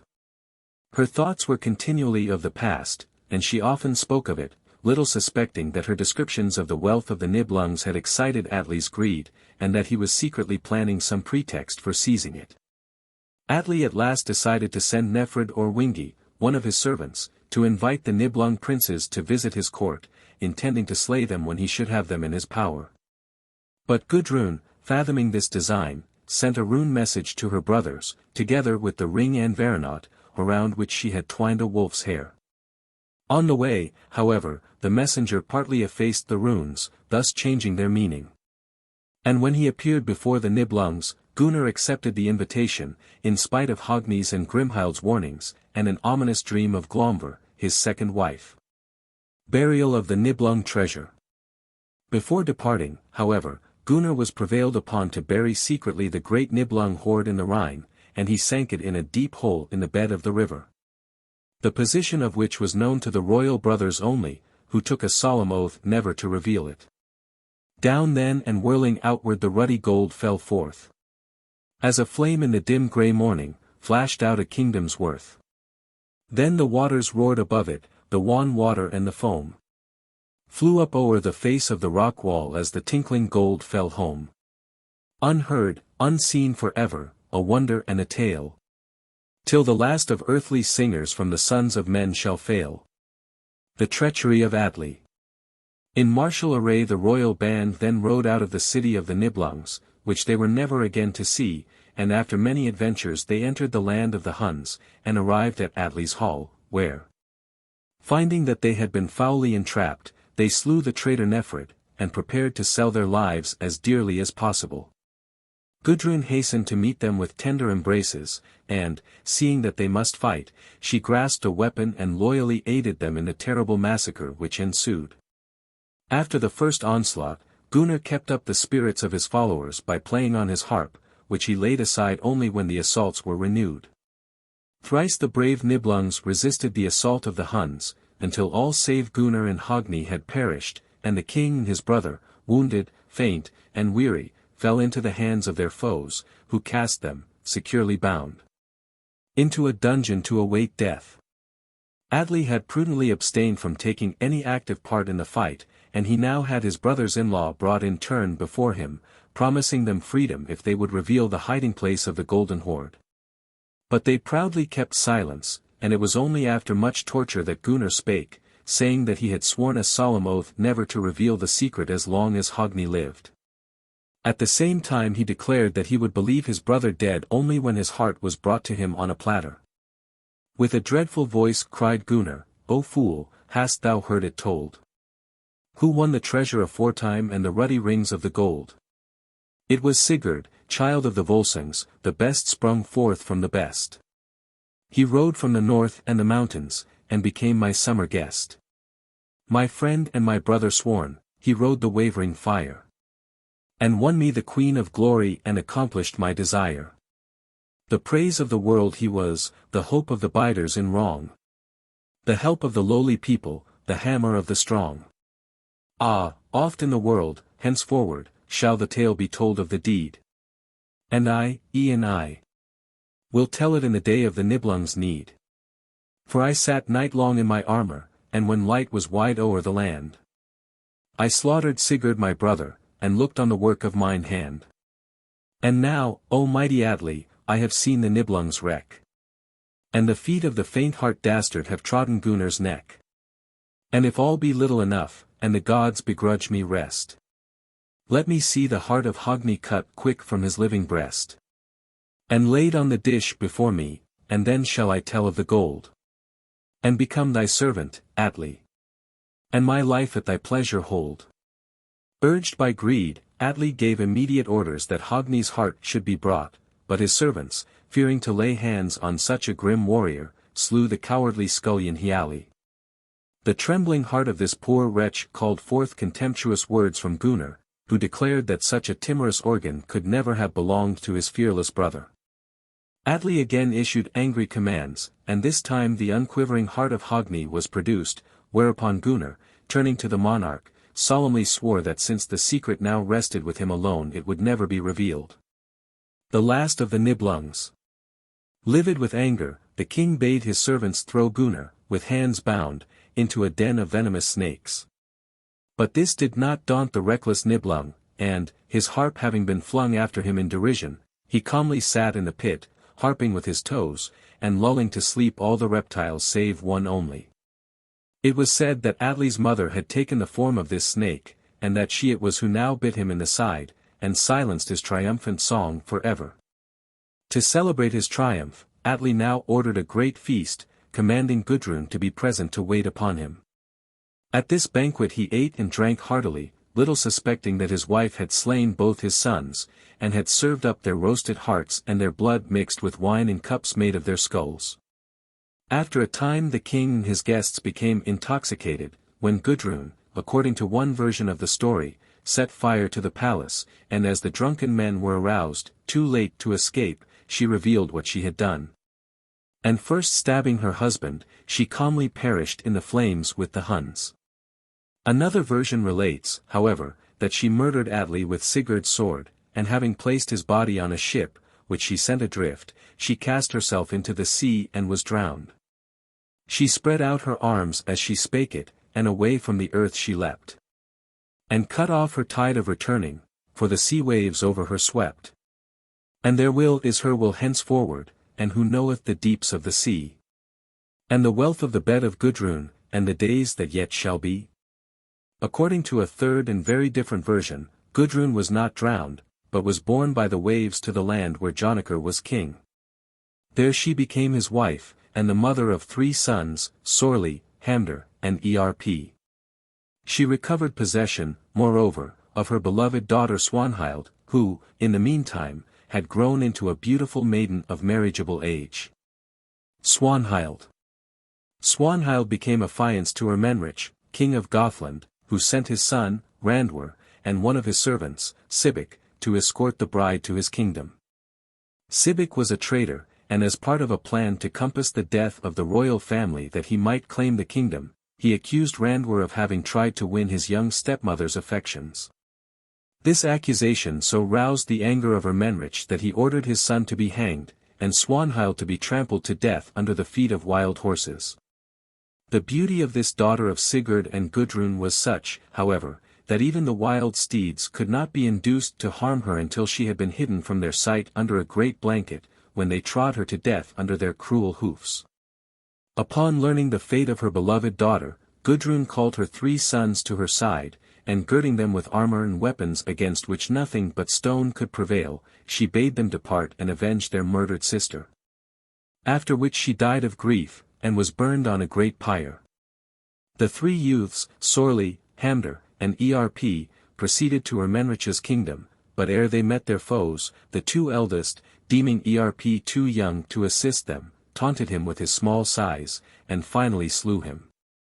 Sorli and Hamdir then attacked Ermenrich, cut off his hands and feet, and would have slain him but for a one-eyed stranger who suddenly appeared and bade the bystanders throw stones at the young men.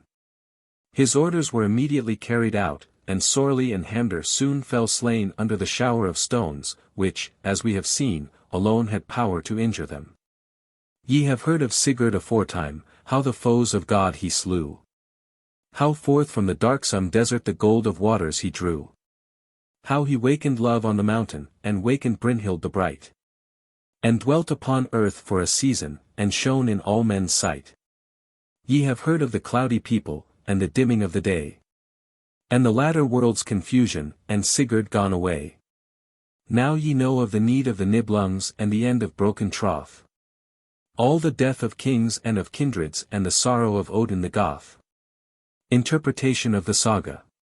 This story of the Volsungs is supposed by some authorities to be a series of sun myths, in which Sigi, Rerir, Volsung, Sigmund, and Sigurd in turn personify the glowing orb of day. They are all armed with invincible swords, the sunbeams, and all travel through the world fighting against their foes, the demons of cold and darkness. Sigurd, like Balder, is beloved of all. He marries Brunhild, the dawn maiden, whom he finds in the midst of flames, the flush of morn, and parts from her only to find her again when his career is ended. His body is burned on the funeral pyre, which, like Baldur's, represents either the setting sun or the last gleam of summer, of which he too is a type. The slaying of Fafnir symbolizes the destruction of the demon of cold or darkness, who has stolen the golden horde of summer or the yellow rays of the sun. According to other authorities, this saga is based upon history. Atli is the cruel Attila, the scourge of God, while Gunnar is Gundicarius, a Burgundian monarch, whose kingdom was destroyed by the Huns, and who was slain with his brothers in 451. Gudrun is the Burgundian princess Ildiko, who slew her husband on her wedding night, as has already been related, using the glittering blade which had once belonged to the sun god to avenge her murdered kinsman. Chapter 27, The Story of Frithiof.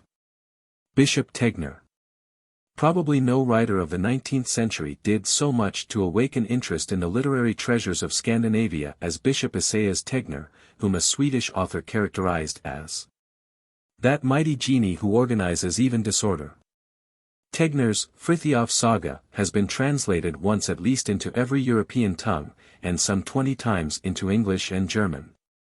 Goethe spoke of the work with the greatest enthusiasm, and the tale, which gives a matchless picture of the life of our heathen ancestors in the north, drew similar praise from Longfellow, who considered it to be one of the most remarkable productions of his century. Although Tegner has chosen for his theme the Frithiof Saga only, we find that tale is the sequel to the older but less interesting Torsten Saga, of which we give here a very brief outline, merely to enable the reader to understand clearly every allusion in the more modern poem. As is so frequently the case with these ancient tales, the story begins with Haloge, Loki, who came north with Odin, and began to reign over northern Norway, which from him was called Hålogaland. According to northern mythology, this god had two lovely daughters. They were carried off by bold suitors, who, banished from the mainland by Haloge's curses and magic spells, took refuge with their newly won wives upon neighboring islands. Birth of Viking. Thus it happened that Haloge's grandson, Viking, was born upon the island of Bornholm, in the Baltic Sea, where he dwelt until he was 15, and where he became the biggest and strongest man of his time. Rumors of his valor finally reached Hunver, a Swedish princess, who was oppressed by the attentions of a gigantic suitor whom none dared drive away, and she sent for Viking to deliver her. Thus summoned, the youth departed, after having received from his father a magic sword named Angervedel, whose blows would prove fatal even to a giant like the suitor of Hunver. A holmgang, as a duel was termed in the north, ensued as soon as the hero arrived upon the scene, and Viking, having slain his antagonist, could have married the princess had it not been considered disgraceful for a Northman to marry before he was 20. To beguile the time of waiting for his promised bride, Viking set out in a well-manned dragon ship, and cruising about the northern and southern seas, he met with countless adventures. During this time he was particularly persecuted by the kindred of the giant he had slain, who were adepts in magic, and they brought upon him innumerable perils by land and sea. Aided and abetted by his bosom friend, Halfdan, Viking escaped every danger, slew many of his foes, and, after rescuing Hunver, whom, in the meantime, the enemy had carried off to India, he settled down in Sweden. His friend, faithful in peace as well as in war, settled near him, and married also, choosing for wife Ingeborg, Hunver's attendant. The saga now describes the long, peaceful winters, when the warriors feasted and listened to the tales of skalds, rousing themselves to energetic efforts only when returning spring again permitted them to launch their dragon ships and set out once more upon their piratical expeditions. Then the skald took his harp and sang, and loud through the music rang the sound of that shining word, and the harp strings a clangor made, as if they were struck with the blade of a sword. And the berserks round about broke forth into a shout that made the rafters ring.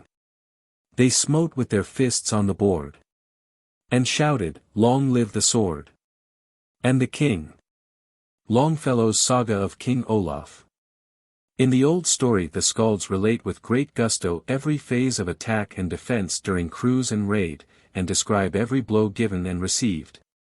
dwelling with satisfaction upon the carnage and lurid flames which envelop both enemies and ships in common ruin.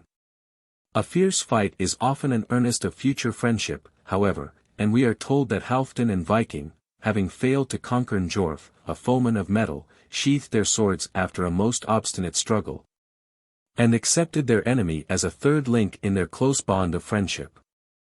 On returning home from one of these customary raids, Viking lost his beloved wife, and, entrusting her child, Ring, to the care of a foster father, after undergoing a short period of mourning, the brave warrior married again. This time his marital bliss was more lasting, for the saga tells that his second wife bore him 9 stalwart sons.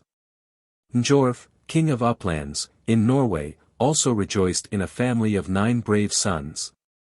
Now, although their fathers were united in bonds of the closest friendship, having sworn blood brotherhood according to the true northern rites, the young men were jealous of one another, and greatly inclined to quarrel. The game of ball. Notwithstanding this smoldering animosity, the youths often met, and the saga relates that they used to play ball together, and gives a description of the earliest ball game on record in the northern annals. Viking's sons, as tall and strong as he, were inclined to be rather reckless of their opponent's welfare, and, judging from the following account, translated from the old saga, the players were often left in as sorry a condition as after a modern game. The next morning the brothers went to the games, and generally had the ball during the day. They pushed men and let them fall roughly, and beat others. At night 3 men had their arms broken, and many were bruised or maimed. The game between Njorf's and Viking's sons culminated in a disagreement, and one of Njorf's sons struck one of his opponents a dangerous and treacherous blow. Prevented from taking his revenge then and there by the interference of the spectators, the injured man made a trivial excuse to return to the ground alone, and, meeting his assailant there, he slew him. The blood feud. When Viking heard that one of his sons had slain one of his friend's children, he was very indignant, and mindful of his oath to avenge all Njorf's wrongs, he banished the young murderer. The other brothers, on hearing this sentence, vowed that they would accompany the exile, and so Viking sorrowfully bade them farewell, giving his sword Angervedal to Thorstein, the eldest, and cautioning him to remain quietly on an island in Lake Wenner until all danger of retaliation on the part of Njorf's remaining sons should be over. The young men obeyed, but Njorf's sons were determined to avenge their brother, and although they had no boats to convey them over the lake, they made use of a conjurer's art to bring about a great frost. Accompanied by many armed men, they then stole noiselessly over the ice to attack Thorstein and his brothers, and a terrible carnage ensued. Only 2 of the attacking party managed to escape, but they left, as they fancied, all their foes among the dead. Then came Viking to bury his sons, and he found that 2 of them, Thorstein and Thor, were still alive. Whereupon he secretly conveyed them to a cellar beneath his dwelling, and in due time they recovered from their wounds. Njorf's 2 surviving sons soon discovered by magic arts that their opponents were not dead, and they made a second desperate but vain attempt to kill them. Viking saw that the quarrel would be incessantly renewed if his sons remained at home. So he now sent them to Halfdan, whose court they reached after a series of adventures which in many points resemble those of Theseus on his way to Athens. When spring came round, Thorstein embarked on a piratical excursion, in the course of which he encountered Jokul, Njorf's eldest son, who, meanwhile, had taken forcible possession of the kingdom of Son, having killed the king, banished his heir, Bele, and changed his beautiful daughter, Ingeborg, into the similitude of an old witch. Throughout the story Jokul is represented as somewhat of a coward, for he resorted by preference to magic when he wished to injure Viking sons. Thus he stirred up great tempests, and Thorstein, after twice suffering shipwreck, was only saved from the waves by the seeming witch, whom he promised to marry in gratitude for her good offices. Thorstein, advised by Ingeborg, now went in search of Bele, whom he found and replaced upon his hereditary throne, having sworn eternal friendship with him. After this, the baleful spell was removed, and Ingeborg, now revealed in her native beauty, was united to Thorstein, and dwelt with him at Framnas. Thorstein and Bele. Every spring Thorstein and Bele set out together in their ships.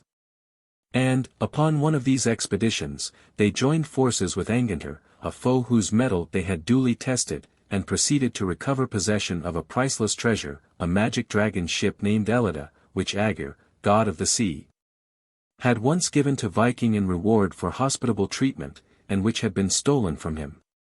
A royal gift to behold, for the swelling planks of its framework were not fastened with nails, as is wont, but grown in together. Its shape was that of a dragon when swimming, but forward. Its head rose proudly on high, the throat with yellow gold flaming. Its belly was spotted with red and yellow, but back by the rudder coiled out its mighty tail in circles, all scaly with silver. Black wings with edges of red, when all were expanded.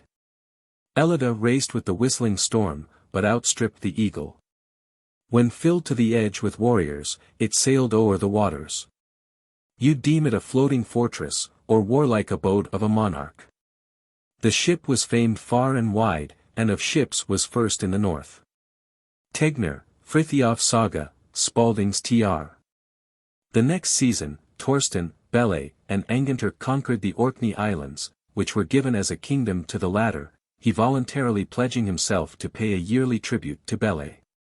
Next Thorstein and Bele went in quest of a magic ring, or armlet, once forged by Valand, the smith, and stolen by Sot, a famous pirate. Ingeborg. M.E. Winge.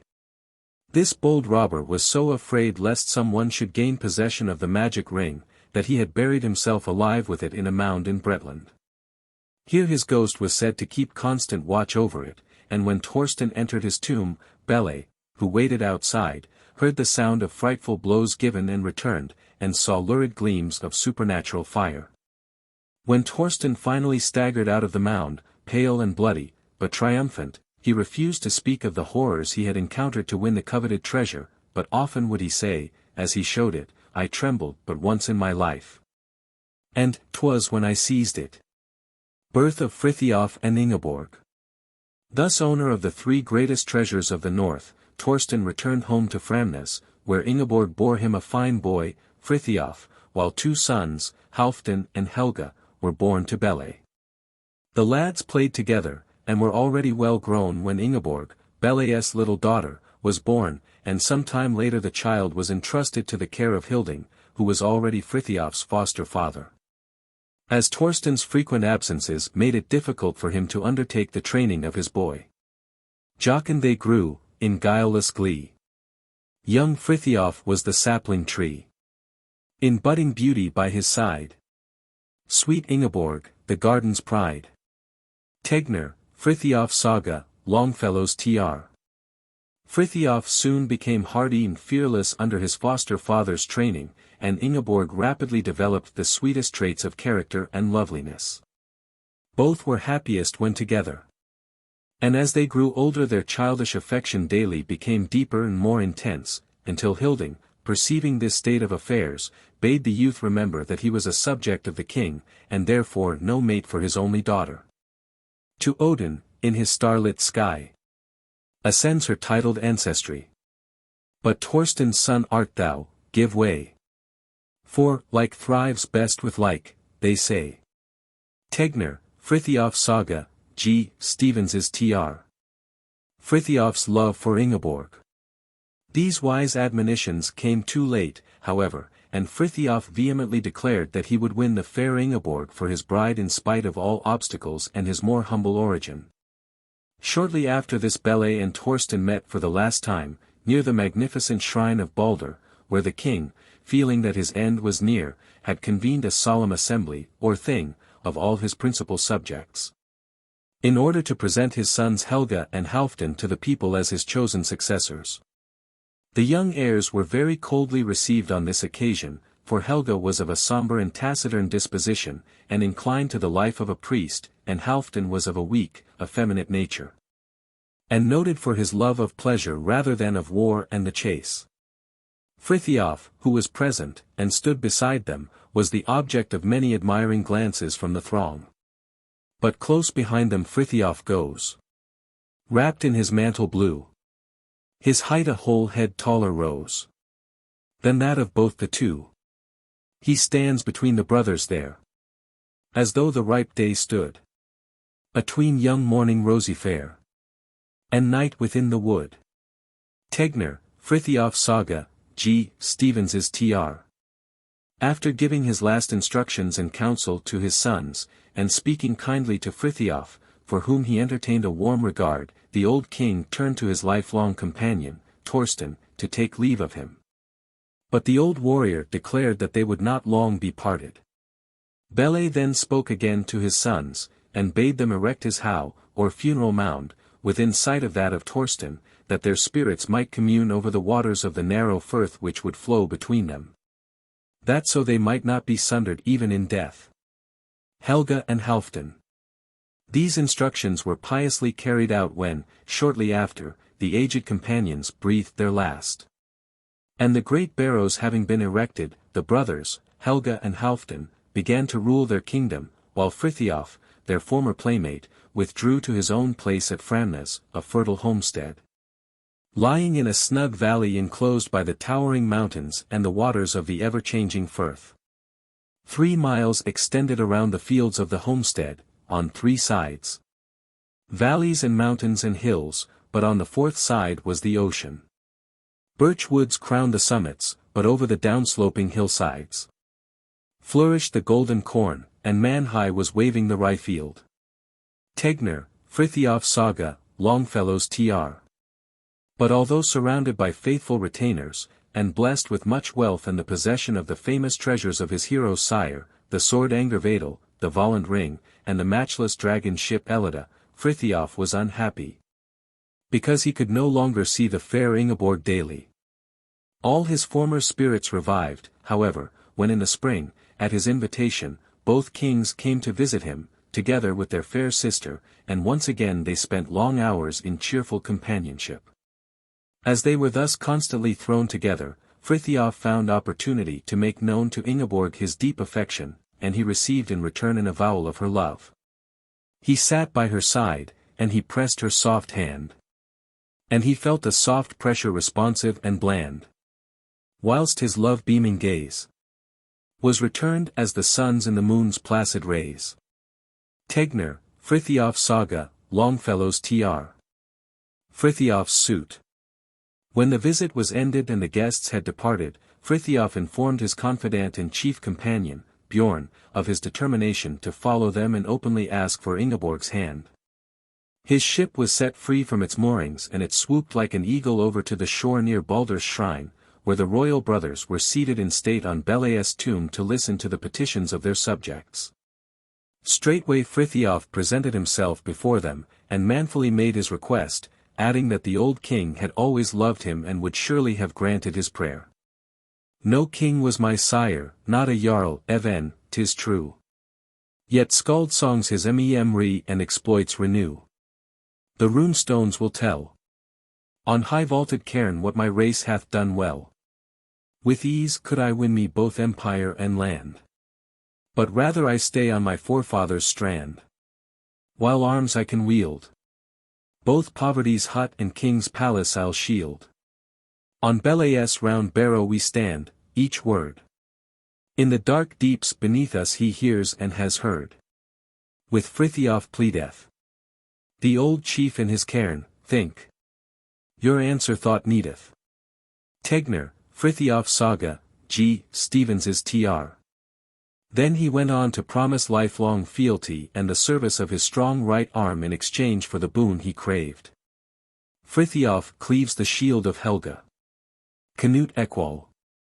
By permission of F. Bruckmann, Munich. As Frithiof ceased, King Helga rose, and regarding the young man scornfully, he said, "Our sister is not for a peasant's son. Proud chiefs of the Northland may dispute for her hand, but not thou. As for thy arrogant proffer, know that I can protect my kingdom. Yet if thou wouldst be my man, place in my household mayst thou have." Enraged at the insult thus publicly offered, Frithiof drew his invincible sword, but, remembering that he stood on a consecrated spot, he struck only at the royal shield, which fell in 2 pieces clashing to the ground.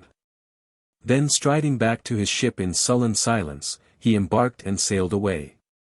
And lo! Cloven in twain at a stroke. Fell King Helga's gold shield from its pillar of oak. At the clang of the blow. The live started above, the dead started below.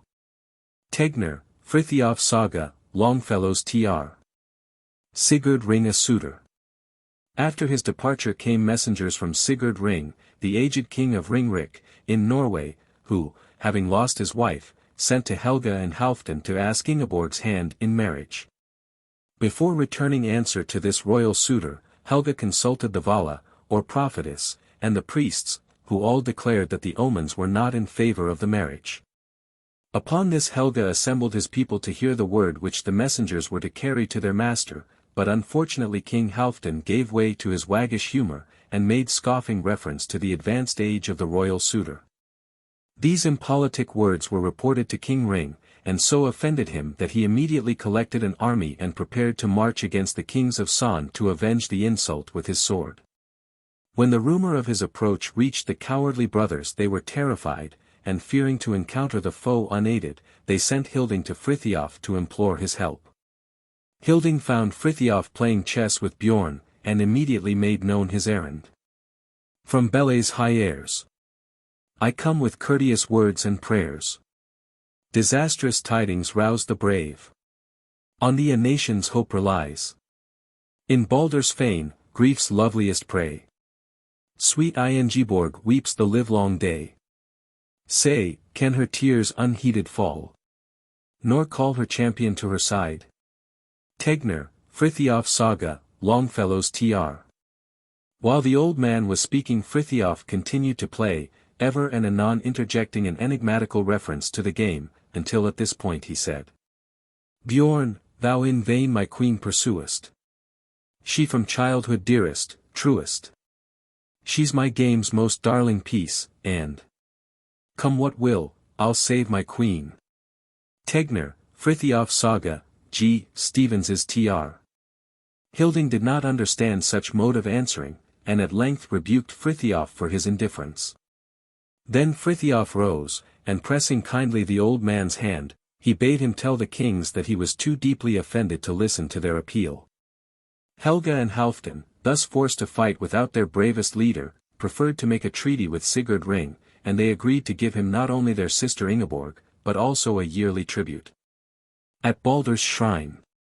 While they were thus engaged at Son Sound, Frithiof hastened to Baldur's temple, to which Ingeborg had been sent for security, and where, as Hilding had declared, he found her a prey to grief.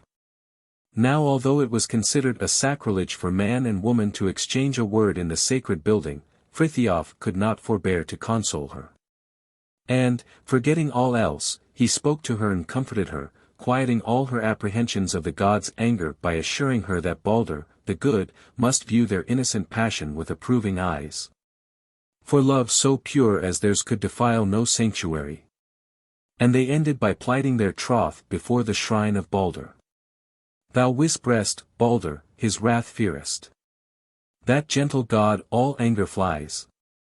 We worship here a lover, dearest. Our heart's love is his sacrifice. That God whose brow beams sunshine splendor. Whose faith lasts through eternity.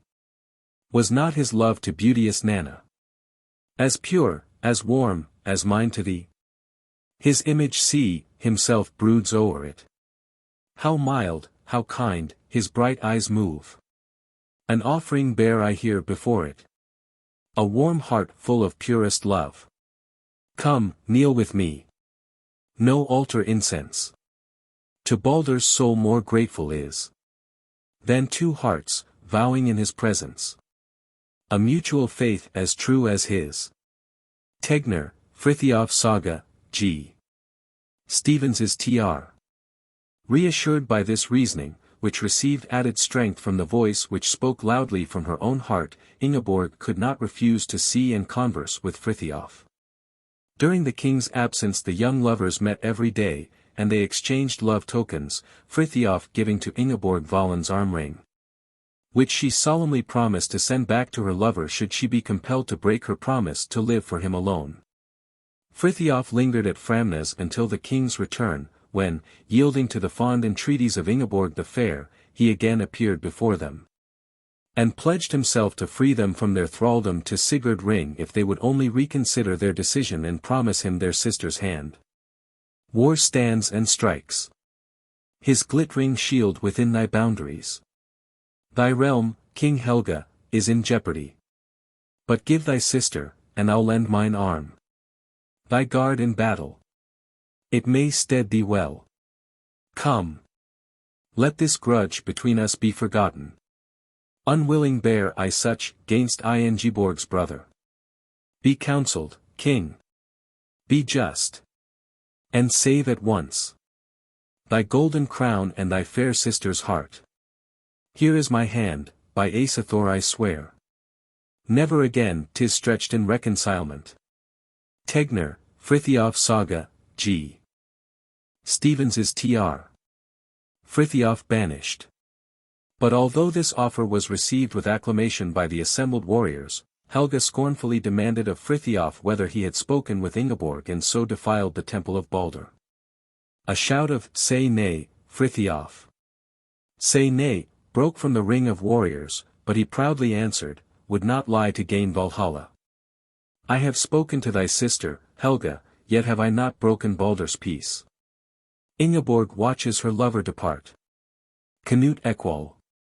By permission of F. Brookman, Munich. A murmur of horror passed through the ranks at this avowal, and when the harsh voice of Helga was raised in judgment, none was there to gainsay the justice of the sentence. This apparently was not a harsh one, but Helga well knew that it meant death, and he so intended it. Far westward lay the Orkney Islands, ruled by Jarl Angantyr, whose yearly tribute to Bele was withheld now that the old king lay in his cairn. Hard-fisted he was said to be, and heavy of hand, and to Frithiof was given the task of demanding the tribute face to face. Before he sailed upon the judgment quest, however, he once more sought Ingeborg, and implored her to elope with him to a home in the sunny south, where her happiness should be his law. And where she should rule over his subjects as his honored wife. But Ingeborg sorrowfully refused to accompany him, saying that, since her father was no more, she was in duty bound to obey her brothers implicitly, and could not marry without their consent. The fiery spirit of Frithiof was at first impatient under this disappointment of his hopes, but in the end his noble nature conquered, and after a heartrending parting scene, he embarked upon Ellida, and sorrowfully sailed out of the harbor. While Ingeborg, through a mist of tears, watched the sail as it faded and disappeared in the distance. The vessel was barely out of sight when Helga sent for two witches named Heid and Ham, bidding them by incantations to stir up a tempest at sea in which it would be impossible for even the god-given vessel Ellida to live. That so all on board should perish. The witches immediately complied, and with Helga's aid they soon stirred up a storm the fury of which is unparalleled in history. Helga on the strand. Chants his wizard spell. Potent to command. Fiends of earth or hell. Gathering darkness shrouds the sky. Hark, the thunder's distant roll. Lurid lightnings, as they fly, streak with blood the sable pole. Ocean, boiling to its base, scatters wide its wave of foam.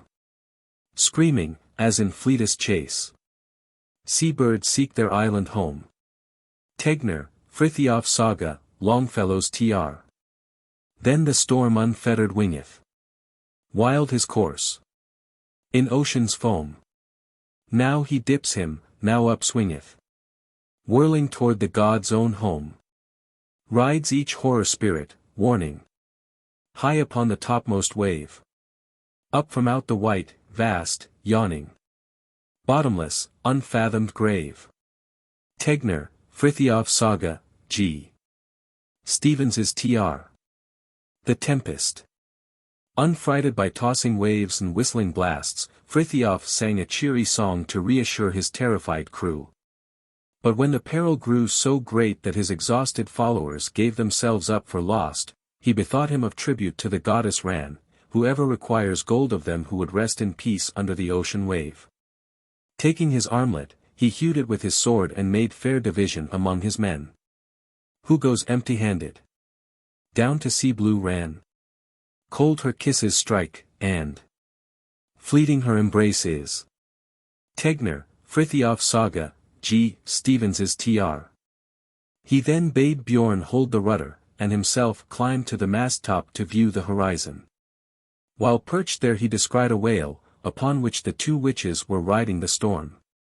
Speaking to his good ship, which was gifted with power of understanding and could obey his commands, he now ran down both whale and witches, and the sea was reddened with their blood. At the same instant the wind fell, the waves ceased to threaten, and fair weather soon smiled again upon the seas. Exhausted by their previous superhuman efforts and by the labor of bailing their waterlogged vessel, the men were too weak to land when they at last reached the Orkney Islands, and had to be carried ashore by Bjorn and Frithiof, who gently laid them down on the sand, bidding them rest and refresh themselves after all the hardships they had endured.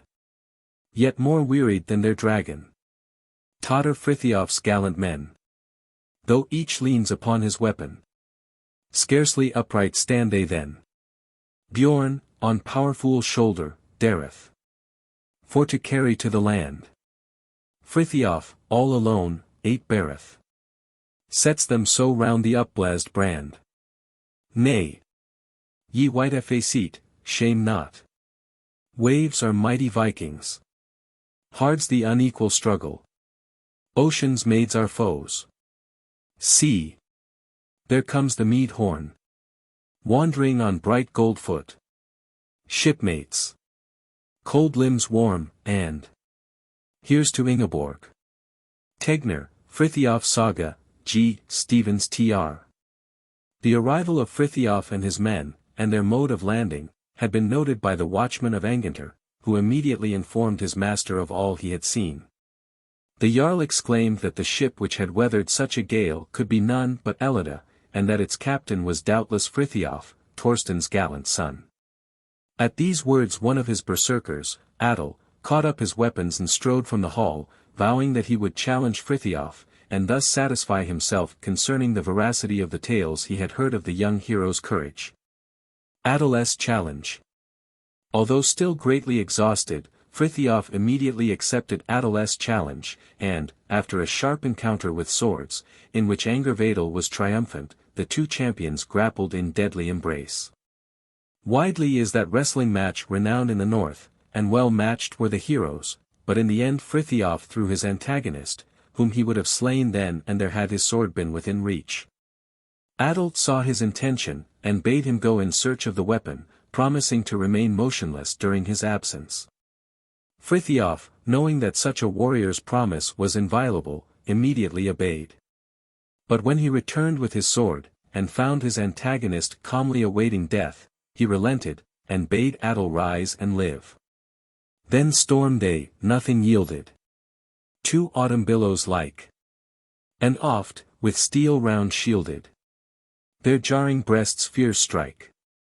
All like two bears they wrestle. On hills of snow, and draw. And strain, each like an eagle. On the angry sea at war. The root-fast rock resisted. Full hardly them between. And green iron oaks down-twisted. With lesser pulls have been. From each broad brow sweat rushes. Their bosoms coldly heave. And stones and mounds and bushes dints hundredfold receive. Tegner, Frithiof's Saga, G. Stevens's Tr. Together the appeased warriors now wended their way to Angantyr's hall, which Frithiof found to be far different from the rude dwellings of his native land. The walls were covered with leather richly decorated with gilt designs. The chimney-piece was of marble, and glass panes were in the window frames. A soft light was diffused from many candles burning in silver branches, and the tables groaned under the most luxurious fare. Frithiof's return to Framnas. Canute Equal. By permission of F. Bruckmann, Munich. High in a silver chair sat the Jarl, clad in a coat of golden mail, over which was flung a rich mantle bordered with ermine, but when Frithiof entered he strode from his seat with cordial hand outstretched. Full many a horn have I emptied with my old friend Thorsten, said he, and his brave son is equally welcome at my board. Nothing loath, Frithiof seated himself beside his host, and after he had eaten and drunk he recounted his adventures upon land and sea. At last, however, Frithiof made known his errand, whereupon Angantyr said that he owed no tribute to Helga, and would pay him none. But that he would give the required sum as a free gift to his old friend's son, leaving him at liberty to dispose of it as he pleased. Meantime, since the season was unpropitious for the return journey, and storms continually swept the sea, the king invited Frithiof to tarry with him over the winter. And it was only when the gentle spring breezes were blowing once more that he at last allowed him to depart. Frithiof's homecoming. Taking leave of his kind host, Frithiof set sail, and wafted by favorable winds, the hero, after 6 days, came in sight of Framnes, and found that his home had been reduced to a shapeless heap of ashes by Helga's orders. Sadly Frithiof strode over the ravaged site of his childhood's home, and as he viewed the desolate scene his heart burned within him. The ruins were not entirely deserted, however, and suddenly Frithiof felt the cold nozzle of his hound thrust into his hand. A few moments later his favorite steed bounded to his master's side, and the faithful creatures were well nigh frantic with delight. Then came Hilding to greet him with the information that Ingeborg was now the wife of Sigurd Ring. When Frithiof heard this he flew into a berserker rage, and bade his men scuttle the vessels in the harbor, while he strode to the temple in search of Helga. The king stood crowned amid a circle of priests, some of whom brandished flaming pine knots, while all grasped a sacrificial flint knife. Suddenly there was a clatter of arms and in burst Frithiof, his brow dark as autumn storms. Helga's face went pale as he confronted the angry hero, for he knew what his coming presaged. "Take thy tribute, king," said Frithiof, and with the words, he took the purse from his girdle and flung it in Helga's face with such force that blood gushed from his mouth and he fell swooning at Baldur's feet. The silver-bearded priests advanced to the scene of violence, but Frithiof motioned them back, and his looks were so threatening that they durst not disobey. Then his eye fell upon the arm ring which he had given to Ingeborg and which Helga had placed upon the arm of Baldur, and striding up to the wooden image he said, "Pardon, great Baldur, not for thee was the ring wrested from Valin's tomb." Then he seized the ring, but strongly as he tugged it would not come apart. At last he put forth all his strength, and with a sudden jerk he recovered the ring, and at the same time the image of the god fell prone across the altar fire. The next moment it was enveloped in flames, and before aught could be done the whole temple was wreathed in fire and smoke. All's lost. From half-burned hull. Fire-red cock up swingeth. Sits on the roof, and, with shrilly call. Flut ring, his free course wingeth. Tegnér's Frithiof Saga, G. Stevens's Tr. Frithiof at the shrine of Baldur. Canute Equal. By permission of F. Bruckmann, Munich. Frithiof, horror-stricken at the sacrilege which he had involuntarily occasioned, vainly tried to extinguish the flames and save the costly sanctuary. But finding his efforts unavailing he escaped to his ship and resolved upon the weary life of an outcast and exile. Thou mayst not rest thee. Thou still must haste thee. Elida, out. Wide world about. Yes. Rock on. Roaming.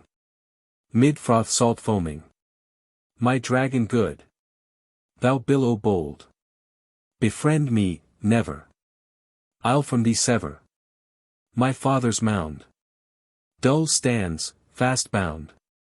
And self-same surges. Chaunt changeless dirges. But blue shall mine. Through foam floor as shine. Mid tempests swimming. And storms thick dimming. And draw yet mow. Down, below. My life home given. Thou shalt, far driven. My barrow be. Thou free broad sea. Tegnér, Frithiof Saga, G. Stevens's Tr. Frithiof in exile. Helga started in pursuit with 10 great dragon ships, but these had barely got under way when they began to sink, and Bjorn said with a laugh, "What Ren enfolds I trust she will keep." Even King Helga was with difficulty got ashore, and the survivors were forced to stand in helpless inactivity while Elida's great sails slowly sank beneath the horizon. It was thus that Frithiof sadly saw his native land vanish from sight.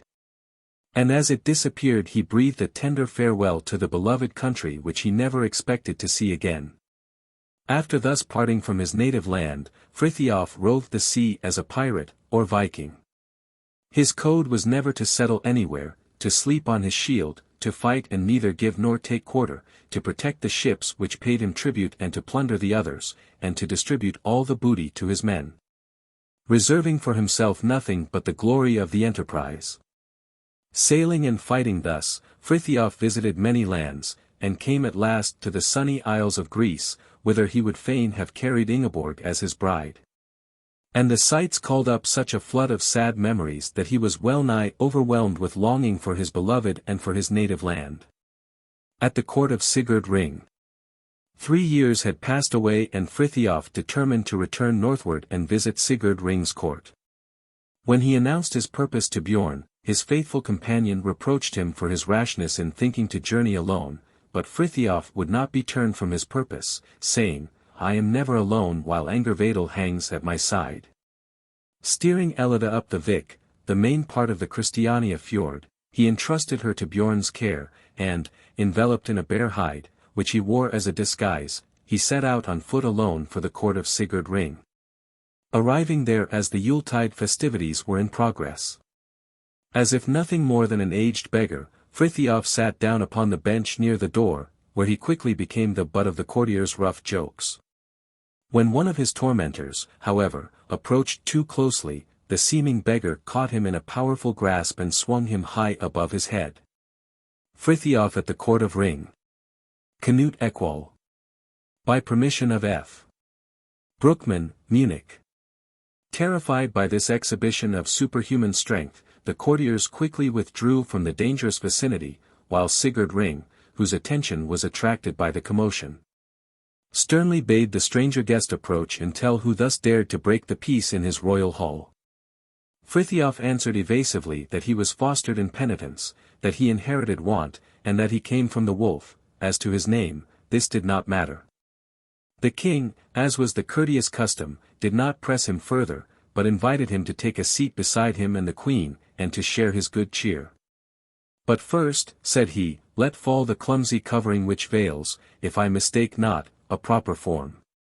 Frithiof gladly accepted the invitation thus cordially given, and when the hairy hide fell from off his head and shoulders, he stood disclosed in the pride of youth, much to the surprise of the assembled warriors.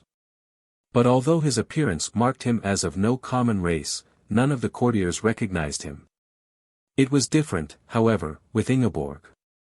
Had any curious eye been upon her at that moment, her changing color and the quick heaving of her breast would have revealed her deep emotion.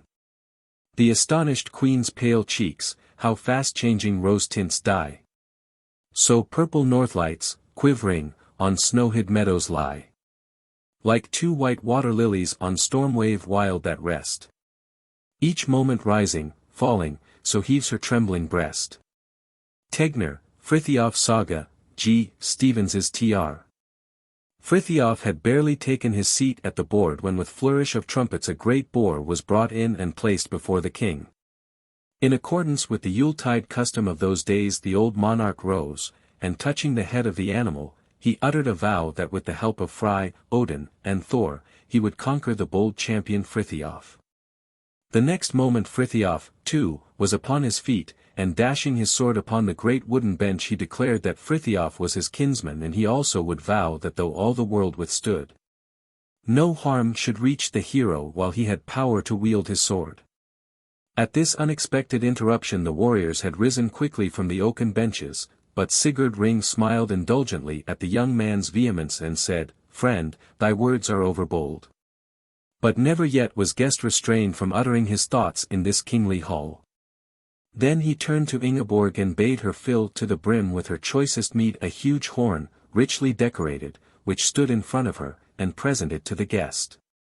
The queen obeyed with downcast eyes, and the trembling of her hand caused the liquid to overflow. 2 ordinary men could hardly have drained the mighty draught, but Frithiof raised it to his lips, and when he removed the horn not one drop of the mead remained.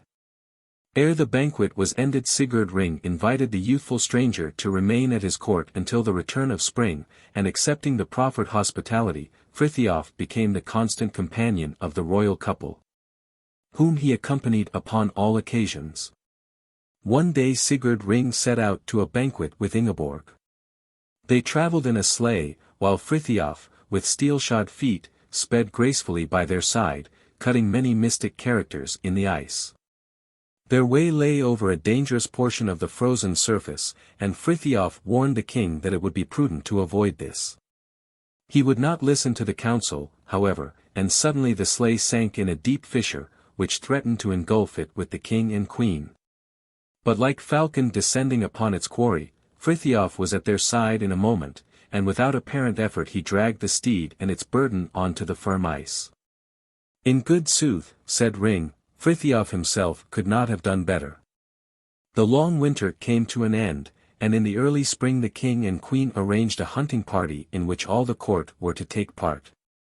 During the progress of the chase, the advancing years of Sigurd Ring made it impossible for him to keep up with the eager hunt, and thus it happened that he dropped behind, until at length he was left with Frithiof as his sole companion.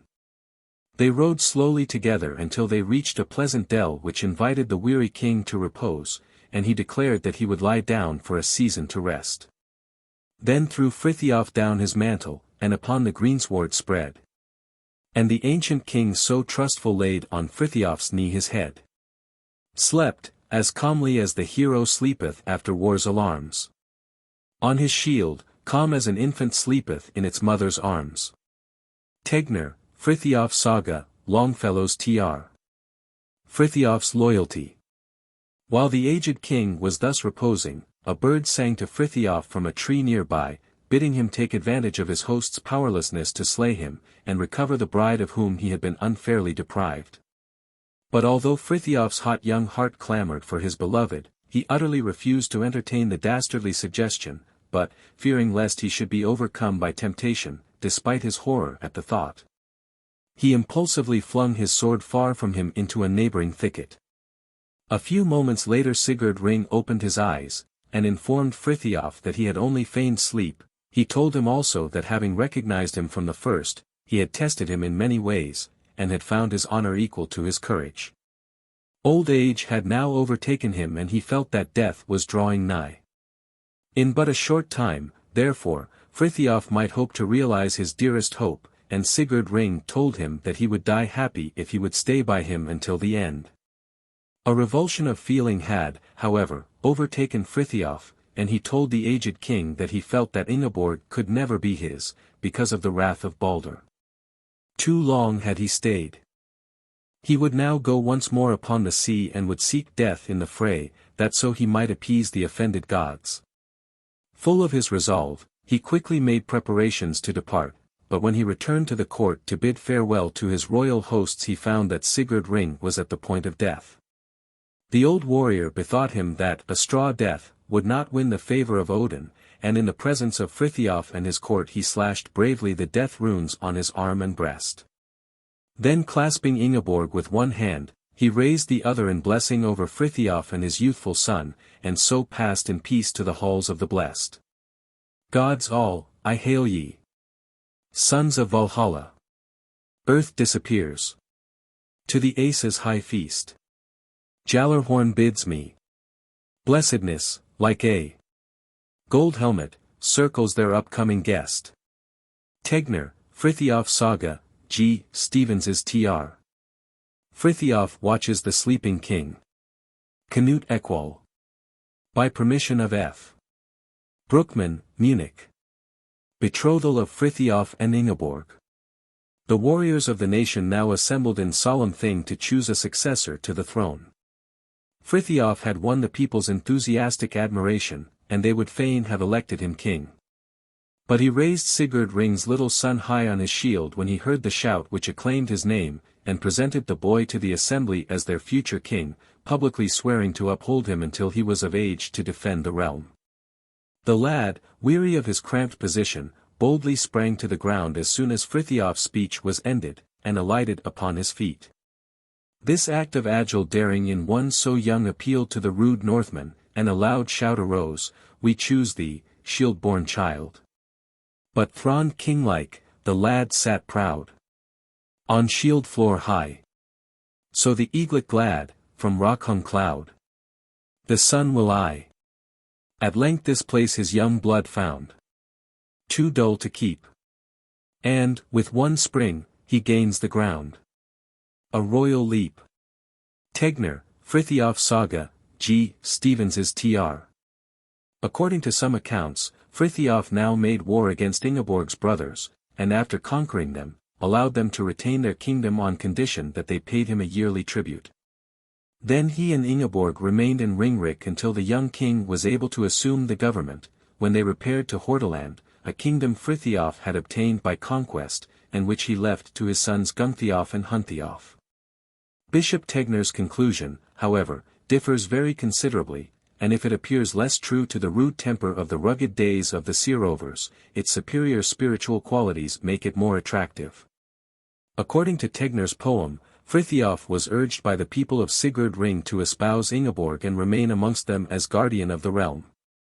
But he answered that this might not be, since the wrath of Balder still burned against him, and none else could bestow his cherished bride. He told the people that he would fare over the seas and seek forgiveness of the god, and soon after, his farewells were spoken, and once more his vessel was speeding before the wind. Frithiof's first visit was paid to his father's burial mound, where, plunged in melancholy at the desolation around, he poured out his soul to the outraged god. He reminded him that it was the custom of the Northmen to exact blood fines for kinsmen slain, and surely the blessed gods would not be less forgiving than the earthborn. Passionately he adjured Balder to show him how he could make reparation for his unpremeditated fault, and suddenly, an answer was vouchsafed, and Frithiof beheld in the clouds a vision of a new temple. Then sudden, o'er the western waters pendant, an image comes, with gold and flames resplendent. O'er Balder's grove it hovers, night's clouds under. Like gold crown resting on a bed of green. At last to a temple settling, firm 'tis grounded. Where Balder stood, another temple's founded. Tegner, Frithiof's Saga, G. Stevens's Tr. The hero immediately understood that the gods had thus indicated a means of atonement, and he grudged neither wealth nor pains until a glorious temple and grove, which far exceeded the splendor of the old shrine, rose out of the ruins. Finished great Balder's temple stood. Round it no palisade of wood ran now as erst. A railing stronger, fairer than the first. And all of hammered iron, each bar gold-tipped and regular. Walls Balder's sacred house, like some long line of steel-clad champions, whose bright war spears shine. And golden helms afar, so stood this glittering guard within the holy wood. Of granite blocks enormous, joined with curious care and daring art, the massy pile was built. And there, a giant work intended to last till time was ended. It rose like Uppsal's temple, where the north saw Valhall's halls fair imagined here on earth. Proud stood it there on mountain steep, its lofty brow reflected calmly on the sea's bright flowing wave. But round about, some girdle like of beauteous flowers, went Balder's dale, with all its groves soft murmured sighs, and all its birds sweet twittered songs, the home of peace. Tegner, Frithiof's Saga, G. Stevens's Tr. Meantime, while the timbers were being hewed, King Helge was absent upon a foray amongst the Finnish mountains. One day it chanced that his band passed by a crag where stood the lonely shrine of some forgotten god, and King Helge scaled the rocky summit with intent to raise the ruined walls. The lock held fast, and, as Helge tugged fiercely at the mouldered gate, suddenly a sculptured image of the deity, rudely summoned from his ancient sleep, started from his niche above. Heavily he fell upon the head of the intruder, and Helge stretched his length upon the rocky floor, nor stirred again. When the temple was duly consecrated to Balder's service, Frithiof stood by the altar to await the coming of his expected bride. But Halfdan first crossed the threshold, his faltering gait showing plainly that he feared an unfriendly reception. Seeing this, Frithiof unbuckled his sword and strode frankly to Halfdan with hand outstretched, whereupon the king, blushing deeply, grasped heartily the proffered hand, and from that moment all their differences were forgotten. The next moment Ingeborg approached and the renewed amity of the long-sundered friends was ratified with the hand of the bride, which Halfdan placed in that of his new brother. Over the copper threshold Halfdan now, with pallid brow and fearful fitful glance, advanceth slow. Towards yonder towering ever-dreaded foe. And, silent, at a distance stands. Then Frithiof, with quick hands, the corslet hater, anger vadel, from his thigh unbuckleth, and his bright shield's golden round, leaning 'gainst the altar, thus draws nigh. While his cowed enemy he thus accosts, with pleasant dignity. Most noble in this strife will he be found, who first his right hand good offers in pledge of peaceful brotherhood. Then Halfdan, deeply blushing, doffs with haste his iron gauntlet and, with hearty grasp embract, each long, severed hand. Its friend foe hails, steadfast as mountain bases stand. And as last deep accents of reconcilement and of blessing sounded. Lo! Ingeborg sudden enters, rich adorned with bridal ornaments, and all enrobed in gorgeous ermine, and by bright-eyed maidens slow followed, as on heaven's broad canopy attending star trains guard the regent moon. But the young bride's fair eyes, those two blue skies, fill quick with tears, and to her brother's heart she trembling sinketh. He, with his sister's fears, deep hemoved, her hand all tenderly in Frithioff's linketh, his burden soft transferring to that hero's breast, its long-tried faith fit place for Ingeborg's rest. Tegner, Frithiof Saga, G. Stevens's Tr. Chapter 28, The Twilight of the Gods. The Decline of the Gods. One of the distinctive features of northern mythology is that the people always believed that their gods belonged to a finite race. The Aesir had had a beginning. Therefore, it was reasoned, they must have an end. And as they were born from a mixture of the divine and giant elements, being thus imperfect, they bore within them the germ of death, and were, like men, doomed to suffer physical death in order to attain spiritual immortality. The whole scheme of northern mythology was therefore a drama, every step leading gradually to the climax or tragic end, when, with true poetic justice, punishment and reward were impartially meted out. In the foregoing chapters, the gradual rise and decline of the gods have been carefully traced. We have recounted how the Aesir tolerated the presence of evil, personated by Loki, in their midst. How they weakly followed his advice, allowed him to involve them in all manner of difficulties from which they could be extricated only at the price of part of their virtue or peace. And finally permitted him to gain such ascendancy over them that he did not scruple to rob them of their dearest possession, purity, or innocence, as personified by Balder the Good. Too late the gods realized how evil was this spirit that had found a home among them, and too late they banished Loki to earth, where men, following the god's example, listened to his teachings, and were corrupted by his sinister influence. Brothers slay brothers. Sisters children. Shed each other's blood. Hard is the world. Sensual sin grows huge. There are sword ages, axe ages. Shields are cleft in twain. Storm ages, murder ages. Till the world falls dead. And men no longer spare, or pity one another. Norse Mythology, R. B. Anderson. The Fimbulwinter. Seeing that crime was rampant, and all good banished from the earth, the gods realized that the prophecies uttered of old were about to be fulfilled, and that the shadow of Ragnarok, the twilight or dusk of the gods, was already upon them. Sol and Mani grew pale with affright, and drove their chariots tremblingly along their appointed paths, looking back with fear at the pursuing wolves which would shortly overtake and devour them. And as their smiles disappeared the earth grew sad and cold, and the terrible Fimbulwinter began. Then snow fell from the 4 points of the compass at once, the biting winds swept down from the north, and all the earth was covered with a thick layer of ice. Grim Fimbul raged, and o'er the world tempestuous winds and snowstorms hurled. The roaring ocean icebergs ground, and flung its frozen foam around, e'en to the top of mountain height. No warming air, nor radiance fair, of gentle summer's softening light, tempered this dreadful glacial night. Valhalla, J. C. Jones.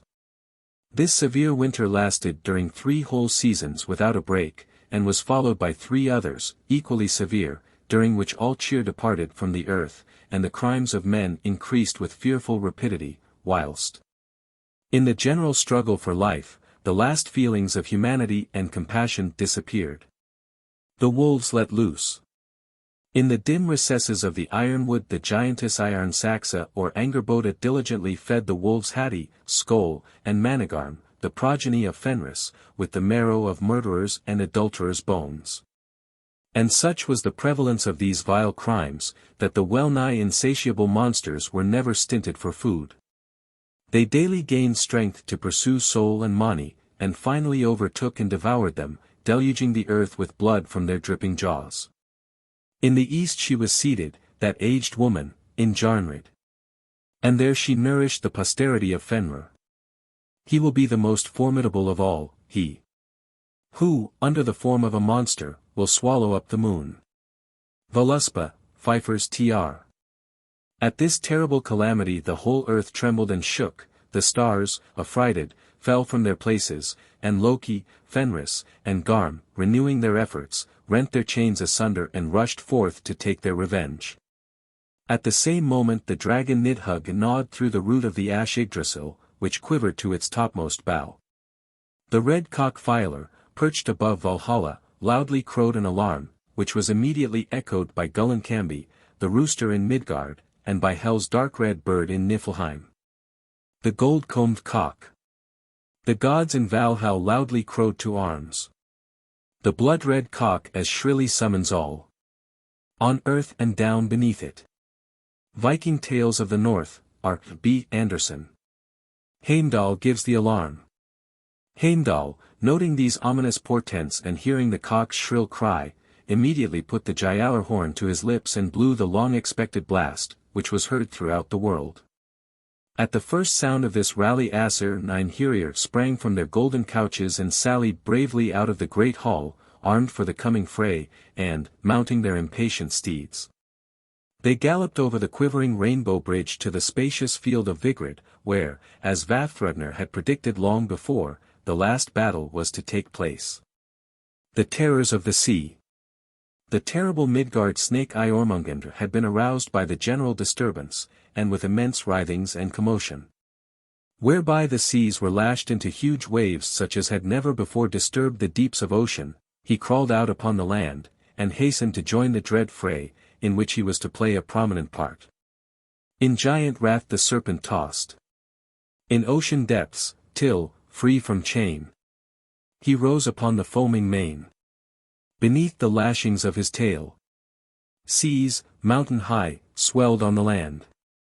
Then, darting mad the waves across, pouring forth bloody froth like hail, spurting with poisoned, venomed breath. Foul, deadly mists o'er all the earth. Through thundering surge, he sought the strand. Valhalla, J. C. Jones. One of the great waves, stirred up by Iormungandra's struggles, set afloat Nagelfar, the fatal ship, which was constructed entirely out of the nails of those dead folks whose relatives had failed, through the ages, in their duty, having neglected to pare the nails of the deceased, ere they were laid to rest. No sooner was this vessel afloat, than Loki boarded it with the fiery host from Muspelheim, and steered it boldly over the stormy waters to the place of conflict. This was not the only vessel bound for Vigrid, however, for out of a thick fog bank towards the north came another ship, steered by Hrym, in which were all the frost giants, armed to the teeth and eager for a conflict with the Aesir, whom they had always hated. The terrors of the underworld. At the same time, Hel, the goddess of death, crept through a crevice in the earth out of her underground home, closely followed by the hellhound Garm, the malefactors of her cheerless realm, and the dragon Nidhugg, which flew over the battlefield bearing corpses upon his wings. As soon as he landed, Loki welcomed these reinforcements with joy, and placing himself at their head he marched with them to the fight. Suddenly the skies were rent asunder, and through the fiery breach rode Surtur with his flaming sword, followed by his sons. And as they rode over the bridge Bifrost, with intent to storm Asgard, the glorious arch sank with a crash beneath their horses' tread. Down through the fields of air, with glittering armor fair, in battle order bright, they sped while seething flame from rapid hoofstrokes came. Leading his gleaming band, rode Surtur, mid the red ranks of raging fire. Valhalla, J. C. Jones. The gods knew full well that their end was now near, and that their weakness and lack of foresight placed them under great disadvantages. For Odin had but one eye, Tyr but one hand, and Frey nothing but a stag's horn wherewith to defend himself, instead of his invincible sword. Nevertheless, the Aesir did not show any signs of despair, but, like true battle gods of the north, they donned their richest attire, and gaily rode to the battlefield, determined to sell their lives as dearly as possible. Odin and Fenris. Dorothy Hardy. While they were mustering their forces, Odin once more rode down to the Urder fountain, where, under the toppling Yggdrasil, the Norns sat with veiled faces and obstinately silent, their web lying torn at their feet. Once more the father of the gods whispered a mysterious communication to Mimir, after which he remounted Sleipnir and rejoined the waiting host. The great battle. The combatants were now assembled on Vigrid's broad plain. On one side were ranged the stern, calm faces of the Aesir, Vanas, and Einherjar. While on the other were gathered the motley host of Surtur, the grim frost giants, the pale army of Hel, and Loki and his dread followers, Garm, Fenris, and Jormungandr, the two latter belching forth fire and smoke, and exhaling clouds of noxious, deathly vapors, which filled all heaven and earth with their poisonous breath. The years roll on.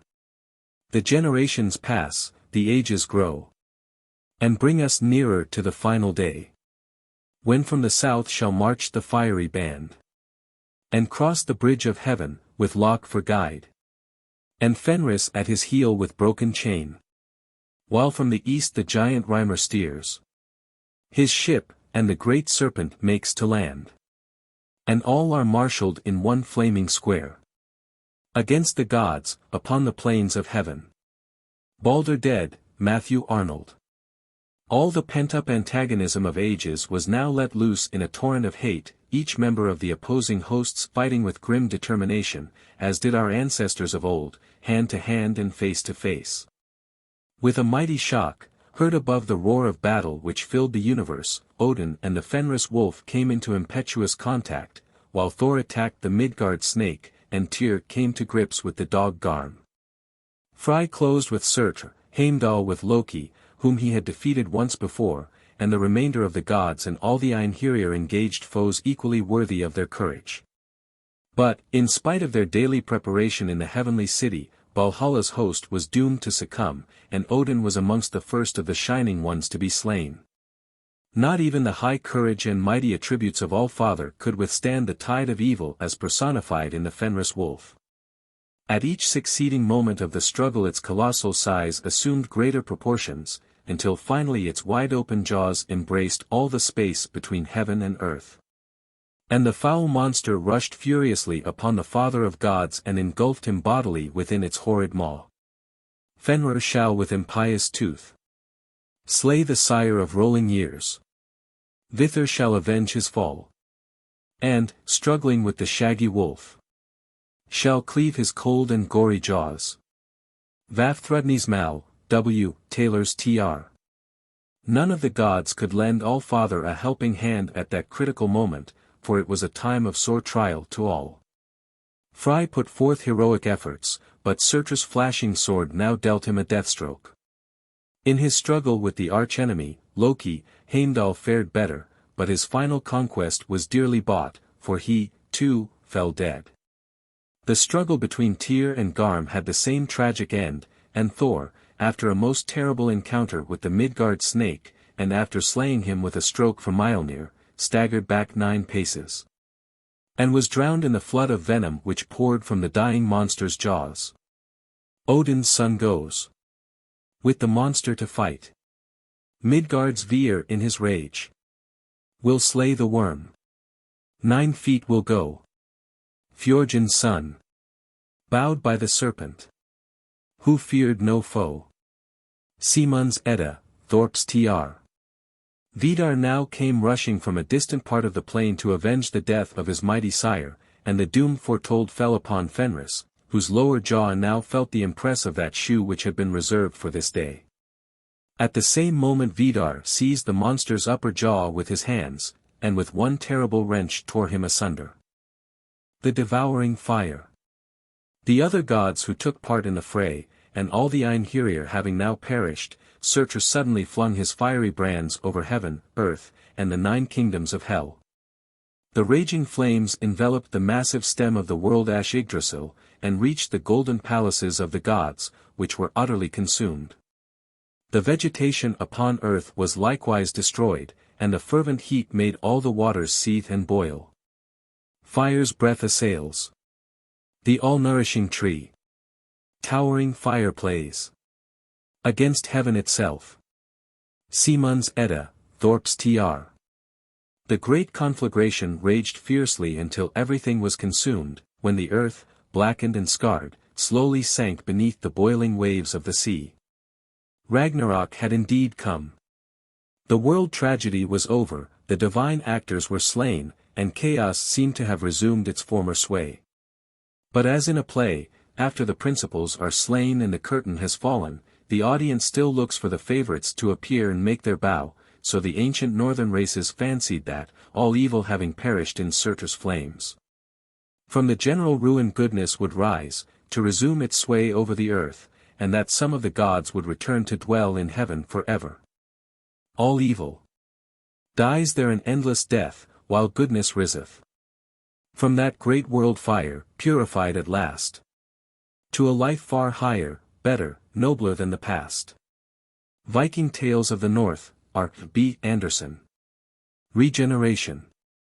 Our ancestors believed fully in regeneration, and held that after a certain space of time the earth, purged by fire and purified by its immersion in the sea, rose again in all its pristine beauty and was illumined by the sun, whose chariot was driven by a daughter of Sol, born before the wolf had devoured her mother.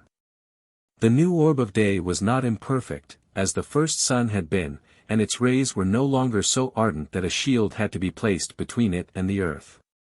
These more beneficent rays soon caused the earth to renew its green mantle, and to bring forth flowers and fruit in abundance. 2 human beings, a woman, Lif, and a man, Lifthraiser, now emerged from the depths of Hávamál's, Mimir's, forest, whence they had fled for refuge when Surtur set fire to the world. They had sunk into peaceful slumber there, unconscious of the destruction around them, and had remained, nurtured by the morning dew, until it was safe for them to wander out once more, when they took possession of the regenerated earth, which their descendants were to people and over which they were to have full sway. We shall see emerge from the bright ocean at our feet an earth more fresh, more verdant than the last, with fruits self-springing, and a seed of man preserved. Who then shall live in peace, as then in war?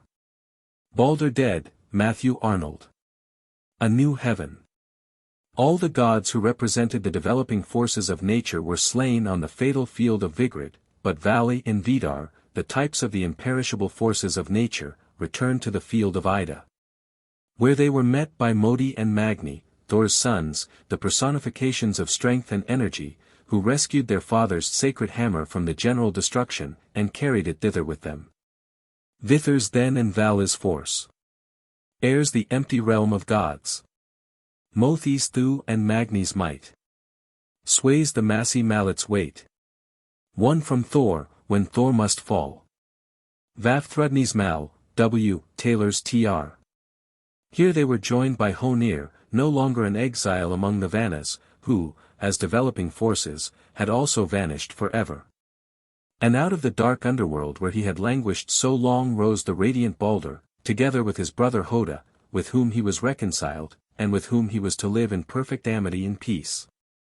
The past had gone forever, and the surviving deities could recall it without bitterness. The memory of their former companions was, however, dear to them, and full often did they return to their old haunts to linger over the happy associations. It was thus that walking one day in the long grass on Idavold, they found again the golden discs with which the Aesir had been wont to sport. We shall tread once more that well-known plain of Ida, and among the grass shall find the golden dice with which we played of yore. And that will bring to mind the former life and pastime of the gods, the wise discourse of Odin, the delights of other days. Balder dead, Matthew Arnold.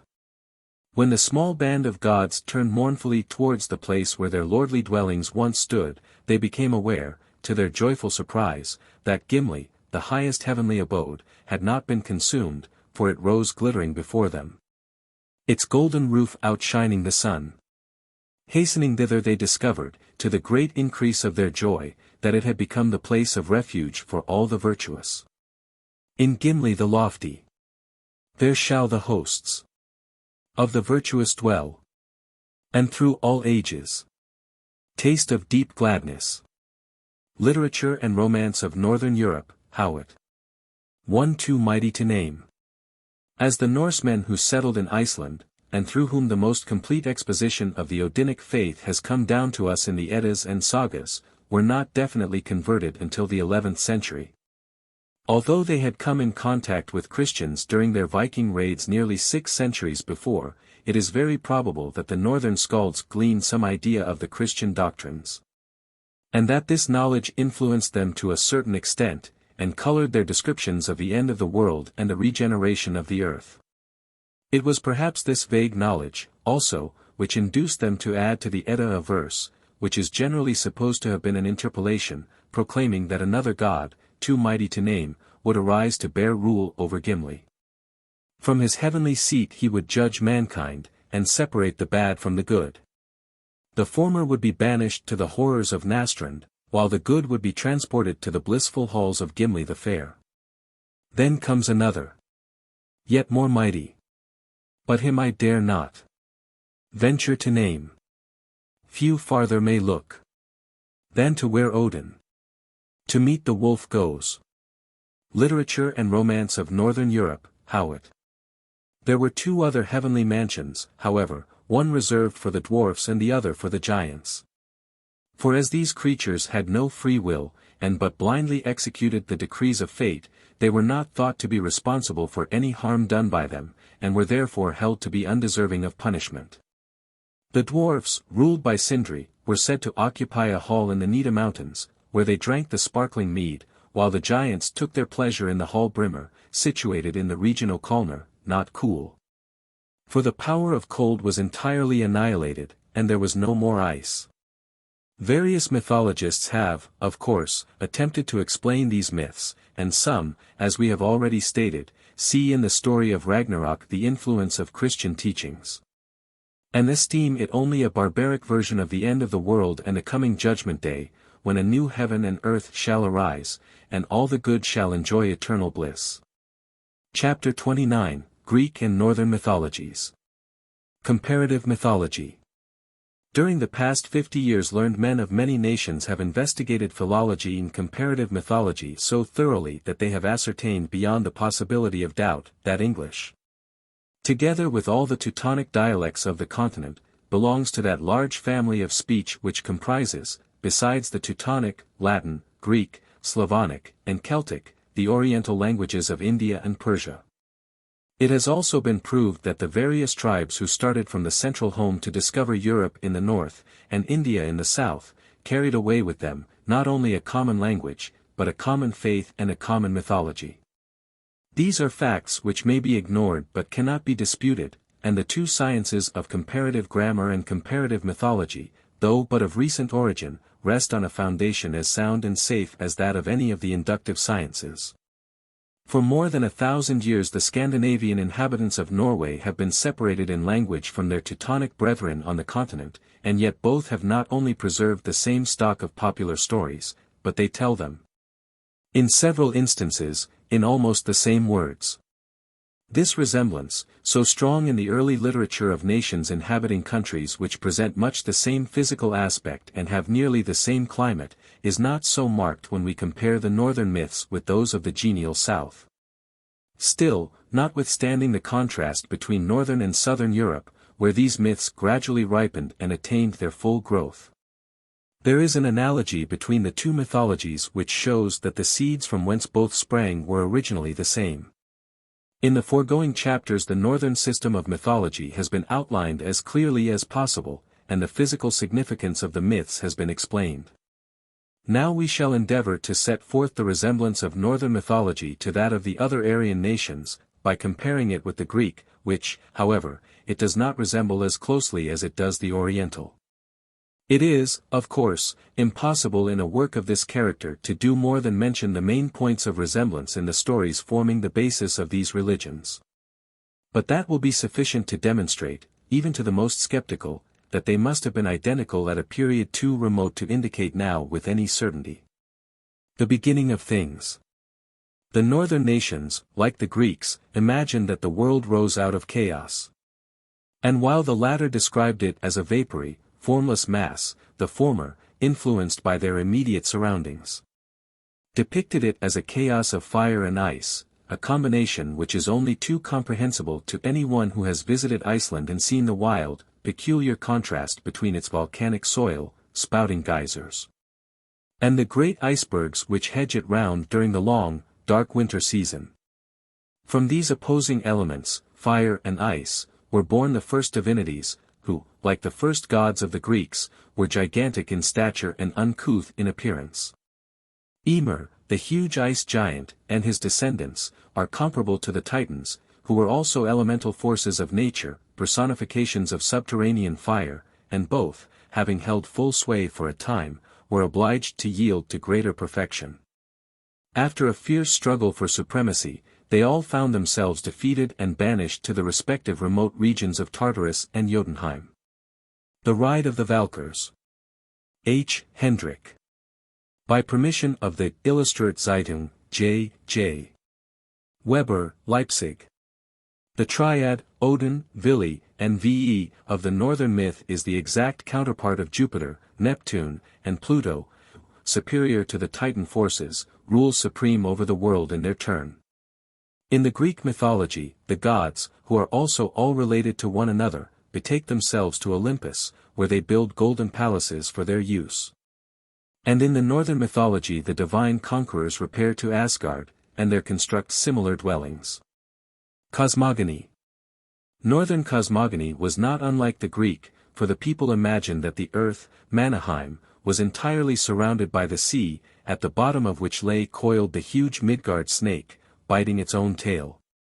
And it was perfectly natural that, viewing the storm-lashed waves which beat against their shores, they should imagine these to be caused by his convulsive writhing. The Greeks, who also fancied the earth was round and compassed by a mighty river called Oceanus, described it as flowing with a steady, equable current, for they generally gazed out upon calm and sunlit seas.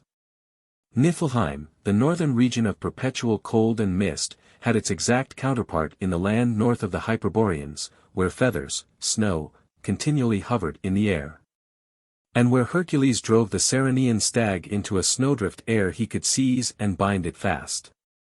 The phenomena of the sky. Like the Greeks, the northern races believed that the earth was created first, and that the vaulted heavens were made afterwards to overshadow it entirely. They also imagined that the sun and moon were daily driven across the sky in chariots drawn by fiery steeds. Sol, the sun maiden, therefore corresponded to Helios, Hyperion, Phoebus, or Apollo, while Mani, the moon, owing to a peculiarity of northern grammar, which makes the sun feminine and the moon masculine, was the exact counterpart of Phoebe, Diana, or Cynthia. The northern skalds, who thought that they described the prancing forms of white-maned steeds in the flying clouds, and the glitter of spears in the flashing light of the aurora borealis, said that the Valkyrs, or battle maidens, galloped across the sky, while the Greeks saw in the same natural phenomena the white flocks of Apollo guarded by Phaetusa and Lampetia. As the dew fell from the clouds, the northern poets declared that it dropped from the manes of the Valkyrs' steeds, while the Greeks, who observed that it generally sparkled longest in the thickets, identified it with Daphne and Procris, whose names are derived from the Sanskrit word which means, to sprinkle, and who are slain by their lovers, Apollo and Cephalus, personifications of the sun. The earth was considered in the north as well as in the south as a female divinity, the fostering mother of all things. And it was owing to climatic difference only that the mythology of the north, where people were daily obliged to conquer the right to live by a hand-to-hand struggle with nature, should represent her as hard and frozen like Rinda, while the Greeks embodied her in the genial goddess Ceres. The Greeks believed that the cold winter winds swept down from the north, and the northern races, in addition, added that they were produced by the winnowing of the wings of the great eagle race Valkyr. The dwarfs, or dark elves, bred in Ymir's flesh, were like Pluto's servants in that they never left their underground realm, where they, too, sought the precious metals, which they molded into delicate ornaments such as Vulcan bestowed upon the gods, and into weapons which no one could either dint or mar. As for the light elves, who lived above ground and cared for plants, trees, and streams, they were evidently the northern equivalents to the nymphs, dryads, oreads, and hamadryads, which peopled the woods, valleys, and fountains of ancient Greece. Jupiter and Odin. Jupiter, like Odin, was the father of the gods, the god of victory, and a personification of the universe. Hlidskiath, Allfather's lofty throne, was no less exalted than Olympus or Ida, whence the thunderer could observe all that was taking place. And Odin's invincible spear Gungnir was as terror-inspiring as the thunderbolts brandished by his Greek prototype. The northern deities feasted continually upon mead and boar's flesh, the drink and meat most suitable to the inhabitants of a northern climate, while the gods of Olympus preferred the nectar and ambrosia which formed their only sustenance. 12 Aesir sat in Odin's council hall to deliberate over the wisest measures for the government of the world and men, and an equal number of gods assembled on the cloudy peak of Mount Olympus for a similar purpose. The Golden Age in Greece was a period of idyllic happiness, amid ever-flowering groves and under balmy skies, while the Northern Age of bliss was also a time when peace and innocence flourished on the earth, and when evil was as yet entirely unknown.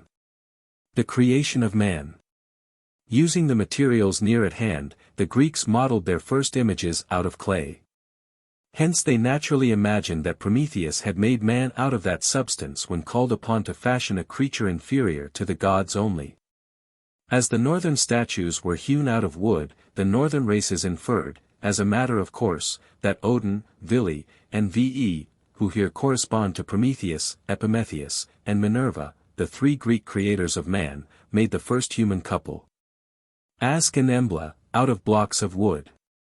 The goat Hydron, which supplied the heavenly mead, is like Amalthea, Jupiter's first nurse, and the busy, telltale Ratatosk is equivalent to the snow-white crow in the story of Coronis, which was turned black in punishment for its tattling. Jupiter's eagle has its counterpart in the ravens Hugin and Munin, or in the wolves Geri and Freki, which are ever crouching at Odin's feet. Norns and Fates. The close resemblance between the northern Orlog and the Greek destiny, goddesses whose decrees the gods themselves were obliged to respect, and the equally powerful Norns and Mori, is too obvious to need pointing out. While the Vannas are counterparts of Neptune and the other ocean divinities. The great quarrel between the Vannas and the Aesir is merely another version of the dispute between Jupiter and Neptune for the supremacy of the world. Just as Jupiter forces his brother to yield to his authority, so the Aesir remain masters of all, but do not refuse to continue to share their power with their conquered foes, who thus become their allies and friends. Like Jupiter, Odin is always described as majestic and middle-aged, and both gods are regarded as the divine progenitors of royal races, for while the Heraclidae claim Jupiter as their father, the Ynglings, Skyoldings, etc., held that Odin was the founder of their families. The most solemn oaths were sworn by Odin's spear as well as by Jupiter's footstool, and both gods rejoice in a multitude of names, all descriptive of the various phases of their nature and worship. Odin, like Jupiter, frequently visited the earth in disguise, to judge of the hospitable intentions of mankind, as in the story of Geirröd and Agnar, which resembles that of Philemon and Baucis. The aim was to encourage hospitality. Therefore, in both stories, those who showed themselves humanely inclined are richly rewarded, and in the northern myth the lesson is enforced by the punishment inflicted upon Geirröd. As the Skalds believed in poetic justice and saw that it was carefully meted out. The contest of wit between Odin and Vafthrûdnir has its parallel in the musical rivalry of Apollo and Marsyas, or in the test of skill between Minerva and Arachne. Odin further resembled Apollo in that he, too, was god of eloquence and poetry, and could win all hearts by means of his divine voice. He was like Mercury in that he taught mortals the use of runes, while the Greek god introduced the alphabet. Myths of the seasons. The disappearance of Odin, the sun or summer, and the consequent desolation of Frigga, the earth, is merely a different version of the myths of Proserpine and Adonis. When Proserpine and Adonis have gone, the earth, Ceres or Venus, bitterly mourns their absence, and refuses all consolation. It is only when they return from their exile that she casts off her mourning garments and gloom, and again decks herself in all her jewels. So Frigga and Freya bewail the absence of their husbands Odin and Odr, and remain hard and cold until their return. Odin's wife, Saga, the goddess of history, who lingered by Sakvabek, the stream of time and events, taking note of all she saw, is like Clio, the muse of history, whom Apollo sought by the inspiring fount of Helicon. Just as, according to Euhemerus, there was an historical Zeus, buried in Crete, where his grave can still be seen, so there was an historical Odin, whose mound rises near Ups, where the greatest northern temple once stood. And where there was a mighty oak which rivaled the famous tree of Dodona. Frigga and Juno. Frigga, like Juno, was a personification of the atmosphere, the patroness of marriage, of connubial and motherly love, and the goddess of childbirth. She, too, is represented as a beautiful, stately woman, rejoicing in her adornments, and her special attendant, Gna, rivals Iris in the rapidity with which she executes her mistress's behests. Juno has full control over the clouds, which she can brush away with a motion of her hand, and Frigga is supposed to weave them out of the thread she has spun on her jeweled spinning wheel. In Greek mythology we find many examples of the way in which Juno seeks to outwit Jupiter. Similar tales are not lacking in the northern myths. Juno obtains possession of Io, in spite of her husband's reluctance to part with her, and Frigga artfully secures the victory for the Weinlers in the Langabarden saga. Odin's wrath at Frigga's theft of the gold from his statue is equivalent to Jupiter's marital displeasure at Juno's jealousy and interference during the War of Troy. In the story of Jefgen, and the clever way in which she procured land from Gylfi to form her kingdom of Sealand, we have a reproduction of the story of Dido, who obtained by stratagem the land upon which she founded her city of Carthage. In both accounts oxen come into play, for while in the northern myth these sturdy beasts draw the piece of land far out to sea, in the other an ox hide, cut into strips, serves to enclose the queen's grant. Musical myths. The Pied Piper of Hamelin, who could attract all living creatures by his music, is like Orpheus or Amphion, whose lyres had the same power. And Odin, as leader of the dead, is the counterpart of Mercury Psychopompus, both being personifications of the wind, on whose wings disembodied souls were thought to be wafted from this mortal sphere. The trusty Eckhart, who would fain save Tannhauser and prevent his returning to expose himself to the enchantments of the sorceress, in the Horselberg, is like the Greek Mentor, who not only accompanied Telemachus, but gave him good advice and wise instructions, and would have rescued Ulysses from the hands of Calypso. Thor and the Greek gods. Thor, the northern thunder god, also has many points of resemblance with Jupiter. He bears the hammer Mjolnir, the northern emblem of the deadly thunderbolt, and, like Jupiter, uses it freely when warring against the giants. In his rapid growth Thor resembles Mercury, for while the former playfully tosses about several loads of ox hides a few hours after his birth, the latter steals Apollo's oxen before he is 1 day old. In physical strength Thor resembles Hercules, who also gave early proofs of uncommon vigor by strangling the serpent sent to slay him in his cradle, and who delighted, later on, in attacking and conquering giants and monsters. Hercules became a woman and took to spinning to please Omphale, the Lydian queen, and Thor assumed a woman's apparel to visit Thrym and recover his hammer, which had been buried 9 rasts underground. The hammer, his principal attribute, was used for many sacred purposes. It consecrated the funeral pyre and the marriage rite, and boundary stakes driven in by a hammer were considered as sacred among northern nations as the Hermi or statues of Mercury, removal of which was punishable by death. Thor's wife, Sif, with her luxuriant golden hair, is, as we have already stated, an emblem of the earth, and her hair of its rich vegetation. Loki's theft of these tresses is equivalent to Pluto's rape of Proserpine. To recover the golden locks, Loki must visit the dwarfs, Pluto's servants, crouching in the low passages of the underground world, so Mercury must seek Proserpine in Hades. The gadfly which hinders Jupiter from recovering possession of Io, after Mercury has slain Argus, reappears in the northern myth to sting Brock and to endeavor to prevent the manufacture of the magic ring Draupnir, which is merely a counterpart of Sif's tresses, as it also represents the fruits of the earth. The fly continues to torment the dwarf during the manufacture of Frey's golden bristled boar, a prototype of Apollo's golden sun chariot, and it prevents the perfect formation of the handle of Thor's hammer. The magic ship Skidbladnir, also made by the dwarfs, is like the swift-sailing Argo, which was a personification of the clouds sailing overhead.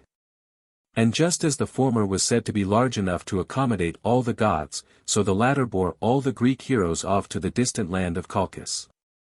The Germans, wishing to name the days of the week after their gods, as the Romans had done, gave the name of Thor to Jove's day, and thus made it the present Thursday. Thor's struggle against Hrungnir is a parallel to the fight between Hercules and Cacus or Antaeus.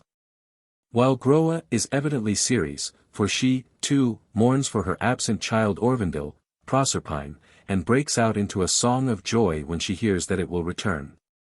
Magni, Thor's son, who when only 3 hours old exhibits his marvelous strength by lifting Hrungnir's leg off his recumbent father, also reminds us of the infant Hercules.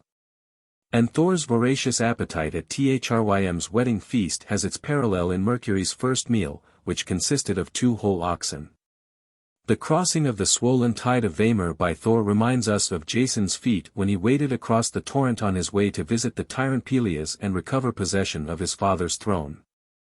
The marvelous necklace worn by Frigga and Freya to enhance their charms is like the cestus or girdle of Venus, which Juno borrowed to subjugate her lord, and is, like Sif's tresses and the ring Draupnir, an emblem of luxuriant vegetation or a type of the stars which shine in the firmament. The northern sword god Tyr is, of course, the Greek war god Ares, whom he so closely resembles that his name was given to the day of the week held sacred to Ares, which is even now known as Tuesday or Tuesday.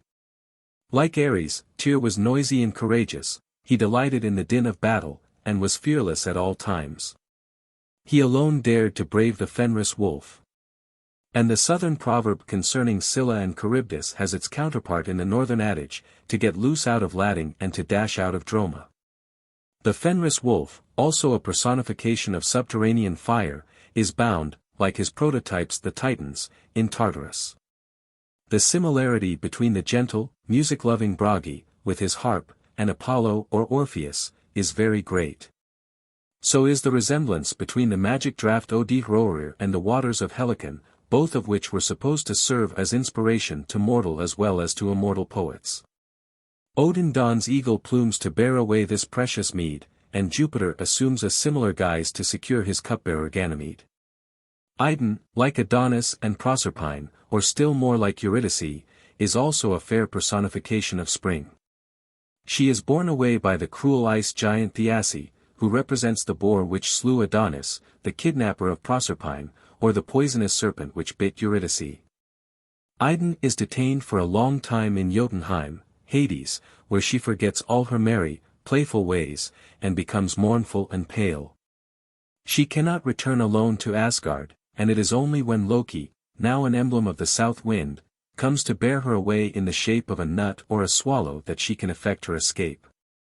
She reminds us of Proserpine and Adonis escorted back to earth by Mercury, god of the wind, or of Eurydice lured out of Hades by the sweet sounds of Orpheus's harp, which were also symbolical of the soughing of the winds. Idun and Eurydice. The myth of Idun's fall from Yggdrasil into the darkest depths of Niflheim, while subject to the same explanation and comparison as the above story, is still more closely related to the tale of Orpheus and Eurydice. For the former, like Bragi, cannot exist without the latter, whom he follows even into the dark realm of death. Without her his songs are entirely silenced.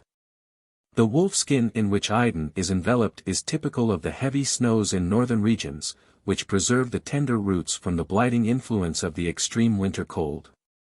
Skadi and Diana. The Van Niörd, who is god of the sunny summer seas, has his counterpart in Neptune, more especially in Nereus, the personification of the calm and pleasant aspect of the mighty deep. Niörd's wife, Skadi, is the northern huntress, she therefore resembles Diana. Like her, she bears a quiver full of arrows, and a bow which she handles with consummate skill.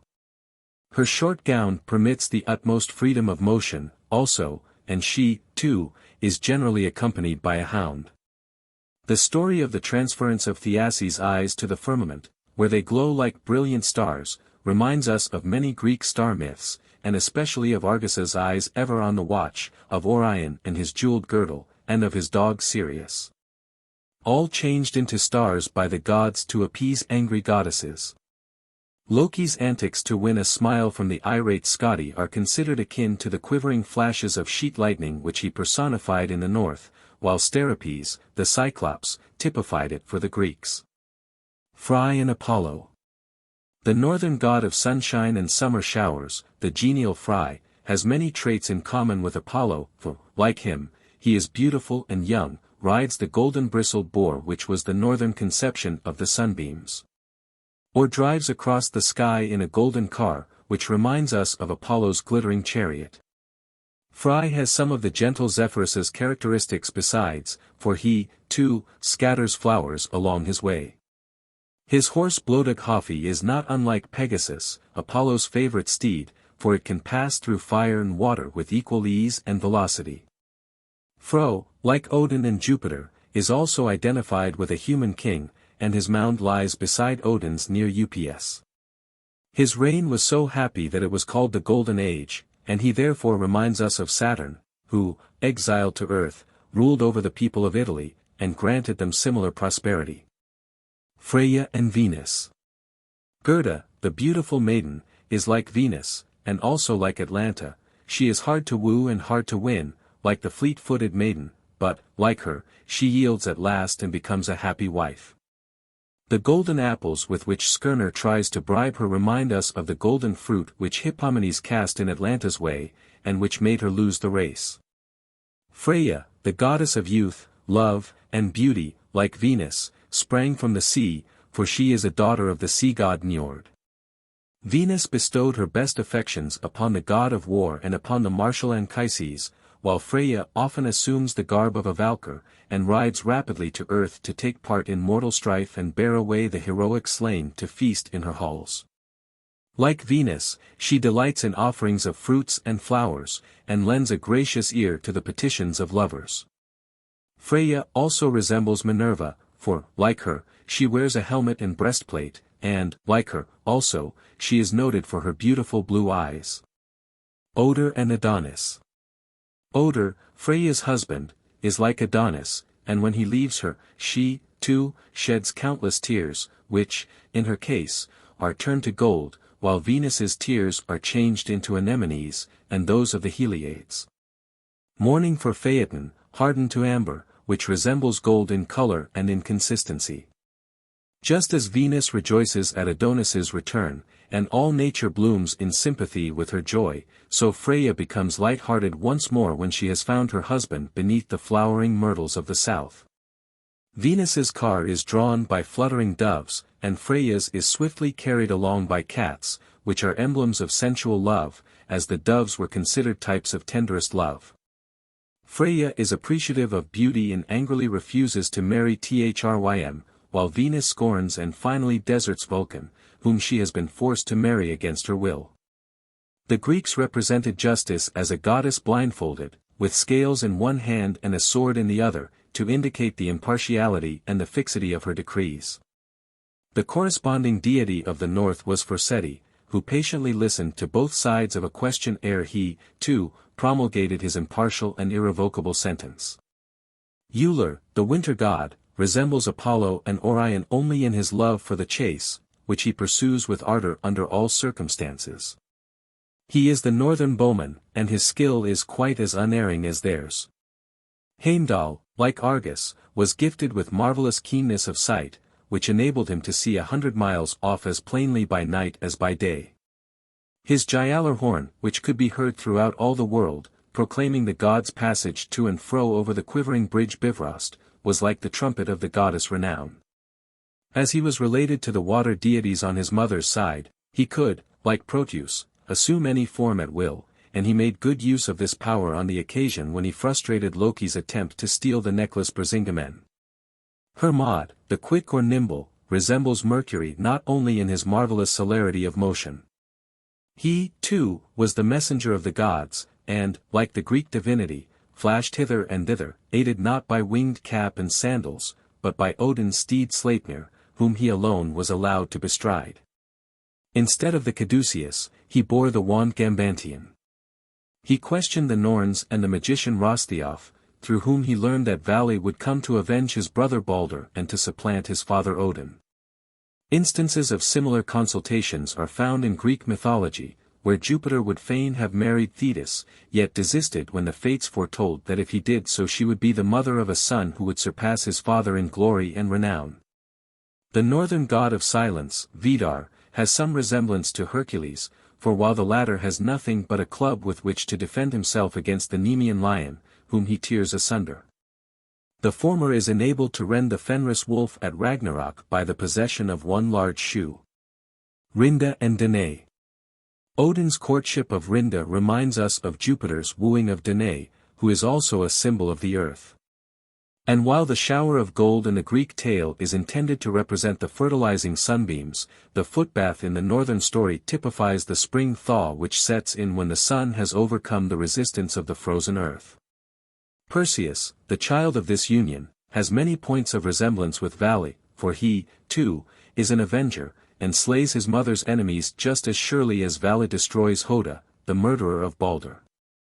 The Storm Ride. Gilbert Bayes. The Fates were supposed to preside over birth in Greece, and to foretell a child's future, as did the Norns, and the story of Meleager has its unmistakable parallel in that of Nornagesta. Althea preserves the half-consumed brand in a chest, Nornagesta conceals the candle end in his harp. And while the Greek mother brings about her son's death by casting the brand into the fire, Nornagesta, compelled to light his candle end at Olaf's command, dies as it sputters and burns out. Hebe and the Valkyrs were the cupbearers of Olympus and Asgard. They were all personifications of youth.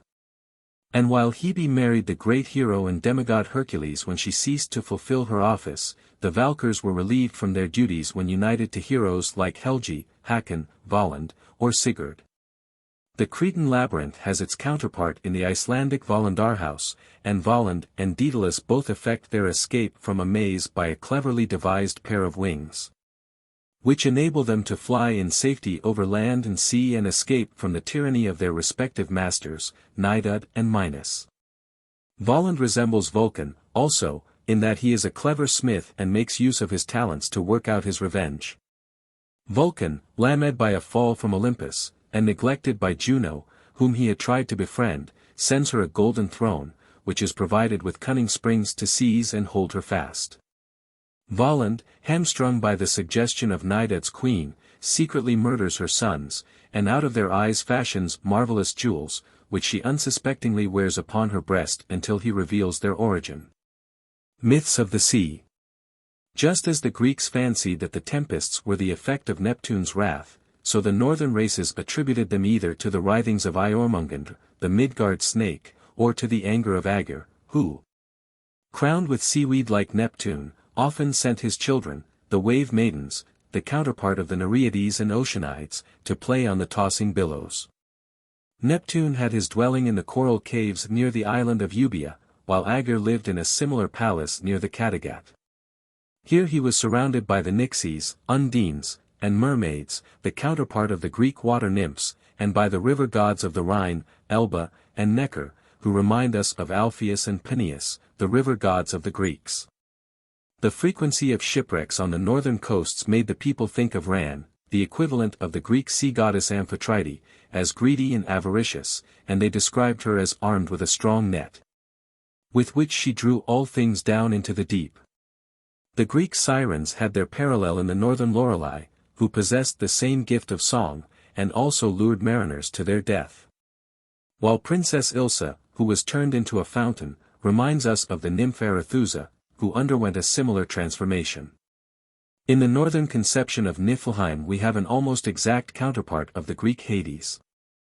Modgud, the guardian of the Gialar Bridge, the Bridge of Death, over which all the spirits of the dead must pass, exacts a tribute of blood as rigorously as Charon demands an obelisk from every soul he ferries over Acheron, the river of death. The fierce dog Garm, cowering in the Nipa hole, and keeping guard at Hell's gate, is like the three-headed monster Cerberus. And the 9 worlds of Niflheim are not unlike the divisions of Hades, Nastran being an adequate substitute for Tartarus, where the wicked were punished with equal severity. The custom of burning dead heroes with their arms, and of slaying victims, such as horses and dogs, upon their pyre, was much the same in the north as in the south. And while Mors or Thanatos, the Greek death, was represented with a sharp scythe, Hell was depicted with a broom or rake, which she used as ruthlessly, and with which she did as much execution. Balder and Apollo. Balder, the radiant god of sunshine, reminds us not only of Apollo and Orpheus, but of all the other heroes of sun myths. His wife Nanna is like Flora, and still more like Proserpine, for she, too, goes down into the underworld, where she tarries for a while.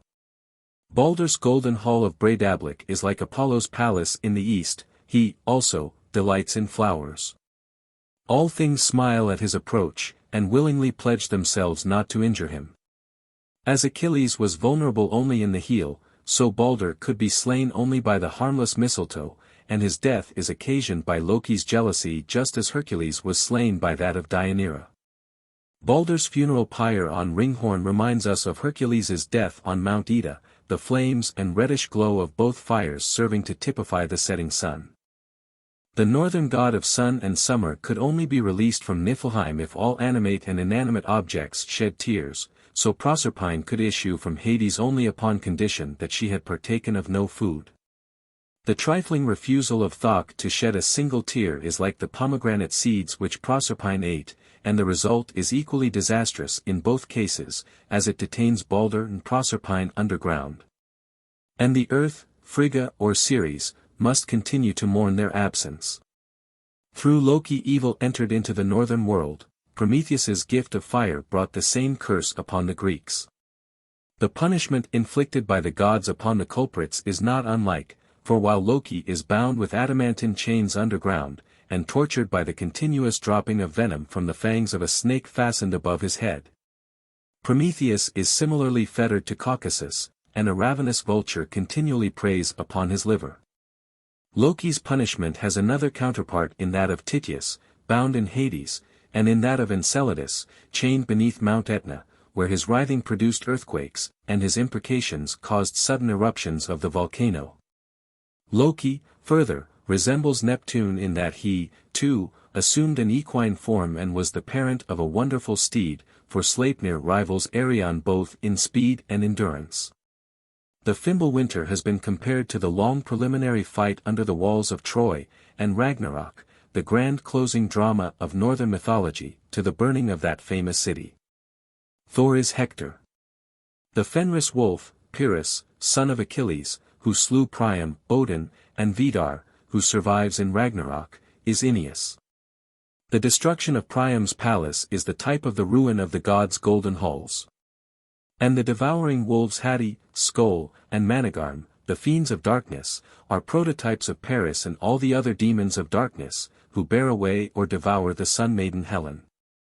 Ragnarok and the Deluge. According to another interpretation, however, Ragnarok and the consequent submersion of the world is but a northern version of the Deluge. The survivors, Lith and Lifthrasir, like Deucalion and Pyrrha, were destined to repeople the world, and just as the shrine of Delphi alone resisted the destructive power of the great cataclysm, so Gimli stood radiant to receive the surviving gods. Giants and Titans. We have already seen how closely the northern giants resembled the Titans. It only remains to mention that while the Greeks imagined that Atlas was changed into a mountain, so the Northmen believed that the Riesensberg, in Germany, were formed from giants. And that the avalanches which descended from their lofty heights were the burdens of snow which these giants impatiently shook from their crests as they changed their cramped positions. The apparition, in the shape of a bull, of one of the water giants, who came to woo the queen of the Franks, has its parallel in the story of Jupiter's wooing of Europa, and Meroveus is evidently the exact counterpart of Sarpedon.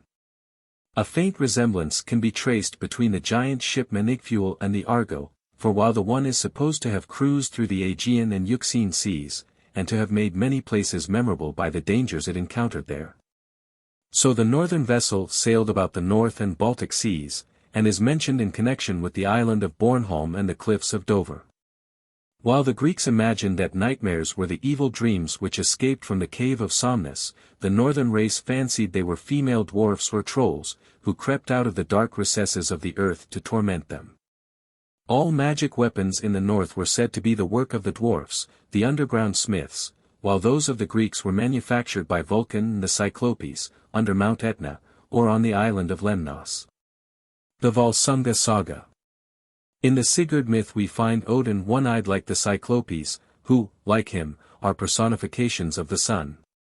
Sigurd is instructed by Greipr, the horse-trainer, who is reminiscent of Chiron, the centaur. He is not only able to teach a young hero all he need know, and to give him good advice concerning his future conduct, but is also possessed of the gift of prophecy. The marvelous sword which becomes the property of Sigmund and of Sigurd as soon as they prove themselves worthy to wield it, and the sword Angervedel which Frithiof inherits from his sire, remind us of the weapon which Aegeus concealed beneath the rock, and which Theseus secured as soon as he had become a man. Sigurd, like Theseus, Perseus, and Jason, seeks to avenge his father's wrongs ere he sets out in search of the Golden Hoard, the exact counterpart of the Golden Fleece, which is also guarded by a dragon, and is very hard to secure. Like all the Greek sun gods and heroes, Sigurd has golden hair and bright blue eyes. His struggle with Fafnir reminds us of Apollo's fight with Python, while the ring Anverenot can be likened to Venus's cestus, and the curse attached to its possessor is like the tragedy of Helen, who brought endless bloodshed upon all connected with her.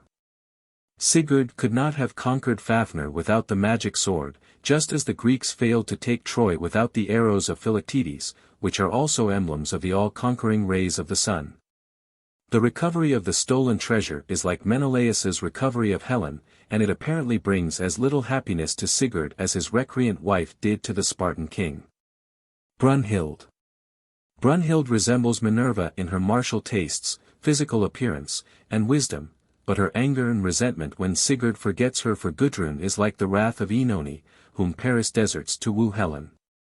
Brunhild's anger continues to accompany Sigurd through life, and she even seeks to compass his death, while Oenone, called to cure her wounded lover, refuses to do so and permits him to die.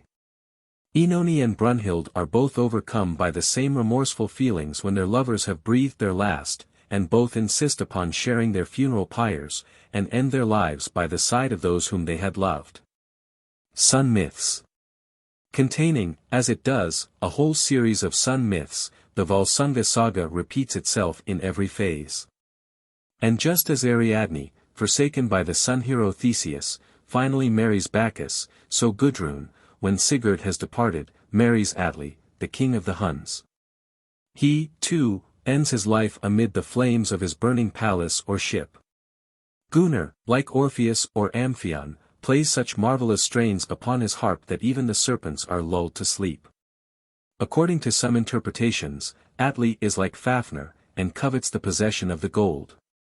Both are therefore probably personifications of the winter cloud which broods over and keeps from mortals the gold of the sun's light and heat, till in the spring the bright orb overcomes the powers of darkness and tempests, and scatters his gold over the face of the earth.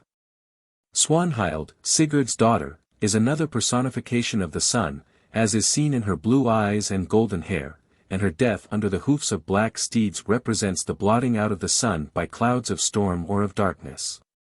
Just as Castor and Pollux hasten to rescue their sister Helen when she has been borne away by Theseus, so Swanhild's brothers, Hamdir, and Sorli, hasten off to avenge her death.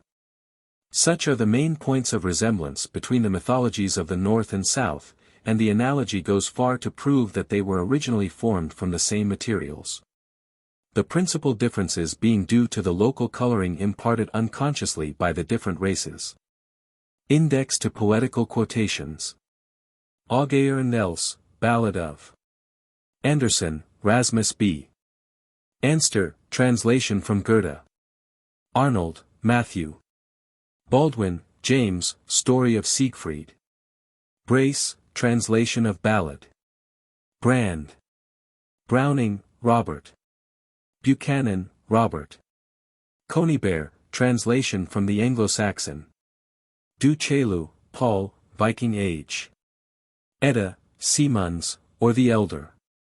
Fabian's M.S. Forman, translations. Goethe. Gray. Grotesavanger. Heine. Hemmans. Henderson, translations. Herbert, translations. Herrick. Hewitt, translation. Homer. Howitt. Jones, Julia Clinton, Valhalla. Cately, translation. Kingsley, Charles. L. E. R. Lamotte Fouque. Longfellow. MacDowell, Asgard and the Gods.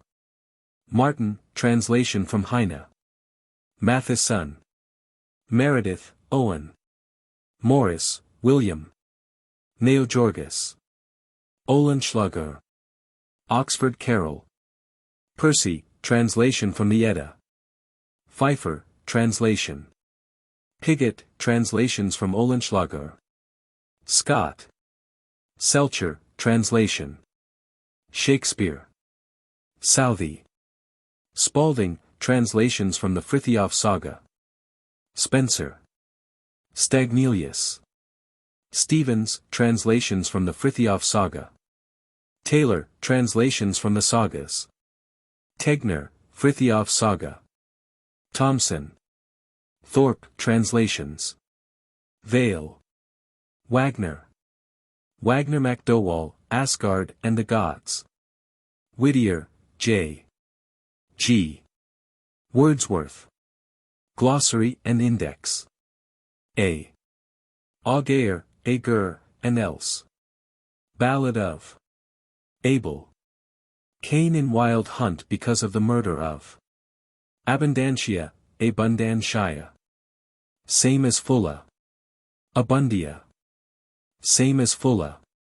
Acheron, A.K. Iran. Gile, the Northern. Achilles, Achillesi. Balder, the Northern, father of Pyrrhus. Adonis, Adu-Nis. Odin, the Northern, Idun lost like, Oder, the Northern. Aegean, Aegean. Argos cruise round the Aegeus, Aegeus. Sigmund's sword compared to that of Agur, Agur. Tempests caused by, god of the sea, -193, banquet in halls of, Neptune, the Greek. Aegis, Aegeus. Fafnir's helmet of dread so called. Aeneas, Aeneas. Vidar, the Northern. Asir, Sir. Northern gods called, 12 in number, Asgard, home of, dispute between Vanas and, to be supplanted, inhabitants of Asia Minor, Gylfi visits the, Hrungnir feasts with the, Freya visited by the. Recovery of Hammer pleases the, Fenris bound by the, Suttung slain by the, Idun welcomed by the, Niörd among the, Agur not ranked with the, Agur visits the, reward promised to the, herald sent out by the Loki slanders the battle between the giants, and the beginning and end of the Gjallarhorn summons the giants come to fight. The courage and death of the golden discs of the Greek gods compared to the Greek equivalent of dispute between the Vanas and the Etna, Etina, Mount. Northern equivalent for earthquakes in, Dwarfs forge equivalent to Vulcans in. AFI, Afei. Ryger visits. Afternoon. Division of day. Agnar. Son of Hroding, fostered by Frigga, gives Odin a drink, becomes king, Greek equivalent. Ea. Ryger visits.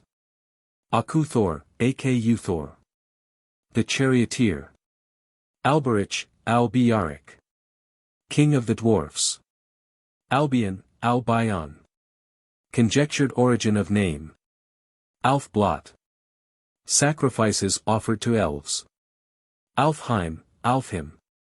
Home of elves in, Frey, ruler of, Frey's return to, Skirnir's return to, Voland goes to dwell in. Ali. Same as valley. Allfather. The uncreated is. Yggdrasil, created by, Odin called, questions Vafthrudner, wrath of, Longbeards named by, disposes of Hel, Midgard snake, and Fenris, sends Hermod to Finland, goes with Vidar, to consult Norns, dooms Brunhild to marry. Is slain. Alpheus, Alpheus. Greek equivalent of northern river god. Alpine rose. Attendants of Holda crowned with the Alps. Uller's home on the supposed meaning of the name. Alsvidr, Alsvidr. Steed of moon chariot. Alsvin, Alsvin. Steed of sun chariot. Althea, Alva A. Like mother of Nornagesta. Alva. Cherus sword borne by Duke of Alvis. A dwarf, changed to stone. Alvit. A Valkyr, marries mortal. Amalthea, Amalva A. Compared to Hydrun. Ambrosia. Northern gods eat boar's flesh instead of. Alma. Ryger visits. Amphion, Amphion. Pied Piper like, Gunnar like. Amphitrite, Amphitrita. Greek equivalent for Ran. Amsvartner, Amsvartnir. Lake where Fenris is bound. Anchises, Enki says. Northern equivalent of. Andrimner, Andrimnir. Cook in Valhalla. Anvaranot, Anvaranaut. Ring of Anvari, Sigurd appropriates, Brunhild betrothed with, Sigurd deprives Brunhild of, Gudrun shows, Gudrun sends Gunnar. Greek equivalent. Anvari, Anvieri. King of dwarfs, Loki visits, ring of. Angantur, Angantur. Otter and, Turfing, sword of, joins Torsten and Bele, tribute of, receives Frithiof. Anglo-Saxon. Heptarchy. Uller called Volder in, Ager called Eager in. Angerboda, Angerboda. Mother of Hel, Fenris, and Iormungandr, mother of Gerda, wife of Loki, feeds wolves in Ironwood. Angervadel, Angervie Del. Vikings magic sword. Comparison. Anner. Husband of Not. Antaeus, Antaeus. Greek equivalent for Hrumner. Apollo, Apollo. Greek equivalent for soul, personification of the sun, his contest with Marsyas compared to Odin's with Vafthrudner. Marriage with Clio compared to Odin's with Saga, flock stolen by Mercury, chariot compared to Frey's boar, god of music, like Bragi, Frey compared to Uller, a hunter like, sun god, like Balder. Sun myth, like that of Sigurd. Apples. Gnas, Idun's, Skirnir gives Gerda golden, emblem of fruitfulness, Norns watch over the magic, Idun only can pick magic, Rerir receives a magic. Comparison between Atlantas and Gerdas. Arachne, Arachna. Vafthrudner, northern equivalent. Archangel Saint Michael. Wields Cherus sword. Arctic circle. Scenery in the Ares, Ares. Resembles Tyr. Arethusa, Arethoose. Princess Ilsa equivalent to Argo. Like Skidbladner, like Menigfuel. Argus. Story compared to that of Brock, eyes compared to Thiasses, eyes compared to Heimdall's. Ariadne, Ariadna. Compared to Gudrun. Arion, Arion. Compared to Sleipnir. Arthur. In Wild Hunt. Arvakr, Arwakar. Steed of Sun Chariot. Aryans, Aryans. Origin of, myths of. Asa, Asa. Honiran, Odin, the Almighty, Baldurin. Asa Bridge. Same as Bifrost. Heimdall, guardian of the Asabru, Asabru. Bridge of Gods. Asagir, Asigir. Frisian Elders. Asgard, Asgard.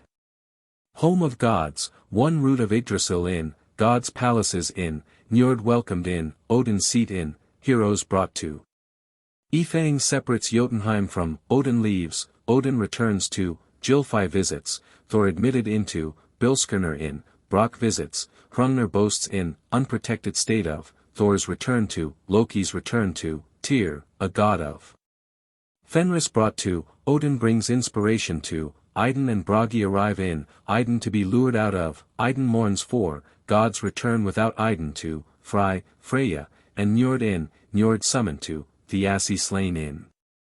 Skadi's honeymoon in, Frey welcome to, Freya welcome to, Uller rules in, Balder leaves, Forseti arrives in, Heimdall arrives in, Heimdall leaves, Hermod returns to, Vali comes to, Sin enters, Agir's visit to. Odin's return to, God's sad return to, messengers return to, Loki banished from, God's wish to fortify, Orim Thursday threatens, Loki forfeits, fire giant storm, Olympus, the Greek. Valkyrs, cupbearers in. Asgardria, Asgardria. Wild hunt called. Asia. Plateau of Iran in, Asur come from. Ask. Ash tree from which gods made man, compared to creation of Prometheus. Aslaug, Aslaug. The fostering of. Asinjur, Asinjor. Northern goddesses called. Atlanta, Adelon Ta. Her apples compared to Gerdas. Atla, Atla. One of the wave maidens. Atlantic. Cruise of the Menigfuel in the. Atlas. Greek equivalent for Riesensburg. Atl, Atla. Challenges Frithiof. Atli, Atla. Gudrun wooed by, treachery of, Hogni and Gunnar slain by, Gudrun slays, same as Attila, Gudrun's union with. Attila, Attila. King of the Huns, has Cherus's sword, same as Atli. Aud, Ud. Son of Not. Audhumla, Oudumla. Cow nourishes Emer. Augia, Ougia. Wave maiden. Augsburg, Augsburg. Tyr city. Orgiafa, Argia fa, wave maiden. Austri, Oustre. Dwarf, supporter of heavenly vault at east. Austria. Curious custom in. B. Bacchus, Bacchus. Atli compared to. Balder, Balder. Allfather questions Vafthrudner about, son of Frigga, Skadi wishes to marry, Uller akin to, Forseti, son of. Forseti's connection with, Vali, the avenger of, god of sun and summer, -215, Loki, real murderer of, absent from Agir's banquet, compared to Sigurd, Loki deprives Asur of, the return of, his death avenged, Hoda murders. Compared to Greek sun gods, shrine of, shrine burnt by Frithiof, temple rebuilt. Balmung, Balmung. Volund forges, Odin drives into Brandstock, Sigmund secures, Sigir obtains, Sinfiotli makes use of, Odin breaks. Hiordis treasures shards of, forged again, Fafnir slain by, lay between Sigurd and Brunhild, Guttorm slain by, placed on funeral pyre, emblem of sunbeam, compared to sword of Aegeus. Baltic Sea. Cruise of Menigfuel in. Barbarossa, Barbieros Frederick. Leader of wild hunt. Baucis, Baucis. Story of, compared with Geirrid and Agnar. Bogi, Buga. Odin serves. Beeve. Same as valley. Bemer, Bamer. Forest in Bohemia. Beldeg, Beldeg. King of West Saxony. Bele, Biela. Heir of Son, banished by Jokul, replaced on throne, conquers Orkney Islands, helps Torsten to secure Volund Ring, sons of, last instructions of. King seated on the tomb of. Beli, Bala. Death of, son of Keri. Bergelmir, Bjargelmir. Escapes deluge, same as Farbody. Berserker, Br-Serker. Rage of, Frithiof in similar rage, wolf held by. Bertha, Bjartha. Same as Frigga. Mother of Charlemagne, patroness of spinning. Bestla, Bestla. Giantess, Asur's mortal element from. Bethlehem, Bethlehem. Peace of Frodi when Christ was born in. Begver, Bigvir. Servant of Frey. Bela, Bela. Servant of Frey. Bifrost, Bifrest. Rainbow Bridge, Valkyrs ride over, description of, Heimdall, warder of, Odin rides over, insufficiency of, Helgi rides over, downfall of, Gjallarhorn proclaims passage of gods over. Bill. The waning moon. Billing. King of Ruthines, anxious to save Rinda. Bilskirnir, Bilskirnir. Thor's palace called, thralls entertained in. Bingen, Bingen. Rat Tower near. Bishop Haddo. Story of. Bjorn, Bayern. Confidant of Frithiof. Plays chess with Frithiof, steers Elida, carries men ashore, takes charge of Elida. Black Death. Pestilence. Black Forest. Giants in the. Blocksberg, Blocksberg. Norns on the. Blodug Hofi, Blo Dug Hofe. Frey's steed called. Gymir's fire crossed by, compared to Pegasus. Bloody Eagle. Description of. Boden, Boden. The bowl of offering. Bodvild, Bodvelt. Betrayed by Volund. Bohemian forest. Same as Bemer. Bolthorn, Bolthorn. Giant called. Bulwark, Bulwark. Odin serves. Bor, Br. Mary's Bestla, earth created by sons of, divine element of gods in. Borghild, Borghild. Sigmund marries, Sinfiotli poisoned by, Sigmund repudiates. Bornholm, Bornholm. The formation of. Menigfuel cruise connected with. Booze, Boas. Same as valley. Braga full, Bragi full. Toast in honor of Bragi. Braga men. Northern Skalds. Braga women. Northern priestesses. Bragi, Braga. Heroes welcome to Asgard by, Gunlod, mother of. God of music and eloquence, -110, birth of, the absence of, Idun mourns for, Idun sought by, remains with Idun in Niflheim, heroes welcomed by Heimdall and, Agr delights in tales of. Compared to Greek divinities. Brandstock, Brandstock. Oak in Volsung's hall, sword thrust in the, Sigmund under the. Brekta, Brekta. Frigga. Breidablik, Breidablik. Baldur's palace, Baldur's corpse carried to. Compared to Apollo's palace. Bretland, Bretland. Mound Inn, where Sot hides. Brimmer, Brimare. Hall of Giants. Brisingamen, Brising Amen. Necklace of Freya, Loki attempts to steal, emblem of fruitfulness, made by dwarfs. Brock. Jealousy of Loki's wager with, 3 treasures of, wager won by, story compared with that of Io. Brocken. Witches dance on the, Norns on the. Brownies. Same as dwarfs, same as elves. Brunhild, Broanhild. A Valkyr. Sigurd finds, Sigurd woos, Sigurd marries, Sigurd forgets, Gunnar loves, Gunnar woos by proxy, wrath and jealousy of, Hogni swears to avenge, rejoices at death of Sigurd, death of, Atli, brother of. Compared to Greek divinities. Brunniker, Broannaker. Idun's Grove Inn. Burgundian, Bjargundian. Ildiko, a princess, Gunnar, a monarch. Buri, Bura. Creation of, giants war against. Buri. Grove where Frey and Gerda meet. Byzantine, Byzantin. Teutonic race influenced by that faith. C. Cacus, Caucus. Hrungnir compared to. Caduceus, Caduceus. Gambantian compared to. Cain's Hunt. The Wild Hunt. Calais, Kla. Menigfuel passes. Calypso, Calypso. Compared to Holda. Chamomile, Chamomile. Called Baldur's Brow. Capitoline, Capitoliani, Hill. Vitellius slain on. Carthage, Carthage. Compared to Sealand. Castor, Castor.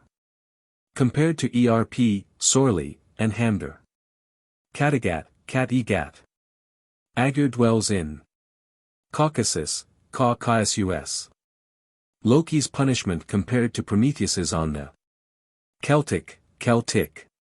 Origin of the language. Cephalus, Sefa luz. A personification of the sun. Cerberus, Cerberus. Analogy of Garm and. Ceres, Ceres. Compared to Rinda, compared to Frigga, compared to Groa, personification of earth. Ceranian stag, Ceranian. Story of. Changelings. Recipe for riddance of. Chaos, Chaos. World rose from, analogy between Greek and Northern conception of. Chariot. Sun and moon, night and day, ermines, Holdas, Nerthusas, Thors, Freys, Freyas. Comparison between chariots of Greek and Northern gods. Charlemagne, Charlemagne. Leader of Wild Hunt, Bertha, mother of, Freya's temple destroyed by, sword of. Charles V, Alva, general of. Charles's Wain. Same as Great Bear. Sharon, Charon. Compared to Modgud. Charybdis, Charybdis. Northern parallel to. Cheru, Kuryu. Same as Tyr, sort of, -89, Heimdall same as. Cheruski, Kuruska. The worship of the. Chiron, Chiron. Compared to Griper. Christ. Peace of Frodi at birth of. Christianity. Attempts to introduce. Christians. Easter feast, Norsemen in contact with. Christianso. Formation of. Christmas. Wild Hunt at, Bertha's visit at, Yule now called. Trolls celebrate. Cleo, Cleo. Same as Saga. Kalkis, Kolkis. Argo sails to. Cologne, Keolon. Odin visits. Coronis, Coronis. Ratatas compared to Crow in story of. Cretan labyrinth. Compared to Valin's house. Crete, Crete. Odin's tomb at Ups compared to Jupiter's in. Cyclops, Cyclops. Compared to Loki, to northern dwarfs. Cynthia, Cynthia. Mani compared to. D. Daedalus, Daedalus. Compared to Valand. Dag. Son of Not, a treacherous hunding. Dane, Dian. Stag on Yggdrasil. Danae, Dan Ae. Compared to Rinda. Danes. Sacrificing place of, Frey, ruler of, Mysinger slays, Ragnar Lodbrog, king of the Danish ballad. Augeir and Else A. Danube. Cherus's sword buried on banks of Daphne, Daphne. Northern equivalent. Day. Divisions of, Vafthrudner's questions about December. Uller's month. Dionira, Dionira. Loki's jealousy compared to that of Dellinger, Dellinger. Third husband of Not. Delphi, Delphi. Compared to Gimli. Deluge. Ymir's blood causes, Ragnarok, a version of Denmark. Odin conquers, Frey in, Freya in, Konar, king of, Norn's visit, Horn in collection of, Gudrun leaves. Destiny. Compared to Orlog. Deucalion, Deucalion, and Pyrrha compared to Lif and Lifthraiser. Diana, Diana. Mani corresponds to, Skadi compared to Dido, Didu. Compared to Jefjan. Dices, Dis-ez. Norn same as Dodona, Duduna. Compared to UPS. Dolmens. Stone altars called Donner, Duenar. Same as Thor. Dover. Menigfuel passes. Dropner, Drupnir.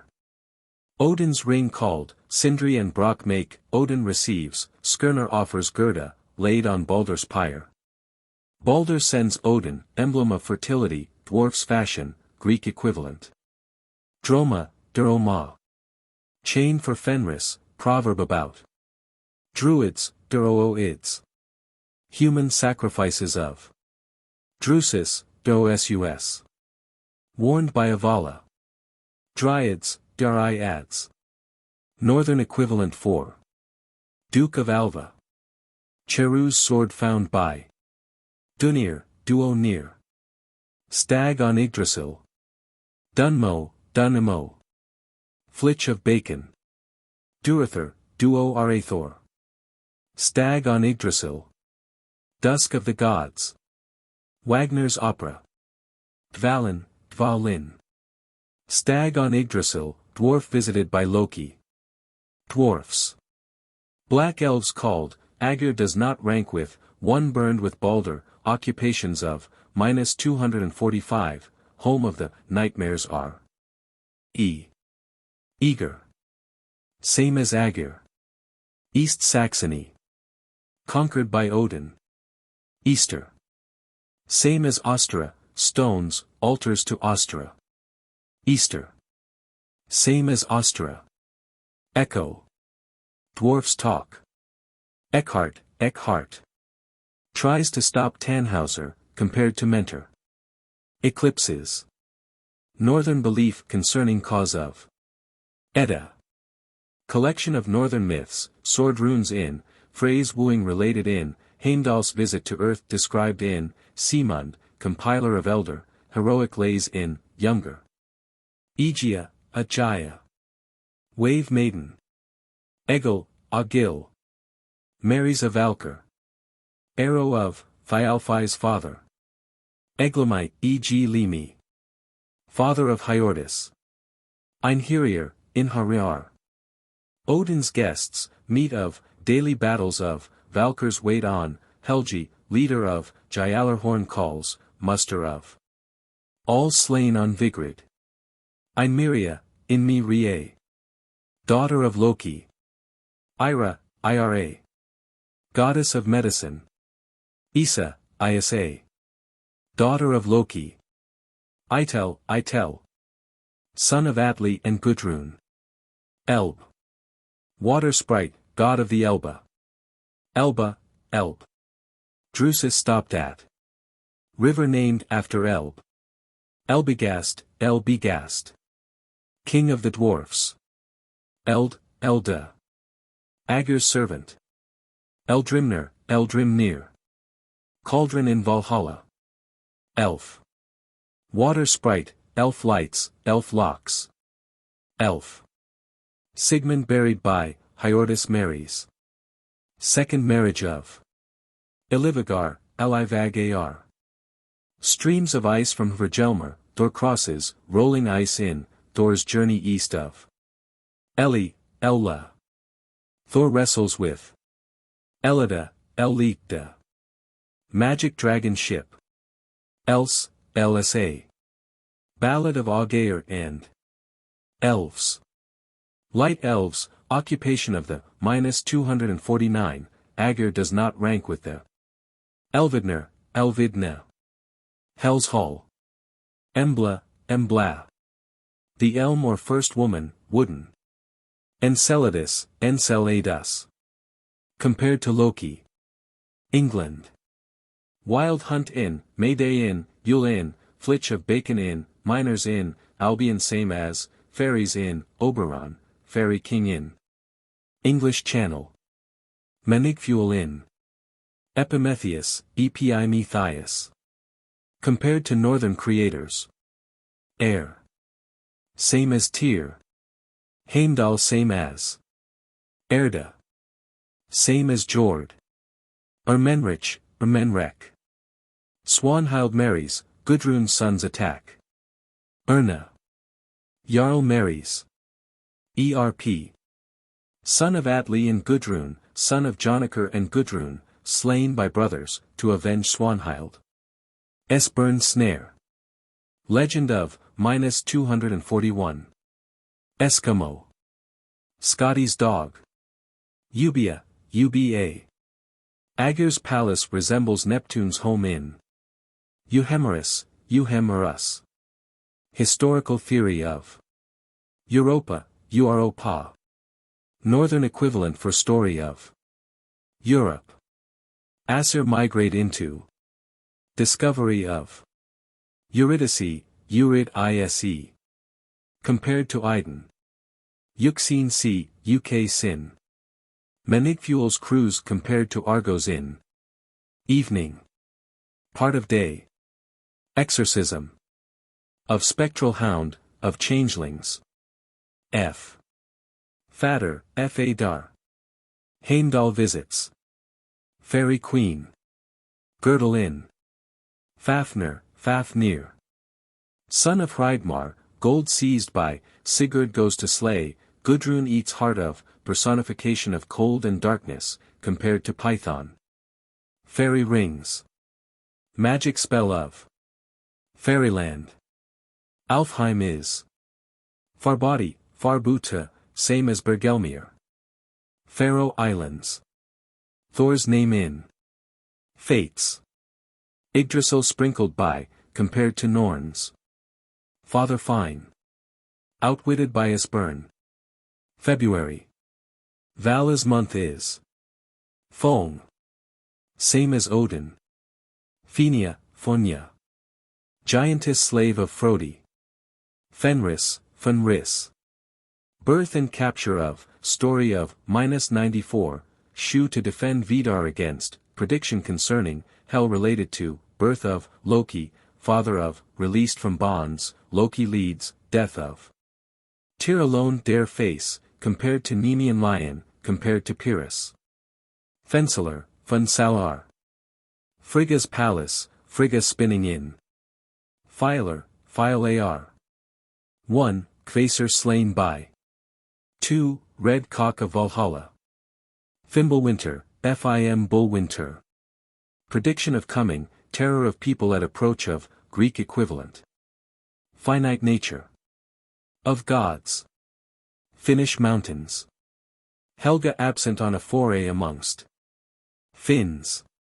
Hermod visits the. Fjalnir, Fjalnir. Same as Odin. Fjalnir, Fjalnir. Birth of. Fjorgen, Fjörgen. Genealogy of, Frigga, daughter of. Flax.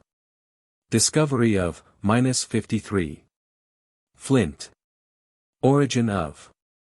Flitch. Of bacon. Flora. Nana compared to. Folkvang, Folkvang. Freya's home, warriors and wives in, Loki enters. Forenoon. Part of day. Fornjotn, Fornjot nr. Same as Ymir, giants descended from. Forseti, Forseti. God of justice, -145, Greek equivalent for, the land of. Frananger, Franangr. Loki takes refuge in. Framnas, Framenes. Ingeborg and Thorsten dwell at, Frithiof dwells at. France. Golden Age in, Oberon, Fairy King in. Franconia. Conquered by Odin. Frankish. King's descent, Queen Mary's giant. Frankland. Hinderfile in. Franks. Worship of Tyr among the. Martial games of the. Frau God, Fru Goda. Same as Frigga. Frau Holly, Holo. Same as Frigga. Frau Venus. Same as Hulda. Frederick Barbarossa. Wild hunt led by. Freki, Freka. Odin's wolf. French Revolution. Wild hunt announces. Frey, Friday. Comes to Asgard, present for, Gullenbursti and Skidbladner for, toast to, god of summer, -138, Freya, sister of, rides with Freya, Freya said to marry, sword of, elves governed by, deprived of power. Weapon of, a stag's horn, fight searcher, death of, boar of, Greek equivalent. Freya, Freya. Comes to Asgard, Hrungnir wants, Loki borrows falcon plumes of, anger of, Thor borrows garments of, Thor personates. Freya, goddess of beauty, -138, Friday sacred to, Loki steals necklace of, the earth is, Valkyrs led by, promise to giant, gods fear to lose, dwarfs made necklace for, Greek equivalents. Friggerda, Fridaygurda. Wife of Fridleif. Friday. Sacred to Freya. Fridleif, Fridlaf. Same as Fry. Frigga, Frigga. Sits on Hlidskiaf, Odin disguises himself by advice of, Agnar fostered by, Odin outwitted by, wife of, Vili and VIII, Odin's wife. 7 sons of, goddess of earth, -58, goddess of atmosphere, secrecy of, worshipped with Odin, Thor, son of, Nerthus same as, Freya same as, Uller marries, Balder and Hoda, sons of, Balder's depression noticed by. All things swear to, Loki rests secret from, Hermod departs at request of, the hope of, emblem of earth, grants Rerir's wish, Greek equivalents. Frisians, Frisians. Want new laws, tradition of. Frithiof, Fritjof. Story of, -328, saga put into verse by Tegner, birth of, son of Torsten, Angervadel, sword of, Voland ring, possesses, loves Ingeborg, home of, sues for hand of Ingeborg, suit of rejected, Ingeborg's brothers ask aid of.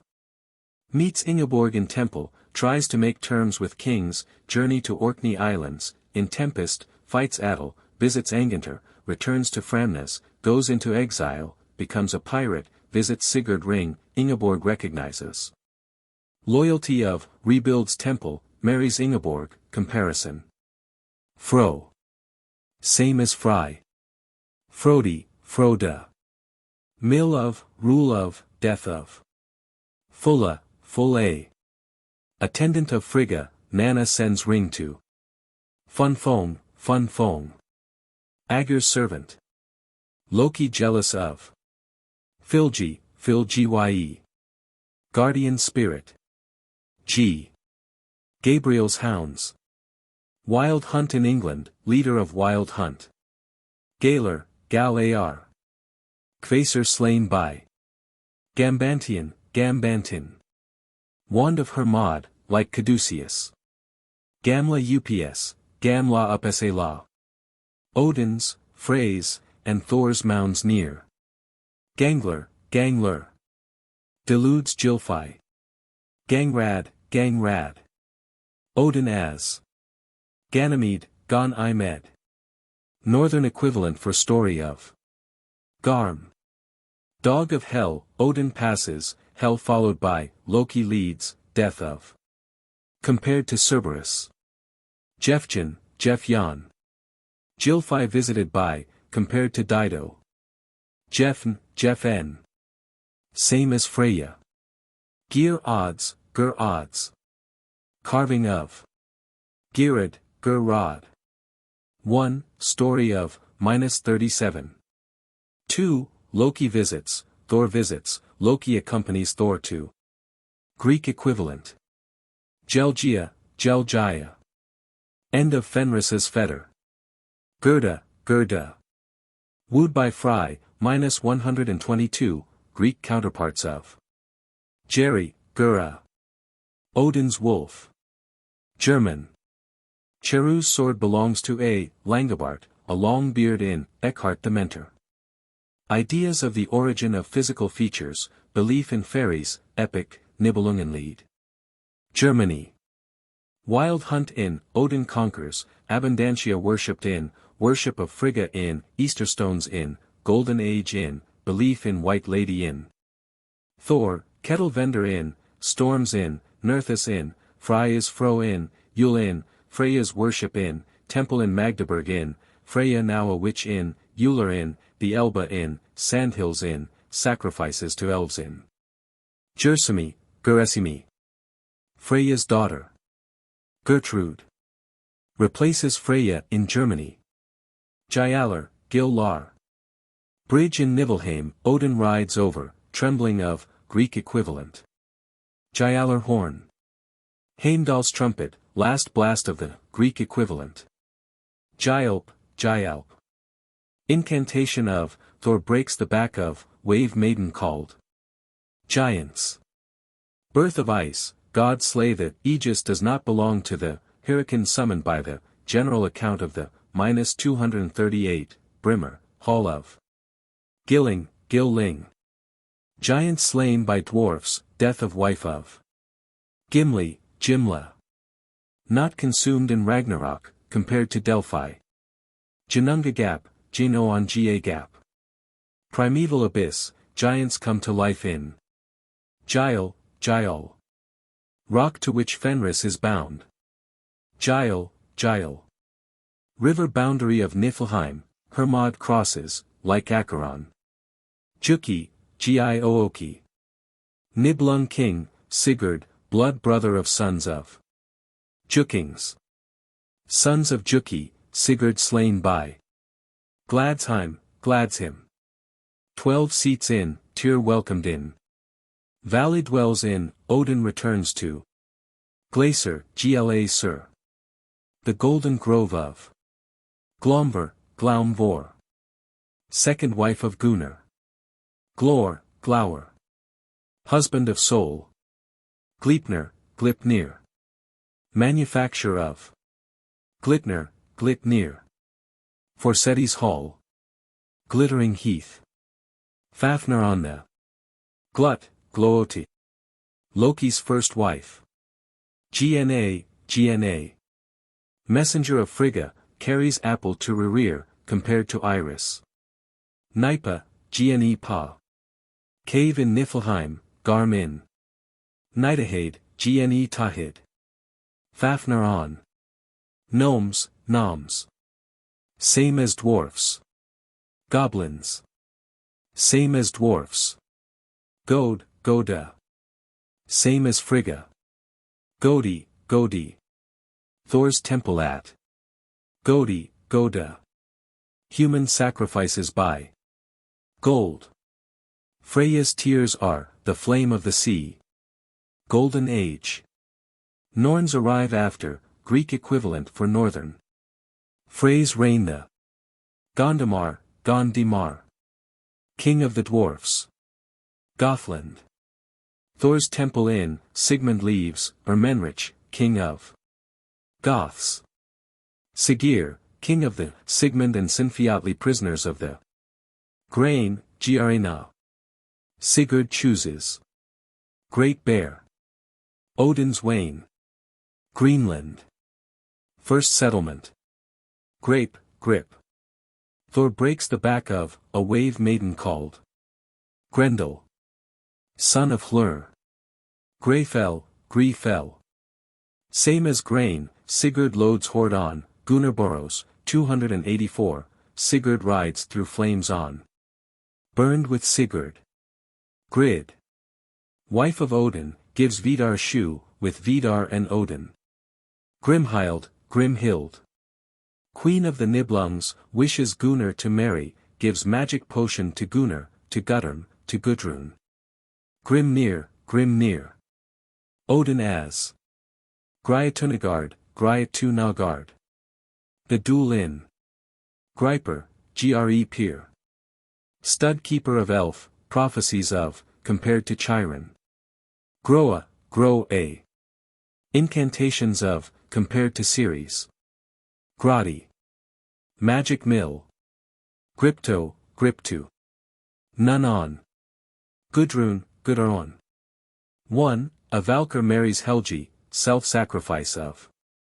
2. Gives magic potion to Sigurd, marries Sigurd, Sigurd gives ring to, Sigurd offers to repudiate, mourning of, goes to Denmark, wooed by Atli. Nibelungs helped by, slays her children, revenge of, sends sons to avenge Swanhild, same as Ildiko, Greek equivalent. Gultop. Heimdall's steed.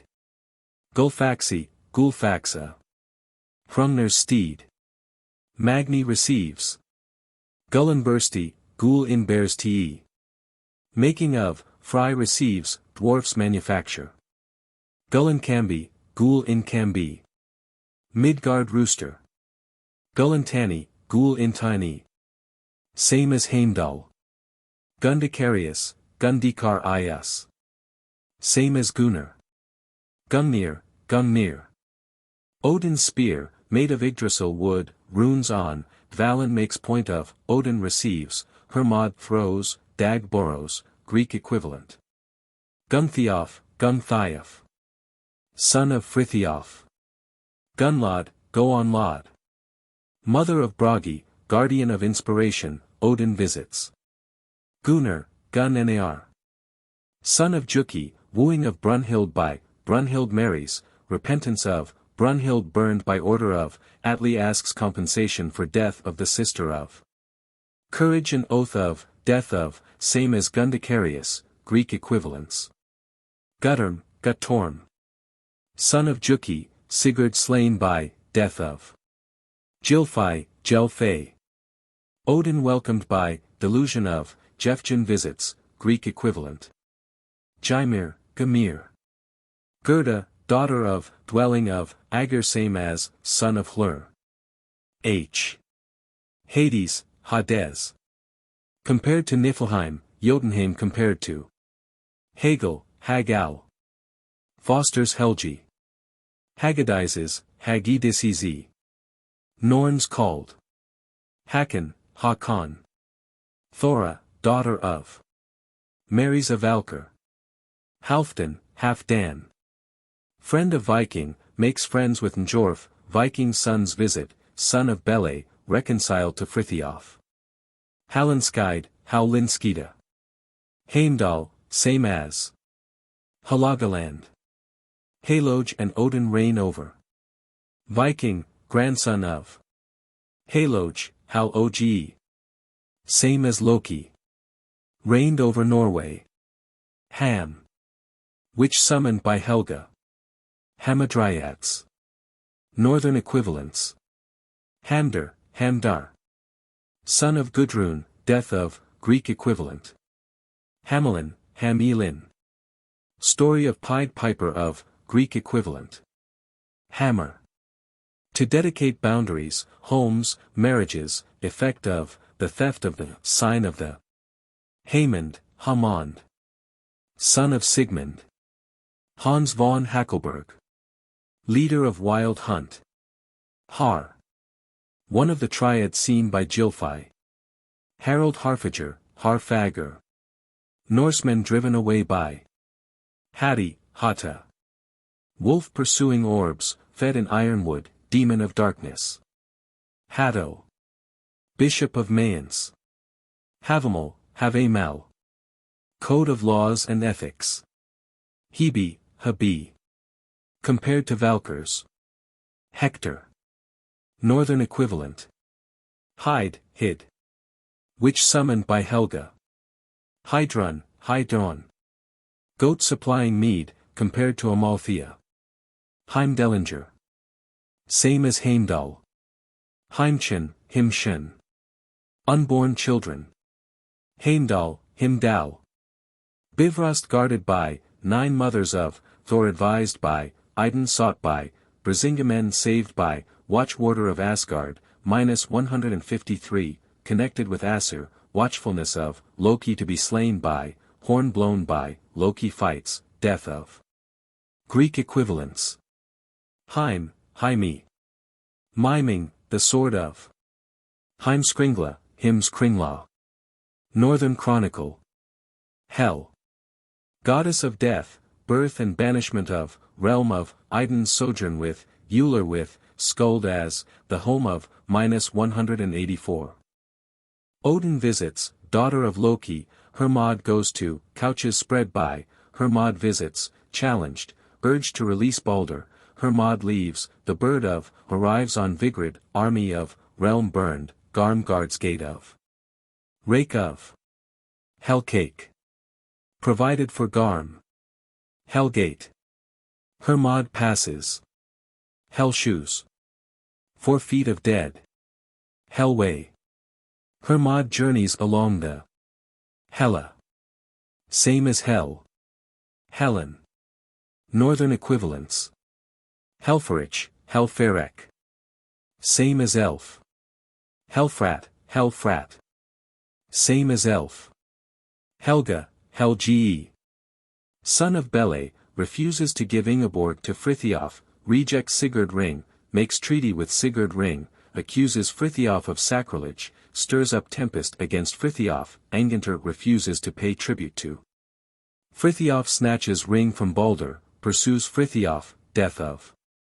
Helgi, Helgy. Glorious career of, marriage of. Heliades, Heliades. Northern equivalent. Helican. Compared to Sakvabek, to Odihrorir. Heligoland, Heligoland. Naming of. Helios, Helios. Northern equivalent. Helmet of Dread, Sigurd uses the. Helva. Daughter of Lord of Nesvek, prays for Esbern. Hengikiaptr, Hengikiaptr. Frodi's mill called. Hengist, Hengist. Descendant of Odin. Henry. Murder of, Ilsa seen by. Heraclide, Heraclida. Northern equivalents. Hercules, Hercules. Northern equivalents. Herla. Mythical king of England. Herlathing, Herlothing. Wild hunt called. Hermi, Herma. Comparison between northern boundaries and. Hermod, Hermod. Heroes welcomed by, Frigga mother of, messenger of gods, journeys to Niflheim, -211, Greek equivalent. Herod. Leader of wild hunt. Heru, Her-oo. Same as Tyr. Same as Heimdall. Hervair, Hervor. Daughter of Angantyr. Hiali, Hyola. The trembling heart of. High song. Same as Hávamál. Hilding, Hilding. Foster father of Frithiof and Ingeborg, asks Frithiof's aid for kings of Son. Failure of mission of, announces Ingeborg's marriage to Frithiof. Himinbjorg, Himinbjorg. Heimdall's palace. Himinbrioter, Himinbrioter. Thor slays. Hindarfile, Hindarfile. Sigurd comes to, Brunhild asleep on. Brunhild story not ended on. Hindfell, Hindfell. Same as Hindarfile. Hyordis, Hyordis. Sigmund marries, and leaves sword to, Sigurd obtains sword from, Elf marries, death of. Hippomenes, Hippomenes. Northern equivalent. Huki, Huka. Companion of Mani. Platter, Hl. Thor's temple at Hlidra, Hlidra. Capital of Denmark. Hlur. Same as Agir, brother of Loki, son of Fornjotnir. Hlesy. Agir's palace in Hlidskiaf. Odin's seat, Odin sees sons of Hroding from, Frigga sits on, Odin, sees Vandals from, Frey mounts. Hlin. Frigga's attendant. Hlodin. Same as Nerthus. Laura. Thor fostered by. Lorida. Same as Thor. Nikar. Same as Odin. Nas. Freya's daughter. Hodmamir. The forest of. Hodur. Personification of darkness, valid to slay, twin brother of Balder. Balder to be slain by, Balder slain by, Vala slays, explanation of myth of, Loki guides hand of, return of. He near. Gives motion to man, earth visited by, Loki joins, hostage in Vanaheim, peasant asks aid of. Survival of. Hofvarpnir. Gna's fleet steed. Hegna. Son of Juki, Sigurd's death planned by, warning given by, captive, the heart of. Holda. Same as Frigga, Uller, husband of. Holland. Frigga worshipped in. Holly, Frau. Same as Frigga. Holler. Same as Uller. Holmgang. Thors and Hrumners. Holy innocence. In wild hunt. Honey. Drips from Yggdrasil. Hordaland. Conquered by Frithiof and left to his sons. Horn. Same as Freya. Horsa. Descendant of Odin. Horselberg. Holda's abode in the. Hostages. Exchanged by Asir and Vanas. Rasvelgr. Giant eagle, winds personified by. Hroding, ing. Agnar and Geirrid, sons of. Hridmar. Story of, -274. Remfaxi. Steed of night. Rim Thursday, Remtuors. Ice giants at creation, Skadi, A, architect of Valhalla, A. Hroamnir. Odin races with. Thor's duel with, Greek equivalents. Rem. Vessel steered by. Hubert, Saint. Uller merged into. Hugi, Hoogi. Thialfi races with. Hugin, Hoojin. Odin's raven, Odihroer discovered by. Hulda. Same as Hulda. Huldra. Same as Hulda. Huldra folk. Same as dwarfs and elves. Hunaland, Hun-A-land. Gna flies over, Brunhild's home in. Hunding. Helgi's feud with, descendants of, 297. Hungary. Attila settles in. Huns. Invasion by the, Sigi, king of the, land of the. Hunthiof, Hun-Thiof. Son of Frithiof. Huntsman of Fontainebleau. Leader of wild hunt. Hunvor. Delivered by Viking. Havergelmer. The seething cauldron. Yggdrasil root near, Nidhug in, ice streams from, wicked in. Hamir. Story of Thor's visit and fishing with, -192. Hendla. Freya and Otter visit. Hyperboreans, Hyperboreans. Northern equivalent. Hyperion, Hyperyon. Northern equivalent. Hirakin, Arokin. Ringhorn launched by. I. Yafnhar. Jilfi sees. Yarngriper. Thor's glove. Iarnsaxa, Yarnsaxe. 1. Thor's wife called, feeds wolves. 2. A wave maiden. Iceland.